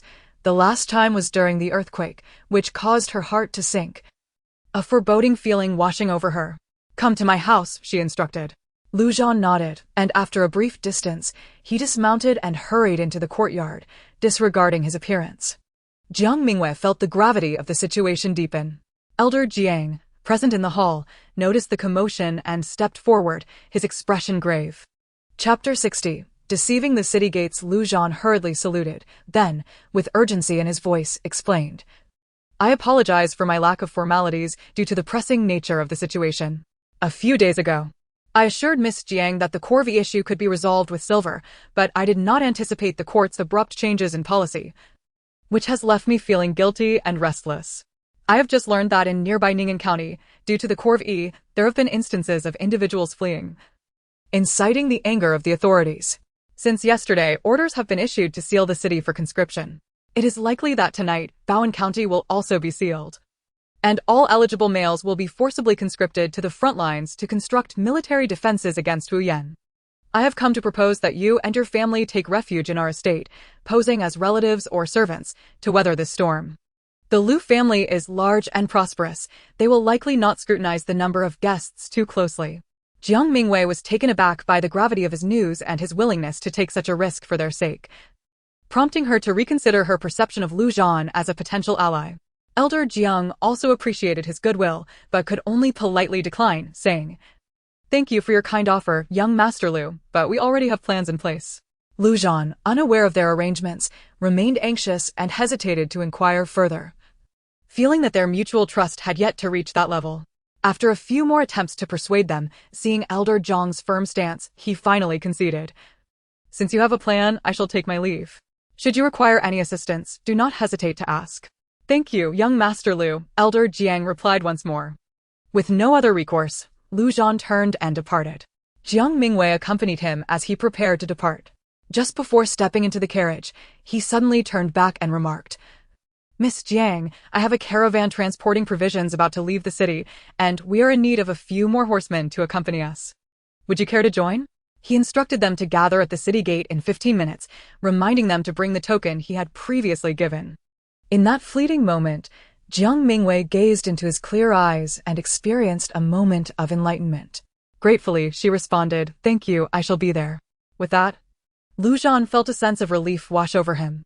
He smiled faintly, lifted his leg into the carriage, and waved goodbye to Jiang Mingyue through the window.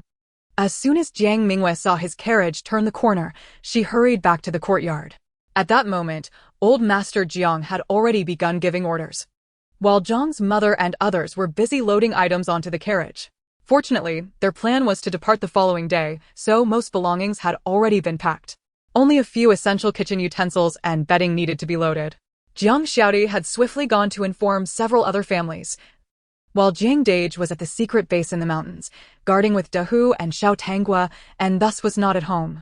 The three courtyards quickly became a flurry of activity. With less than half an hour until the city gate closed, it would take a quarter of an hour to reach the gate, so everyone was bustling about. In the span of a single tea time, the elderly, women, and children boarded the carriage and set off, with Da Huang leaping into the carriage, nestled among their feet. Jiang Fu, Old Master Jiang, Uncle Da Zhuang, Uncle Niu, and Uncle Niu accompanied the carriage. This time, they were not the focus of scrutiny, so they aimed to leave the city smoothly before the gate closed. To avoid drawing attention, they used ox carts and donkey carts. The young and middle-aged men were the ones under careful observation. So once they finished packing the last of their belongings, they joined Jiang Mingyue on horseback to head toward the city gate and rendezvous with the Liu family caravan. In a flurry of urgency, they finally arrived at the Liu family caravan just in the nick of time. To their surprise, Lu Zhan was among them. And upon seeing Jiang Mingyue and the others approach, he promptly instructed them to blend into the convoy. The city gate had already tightened its inspection. While those entering the city faced little scrutiny, those departing were meticulously checked. All young and middle-aged men were halted, and even livestock of good quality was seized.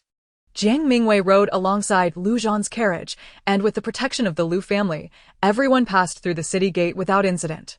They arrived at a small grove 3 miles outside the gate, where they were met by Old Master Jiang and the others.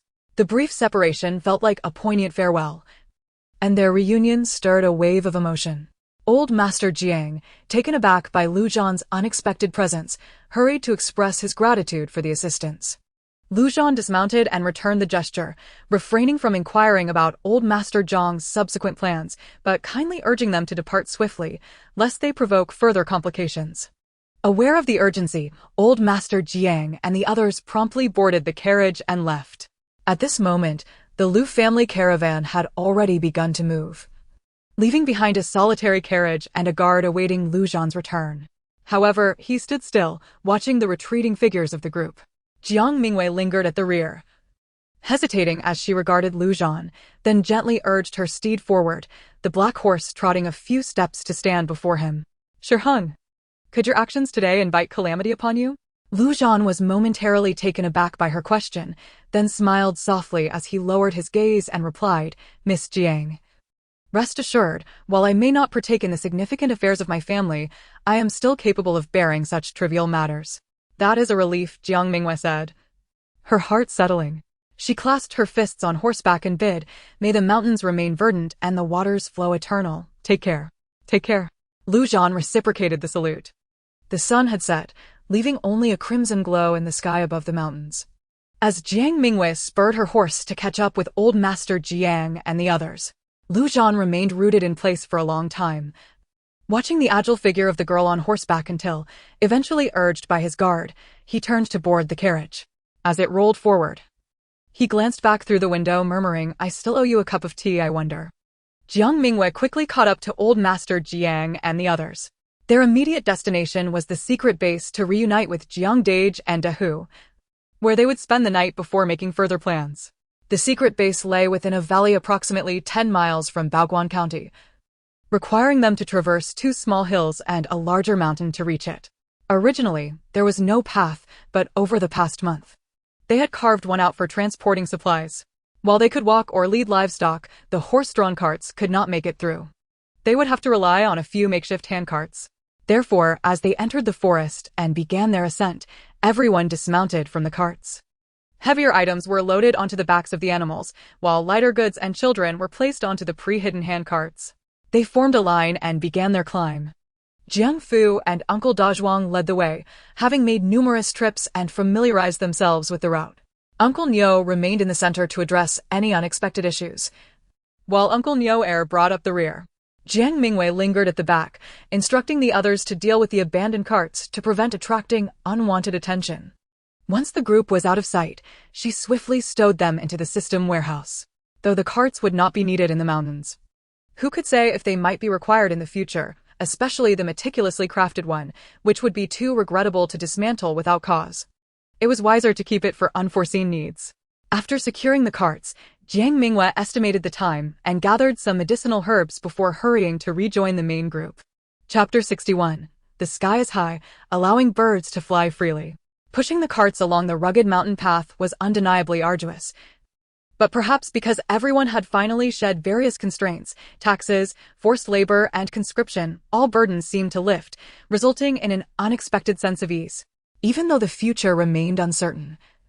With questions about where they would settle, how they would cultivate the land, and the marriages of their children still unresolved.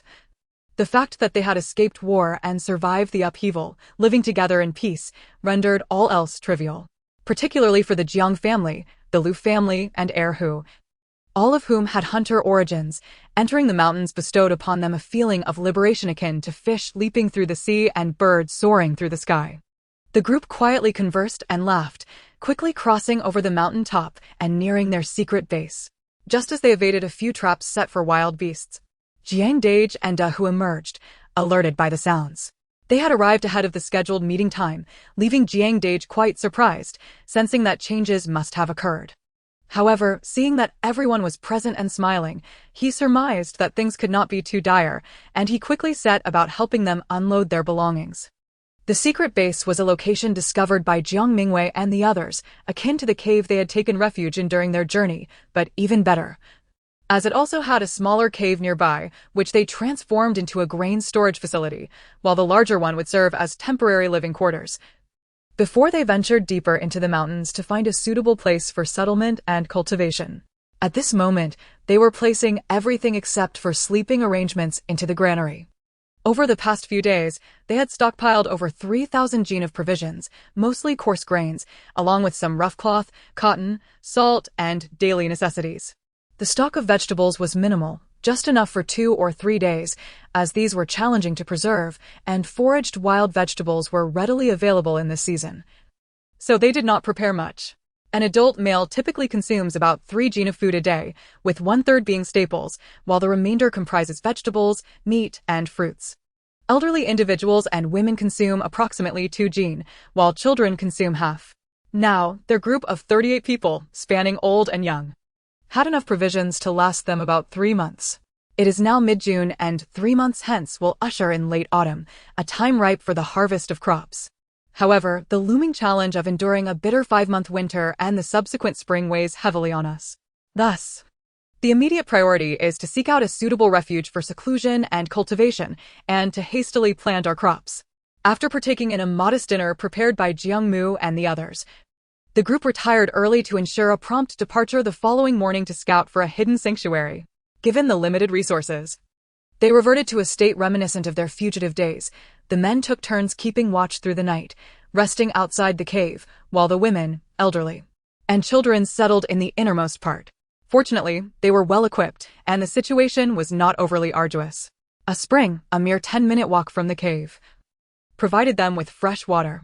Before dawn, the group rose to wash up and eat, with the women, children, and elderly remaining behind, save for Jiang Mingyue, Jiang Fu, Uncle Dazhuang, and Uncle Nyo stayed to guard against wild beasts and intruders. The rest of the party, along with 2 horses laden with provisions for 4 to 5 days, set out to find an appropriate place for seclusion. Just before their departure, Nyo, Ping'an, and Yuxing expressed their reluctance, but under Jiang Mingyue's soothing words, they obediently sought out Jiang Mu and Jiang Xiaomei. Jiang Mingyue, holding a map, pointed to their intended route, stating, "We shall proceed from here, heading northwest. We should reach a valley after a day and a night of travel. We will assess its suitability for settlement if it does not meet our needs. There is another location further afield that will require an additional 3 days of journeying." The group nodded in agreement and set forth at dawn. The expedition comprised Jiang Mingyue, Uncle Nyo heir, Brother Jiang, Little Brother Jiang, Lu Tianming, Uncle Nyo's son Nyo Ben, Uncle Nyo heir's sons Nyo Li and Nyo Ming, along with Dahu, heir Hu, and the hunting dog Da Huang. Apart from Uncle Nyo heir, who was middle-aged, the rest were spirited young men, quick on their feet and filled with lively banter. Little Brother Jiang and Nyo Ming, of similar age, had recently forged a close camaraderie to the point where they nearly embraced each other. I tell you, life in these mountains is far more fascinating than in the city. Not only can we hunt, but we also experience different landscapes throughout the seasons and gather exquisite wild delicacies.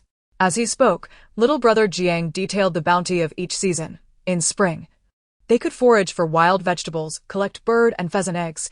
In summer, a plethora of fruits such as apricots, cherries, strawberries, their SA patch of European plums, just ripening, perfectly sweet and tart. He plucked a crimson fruit from the branch and tossed it into his mouth. Both sour and sweet. You must try it.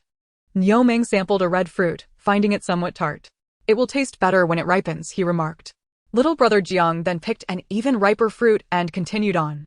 In summer, the snakes abound, and I tell you, grilled snake meat and snake stew are delectable. Especially when prepared by my sister, it's simply divine.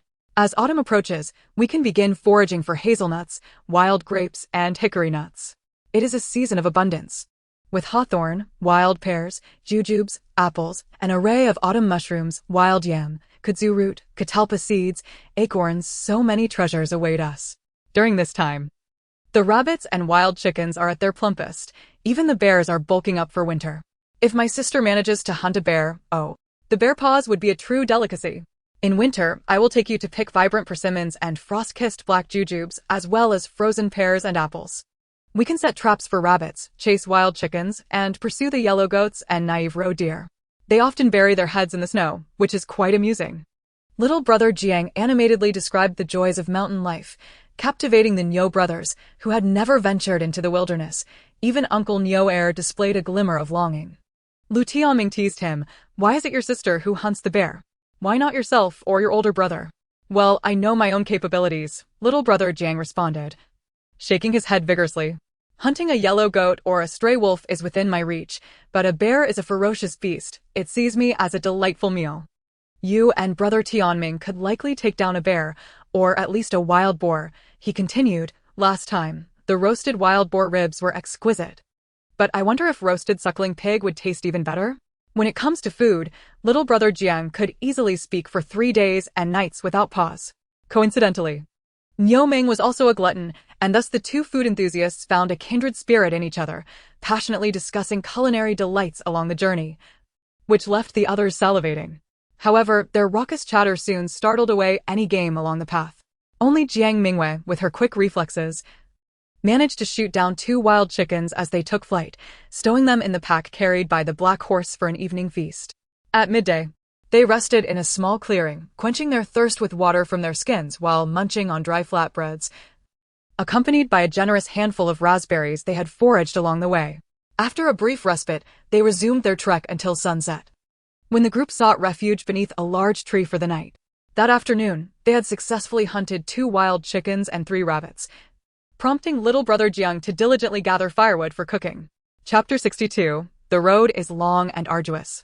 With no water source nearby, they simply skinned the rabbits and rinsed them briefly before roasting them, while the wild chickens were coated in mud for a delightful beggar's chicken, stuffed with wild mushrooms and scallions, releasing an enticing aroma. After a long day's journey, hunger took hold, and they devoured the meat with fervor, leaving only scattered bones behind. After the meal, The group paired off for the night watch, while the rest retreated to their tents or settled beside the fire. The others took care of Jiang Mingyue and Uncle Niuer, exempting them from the watch duty. The following morning, the group set off again, treading upon dewy grass and, after a hurried yet cautious march, they finally arrived at the location marked on the map just before sunset. However, upon witnessing the scene before them, they stood momentarily dumbfounded. "Sister, are you certain this is a valley? Did we not take a wrong turn? This does not resemble a valley at all. It looks more like a jumble of rocks, quite a large expanse of them. Look over there, the mountain seems to have a dip. And over there, a significant chunk is missing." The group buzzed with speculation. Jiang Mingyue sighed and surveyed the terrain, explaining that a recent earthquake coupled with torrential rains had triggered a landslide, thus burying the valley. "Fortunately, we arrived only after the tremors. Had we settled here beforehand, it could have been disastrous," Uncle Niuer remarked with a hint of relief. "It seems the earthquake has altered the mountain's contours, rendering the map largely irrelevant. I can only wonder if the place we had initially planned to settle remains unscathed." Jiang Mingyue mused. "Our provisions and water are limited, and time is of the essence. I propose we split into 2 teams. One will continue to scout the previously designated location, while the other will seek a new direction. Regardless of the outcome, we shall regroup here in 3 days." With no objections, they divided into 2 teams to commence their exploration. Jiang Mingyue, Dehu, little brother Jiang, Niumeng, and Erhu formed one team, while brother Jiang, Lu Tianming, Uncle Niuer, Niuben, and Niuli made up the other. The black horse continued alongside Jiang Mingyue, while the yellow horse and hunting dog Da Huang trailed behind brother Jiang. Recognizing the urgency of their situation, they pressed onward without delay. Jiang Mingyue entrusted the map to brother Jiang, yet she retained a vivid mental image of its contents. After a moment of contemplation, she pointed towards the west and declared, "We shall proceed in this direction." The 5 men and 1 horse promptly advanced westward. The forest was dense with vegetation, particularly in this seldom-trodden wilderness. The group had to wield their machetes vigorously to carve a path through the underbrush, otherwise, passage was impossible, let alone for the horses. Fortunately, when entering the mountains, everyone had tightly secured their sleeves and pant legs, applying ample insect-repellent powder. Even the horse had been treated with medicine by Jiang Mingyue. Otherwise, they would have been covered in welts by now. After sunset, the darkness enveloped the mountains swiftly. They had walked for over half an hour, and the path was barely visible to the naked eye, forcing them to clear a space to rest for the night. Unable to find a suitable spot, they had little desire to cook, merely igniting a fire and nibbling on their rations with the water from their flasks. To ensure everyone's stamina, Jiang Mingyue proposed to take the first watch alone with her black horse, though the group insisted on keeping her company out of concern for her well-being. Jiang Xiaodi and Niumeng nestled close together, quickly succumbing to the sounds of snoring, while Dehu and Erhu also drifted off to sleep. Jiang Mingyue poked at the fire, lost in thought as the flickering flames captivated her gaze. Being away from home, she found herself missing her little monkeys. Habit truly is a formidable thing, from the initial awkwardness and discomfort of becoming a mother in this new world to now, after merely 2 months, she was already yearning for her children. Just as she was reflecting, she suddenly sat up straight, pricking her ears. It seemed there was a wolf howling in the distance, indicating that vigilance was essential during her watch tonight. Jiang Mingyue's apprehension was not unfounded. Jiang Xiaodi and Niumeng had taken over her shift, and just as she was drifting into a light sleep, a prickling sensation coursed through her. Upon opening her eyes, she was met with Jiang Xiaodi's anxious face, followed closely by his urgent whisper, "Everyone, wake up. Wolves."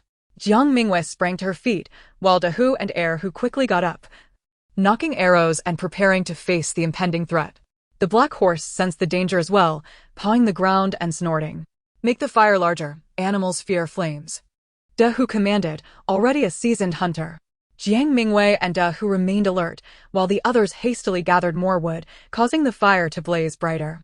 Fortunately, fearing the mountain chill, they had prepared ample firewood, allowing them to quickly create 2 additional bonfires, illuminating the surrounding area with a fiery glow. The wolf pack seemed to hesitate, their advance slowing, yet they did not abandon their assault, approaching steadily and resolutely. Jiang Mingyue swiftly ascended a tall tree for a better view. The night sky was clear, and the moonlight was bright, enabling her to clearly see at least 20 gray wolves encircling from a distance of merely 10 yards. One particularly striking wolf, with glossy fur, a thick mane, and a robust physique, stood out among them. Jiang Mingyue recognized it as the alpha. She drew her bow, intending to strike down the leader first. The alpha, sensing danger, nimbly darted behind a rock before she could release her arrow. "Up the tree chute," she commanded. Jiang Xiaodi and Donghua swiftly climbed the tree, while Niuming remained below, fidgeting with anxiety. Just as Jiang Xiaodi was about to descend to assist him, Jiang Mingyue expertly lashed out with her whip, ensnaring Niuming's waist and pulling him up to the tree trunk. "Hold on tight and don't fall," she instructed. "Thank you, Mingyue Jia," Niuming stammered, clinging to the trunk, visibly shaken. Forgive this child, he had never encountered such a situation before. Jiang Xiaodi had only mentioned how exciting hunting was, neglecting to mention the peril of becoming prey himself. Seeing that the humans had become aware and were on guard, the alpha let out a piercing howl. Instantly, the pack responded, their distant howls echoing across the mountain peaks, even reaching Jiang Dage and others far away. "There are wolves in these mountains. We must be more cautious," someone murmured. Who knows which unfortunate soul had crossed paths with the wolf pack? Let us hope it is not Du and her companions. At this moment, the unfortunate Jiang Mingyue and her group were locked in a fierce battle with the wolves. With the advantage of ranged attacks, they initially managed to kill several wolves as the pack lunged toward them. However, the proximity of the wolves soon brought them within striking distance. Leaping and snarling beneath the trees, a few wolves turned their attention toward the grounded black horse, one lunging towards its neck with jaws wide open. The horse, agile as ever, spun around and kicked back with its hind legs, causing the wolf to narrowly miss its target and redirect its attack towards the horse's rear, while another wolf charged at its belly. Jiang Mingyue readied her arrow to assist, but found the chaos below made it perilous to shoot without harming her horse. Instead, she leaped down from the tree, brandishing her dagger to directly confront the wolves. "Sister!" Jiang Xiaodi exclaimed, following her descent, while Donghua quickly followed suit. Only Erhu remained, shooting arrows at the approaching wolves, while Niuming clung to the tree trunk, trembling in fear. As Jiang Mingyue hit the ground, she found her footing, moving with a ghostly grace, wielding her dagger as she danced between the wolves and the black horse. 3 wolves fell to her blade. Their throats slit, and one was kicked aside, rendered incapacitated. The alpha, furious, charged at her, the stench of animal musk filling the air. Jiang Mingyue faced it head-on, kneeling slightly, leaning back as her dagger arced upward, slicing through the alpha's abdomen and sending a spray of blood forth. The alpha collapsed, lifeless, in an instant. With the death of their leader, the remaining wolves ceased their assault, whimpering as they retreated rapidly into the forest. Jiang Mingyue wiped the blood splattered on her face and turned to the others, asking, "Are you all unhurt?" "Fortunately, nothing serious," they replied. Niuming and Erhu were safe in the tree, but Donghua had sustained a bite on his arm, and Jiang Xiaodi had a wound on his calf. Even the black horse bore a tear on its rear, thankfully not life-threatening. Jiang Mingyue promptly retrieved medicinal powder and clean cloths to bandage their wounds, with Erhu jumping down to assist and Niuming sliding down the trunk to help Jiang Xiaodi. 15 minutes later, their wounds tended to, they began to deal with the scattered wolf carcasses. The meat of wolves is not palatable, being both gamey and tough. Had they not been in dire need of food, no one would wish to consume it. However, wolf pelts were valuable. Thus, they hastily skinned the wolves and piled the bodies together. Donghua, Erhu, and Jiang Xiaodi were accustomed to this task, working quickly and efficiently. The pelt of the alpha was the finest, albeit marred by the gash Jiang Mingyue had inflicted. Fortunately, these pelts were not for sale, but rather for their own warmth and bedding, so the quality was of lesser concern. After skinning a dozen wolves, the overwhelming stench of blood prompted them to worry about attracting other predators. They decided to continue onward with torches, seeking another place to rest. Jiang Mingyue lingered at the back, secretly stowing the wolf carcasses in the system warehouse. Though the meat was unappetizing, one could never predict future circumstances. Should they find themselves in a desolate place, that wolf meat might prove to be a lifesaver. Thus, stockpiling was not a mistake. Traveling through the night was even more challenging than during the day. Jiang Xiaodi led the way, but soon they found themselves straying off course. When Donghua pointed out their misdirection, Jiang Mingyue looked up and chuckled. Indeed, the North Star is behind us. Oh well, they decided to make the best of it. having already strayed 5 or 6 miles from their intended path and chose to rest where they were. After all the commotion, they managed to sleep for an hour before dawn broke. As they prepared to continue their journey with a light meal, Niu Ming suddenly pointed into the distance, exclaiming, "What is that glowing over there?" Jiang Mingyue focused her gaze and couldn't help but smile at the sight of a wild lake. The others were equally delighted, quickly gathering their belongings and hurrying towards it. It was merely 3 or 4 miles away, and they arrived in no time. The lake was modest in size, approximately an acre, likely formed by the convergence of mountain streams in the low-lying terrain. The banks were heavily silted, adorned with a large expanse of lotus leaves, which, in due time, would undoubtedly bloom into a breathtaking spectacle of lotus flowers. The group meandered around the lake, eventually finding a spot with less mud to rest and collect water. Jiang Mingyue washed her hands and face, then suggested that they take a brief respite before proceeding to follow the stream that flowed from the lake upstream. After walking for about 2 or 3 miles and rounding a bend, they were greeted by a stunning vista. A broad valley unfolded before them, with a stream gently babbling through it, and scattered among the hills were numerous peach trees, each laden with small, green peaches the size of walnuts.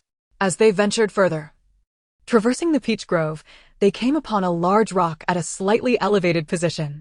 Jiang Mingyue, nimble and agile, climbed up and discovered an expansive flat area, though currently overrun with trees and underbrush. Nevertheless, it was evident that the land was solid and fertile, an ideal location for building homes and cultivating crops. Unexpectedly encountering a pack of wolves, it became apparent that Jiang Xiaodi had taken a wrong turn. Serendipitously, they had stumbled upon the lake and subsequently this perfect sanctuary. Truly a case of after the heavy mountains and flowing waters, a village emerges in the shade of willows and blooming flowers. Jiang Mingyue was filled with joy and promptly returned to gather the 4 companions by the lakeside. Donghua and the others, upon hearing her description, were equally thrilled and immediately accompanied her back to explore the area. After circling the vicinity, they unanimously agreed it was a suitable location. Only Jiang Xiaodi, puzzled, inquired why they wouldn't simply stay in the valley with its abundant peach trees. Jiang Mingyue explained that the lower elevation and the potential for miasma during the blooming season made it safer to reside higher up, closer to the water source, which also offered greater security. She pointed out the steep terrain to the west and north, making it challenging for both humans and animals to approach, thus ensuring their safety as long as they guarded the eastern side and the peach orchard. Everyone nodded in agreement, with Donghua adding that the proximity to the lake would attract animals, making hunting more convenient. Jiang Xiaodi, ever the enthusiast, inquired if Jiang Mingyue could prepare culinary delights featuring lotus flowers. The group erupted in laughter. Having discovered their ideal dwelling place, the group's spirits lifted, their fears of wolf attacks dissipating, replaced by an exuberance that seemed boundless. After a brief discussion, they decided to start felling trees. After all, their rendezvous with Jiang Dage and the others was still some time away, and they could begin preparing timber for their homes. Ding! Side Quest 25. Avoid the chaos of forced labor. Seek the peach blossom spring. Quest completion. Achieved. Quest reward. The art of I Ching. Jiang Mingyue clicked to claim her reward and immediately felt an overwhelming influx of knowledge flooding her mind. Fortunately, her mental acuity had significantly strengthened through the trials she endured in the system's training space. Otherwise, such an overwhelming amount of information could have been quite taxing. However, there was no time to delve into the I Ching. The pressing matter at hand was tree felling, her familiar line of work. Over the next 2 days, the group felled nearly all the trees in the approximately 3-acre area, vastly opening up their surroundings. True to expectation, the lake attracted a variety of wildlife, resulting in bountiful meals for the group, with wild chickens and rabbits aplenty, and even roasted lamb gracing their table. Jiang Xiaodi spotted a herd of deer. Though they were too far away to hunt, nonetheless, he expressed confidence that they would soon enjoy venison. After all, how could one savor the cold winter without the enticing aroma of roasted deer meat? On the 3rd day, the group set off to reunite with Jiang Dage and the others. Aiming to tidy up the brush before their departure, they left later than planned. Upon reaching the designated meeting point, they found Jiang Dage and his companions already waiting. In stark contrast to their own exuberance, Jiang Dage's group appeared weary and disheveled, their clothes tattered and faces covered in dirt. Upon inquiry, they learned that the group had encountered a herd of wild boars en route. Fortunately, with Jiang Dage and Lu Tianming coordinating their efforts, they managed to escape unscathed. However, upon reaching the location marked on the map, they discovered that the earthquake had caused significant damage, creating deep fissures in the nearby mountains, making passage difficult. Thus, they had no choice but to retrace their steps, arriving at the meeting point earlier than anticipated. Fortunately, Jiang Mingyue and her companions had already found a suitable location, and Jiang Xiaodi shared roasted wild chicken and lamb with everyone. As they feasted, they joyfully discussed their plans to inform Elder Jiang and the others of their findings. Chapter 64. Clearing land for cultivation. The return journey was considerably swifter, taking nearly half the time of their outbound trek. 7 days had passed since their departure, and the individuals left behind in the cave had experienced a range of emotions from initial calmness to anxiety and finally deep concern, particularly Zhang's mother, who frequently murmured about Jiang Mingyue's delayed return. When they finally saw the weary group approach, everyone couldn't contain their excitement and rushed forward, bombarding them with questions. Hearing that the valley had transformed into a gravel-strewn wasteland elicited gasps of regret, while tales of encounters with wolves and wild boars sparked concern. However, when they learned that the perfect dwelling place had been found, cheers erupted. Elder Jiang, unable to contain his enthusiasm, urged Zhang's mother and the others to prepare a meal, insisting they eat well and rest before planning their next steps. Exhausted from days of exposure to the elements, the group quickly washed up, dined, and collapsed into slumber. Niu, Ping'an and Yuxing had been consumed with thoughts of Jiang Mingyue, neglecting meals and sleep, and upon her return, they clung to her, refusing to leave her side. Eventually, they all nestled close, falling asleep in a tangle of arms and hands. The following day, after breakfast, the group convened to discuss relocation plans. With a significant amount of supplies to transport over a long distance, requiring 2 days and nights, and given that the new location was still largely barren, they decided against moving everyone at once. A scouting party would first transport a portion of the supplies, while half of the group remained to continue felling trees and constructing shelters, and then return to ferry the remaining supplies and the other half of the group. Thus, they devised a plan to make 3 trips, successfully relocating both people and most of their supplies, with the final batch to be transported once the new homes were completed. Once the plan was established, the group sprang into action. This time, Jiang Mingyue chose not to accompany the first group. Instead, she opted to follow the second batch, unwilling to part with the children once more. She stayed behind to pack supplies, gather herbs, and hunt to bolster their reserves.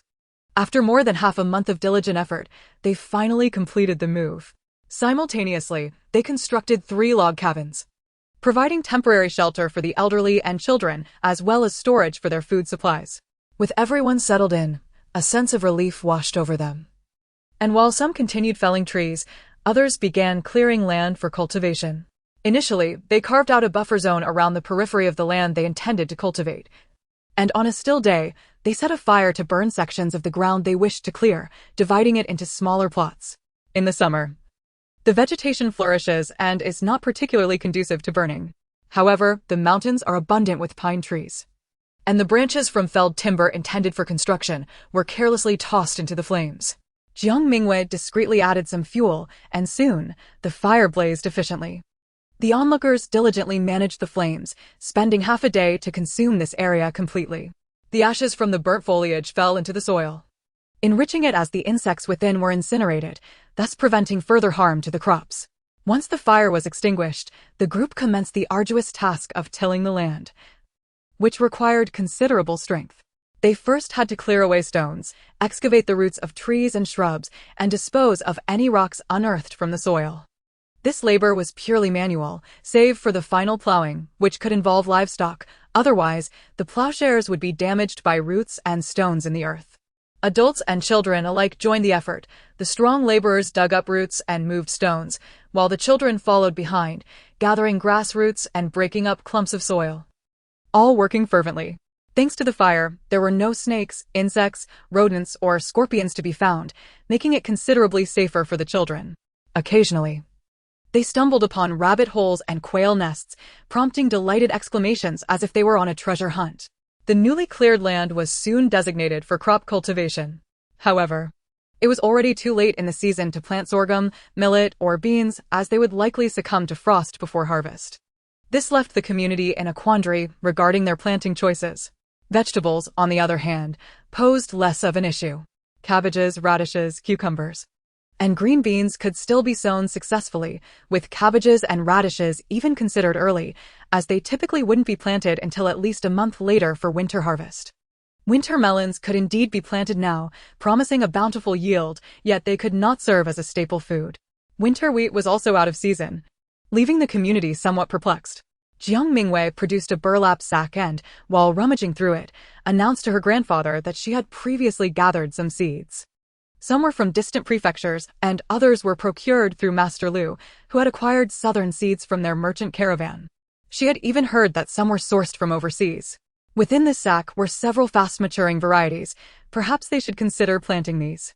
Upon hearing this, the crowd erupted in joy, eagerly gathering around. Jiang Mingyue displayed a bag of approximately 20 pounds of bright orange seeds, explaining that these were called corn, reputed for their drought and cold resistance, as well as their adaptability to both fertile and barren soils. This bag contained fast-maturing seeds, ready for harvest in a little over 3 months, while another variety required spring planting for an autumn harvest. The yield was impressively high if planted in spring. It could produce around 710 shur per mu, and with the fast-maturing variety they were considering, they could expect a yield of approximately 58 shur. How much? Old Master Jiang exclaimed in astonishment, mirroring the incredulous expressions of those around him, who also appeared to be straining to comprehend. It was no wonder they were taken aback. In ancient times, crop yields were notoriously low, averaging around 300 jin per mu. In fertile fields, they might achieve slightly more. But during years of hardship or on poor land, the yield would be even lower. Since 1 shur equaled 120 jin, Jiang Mingyue's assertion of an achievable yield of 58 shur, equating to 600 to 960 jin, was almost unbelievable, especially considering it surpassed their previous yields. However, these were merely the most ordinary seeds Jiang Mingyue had presented, comparable to the improved varieties of her past life. With the capabilities of the system at her disposal, she could potentially cultivate even more astonishing seeds, which could lead to unforeseen complications. This was an ordinary ancient world of survival, not a fantastical realm of cultivation and enchanted fields. Jiang Mingyue was keenly aware of the need to avoid producing anything too extraordinary, lest she inadvertently alter the course of the world, risking a bug that might invoke the wrath of the heavens upon her. Jiang Mingyue nodded affirmatively, stating that Master Liu had introduced these seeds, which were said to have originated from overseas. The Liu family, as royal merchants, intended to experiment with them before presenting their findings to the higher authorities, hence they had shared a portion with her for trial planting. If these seeds truly yielded such quantities, the people would not have to face hunger this winter, and the common folk would be spared from starvation. Old Master Jiang, brimming with excitement, urged her to share more. What else do you have? There's this one called pumpkin, Jiang Mingyue replied, handing over a sizable bag of seeds from a distant land. The seedlings resembled enlarged crisp melon vines, producing both round and elongated fruits. When tender, they could be cooked, while matured ones could serve as a staple. It was said to be exceptionally sweet and suitable for desserts. And this, she continued, is called sunflower. It is a plant from which oil can be extracted, and it also serves as a snack, either raw or roasted. Then there's this one known as sweet potato, she added, explaining that it required seedling cultivation before planting. She was uncertain if it could still be sown at this time of year, but she had heard its leaves were edible, so they might as well give it a try. At worst, we'll harvest a bunch of small sweet potatoes, which is certainly better than nothing. Oh, I almost forgot to mention that these are also high-yielding and do not require specific soil conditions. And this is called beet, she noted, which resembles a radish, but is used for making brown sugar. This would conveniently address their sugar dilemma. Jiang Mingyue enthusiastically introduced 7 or 8 varieties of crops suitable for cultivation in the north, which were previously unavailable in their locale, leaving the crowd unable to contain their joy, practically bouncing on the spot. With these seeds, they need no longer worry about food shortages this winter. In just a month, the valley underwent a remarkable transformation.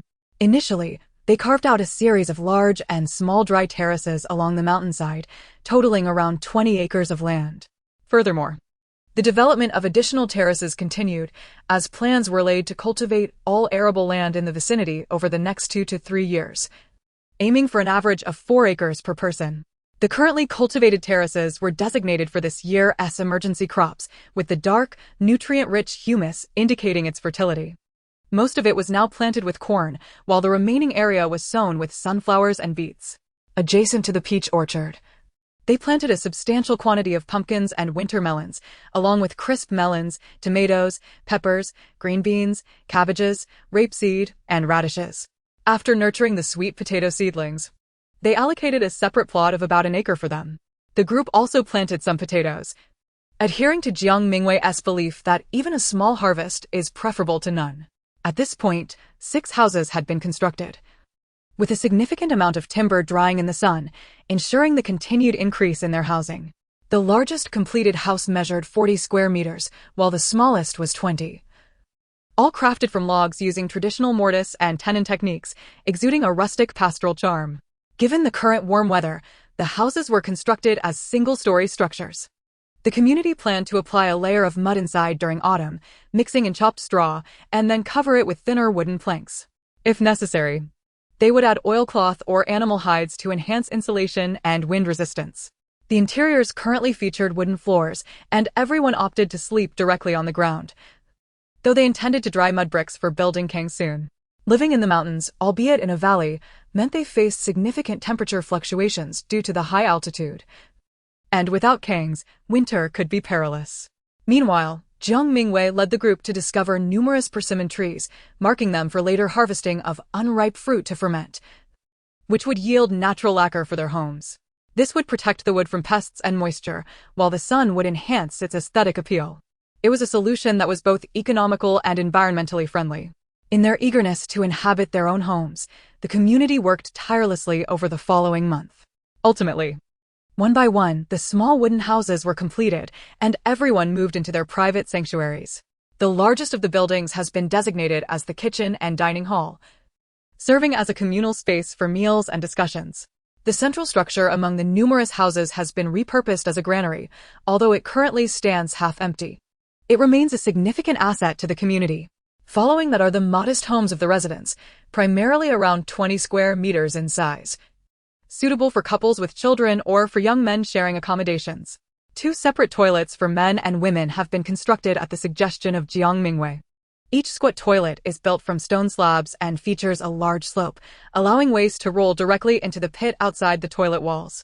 The pit itself is also stone-built and covered with a wooden lid, providing a significant area for composting organic waste, such as fallen leaves.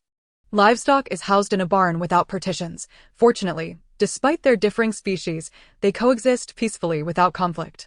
Da Huang does not have a personal doghouse. Instead, it shares a small wooden cabin with Jiang Xiaodi and Niu Meng, the 3 of them being quintessentially single. Jiang Mingyue's assigned house, nearly 30 square meters in size, is the closest to the granary, situated in the heart of the settlement. She plans to divide the space into 2 rooms, leaving a corridor to the north in the eastern section, where she intends to set up a large heated kong, a traditional heated bed. In the center, she will place a row of tall kong cabinets. For the time being, she resides there with Nonyo, while Yuxing and Ping'an occupy the outer area, with plans to move to a separate wooden cabin once the children grow a bit older, both inside and outside the house. She will construct a stove that connects to the king. During winter, they will cook indoors, sealing off the external stove, while in the heat of summer, they can swap the pot to the outdoor stove, preventing the house from becoming excessively warm. The western room can accommodate a shelf against the wall for storing items and medicines, while one side will hold boxes and furniture, with a fire pit dug in the center for warmth, boiling water, and heating meals during winter. Throughout the summer, the higher terrain of the mountains has kept mosquitoes and flies at bay, allowing the woven grass curtains to remain rolled up most of the time. However, as autumn arrives and the temperatures drop in the mornings and evenings, the curtains are lowered, and come winter, they will be replaced with fur curtains. The vast Qinglong mountain range promises to fulfill her wishes. Once everyone has moved into their respective wooden cabins, preparations for a celebratory gathering commence, coinciding with the upcoming Mid-Autumn Festival on the 15th day of the 8th lunar month, a time for family reunions. To honor this occasion, the residents begin their preparations 3 days in advance. Jiang Dage, along with Lu Tianming, De Hu, and Er Hu, sets out to hunt, while Jiang Xiaodi and Yao Ming gather materials to construct wooden rafts, bringing along woven fishing nets and shrimp baskets to row out onto the lake for fishing and shrimping, while also collecting lotus leaves and flowers for cooking. Meanwhile, Jiang Fu and the others tend to the crops, diligently cutting and drying grass for future use on the king. The cornfield thrives, with a fast-maturing variety reaching just above Jiang Fu's head. Each stalk produces a sizable ear of corn, measuring nearly a foot long, with some even bearing 2 or 3. A small portion of the corn is of the sticky variety. A few days earlier, Jiang Mingyue had harvested over 20 ears to boil for the community, who were delighted by the delectable taste of the corn. Unfortunately, subsequent actions were sternly curtailed by Old Master Jiang and Uncle Neo, who insisted that while boiling the corn was enjoyable, it was wasteful. They argued that if they waited for the corn to mature, it could be threshed, ground into flour, and used to make porridge or pancakes, which would be much more filling. This cornfield has become the apple of Old Master Jiang and Uncle Neo's eyes, necessitating daily inspections. And to prevent wild boars from ravaging the crops, they have set a perimeter of traps around the field. At this moment, Jiang Mingyue is busy mixing mud to construct an oven for baking bread. She plans to utilize this oven to make mooncakes, bread, and other pastries to celebrate the Mid-Autumn Festival. Jiang Xiaomei, Su Lainan, Zhang Xiaomei, and the children are all present, some helping while others playfully disrupt the efforts. Laughter fills the air as they toss mud at one another, enjoying the process. Having previously constructed an oven in the trial space, Jiang Mingyue quickly erects the structure, and by midday the oven stands half a person tall. Jiang Mu brings firewood from the kitchen to ignite the flames, while Jiang Dage's wife observes from the side, her pregnancy evident even in loose clothing, as she is already 5 months along. Despite the difficult journey of carrying the child and the tumultuous living conditions, the baby remains resiliently nestled within her, and after 2 months of stable life in the mountains, Jiang Dage's wife has even gained weight. With Su Lainan providing attentive care, this pregnancy has been notably smoother. There's a leak here, patch it with some mud. Jiang Mu points out a flaw in the oven to Jiang Mingyue, reflecting her skepticism about whether this structure could indeed bake mooncakes, questioning if mere stone, sand, and mud would suffice, likening it to a burial mound. Once this oven is dried, I'll bake you a batch and you'll see, Jiang Mingyue reassures her mother, unfazed by her peculiar thoughts, and paints a bright picture of the future. Mother, you must understand, once this oven is completed, my next project will be to build a kiln outside the peach blossom grove for making charcoal. In winter, while we can fuel the kang with firewood, we can also use a charcoal brazier indoors. If we can find suitable clay, we could even craft our own pottery. Nothing extravagant, just enough bowls, plates, and flower pots for our personal use. Has your master taught you this as well? Jiang Mu responds with delight upon hearing this. Indeed, they are short on dining ware. Each person has a bowl, but extras are scarce, and there are only a few plates and large bowls. Just a few days ago, Huzi accidentally chipped a bowl, causing Jiang Mu great distress. The prospect of being able to create their own tableware is truly exciting. As she contemplates this, Jiang Mu gazes at the oven with yearning, eager for it to dry quickly so they can test it and soon begin crafting pottery. Chapter 66, A Lively Mid-Autumn Festival. Sister, look what we caught. Jiang Xiaodi bursts forth like an unbridled stallion, his voice booming even before he arrives. While washing the mud from her hands, Jiang Mingyue turns to see what he holds and can't help but smile. Sister, the fish in this lake must have never seen humans. They are so naive. When we approached, they showed no fear, and we caught so many with just one cast of the net. We only kept the larger ones and released the smaller ones. And we even dug a hole by the lakeside to keep some alive. Jiang Xiaodi and Yao Ming eagerly present their haul of over a dozen sizable fish, each weighing around 5 pounds, with the largest nearing 8 pounds. They primarily caught herbivorous fish, carp, grass carp, silver carp, and fathead minnows. This catch is splendid. With so many fish, we could prepare a grand fish feast: braised fish, steamed fish, boiled fish, iron pot stew, fish stew, sweet and sour fish, and fish head soup. Jiang Mingyue exclaims, listing an array of dishes. Sister, I also caught a basket of shrimp. The shrimp in this lake are quite large. Can you make that seafood porridge you mentioned? Jiang Xiaodi presents the shrimp basket to Jiang Mingyue, his eyes shining with excitement. With dog-like, glistening eyes, Jiang Mingyue cannot resist ruffling his hair, laughing. These shrimp are indeed sizable, but they're not quite enough for seafood porridge. However, I can prepare stir-fried shrimp, garlic shrimp, winter melon shrimp soup, 3 flavored buns, and shrimp dumplings. Great. Great. Jiang Xiaodi nods enthusiastically. Sister, how about you tonight? The day after tomorrow is the Mid-Autumn Festival. And I'll go fishing early in the morning. It will definitely not delay our dinner. All right, a bunch of greedy cats. Jiang Mingyue couldn't help but chuckle at the sparkling eyes surrounding her, nodding in agreement. The dining hall was bustling with activity that evening, torches flickering at the corners. The air infused with the scent of pine oil, illuminating every joyful face within.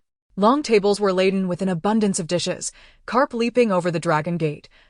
2 dragons playing with pearls, carp presented thrice, home-cooked crucian carp, plum blossom carp, deep-fried carp, squirrel fish, lotus flower carp, lake-cooked fish, scallion carp, golden lion carp, crispy fish.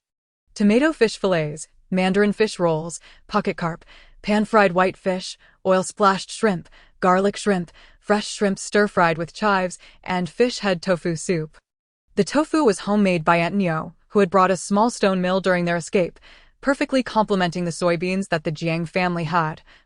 Adding another dish for everyone. Uncle Neo also mentioned that he would craft stone tools, planning to carve a millstone in a few days, which would resolve the grinding of corn and sorghum. In these mountains, the people no longer adhered to distinctions of gender or age, gathering around the table without concern for etiquette, sharing laughter and joy. This warmth and merriment brought an unusual coziness to the otherwise silent, primordial forest. On the day of the Mid-Autumn Festival, everyone was busy from early on. Brother Jiang and Donghua returned with an abundant haul, carrying back 2 adult male deer and a robust yellow goat, with a string of wild chickens and rabbits. The children danced around the catch, cheering for the meat. Jiang mother and others proposed roasting meat for dinner, which the Nyo family had yet to experience. Jiang Mingyue thought that barbecuing would be the liveliest, and she wholeheartedly agreed. They were already well-versed in cutting, marinating, skewering, and grilling the meat, so Jiang Mingyue decided to leave them to it and focus solely on preparing her mooncakes and desserts. This year, due to limited resources, she made mooncakes with 5-nut filling, red date paste, and fruit fillings. The hazelnuts were foraged from the mountains. The walnuts from wild walnut trees, and apples, pears, and peaches were abundantly available, enriching the variety of mooncakes. However, she promised that next year, she would create even more fillings, such as salted egg yolk with purple sweet potato, salted egg yolk with lotus seed paste, red bean paste with custard, and snow skin mooncakes. In addition to mooncakes, she also baked coarse bread, incorporating walnuts and raisins, sprinkling sesame seeds on top, fresh from the oven. It could be eaten plain or dipped in wild honey, earning praise from both the children and the elderly. Jiang Mingyue noted that with this bread oven, they could also bake various dried fruits, such as apple chips, pear chips, peach chips, raisins, and wild berries. When the moon ascended the sky, everyone gathered in the courtyard under the guidance of Old Master Jiang to worship and celebrate the moon, praying for this year's reunion and safety, and for the upcoming autumn harvest, hoping for favorable weather and bountiful crops in the coming year. Once the ceremony concluded, the evening feast commenced, with a roaring bonfire turning a whole roasted lamb and deer legs, while marinated deer belly and deer chops sizzled on a charcoal stove, and a pot simmered with stir-fried deer and braised venison, alongside a clay pot containing stewed wild chicken and deer tendon. The table was adorned with roasted fish, boiled fish, honey-glazed wild chicken, and an array of cold dishes. Watermelon and cantaloupe, chilled in spring water, were cut and served, along with the cherry wine and grape wine Jiang Mingyue had previously prepared. Happiness radiated from the faces of both adults and children. Suddenly, Jiang Dajiao let out a soft ouch, prompting Jiang Dage to tenderly inquire. She kicked me. Her little foot has quite a kick. It seems she knows we are celebrating the Mid-Autumn Festival. Jiang Dajiao's face was aglow with a kind and blissful smile, while Jiang Dage grinned sheepishly. On this mid-autumn night, everyone raised their glasses in joyous toasts, filled with nostalgia for the past and boundless anticipation for the future. Many years later, even as the adults aged and the children grew into adulthood, this night remained a cherished memory, invaluable in their hearts. 2 days following the Mid-Autumn Festival, preparations commenced for the impending autumn harvest. Although peanuts were typically harvested first, the planting was delayed, and the corn was of a fast-maturing variety, resulting in the two being reversed. Therefore, they began with the corn in the fields. The process involved harvesting, husking, drying, and either storing directly or threshing before storage. The group had brought iron tools before their escape and purchased some farming implements before entering the mountains, so they were relatively well equipped. The men worked ahead, cutting the corn, stacking the husks every 4 to 5 meters, while the women sat on the husks, husking the corn cobs. The harvested corn cobs were placed in baskets to be carried back by livestock. The elderly and children stayed home to dry the corn. Once the ground was covered, they peeled some leaves off the corn cobs, leaving a few tied and turned, then threaded them onto long wooden poles for drying. The corn husks were initially laid out to dry, then bundled and stood up in piles, leaving spaces in between for air circulation to prevent moisture and mold. Resembling a makeshift shelter from afar, these would serve as winter fodder for the livestock, so attention to detail was paramount. After 2 full days, they completed the harvest of several acres of corn. Though laborious, each person's face radiated with the joy of harvest. Upon seeing the golden, plump corn cobs, everyone felt reassured that they would not go hungry this year. During the drying days, Uncle Mingyue and the others discovered suitable large stones in the mountains. And after several days of chipping and hammering, a millstone was crafted. They tested it with some small candies, and the resulting cornmeal and corn grits were just right. Jiang Mingyue taught everyone to collect corn grits of varying sizes. Larger grits required longer cooking times, while smaller ones cooked faster, each offering a unique texture. The cornmeal could be used for porridge or mixed with flour for flatbreads. Sticky cornmeal could be used to make sticky rice dumplings, a common winter staple. Jiang Mingyue demonstrated various corn preparations, and the corn cake and corn flatbreads cooked beside the fish in the iron pot received unanimous praise. After completing these tasks, there was still much more to harvest. Chapter 67. The Joy of Harvest. Harvesting peanuts is more laborious than corn, as one must crouch down to pull the peanuts out along with their vines, which helps bring out most of the peanut pods. However, some inevitably remain in the soil, requiring people to use hoes to dig them out. The peanuts still attached to their vines were not taken back. Instead, they began picking the peanut pods directly in the fields, placing the harvested ones into baskets for transport back to dry. The peanut vines were also laid out to dry in the fields, as they were a favored feed for livestock. If they were to raise chickens and rabbits next year, this would also serve as their green fodder. Ground into powder with the millstone and mixed with other bran and rice husks, it could save a significant amount of grain. The freshly harvested peanuts still retained moisture, making them delicious whether eaten raw or boiled. Jiang Mingyue prepared some 5-spice peanuts for the children to taste, while the rest were collected by Jiang Mother, with some set aside for winter and others reserved for continued planting the next day. This year's planting was still too sparse, and since they had no oil extraction tools prepared, they would not be pressing oil this year. Next came the harvesting of sunflowers and various beans.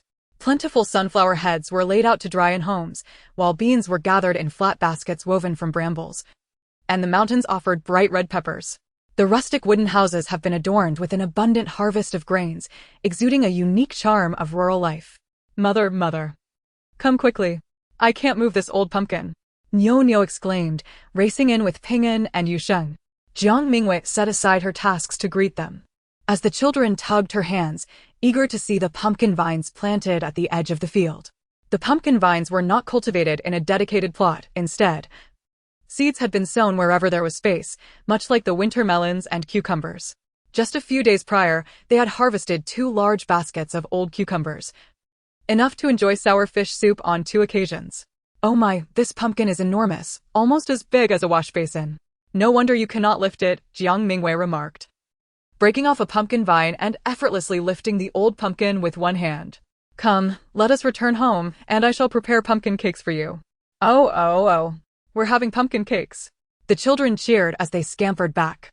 After peeling the pumpkin and slicing it in half to remove the seeds, Jiang Mingyue recognized the value of the seeds and laid them out to dry in the sun.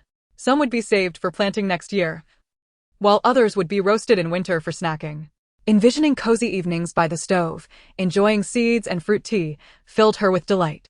One half of the pumpkin was diced and boiled with small corn kernels, while the other half was sliced and placed in a steamer to cook with cold water. After 2 cups of tea, a pot of fragrant pumpkin corn porridge was ready, and the steamed pumpkin had become tender.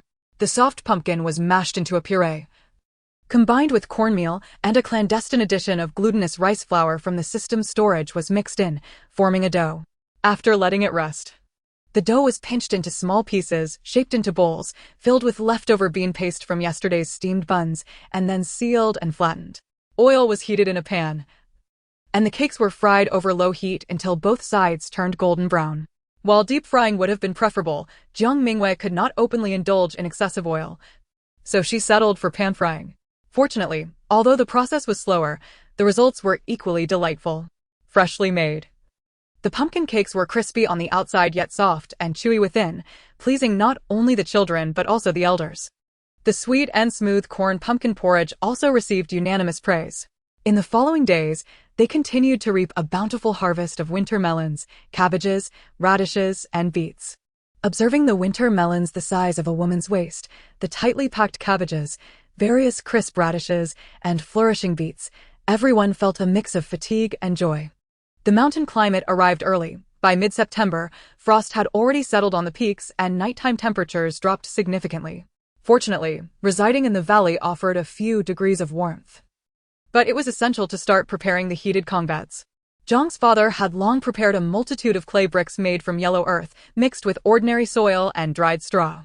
Each small house required a kongbed, and fortunately, the men from each household were skilled in this task, completing the work in just a day. Newly constructed kongbeds could not be slept on immediately, so the group lit a fire to hasten the drying process, while also checking for any smoke that needed to be sealed. Simultaneously, they began to plaster the wooden walls with mud and covered the roofs with thick thatch. Once these tasks were completed, frost began to settle in the valley. The frost-blackened sweet potato vines did not affect their suitability for livestock feed, so everyone began to harvest the sweet potatoes. With a short growing period, the sweet potatoes were not excessively large, about the thickness of a child's arm, yet they managed to gather several hundred pounds. To store these winter provisions, Jiang's father and the others had prepared 2 large pits while digging and drying the clay bricks, ensuring they were reinforced with wooden supports to prevent collapse. The harvested pumpkins, winter melons, potatoes, radishes, cabbages, beets, and sweet potatoes were placed into the pits after a brief sun-drying to remove moisture. These provisions would be well preserved throughout the winter and into the following spring. Now, nearly all the crops had been gathered. With granaries filled with corn and pits stocked with food, resting on the sun-dried, heated kongbeds while listening to the howling wind outside, everyone felt an unparalleled sense of security. Once the fieldwork was completed, preparations for winter commenced. Tasks were clearly divided. Half the men ventured into the mountains to hunt, while the other half gathered firewood and made charcoal. The younger women foraged for wild fruits and nuts, while the elder women stayed home to sew winter garments. Jiang Mingyue first joined the men in digging a charcoal kiln, choosing a location near Lianhua Lake, where the soil was firm and clayey, ideal for kiln construction. They began by drawing an equilateral triangle measuring 1 zheng on the ground and then dug down over a meter, creating a sloped structure for the carbonization chamber, which would be the source of the charcoal.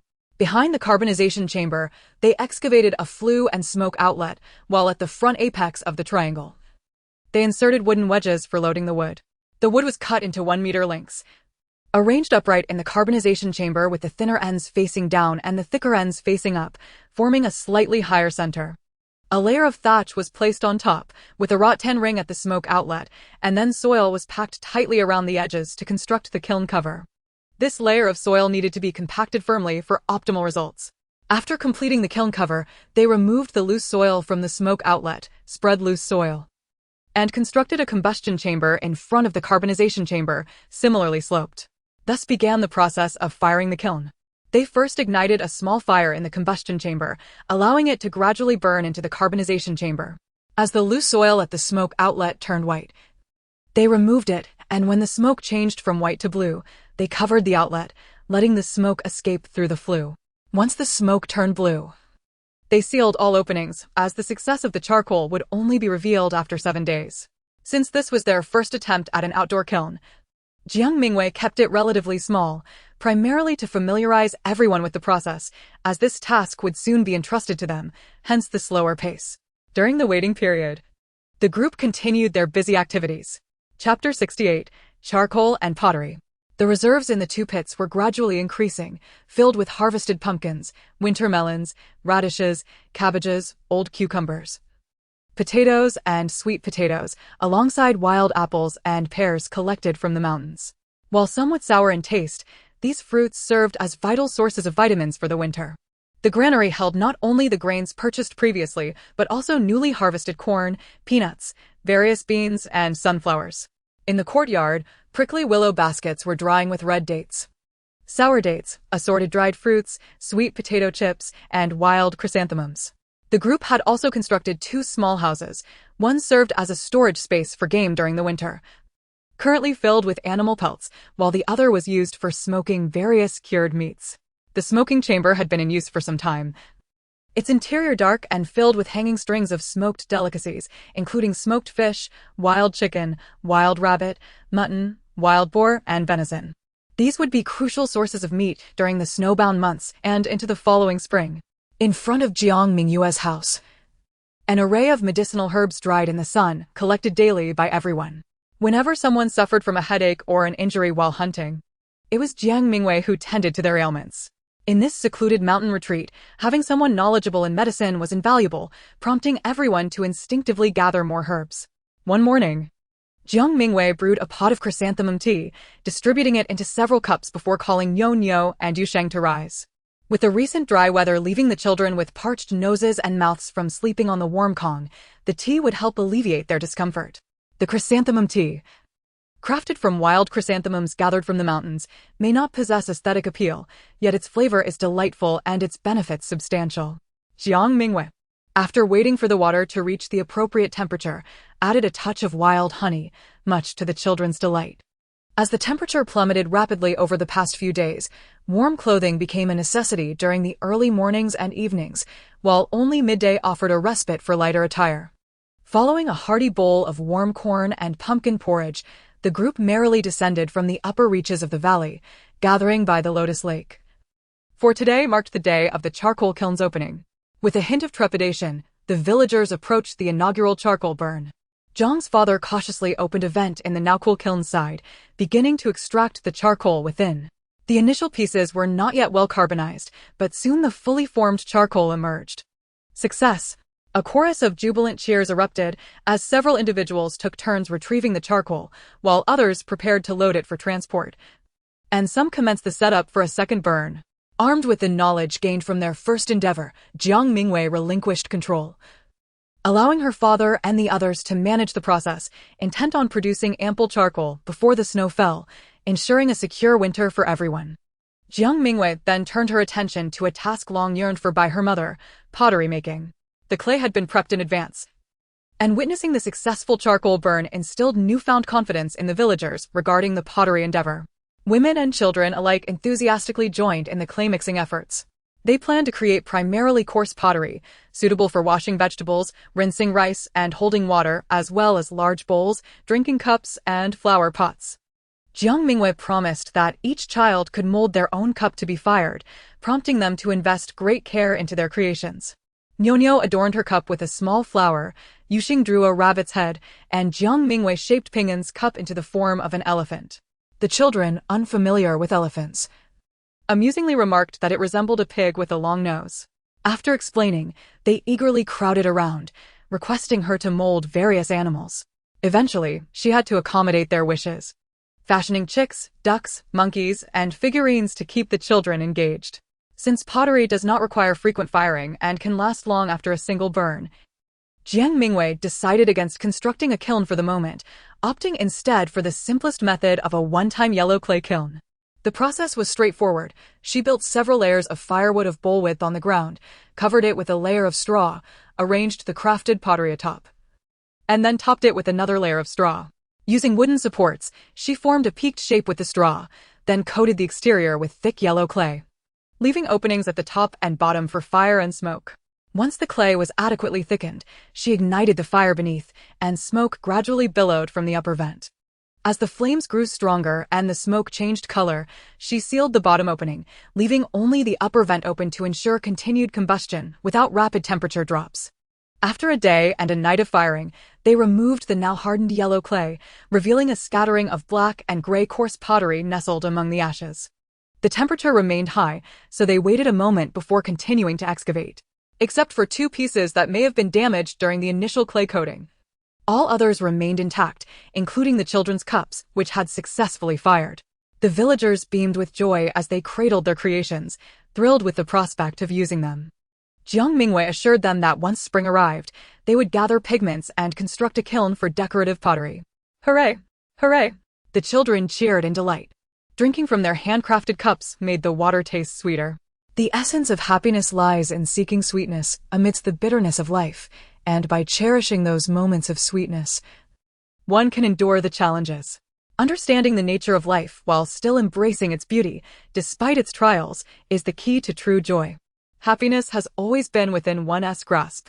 From the blooming of a flower to winning the lottery, as long as one desires it, everything in the world can become a source of joy. The pottery had been successfully completed, marking another significant achievement. Yet preparations for winter continued in earnest and with increasing busyness. The crucial winter wheat was sown in just 2 days, with the entire family, young and old, participating. Following this, they resumed hunting, foraging, and charcoal production, akin to squirrels in the mountains, tirelessly gathering food and firewood for the winter. The charcoal kiln operated almost continuously, day and night. The Nyo family primarily focused on charcoal production and tending to the fields, while the other 3 families engaged in hunting and gathering.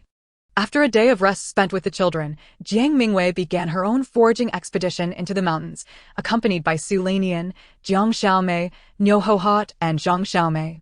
They did not intend to venture far, merely wishing to collect mushrooms and wild pears. As the de facto leader and protector, Jiang Mingyue led the group, which quickly grew close, resembling sisters as they followed her into the mountains, giggling and chatting. Mushrooms tend to grow within specific areas. If one discovers mushrooms in a location, it is likely that the surrounding area will also yield them. Different types of mushrooms, however, thrive in distinct environments. Today, they sought hazel and pine mushrooms, both common varieties found in fixed vegetation. The former thrives in hazelnut groves while the latter prefers pine forests. These 2 types of woods do not conflict. Hazelnut groves are situated at a slightly lower elevation, whereas pine trees grow abundantly. Upon reaching a previously identified mushroom area, the girls spread out to forage, remaining within close proximity of each other, separated by only a few meters. Jiang Mingyue positioned herself at a higher vantage point for surveillance and hunting.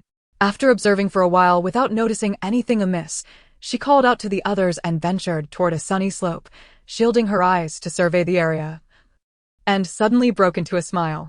There seems to be a grove of chestnut trees over there. Let us go take a look. The chestnuts should have fallen by now. Upon hearing of the chestnuts, the girls paused their activities and eagerly followed Jiang Mingyue toward the chestnut grove. Indeed, it was a flourishing grove, boasting approximately 20 large trees, while the others were smaller, likely sprouted from fallen chestnuts that had not been grafted and thus grew poorly, yielding small nuts. Nevertheless, having some is better than none. And most of the chestnuts had already fallen, leaving only a few spiky husks swaying in the breeze along with the remaining leaves.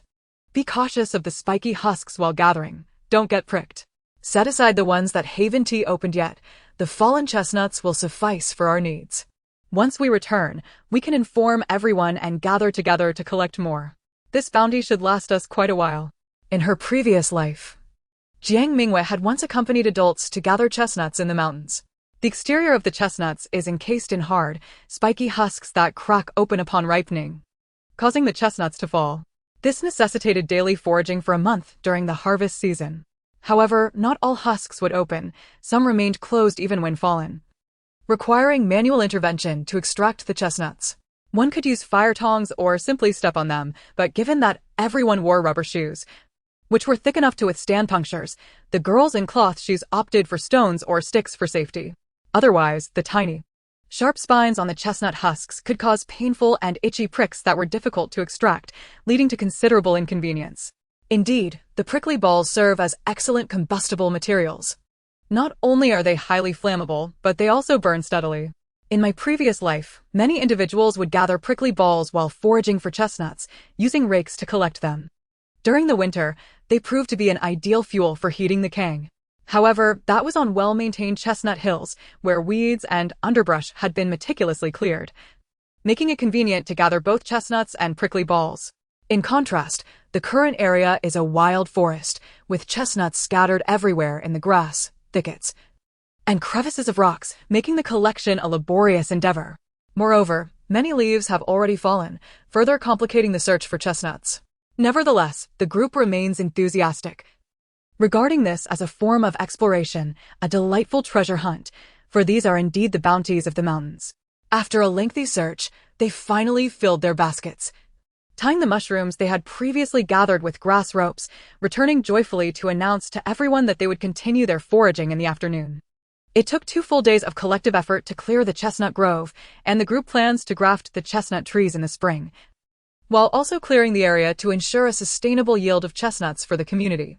The chestnuts they brought back were already half-dried, so there was no need for further ventilation or sun-drying. They were simply buried in sand within jars or containers, either displayed in their homes or stored in cellars, ensuring their preservation throughout the winter and into the spring. With chestnuts at hand, the variety of dishes in their culinary repertoire expanded significantly. From the simplest roasted chestnuts to chestnut stew with chicken, braised cabbage with chestnuts, chestnut cakes, and chestnut porridge, they relished every preparation, vowing to take diligent care of the chestnut grove in the coming year. By mid-November, the weather had become increasingly frigid. While the group found some comfort in the valley, they felt the biting cold as soon as they emerged from it. One morning, upon awakening, Jiang Mingyue noticed the sky was shrouded in a gray haze, thick clouds obscuring the sun. "It is going to snow. I wonder how heavy the snowfall in these mountains will be," expressed Old Master Jiang with a hint of concern. "Grandfather, there's no need to worry about the snow. We have ample supplies of grain and coal. Moreover, snow makes it easier to chase rabbits and hunt wild chickens." Jiang Xiaodi exclaimed, excitement evident in his voice. "With your insatiable appetite, no amount of grain or coal could suffice." Old Master Jiang retorted with feigned annoyance. The group had indeed stockpiled a considerable amount of coal, firewood, and food. Their 2 storage pits and granary were nearly full, and the smokehouse was adorned with various cured meats. The small storage shed was filled with pelts, ensuring a comfortable winter was well within reach. Yet, the uncertainty of how the winter would unfold in the mountains still lingered in Old Master Jiang's mind. "Do not fret, grandfather. Our current reserves are more than sufficient for winter. Additionally, we have fortified the valley with stone walls, complete with traps both inside and out. So there is nothing to fear," Jiang Mingyue reassured him. Nodding, Old Master Jiang resumed his inspection of the valley, with Jiang Xiaodi eagerly trailing behind, and the hunting dog, donghua, wagging its tail in tow. As anticipated, the weather predictions of Old Master Jiang proved accurate. By noon, tiny snowflakes began to descend, soon transforming into flurries. By evening, the snowfall had intensified, resembling a gentle yet plentiful winter blanket. Dinner was enjoyed in each person's small home, as the heavy snow necessitated increasing the heat in their kangs. It was decided that individual cooking would conserve firewood, an arrangement previously agreed upon among the group. Once snowfall commenced, everyone would eat separately, with plans to gather for communal meals once spring arrived, thereby saving on coal. During winter, food rations were distributed every 5 days, apportioned equally among them, a system they had established through their shared experiences, fostering a familial bond that left no room for dissent. As was customary, Jiang Mingyue recounted bedtime stories to the children until they drifted off to sleep. Afterward, she ventured outside to assess the snowfall. The snow had accumulated past her ankles and was creeping toward her calves. Observing that the snowfall showed no signs of cessation, she added a few more logs to the fire and checked the ventilation holes before snuggling into her warm bed for a deep slumber. Now, she no longer needed to enter the trial space daily. The system suggested a frequency of once every 5 days, yet she maintained a rhythm of every 3 days, continually learning and refining her skills. Upon awakening the following day, she was greeted by an unusually bright exterior. Drawing back the curtains revealed a dazzling, expansive white landscape. The snow had ceased, and the sun was just emerging, illuminating everything in its path. The children were still sweetly asleep, and Jiang Mingyue, sensing the chill in the air from the now cooling Kang, hurriedly donned her clothes. She wore thin cotton undergarments, layered with a quilted jacket and a coarse cloth outer layer. And, not needing to venture outside, she simply threw on a rabbit fur vest. After igniting the fire in the Kang, she added the non-flammable wood, placing a large iron pot, one of the 2 she had brought from Old Lee's home, on the stove, filling it with hot water to prepare for the children's morning wash. She also tended to the charcoal fire, adding a couple of new briquettes. Meanwhile, the kettle of water was kept warm, perfect for brewing chrysanthemum tea. After savoring a cup of warm chrysanthemum tea that soothed her dry throat, she swiftly washed up and began preparing breakfast. With the option of cooking on a small stove, she could indulge her culinary whims. Chapter 70. The Days of Wintering Cats. Breakfast consisted of a fragrant, steaming bowl of dumpling soup, enriched with finely chopped cabbage hearts, paired with soft, sweet-roasted sweet potatoes cooked by the fire. The children were utterly delighted. At this time, they had all donned their winter attire, which included cotton jackets and pants complemented by rabbit fur vests. The difference lay in the colors. Jiang Mingyue and Nyonyo wore earthy yellow vests, while Yuxing and Ping'an sported gray ones. Before winter, they had hunted numerous wild rabbits, and nearly everyone received a rabbit fur vest. The limited supply of deer skin was fashioned into boots, allocated to the men who frequently ventured into the mountains and to Jiang Mingyue, while the rest wore cotton shoes. Living in the mountains necessitated robust measures for warmth, resulting in a significant consumption of cotton.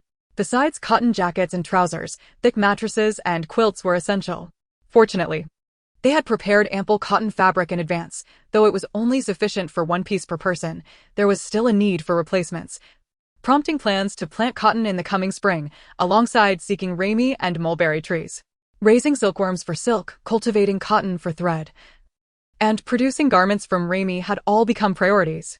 After breakfast, the adults began clearing the accumulated snow to prevent damage to the buildings. The initial snowfall had not been particularly heavy, reaching only to Jiang Mingyue's calves, suggesting that the snow had ceased shortly after she fell asleep the previous night. The children, unable to contain their excitement, rushed outside to build snowmen and engage in snowball fights. "Behold my invincible flying snowball," Jiang Xiaodi declared, simultaneously sweeping the snow while launching snowballs at others. A snowball struck Nyolong squarely in the chest, leaving a snowy imprint. Before Nyolong could retaliate, another snowball from Jiang Xiaodi flew through the air, prompting Arrow to instinctively dodge, only to be hit by the subsequent projectile. Jiang Xiaodi erupted in laughter, thoroughly entertained. Arrow and Nyolong exchanged glances, refusing to be outdone, forming an alliance to counterattack, causing a flurry of snowballs to fly in all directions. Jiang Xiaodi found himself ducking for cover as he sought an opportunity to strike back. In the midst of the chaos, Jiang Dag brother, Lu Tianming, Nobin, and Nyoli inevitably became involved, leading to a jubilant uproar as the children cheered and clapped at the spectacle of snowballs soaring through the air. Zhang's mother, unable to bear the sight, refrained from halting their childish yet joyous antics. Instead, she returned indoors to boil a large pot of ginger syrup, intending to warm them up later. The sugar, derived from well-cultivated beets, yielded several barrels of syrup, allowing them to indulge in sweetened water without a twinge of guilt. As per routine, Zhang's father and Uncle Dazhuang patrolled the valley, returning with a few wild chickens from their traps, now frozen solid. Rather than preparing them, they simply dug a hole in the snow and buried the chickens, creating a natural refrigerator. Having cleared the snow, the group found themselves idle. Jiang Xiaodi and his companions, unable to contain their excitement, took the cattle and set off up the mountain in pursuit of rabbits and wild chickens. The fresh snowfall left tracks that made it ideal for hunting, particularly as both rabbits and chickens had a habit of retracing their steps. Thus, they only needed to set traps at the sight of footprints. For rabbits, they could use iron snares or traps, while for wild chickens, they could dig pits or spread poison grain. However, Jiang Xiaodi and his friends devised a more audacious plan. After setting the iron snares, they continued to follow the tracks in hopes of chasing rabbits through the snow. Given the rabbits' shorter front legs and longer hind legs, they were swift uphill. But descending posed a greater risk of tumbling, which would play to Jiang Xiaodi's advantage, especially with their hunting dog, donghua, accompanying them. As anticipated, in the afternoon, Jiang Xiaodi and his band returned exuberantly, bringing with them a few half-dead rabbits and wild chickens, along with a brown fox that had unfortunately perished. "Sister, I caught a fox. I'll make a collar for you from its fur, and look at this rabbit, it's quite plump. How about we have braised rabbit for dinner?" Jiang Xiaodi boasted, presenting his spoils. "This fox pelt can be fashioned into a collar for our grandmother. She is prone to coughing when the cold wind blows." "I only need the rabbit's pelt," Jiang Mingyue replied, her heart warmed by Jiang Xiaodi's affection. "Very well, then let us give this pelt to grandmother for now. And when I catch a red or Arctic fox in the future, I shall make you something special," Jiang Mingyue assured him, smiling with pride.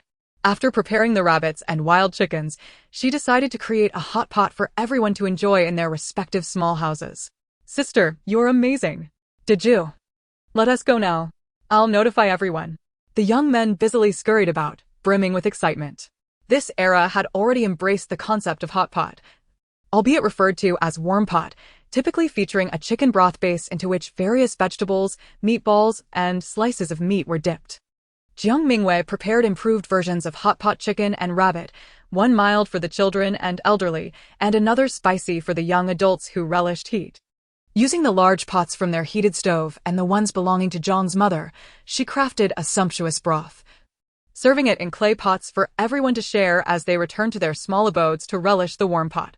Jiang Xiaodi and his companions, not wishing to return to their own lodgings after setting up the fire, lingered in Jiang Mingyue's room, gathering around the fire pit to enjoy the warm pot alongside the children. Jiang Xiaomei and the other girls felt shy to join them and instead dined with Jiang's mother. Jiang Mingyue had prepared a plethora of ingredients: washed cabbage, spinach, sliced radishes, potatoes, sweet potatoes, lotus root, small blocks of frozen tofu, rehydrated vermicelli, mushrooms, and thinly sliced wild boar meat rolls, along with previously prepared frozen fish meatballs. Each ingredient was added to the simmering broth, and the group immediately dug in with their chopsticks, devouring the meal ravenously. To cater to the children, they consumed the non-spicy broth, while Jiang Mingyue had thoughtfully prepared a spicy dipping sauce for those who enjoyed heat, causing the young men to redden as they perspired and exclaimed their delight. The lively hot pot feast lasted over half an hour before Jiang Mingyue brewed chrysanthemum tea sweetened with honey to help soothe their palates. The four young men eagerly downed the tea, then assisted Jiang Mingyue in cleaning up the dishes before refilling the stove with firewood, finally departing with arms draped over each other's shoulders back to their own quarters. To conserve coal and for warmth, the four men shared a room, quickly washing their feet in the hot water from the stove before collapsing onto the heated kang. These winter days are truly splendid. This is the first time I've experienced such a comfortable winter. Indeed, prior winters were spent tirelessly hunting and stockpiling food, lacking adequate clothing, while the chill seeped through every crevice. Nothing compares to now, where we are well-fed and warmly clad. I used to spend winters kneading dough and steaming buns. Waking at dawn to pedal on the streets, my feet would be numb by the end of the day. This is truly my first time enjoying such a cozy winter. The warm pot is delightful. If only we could enjoy it endlessly, especially if it's made by my sister. The young men chattered excitedly before succumbing to slumber. After they departed, Jiang Mingyue attended to the children, washing them up and tucking them into their blankets before settling into her own warm bed by the stove. Beneath her feet lay a wolf fur blanket, a trophy from their mountain expedition. However, as Jiang Mingyue was in good health and radiating warmth, she had no immediate need for the wolf fur, using it merely as a wind barrier. Outside, all was serene, with only the occasional sound of the wind rustling through objects, serving as a soothing lullaby. In such an environment, Jiang Mingyue embraced Nyonyo and drifted into a deep slumber. Chapter 71. A Life of Contentment. The first snowfall was heavy but melted swiftly. In just 2 or 3 days, the snow on the sunlit slopes had vanished, leaving only patches of lingering snow in the shaded areas. After waiting a couple more days for the roads to dry, the group resumed their ascent, with some hunting, others gathering firewood, and some making charcoal. Jiang Mingyue remained behind, accompanied by a few girls, to begin crafting skincare balms, hand creams, and lip balms. Since entering the mountains, they had consciously collected beehives. Jiang Xiaodi had even bravely tackled a hive, resulting in a head full of stings, but ultimately securing a large beehive. As they accumulated several hives, Jiang Mingyue processed honey and beeswax. The method was quite simple. The surface of the hive consists of beeswax and pollen. By cutting open the hive and placing it in a filtering frame, honey would flow beneath while the beeswax and pollen mixture remained above. The mixture was placed in a steamer, impurities from the filtering basket were discarded, and what remained was a blend of beeswax and honey. Once cooled, the pale yellow solid formed on top was beeswax, which could be further heated and filtered for greater purity. By now, Jiang Mingyue had amassed a jar of honey and a small jar of beeswax, intended for creating skincare products during the winter months. Without these, the harsh mountain winds would surely chap their hands and faces. She began with the face and hand creams. For simplicity, one could create these using merely lard and beeswax, But Jiang Mingyue opted to incorporate various herbs for enhanced skincare benefits. Ingredients such as peach kernels, atractalodes, poria, talcum powder, licorice, moonstone, cedar, quick seeds, and angelica were all crushed and blended with alcohol to form dough balls. On the charcoal stove, she heated the lard and, upon melting, added the herbal dough, simmering it on low heat for over an hour before straining and storing it in jars. Once cooled, the result was a creamy substance, white with a slight yellow tinge, perfect for moisturizing the face and hands. The lip balm was simpler to make. Crushed and filtered dried rose petals collected during the summer were combined with a small amount of lard and heated.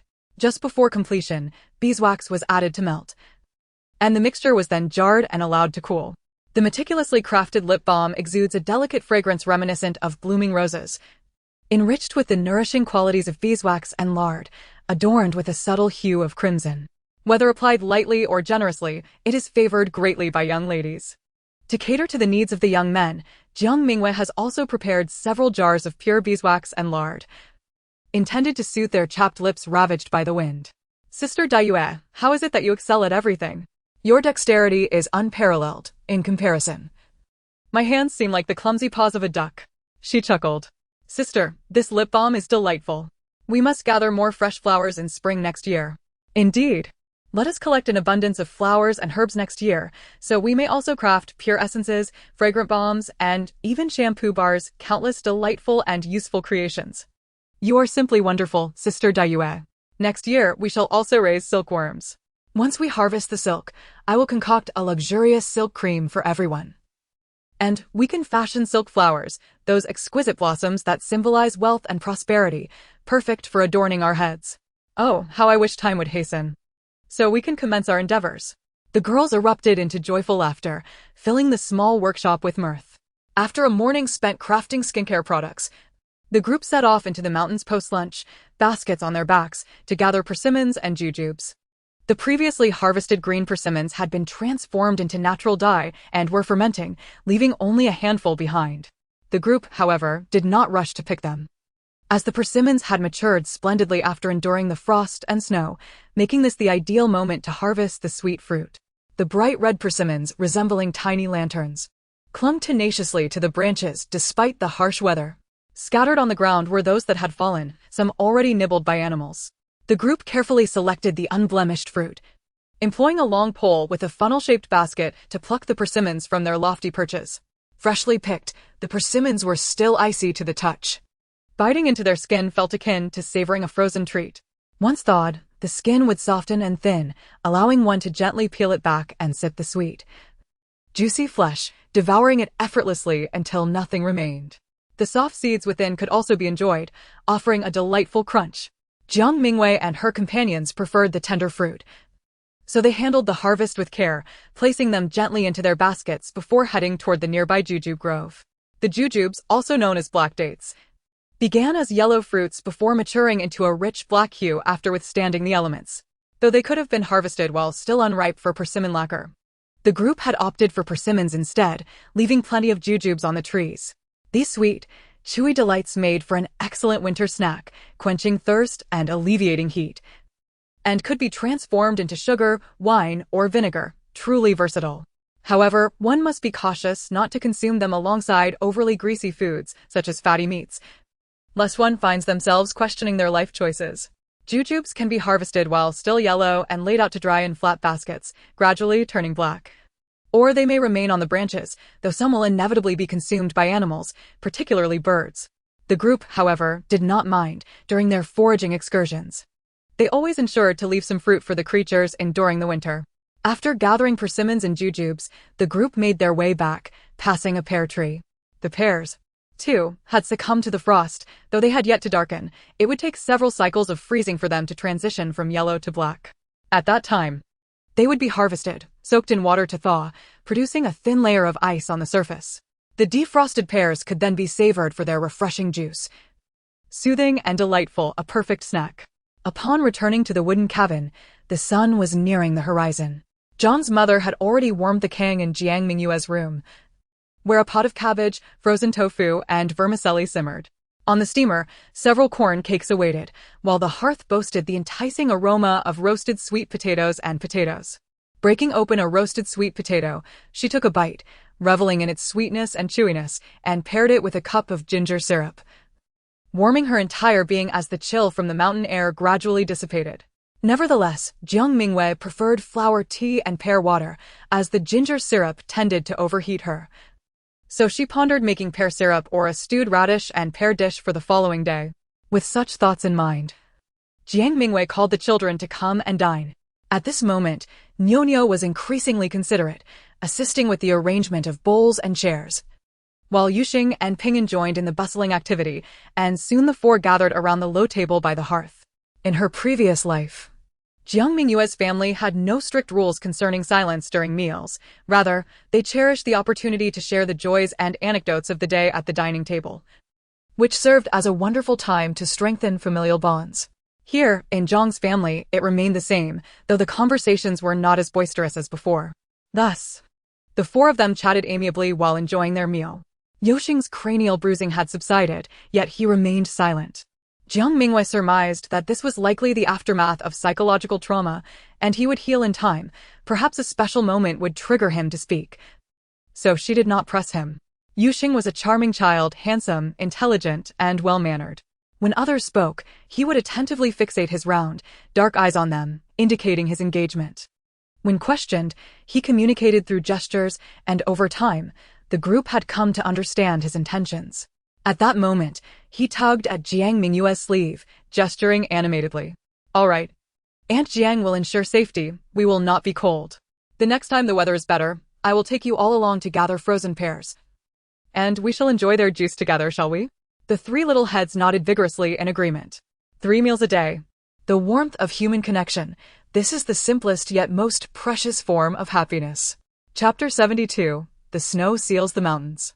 Half a month after the first snowfall, the second blizzard arrived, comparable in intensity to the first.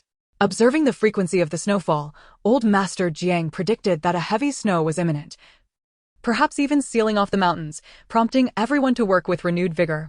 The first priority was food preparation. Both sorghum and corn come in sticky and non-sticky varieties. The group soaked them separately in warm water, drained them, and then roasted them on the kang to reduce moisture. They were subsequently ground into flour, using the stone mill, and sifted until the powder was as fine as flour. Meanwhile, the kitchen had already steamed red bean, white bean, and green bean fillings, with sugar added to the red and green beans, but none to the white. The ground flour was mixed in a 4:6 ratio of sticky to non-sticky, combined with water, kneaded into dough, and shaped into portions for wrapping the bean fillings. These were then placed on oiled cloth spread across the snow to freeze. After a night, the sticky bean buns were solidified and stored in a large jar, ready to be steamed when needed. They could also be steamed beforehand and stored, requiring only a brief steaming before serving. When consumed, the buns were paired with pickled vegetables made by Zhang's mother and Aunt Lu, containing wild boar meat, frozen tofu, and vermicelli, an enduring winter delicacy. For 3 full days, little donghua and the gray donkey took turns grinding, consuming a total of 6 dough of corn and sorghum to prepare enough sticky bean buns for the winter. Next came the tofu making. Aside from next year's soybeans, nearly all the available soybeans were soaked and ground to create tofu, which was cut into blocks without excessive moisture and frozen outdoors overnight, resulting in frozen tofu. With the large jars insufficient, they ingeniously crafted several natural iceboxes from frozen water to store the tofu, a vital source of plant protein during the winter months. The surface of Lianhua Lake has frozen over, though the ice is still too thin to support the weight of an adult. Consequently, the villagers resorted to paddling their rafts to break the ice, successfully netting a substantial catch of large fish, which they stored in their natural ice cellar for preservation. Jiang Mingyue ascended the mountain personally, joining her brother Jiang and Lu Tianming to encircle a herd of deer. They spared the does and fawns, returning with 4 mature stags. The antlers, blood, and hides were designated for medicinal purposes, clothing, and footwear, while the venison was either frozen or salted as required. Zhang's father and the others tirelessly labored day and night to produce additional charcoal, transporting it to the doorsteps of each cottage.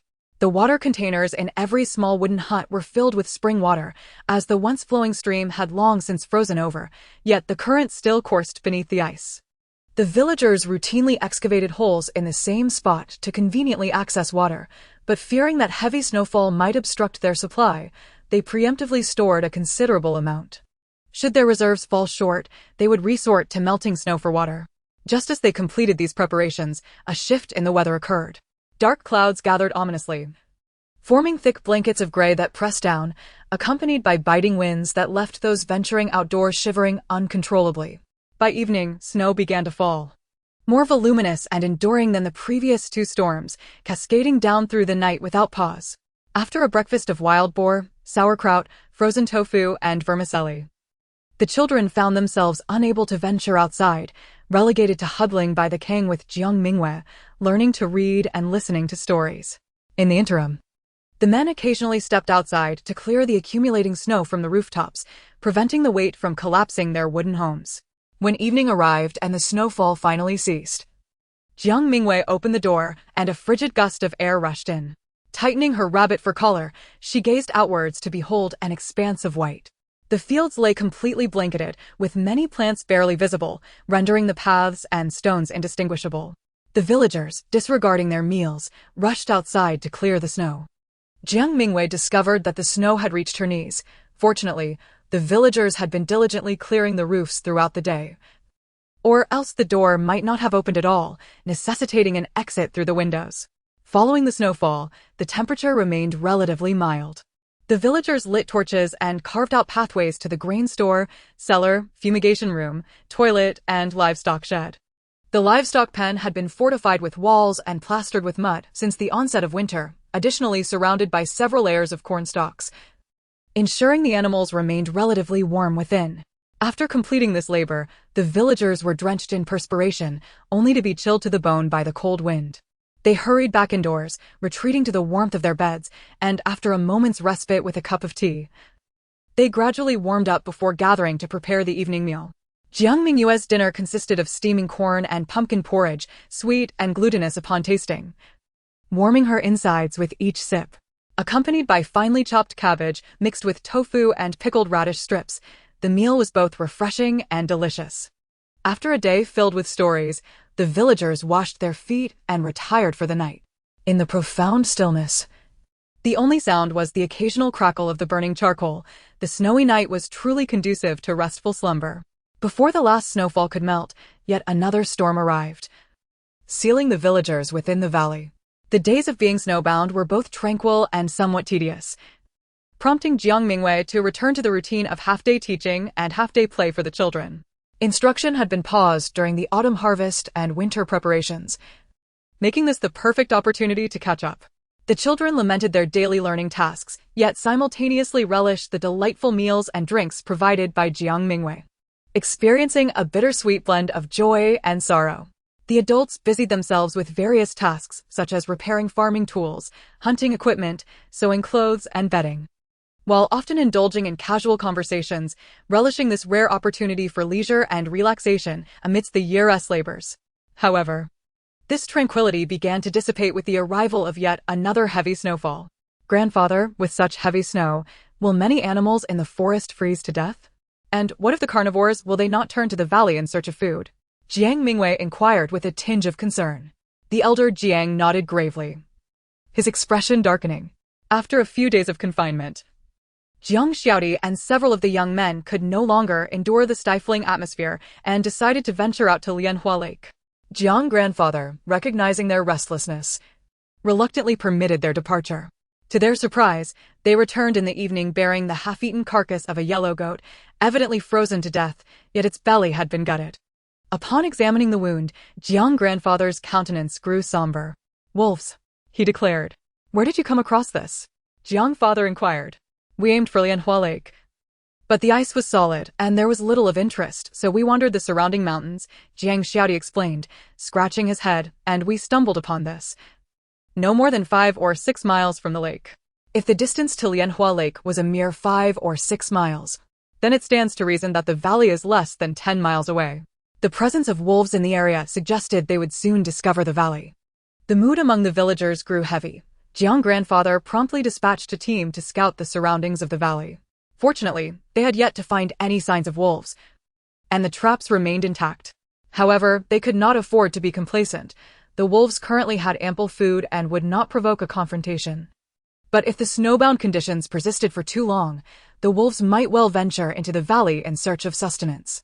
Jiang grandfather immediately organized a rotating patrol of 3 individuals to monitor the valley, each armed with a gong. Should they encounter any danger, they were to sound the alarm, both to frighten off the wolves and to alert the others. The villagers voiced no objections, swiftly springing into action. Men and young men formed teams fully armed, while ginger syrup was continuously simmered on the stove for the patrollers to warm themselves with upon their return. The villagers were grateful for the beets and ginger they had planted, ensuring a steady supply throughout the winter. Meanwhile, the women and elders remained busy at home, sharpening wooden stakes to reinforce the walls, while also setting traps and preparing piles of charcoal for quick ignition. Jiang grandfather's concerns proved justified, merely days after discovering the wolves. On the 22nd day of the 12th month, known as Little New Year, the wolves indeed made their appearance. Children, do not be greedy, once we pass the 8th of December. The new year will be here. After a few days of porridge on the 8th, the 23rd will soon follow. The 23rd marks a particularly significant day leading up to the new year, when families traditionally begin preparing for the festive season. Although Jiang Mingyue and her family resided in the mountains, they had also planned to celebrate in earnest, especially since they had managed to evade the ravages of war, the burdens of excessive taxation, and enjoyed a bountiful harvest with ample charcoal, making their lives even better than before in the city. Yet all these plans were disrupted by the impending threat of the wolves. Grandfather, we have discovered wolf tracks in the southeast. But it appears to be only 2 or 3 wolves, reported one scout. In the southwest corner, we have also found clear tracks, 2 wolves, another added. There are no signs to the north, came the next report. To the east, 5 miles away, we found extensive signs of wolf activity. They likely approached from that direction. The reconnaissance team relayed their findings, and Jiang grandfather's expression grew grave. The western and northern terrains are steep and difficult to breach, making it less likely the wolves will approach from those sides, but we must remain vigilant. The tracks in the southeast and southwest are likely from wolves sent to scout our defenses.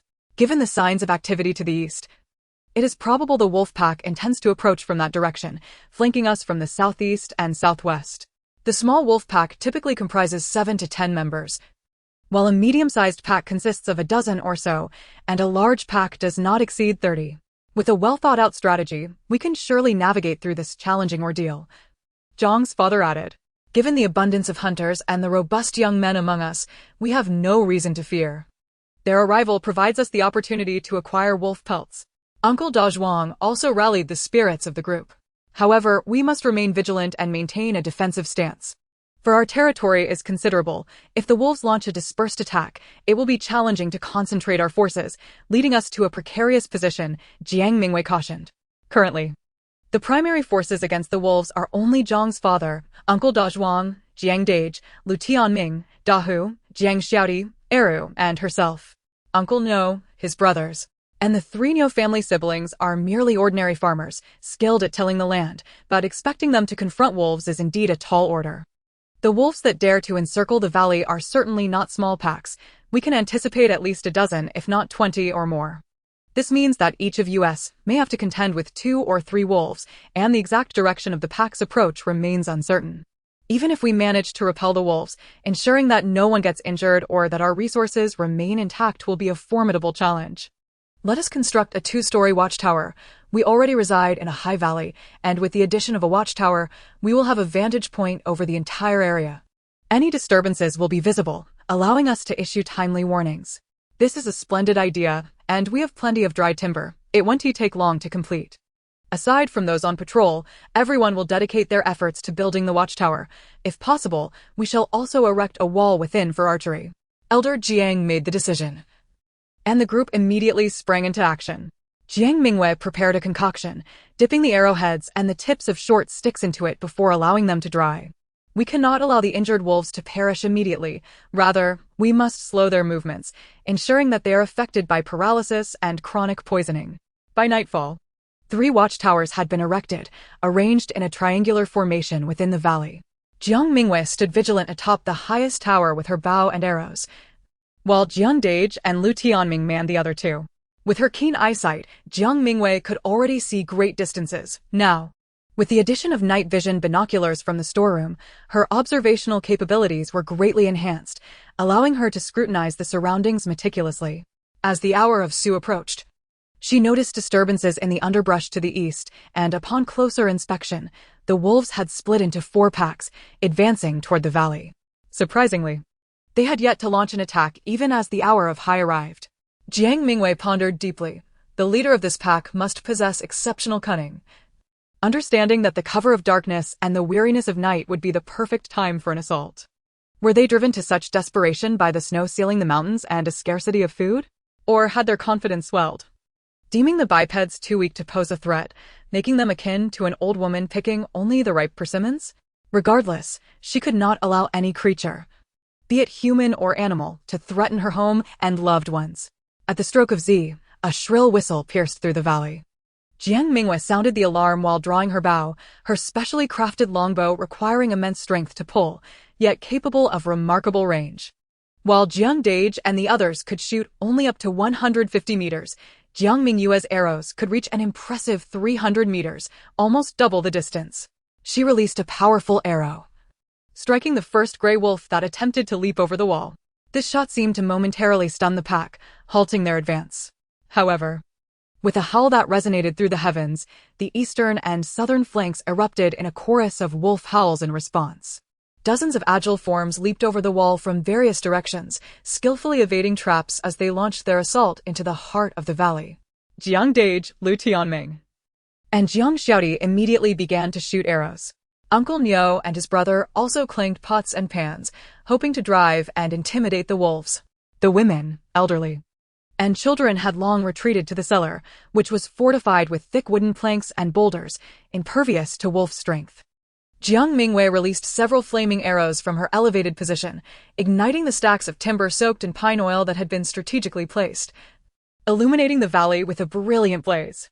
Beneath the flickering flames, the wolves' green eyes glinted ominously, their teeth bared, tongues lolling, dripping with drool, pure greed and primal ferocity.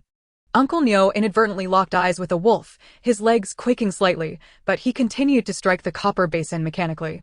This pack of wolves was twice as numerous as those Jiang Mingyue had previously encountered, numbering around 40. The vastness of Qinglong Mountain seemed to have bred such an overwhelming number of wolves. 40 wolves launched simultaneous attacks from various angles, throwing the defenders into disarray as they struggled to coordinate their efforts. The wolves' speed was astonishing, and those that drew near rendered archery impossible, forcing the defenders to draw swords and engage in close combat, resulting in injuries. Abandon the ground. To the watchtower, Jiang Mingyue commanded decisively. She drew arrows relentlessly, firing them with remarkable precision, sometimes even launching 3 simultaneously, each shot finding its mark. Her superior vantage point provided critical cover for the ground forces, allowing Uncle Niu and the others to retreat to the livestock pen, which contained a trench filled with timber soaked in pine oil. Once the wolves approached, they would ignite the wood, creating a firewall to protect the livestock inside. Elder Jiang, Zhang's father, Uncle Dazhuang, and the others fought while retreating, eventually making it to the watchtower, albeit with varying degrees of injury. The wolf pack had also sustained significant losses, with over 20 wolf carcasses strewn across the valley, and the air was thick with the metallic scent of blood. As the remaining wolves drew closer, a striking white wolf emerged from the pack, the alpha of this formidable group, a snow wolf. Chapter 74. A respected adversary. Wolves are typically grayish-yellow, and white wolves are considered a rare mutation, often abandoned at birth, making the survival of this one particularly remarkable. Undoubtedly, a white wolf that has managed to live this long would possess extraordinary strength. Explaining the sheer number of wolves in this pack, it must be attributed to the prowess of their leader. The snow wolf approached the fallen wolves, sniffing the bodies before tilting its head back and howling. The pack responded in unison, causing everyone to instinctively cover their ears from the deafening sound. With a grave expression, Jiang Mingyue aimed carefully and released an arrow, but the snow wolf deftly evaded the shot. 2 more arrows followed, yet the wolf sidestepped each one with remarkable agility. Jiang Mingyue remained composed, fixating on the wolf king, whose piercing blue eyes were locked onto her. The standoff between the girl and the wolf persisted. After a prolonged moment, Jiang Mingyue gathered her breath and leaped from the 2nd story of the watchtower. Damu, this is reckless. Come back. Sister, Damu. The crowd gasped in unison. Yet, Jiang Mingyue waved her hand calmly, her steps deliberate as she advanced toward the wolf pack. In the trial space, she had faced cougars, battled Nile crocodiles, and fought Siberian tigers. Though she bore scars from those encounters, she had emerged victorious. Surely, she could contend with a single snow wolf king. The pack stirred restlessly, unable to restrain themselves as they surged forward, but the wolf king bared its teeth, warning them back, momentarily halting their advance and emphasizing its commanding presence. At this moment, Jiang Mingyue stood less than 10 meters away from the wolf king, her gaze fixed unwaveringly upon its eyes. The magnificent snow-white wolf king possessed a colossal head and sharp fangs, with a slender and elegant body cloaked in pristine white fur. The most striking feature was undoubtedly its pair of ethereal blue eyes. Measuring over 2 meters in length and weighing approximately 100 kilograms, it was truly a cherished creation of nature. After a prolonged standoff, Jiang Mingyue gradually let her bow and arrow fall, her hands slowly spreading outward to indicate her lack of weaponry. With a subtle flick of her fingers, she beckoned to the Wolf King, the invitation unmistakable. Come, let us engage in a duel. Enraged, the Wolf King unleashed a furious roar and lunged forward. For it, the 10-meter distance was merely a breath away. Jiang Mingyue swiftly altered her stance, sweeping her long leg to strike, but the agile snow wolf deftly evaded the attack and snapped its jaws. In response, she retracted her leg, executing a spinning kick aimed at the wolf's head. Should it connect, the impact would be devastating. Fortuitously, the Wolf King was no mere prey. It twisted its massive form just in time to avoid the blow. With its forepaws firmly on the ground, it propelled itself forward, jaws agape, targeting Jiang Mingyue's head. The speed at which it approached allowed her to catch a whiff of the foul stench emanating from its mouth. "Buddy, you ought to brush your teeth," she quipped internally.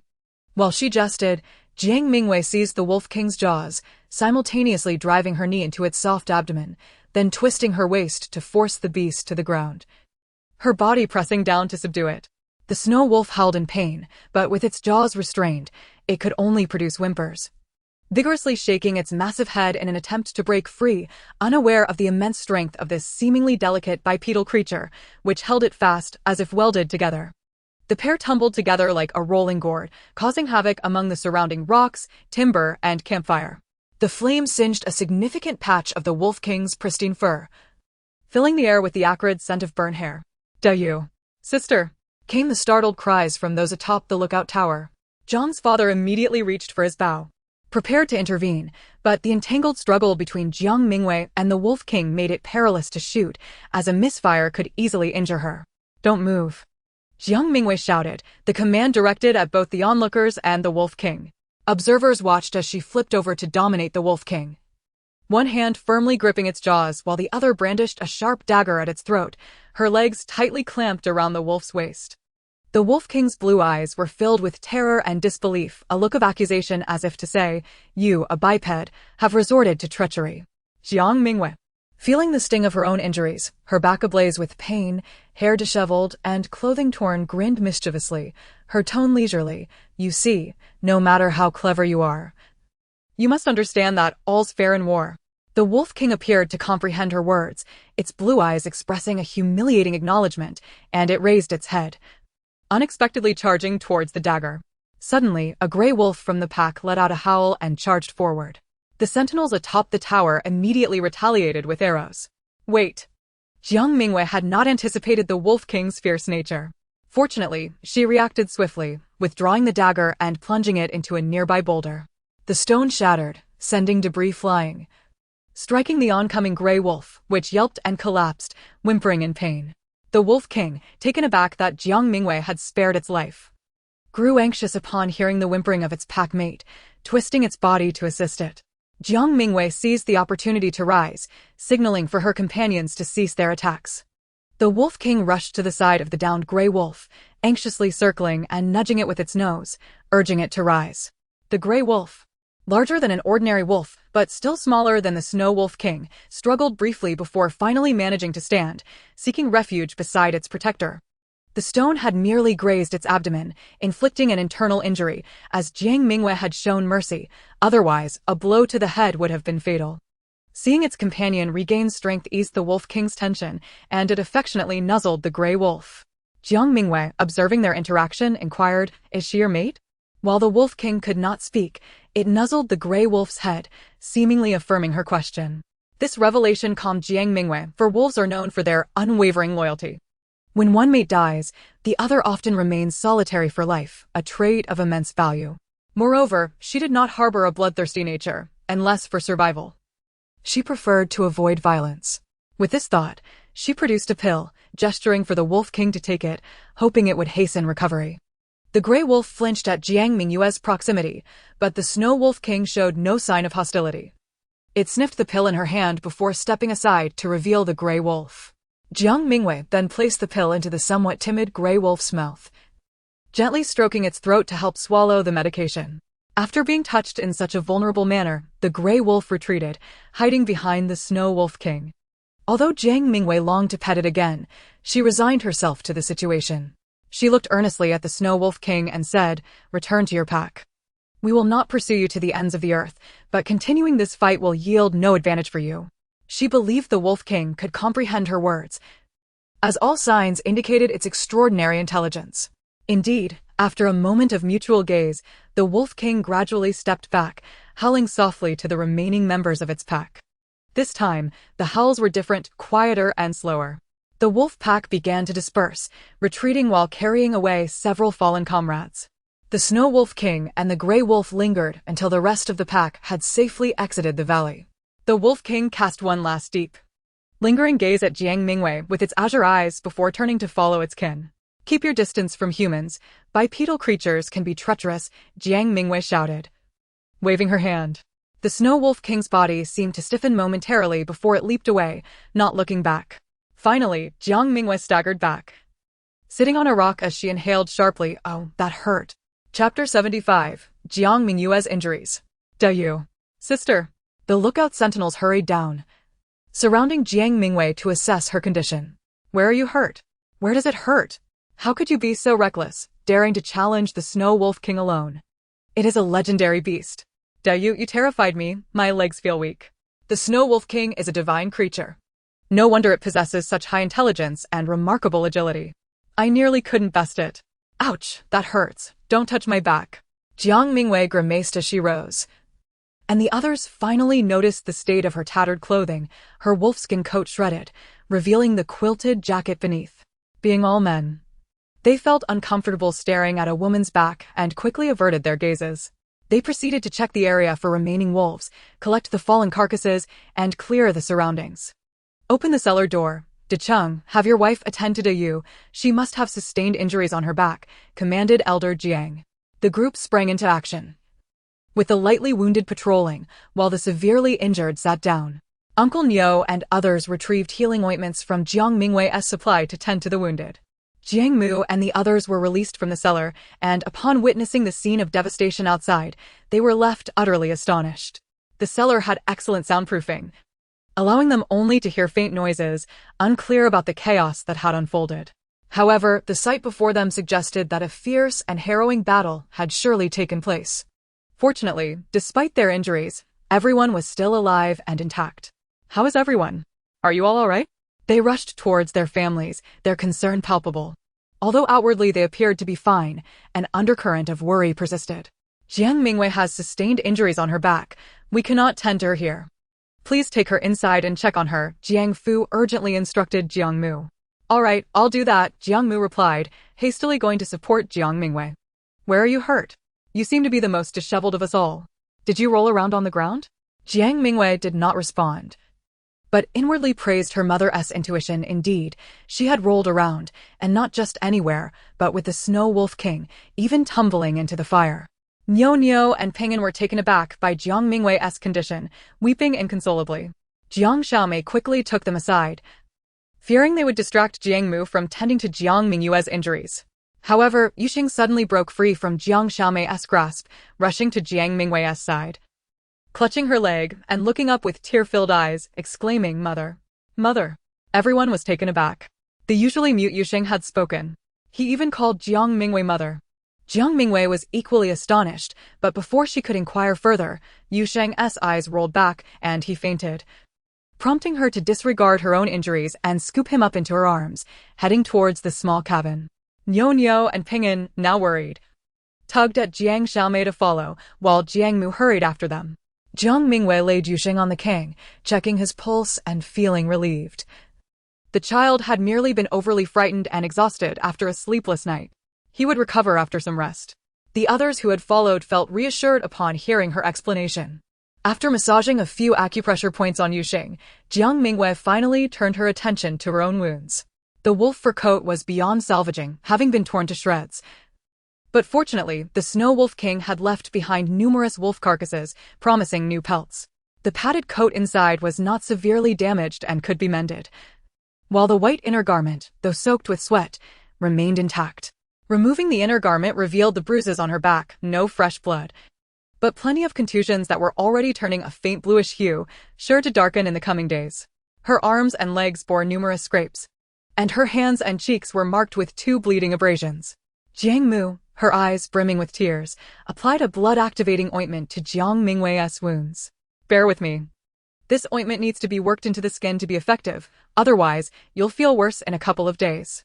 Let me help, Su Lainan, who had followed anxiously, interjected. Jiang Mu glanced at her, then at Jiang Mingyue, realizing she was too tender-hearted to apply the treatment herself, and stepped aside. Is your sister settled? She asked with Grandma Jiang, just a bit frightened. Otherwise fine, Su Lainan replied, taking the ointment. I'll go check on them, Jiang Mu said, nearly escaping in distress. Once outside the cabin, she wiped away her tears. Jiang Mingyue didn't vocalize her pain, but the sight of her injuries was enough to tug at Jiang Mu's heartstrings. What kind of daughter had she become, forcing herself to act so tough? If only her husband were here, she wouldn't have had to charge forward alone. She thought of Qing'an and Qingning, 2 able-bodied young men relying on their sister for protection. How pitiful, really, perhaps they had not trained enough.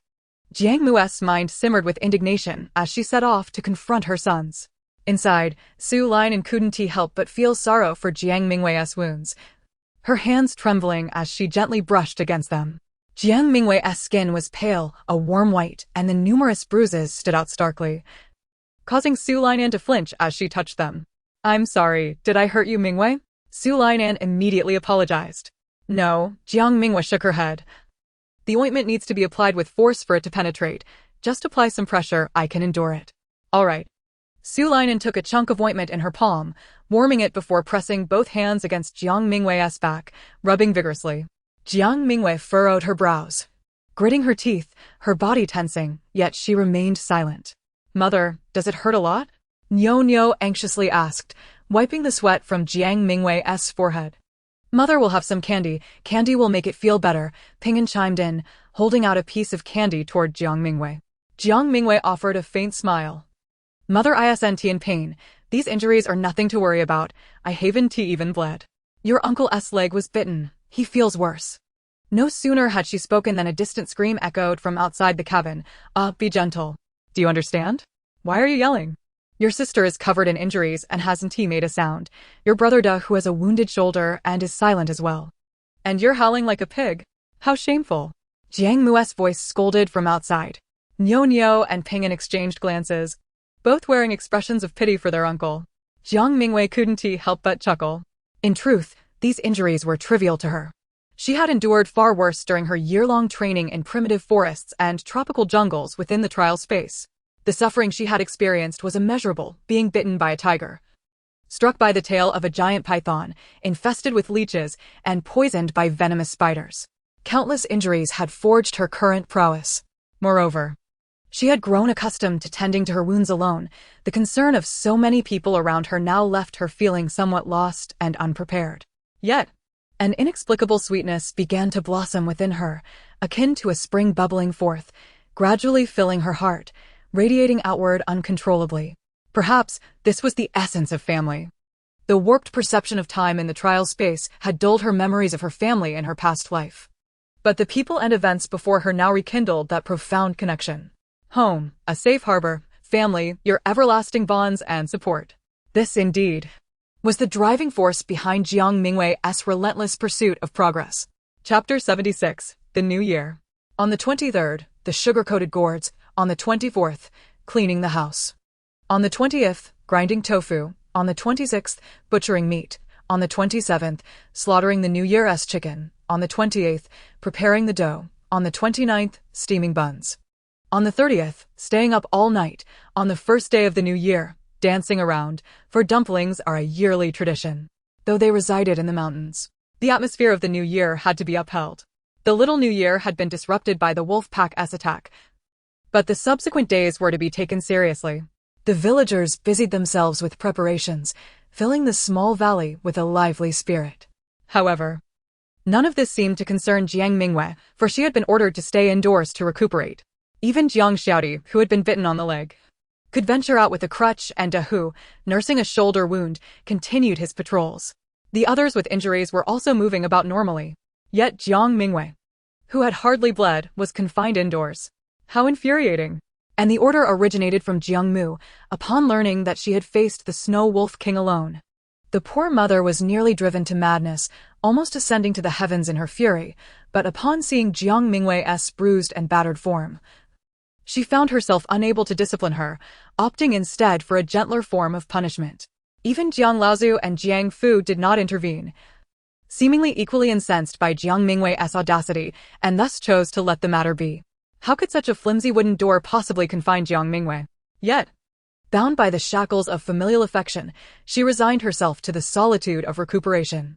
Daily chores, such as tending the stove and preparing meals, were graciously undertaken by Jiang Xiaomei and Su Lainan, who also made an effort to cater to Jiang Mingyue's palate with creative variations. What else could she do but lie back and accept her fate? Her sole source of amusement lay in conversing with the children. After that fateful evening, Yu Sheng, indeed, began to speak, though memories of the past eluded him. Nevertheless, the others deemed this inconsequential. What mattered most was that he grew joyfully and embraced the life that lay ahead. The little fellow took great delight in clinging to Jiang Mingyue, sweetly calling her mother, provoking a twinge of jealousy in the carefree and somewhat oblivious Ping'an, who guarded Jiang Mingyue like a hen protecting her chicks, fearful of losing her to the boy.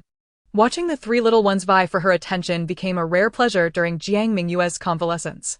As the days passed in this manner, the eve of the new year finally approached. Jiang Mingyue was at last permitted to partake in the New Year's feast. Her absence would surely have sparked protest from at least half the family, especially from her gluttonous younger brother. Jiang Mingyue took the helm as the head chef, with Jiang mother and others assisting her. The New Year's dinner was lavishly adorned with 12 dishes, 4 cold and 8 hot, symbolizing the 12 months of the year. The cold dishes included hand-shredded chicken, marinated pig's ears, glutinous rice lotus slices, and smoked sauced wild duck, while the hot dishes comprised cabbage rolls, mapo tofu, oil-braised river shrimp, sauced pork knuckle, braised pig trotters, garlic-flavored spare ribs, scallion stir-fried lamb, and peacock tail fish. As the saying goes, no feast is complete without chicken. Thus, the first dish was, appropriately, chicken, symbolizing the auspicious beginnings of the new year and foreshadowing prosperity. Conversely, the final dish was fish, representing abundance, implying that there would be surplus year after year. Importantly, this dish should not be entirely consumed, as this signifies enduring abundance. Each of the other dishes bore its own auspicious meaning. The marinated pig's ears symbolized smooth sailing and success in all endeavors. The glutinous rice lotus slices, representing an unbroken connection, signified continuous good fortune and thriving offspring. The smoked sauced wild duck heralded a bountiful harvest this year and an even more prosperous one to come. Cabbage, phonetically similar to 100 vegetables, implied the gathering of wealth. Tofu, sounding like rich, indicated a life of affluence.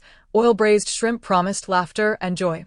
Sauced pork knuckle invited wealth and fortune. Pig trotters, consumed during the new year, promised an easy acquisition of wealth. Spare ribs symbolized abundant wealth and soaring success. And lamb represented the joyful renewal of spring, embodying the promise of new beginnings. The staple food of the meal, of course, was dumplings, filled with either pork and cabbage or sauerkraut and pork, providing a refreshing contrast. With each dish she prepared, Jiang Mingyue would expound upon its significance. And as Jiang Xiaodi presented the dishes, he would reiterate their meanings. The family listened intently, their hearts brimming with joy as they exchanged warm wishes over the meal imbued with auspicious connotations. To enliven the festivities, Jiang Mingyue produced her homemade wild grape wine and a small jar of sweet glutinous rice wine, and amidst the clinking of cups, they exchanged jubilant sentiments, celebrating a new year more joyous than any before. As the evening wore on and the wine took effect, a gentle intoxication enveloped the guests, not due to the potency of the alcohol, which was rather mild, but because of the sheer elation that filled the air, proving the adage that one can become intoxicated by joy alone. Following the feast, the family tidied up the dishes and gathered around the fireplace, where the adults began to share tales of past experiences and curious anecdotes.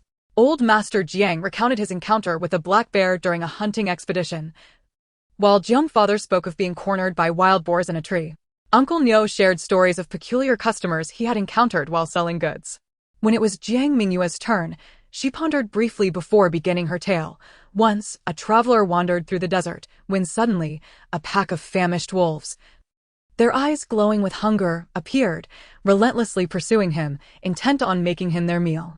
Startled, the traveler sprinted for his life, but the vast, barren desert offered no shelter or respite. How could he possibly outrun the ravenous wolves?